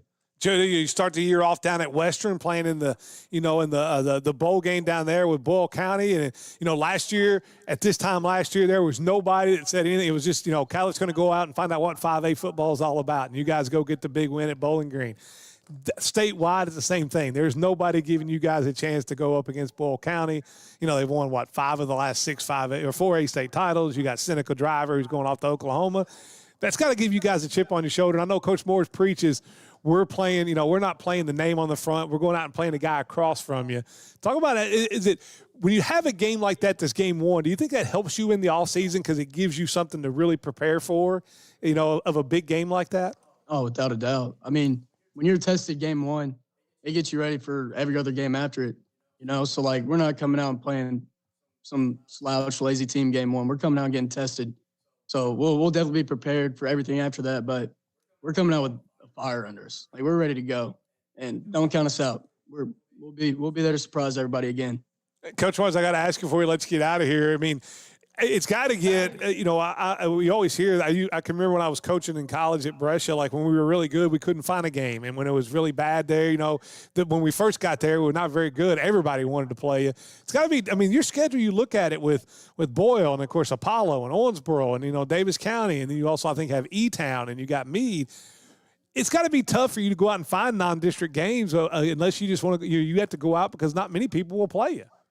Right, and so, you know, we're experiencing that right now in the 27-28 calendar rolling around. Just the choices that we're going to have to play look like it's going to be, you know, continuously get an even tougher schedule. But, you know, those teams are looking at it, and now they have to put Owensboro Catholic on their schedule. 100%. I guarantee you they don't want to, you know, and so.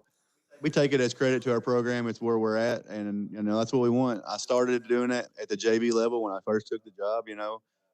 Started scheduling Henderson County and Bowling Green and South Warren and whoever else wanted to play us. I tried to go into Louisville and play. We're trying to get as much competition as I possibly could, especially when I knew the type of talent that I had coming up and trying to challenge them, because we wasn't going to get anything out of 50-0 blowouts every Monday night, and it's carried itself over into varsity play for us. And so, I'm not the oldest. I don't have the most experience in the world. I am going in. Started coaching, I think, 2003, 2004. But this will be my 9th season at Owensboro Catholic, and that would be my advice to any new coach: is go challenge your JV team. I've got to ask you before we let you guys go, Coach Chris Morris, for this team to reach its ceiling, whatever it may be another trip to Kroger Field, or it may be this team's overall ceiling should be here. For it to give me 2 keys that you think this team has to be better at than maybe it has been in the past to reach that ceiling. We got to be healthy. That's number one. And then I don't know if it's known yet or not, but I'm switching sides of the ball this year, so I'm going to speak defensively. Take ownership of the side that I'm calling, but I just feel like we've got to be better in the big moments on defense.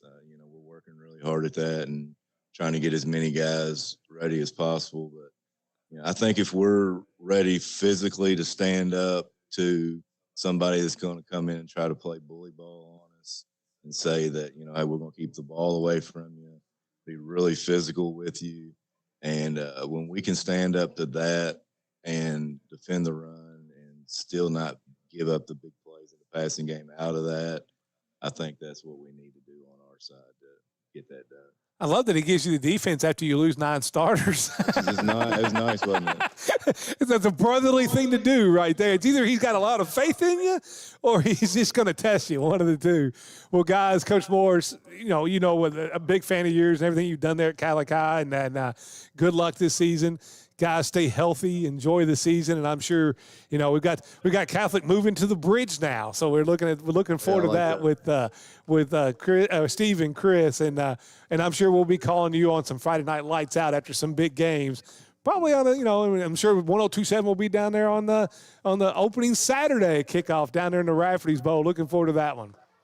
Yeah, I appreciate all you do for high school athletes, all sports, but especially football here in Owensboro and the surrounding counties. You all truly do a great job, and I appreciate all you do. Well, thanks. And that's Owensboro Catholic. Up next, you're going to get the final one of the day, Owensboro High School, as we got one more team here for Southwire Football Media Day, presented by Owensboro Health. Looking for a financial partner you can trust? Look no further than Green River Area Federal Credit Union. Whether you're saving for the future, buying where a new you home, keep it matters too. Green River Credit Union, we've been helping our community thrive for generations. From checking and savings to auto loans and home loans, we offer competitive rates and personal service you can trust. Because here, you're not just a customer, you're a member. Green River Area Federal Credit Union. Banking made personal.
With Kentucky Farm Bureau in Hallsville. Their prices are second to none and the service is spot on. Located at 445 Halls Boulevard in Hallsville. Go see them for all your insurance needs. House Insurance is not only a proud sponsor of Hancock County Athletics, but are also a full-service family-owned insurance agency since 1958. Let them put your auto, home, business, farm, and life insurance needs. You can find them at houseinsuranceSBC.com. Keep your vehicle running strong with the hometown service you can trust. At Galloway's Farm and Auto Repair in Beech Grove, you'll find dependable auto repairs, maintenance, and friendly service you can count on. Stop by today and see why your neighbors choose Galloway's Farm and Auto Repair, where quality work keeps you on the road. Hancock County Farm Supply in Hawesville has all your building supply needs: lumber, trestles, metal, and so much more. Plus all your farm supply needs. Call today 270-927-8024. Hancock County Farm Supply in Hawesville. Honoring someone with an award, plaque, trophy, or just a unique gift? Then there is no better place to check out than the Trophy House. With their new location at 325 Park Plaza, they have everything you need to honor someone. Nick Clemens will help you with all your award needs. Hawkins Avenue PLLC is a full-service architectural firm providing design services for K-12 education, business, healthcare, industrial, religious, hospitality, and mercantile projects across the state. Our motto is design-focused, service-based, and feel it nothing less than mandatory to provide a service to our clients that exceeds our expectations. With a combined 30-plus years of experience, the team at Hawkins Avenue is the architectural firm you need for your next project. Located in Beaver Dam, give Jeremiah or Kyle a call at 270-363-2235. Let's get back to the interviews of the coaches and players here at Southwire Football Media Day, presented by Owensboro Health here on 102.7 The Game.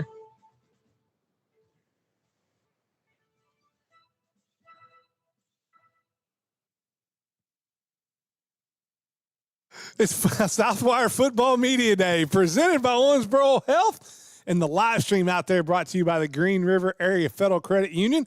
And now we're being joined by the defending state champions. First time you can say that since 1987, Owensboro High School, and DeMarcus Canaway. And I will make the 100th show of Beyond the Bench. I'll pass that along to the guys.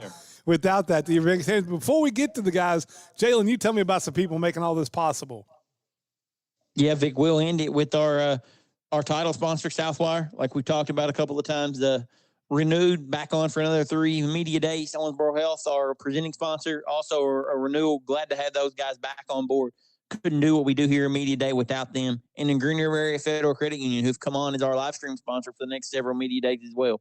So big thanks to all 3 of those major sponsors that we've got, as well as the other ones we've got as well. And like you've referenced a lot, shop local. You know, a lot of these businesses are local businesses, so make sure when you're doing business, you do business locally with the guys that support us. Yeah, they're the ones not only supporting us, they're the ones supporting these young men and coaches up here. And then Coach Canaway, I mean, you go from coming into your first year and getting here late and starting 0-2, and people wondering, after 0-2 and really struggling against St. X and Cal, did we make the right decision to winning 13 games and getting your first state title, at Owensboro High School since '86? Now you go from the hunter to the huntee. Everybody's going to be hunting you with the big X on your back. How's the guys handled this offseason so far? And have you seen the work that you got last year also into this year? Oh, yeah. I think they handled it great so far. In the offseason, we weren't together a lot because all of our athletes play other sports. Oh, yeah. So we had baseball. We had a lot of our guys ran track. All of our skills and bigs were at track. So we only had like a small group in the weight room with us in the offseason developing. And what I think it did was made them hungry to come back and be ready to continue to prove it, who we are, who we say we are, what we want to do and accomplish. But they're kind of hungry, and they know that was last year's team. And our mindset has kind of turned the page into developing and continuing to get better and building the story for what this year season will look like. And I think they've handled it perfectly. Not only that, too, I think people forget, too, is, because of when you got hired, spring football and that, you were still down in Florida and doing a lot of things remotely. And this was your first year where you get to be there for spring football and even maybe implement some other stuff there. Have you seen that where you are at this time this year with this team compared to this time last year with last year's team? Is that night and day too? Yeah. Oh, definitely. When you talk about spring football, though, like all of our guys were at spring sports. Same thing. So spring football kind of looked the same as it was last year. We had more kids were out last year because they thought that they had to be at spring football and it was the main thing. But, when I came in, I pushed them and told them, track is probably the main thing that football needs to be at. outside of you guys that are, really special and can play a little bit of baseball, it's kind of pushed us in the right direction in this offseason. Coming back, having everybody understanding the playbook, what we're about and how we do things and operate, we 10 times ahead of where we were at this time last year. For this team to reach its ceiling of whatever that ceiling may be, whether it's win a second state title or maybe the ceiling is, just this, for you to reach the ceiling, what do you think are a couple things that maybe you have to do even a little better than you did last year? Oh, start faster. I think right now where we are, we're right where, coaches expected. Maybe not where they expected because, we got some hungry dogs, man. We got a ton of talent and the expectations high, and they're ready to go play. But we kind of temper that expectation and letting them know, we still got to continue our process and do things day by day.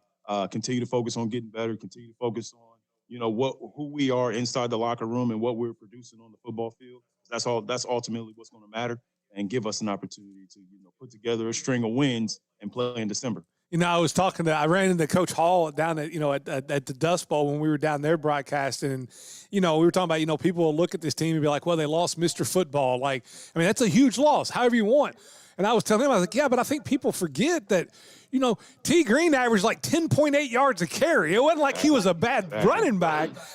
There are so many. I'm not sure I've ever seen a team in this area with the offensive weapons that this team brings back, whether it's, King Dillard on the outside, but he's not the only receiver. You guys can go 6, 7, 8 deep. You got T. Green at the running back. There's the freshman running back that's so highly, thought of. This is a plethora of offensive weapons. And if you get offensive line play like you want, then this team's going to be really dangerous offensively. Could this be maybe one of the best offenses that Owensboro High School as a school history has had?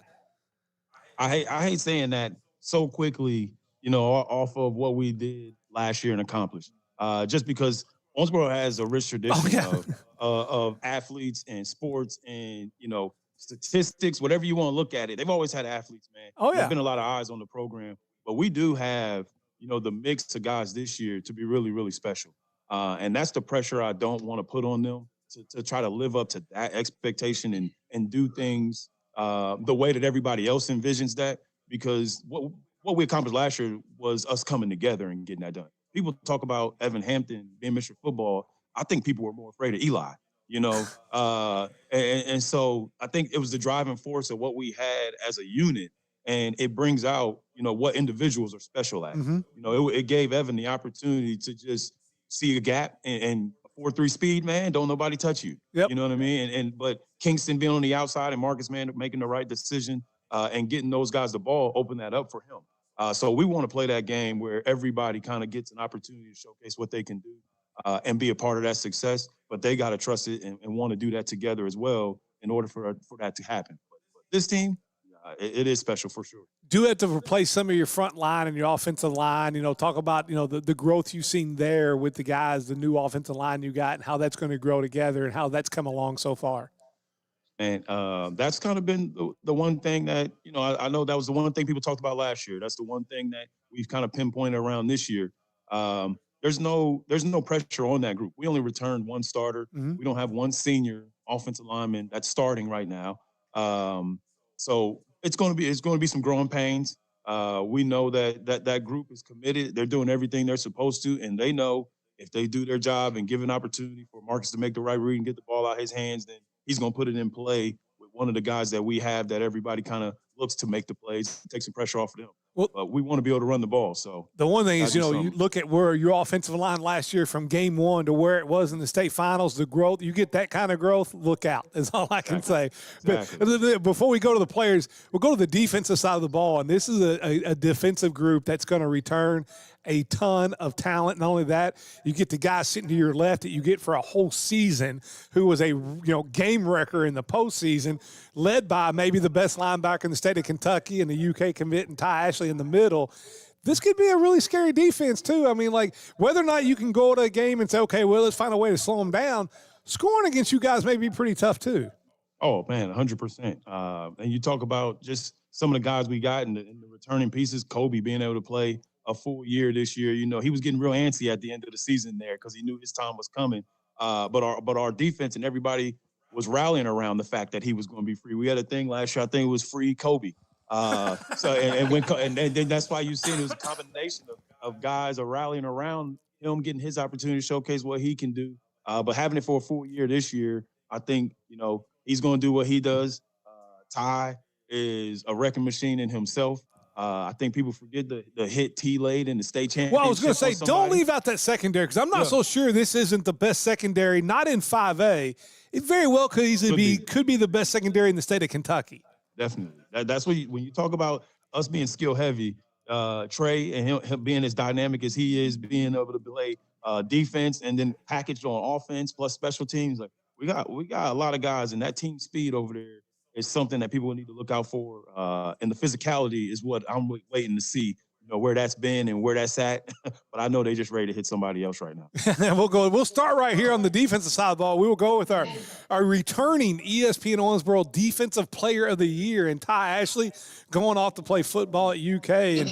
And Ty, this is, not that you weren't a leader, but you also had Evan right there in the middle with you who had been, there for a long time and was such a great kid that, hey, you need somebody to play guard, I'll go play guard. I'll do this. But, now you kind of stepped into that role as being the leader of the defense. Talk about what you see what this defense can be and where it's at right now. Yeah, man. I'm just going to start off with who we got, man. We got, Trey Shimwell, T. Green. We got Makai Kendall coming back. Obviously Kobe. We have all those guys that are dogs, man. I couldn't be more happy to lead this group. I think, this summer as we, we come together, get better, I think it's going to be real dangerous, man. So as we go through the season and we keep growing, I think, people better watch out. So that's all I got to say. And as somebody that, that's highly recruited and highly ranked in this, but you also have to love the fact that the talent around you is that I just have to do my job. I really don't have to worry about this over here because, T will take care of that or somebody, I don't have to be everywhere. I can do what I'm supposed to do. And if I do that, then we're going to be a better defense all the way around. Yes, sir. We talk about that all the time. Trust the guy beside you, do your job, and then, let everything play out. You see how that went last year. So, we're planning on doing that again this year. I've got to ask you, T, because, you guys can do both on the defensive side, on the offensive side. As I said, you averaged like 10.8 yards a carry last year. I think it's lost in all that. But if I had to ask you, is it the big hit or the interception on defense, or is it the, shaking somebody and scoring a touchdown on a 40-yard run? Which one gets your juices flowing more? Well, I would say, all of them gets me, juiced up. But I would say, hitting somebody else is probably my top. Okay. Well, if Coach Canaway say, hey, you got to pick one side of the ball, which side would it be? Would it be the offense or defense? He's not going to but if I had to make you choose, you can only play one. Which side would it be? I'd probably say offense. Offense, all right. We'll stay on the side. We'll go down here to Kobe Pulliam, and I'm curious because you're a guy that transferred in coming out of the Evansville area. Was on the paper over there is all area team over there. What was it like for those first 10, 11 games where you weren't eligible to play and you had to wait your turn to play? How tough was that for a guy that's been playing football probably all his life? No, it was definitely tough. I wouldn't say that was probably the toughest part. The toughest part was probably moving away out of everything. But sitting out the game, watching it, seeing everybody. Lean in just a little bit more. Good. There you go. Watching, seeing everybody else get to play. I was upset, but I wasn't too upset at it because I knew my time was to come. And my time came. I played and did what I did, showed out. Yeah, you definitely did that. You're an absolute wrecking crew defensively. I always love to ask. So many returning pieces coming back on the defense. I get you for a full year. Could this go down as, I know I'm not going to say the best because it's such a long history of great defenses at Owensboro, and I saw a lot of them play, and you go back into the team that probably maybe the best team ever that should have won a state title, but they were banned from the postseason. I think they gave up 1 point or 1 touchdown all year long. But couldn't this defense give you up there ranked in the top 5, top 10 defenses in Owensboro history? Yes, sir, absolutely. I think it could. But I wouldn't take my opinion on everything. I haven't seen every defense that Owensboro's had. I've only been here for maybe a year, not too much longer after that, but it definitely can be. Talk about moving in. You talk about moving away. That was a tough decision. Talk about how you were brought into the fold from these guys here to make you feel part of the Owensboro family? I was an Owensboro graduate, like once a Red Devil, always a Red Devil. And but talk about how these guys made you feel when you made that move here and making you part of that Red Devil family. Yeah, coming here, it was definitely welcoming. Like I came and got close with everybody very fast. Everybody was treating me as family when I got there, as soon as I got there. So I'll say it was a pretty welcoming group. So I got to fit in with everybody just fine. You know, and then we go back over here, another one, Shimwell, who's not only making hits and doing things in the special teams area and everything that he does.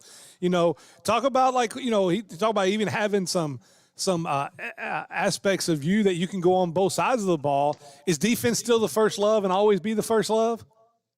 I won't choose a side, but I'll really say 50-50 because I feel like on either side of the ball I can make it. Okay, I like that, and talk about the leadership that Ty brings and the leadership that Kobe brings, and like I said, so many different pieces on that defense where you only have to concentrate on your job. Talk about how that camaraderie of that defense and that brotherhood that you guys have built on that defensive side of the ball. Yeah, after playing together for a while, you just realize there's some people that are just like complete studs, basically, and they're gonna be there to back you up at all times. So it just takes some weight off your shoulders, being able to know that the person beside you knows their job and they're gonna complete their job. And it also comes with like a lot of trust. I've got to ask you, and you can be honest here because you don't have to worry about because he's here. And I'll ask you the same thing. We line up and we let you and King go one-on-one, him at receiver and you guard him. Who's winning that contest most of the time? Trey Shimwell. Go ahead. You come on here, King. Nah, there's some time. I'll just have to pull up to see that. But Coach, I know you've been at this a long time and you've coached a lot of great talent down there in Florida and where you came from and what you played at Ben Davis and everything there. You have to love the competition that you get every day in practice, iron sharpening iron. I mean, when you can take a Trey and put him over top of King and be like, all right, go shut him down today or give it your best effort. Or King, I'm putting him guarding you. You got to love that as a football coach to build a team with that type of in-house competition. Oh man, 100%. That's a familiar feeling for me. And that's what, every coach wants to see every day at practice. It's just not as much so the talent, it's the effort too. Our guys love to compete and everything we do, we compete. And we got enough guys to where no matter who's up, you're going to get some good work in and find an opportunity to develop. So that's what's been a real special thing about this group here. And the work that they put in, coaches have to temper it sometimes, but they do a great job, and our coaches do a great job putting them in position. Well, we're going to hear to QB1 and D. Mark Jr. And, I mean, what a plethora of quarterbacks we have around here, whether it be, you got Dramel Carruthers going off to Louisville. You got Max Johnson who put up big numbers. But there was one guy that won the state title last year that was playing quarterback that gets to come back. And I'm sure it's not that it's a competition between you guys, but also I'm sure that you play with a little chip on your shoulder that, hey, don't forget about me and look at the numbers I put up. But I'm sure it's also a healthy competition between all you guys because you're all kind of friends. But talk about that, of being QB1 and returning after winning the state title last year and then taking the reins again this year. What was some of the things that you want to do better than maybe you did last year? Well, I think the main thing is Evan's gone, so it takes a lot of weight off my shoulders for sure. But I mean, I'm pretty sure with I was going to say, when in doubt, just turn around and hand it to T.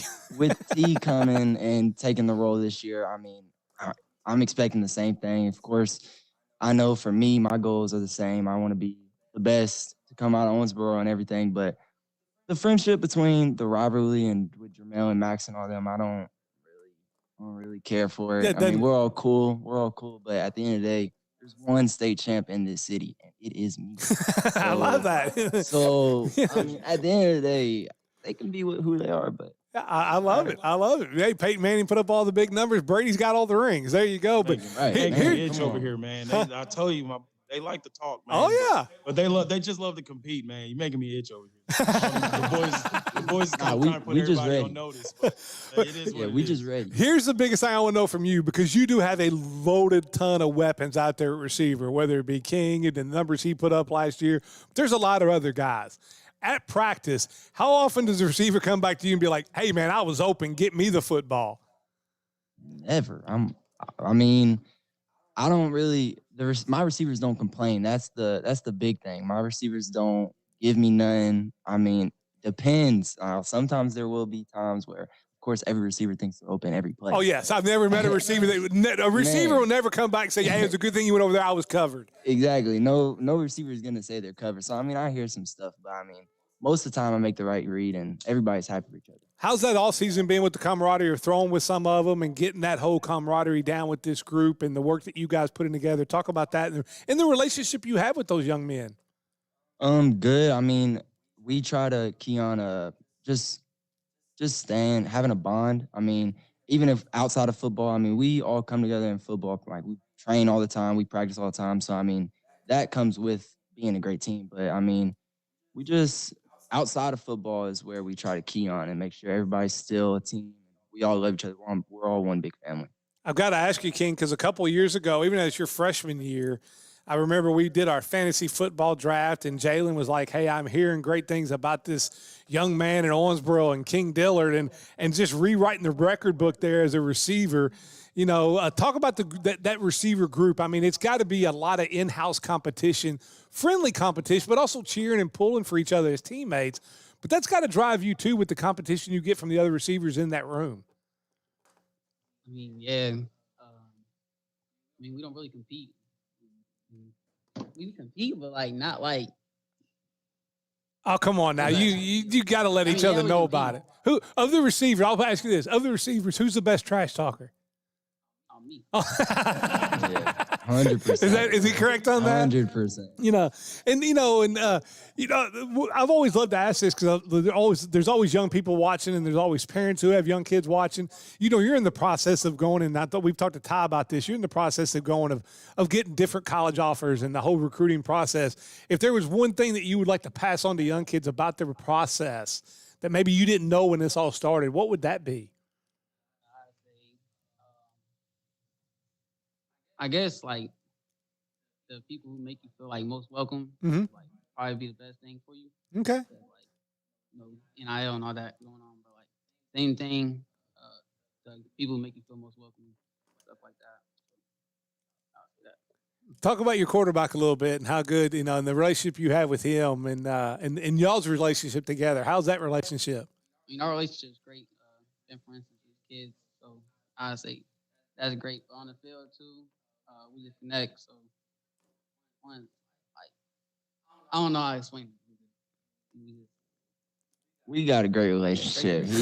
We best friends on the field and off the field. On the field, he's my best friend. Off the field, I know I can go to him. I know he has me. I got him for anything in life. That's what. Who's and any of you guys can answer this, who's the funniest guy on the team? Like, who's the guy that can crack all the jokes and you know, when it's been a bad practice or a tough practice, he can make a comment and make everybody laugh and kind of break the ice. Got anybody? Got to be Kobe. Yeah. I don't know. Oh, no, I might have to go with Trey right here. Yeah, nah, Trey. Trey. All right. Trey, Kobe, or Bert. There you go. That's a good one. Got I mentioned Uncle Simon. You know, Coach Vic alluded to it a little bit. He's, you know, King came on as a freshman, but you got two more freshmen coming in, waiting in the wings with high expectations, both under Armour Middle School All-Americans in Gavin Walker and Aslan James. You know, talk about their production in the offseason and getting acclimated to high school football and what you may see out of them on a varsity level pretty early. One thing about those boys, man, like everybody has seen that their talent and know that they're coming in with a little bit of something with them, but they've came in to work. Gavin, you wouldn't even know he's at practice sometimes because he doesn't say a word. He's just a constant worker and kind of like Evan in that sense. He's just a worker, but then also Aslan. He started to take a little bit of vocal leadership in this front, playing some offensive line for us and things like that. But both of them, you can tell that they're going to be some special players for sure. But they're not afraid to bring everybody else with them too and hold the guys around them accountable. And I think they're learning that from what they see from the guys that are in front of them. They're just constantly watching and doing what they're supposed to do and letting it all come to them. I've got to ask you, T, because, I mean, you are the guy kind of first in line, you know, Evan Hampton, Mr. Football, and we talked about your numbers and what you did. That's got to drive you a little bit when you hear people, well, they got to replace Evan. You're like, hey, I did pretty good too. I just, you know, didn't get – are you looking at being is that something you have a chip on your shoulder and you want to show that, hey, I'm a pretty darn good running back too? Well, yeah, that's obviously, you know, I would say that, but you know, even though that Evan's gone, I mean, I'm still here. Mm-hmm. I'm capable of doing just as much as Evan has done. Yeah, or more possibly. Well, King says he's the best trash talker as a wide receiver. Who is the best trash talker on the team? Because I love the way you guys talk, and you don't mind put whatever bulletin board. It doesn't matter. We're going to show up and play. Who is the best trash talker on the team, T? Well, Trey Shimmo, obviously. Is he? Is he right on that tie? Is it Trey? He's right. He's right. No matter who it is, he's going to say something. I only talk if spoken to, so I'm gonna be chill until they come to me. Not true. I think he's pretty good because he backs it up. No, it's not trash talk. As Larry Bird said, I'm not trash talking if I back it up. That's all I have to do. But you know, guys, good luck on the upcoming season. You know, always need a little bit of luck and stay healthy. So everybody stay healthy. And Coach Ganaway, I mean, you know, a big fan of the job that you've done there and what you've done to Owensboro, being an Owensboro High School graduate. You know, it was important. I think you saw that on social media when it was over last year, of the flooding of the 39 or 38 years of, you know, pent up, ready for this to happen. But good luck on this upcoming season, and looking forward to following it all year long. I appreciate it, man. We're ready to go, as you can tell, but we still got some work to do, man, and hopefully everybody's proud of the product that we put out this year as well. And it's got to help, and I know you saw this last year, it's got to love to help your offseason when you look at their first game is St. X, and then it's Cal, you know, and that's maybe the next step. Owensboro kicked that title down and got that title, you know, but those St. X games and those Cal games, you know, it always hadn't come in our favor. I mean, it's got to love at least to drive that offseason when you have that game sitting up there for August 21st, you know, right there in Rash Stadium. Oh, 100%. You know, and that's our coaching staff does a great job, like I said, of putting people and putting these boys in position and understanding like who we are and where we are, but then also too who we want to be this season. And I kind of told them last week for the first time, like, we've never beat Cal or St. X. And so like that's the next step. And if we want to, you know, say we're continuing to move forward, you know, then we're gonna get a good look in the mirror week 1 and week 2. Oh, without a doubt. If you don't come ready to play week 1 and week 2, you found that out last year when you weren't ready, and that's how it happens. But guys, good luck. We look forward to following you all year long. Coach, I'm sure we're going to give you a call for a Friday night lights out scoreboard show after a big win here or there, or on Live at 5. But thank you, because every time we've reached out to you, you've been so gracious with your time with us, and we appreciate that. No, man, appreciate y'all. I think y'all do a great job for the boys, not just us, but for everybody around. And it's definitely needed and appreciated. I know my boys do. Well, we look forward to having you back this year, next year, in the last spot, because that means you are the returning once again, the two-time defending state champion. But that's Owensboro High School. We'll take a short break. We'll be back with Jacqueline with Owensboro Health to put a bow on this, and then Steve and I will recap it on Live at 5. This is Southwire Football Media Day, presented by Owensboro Health.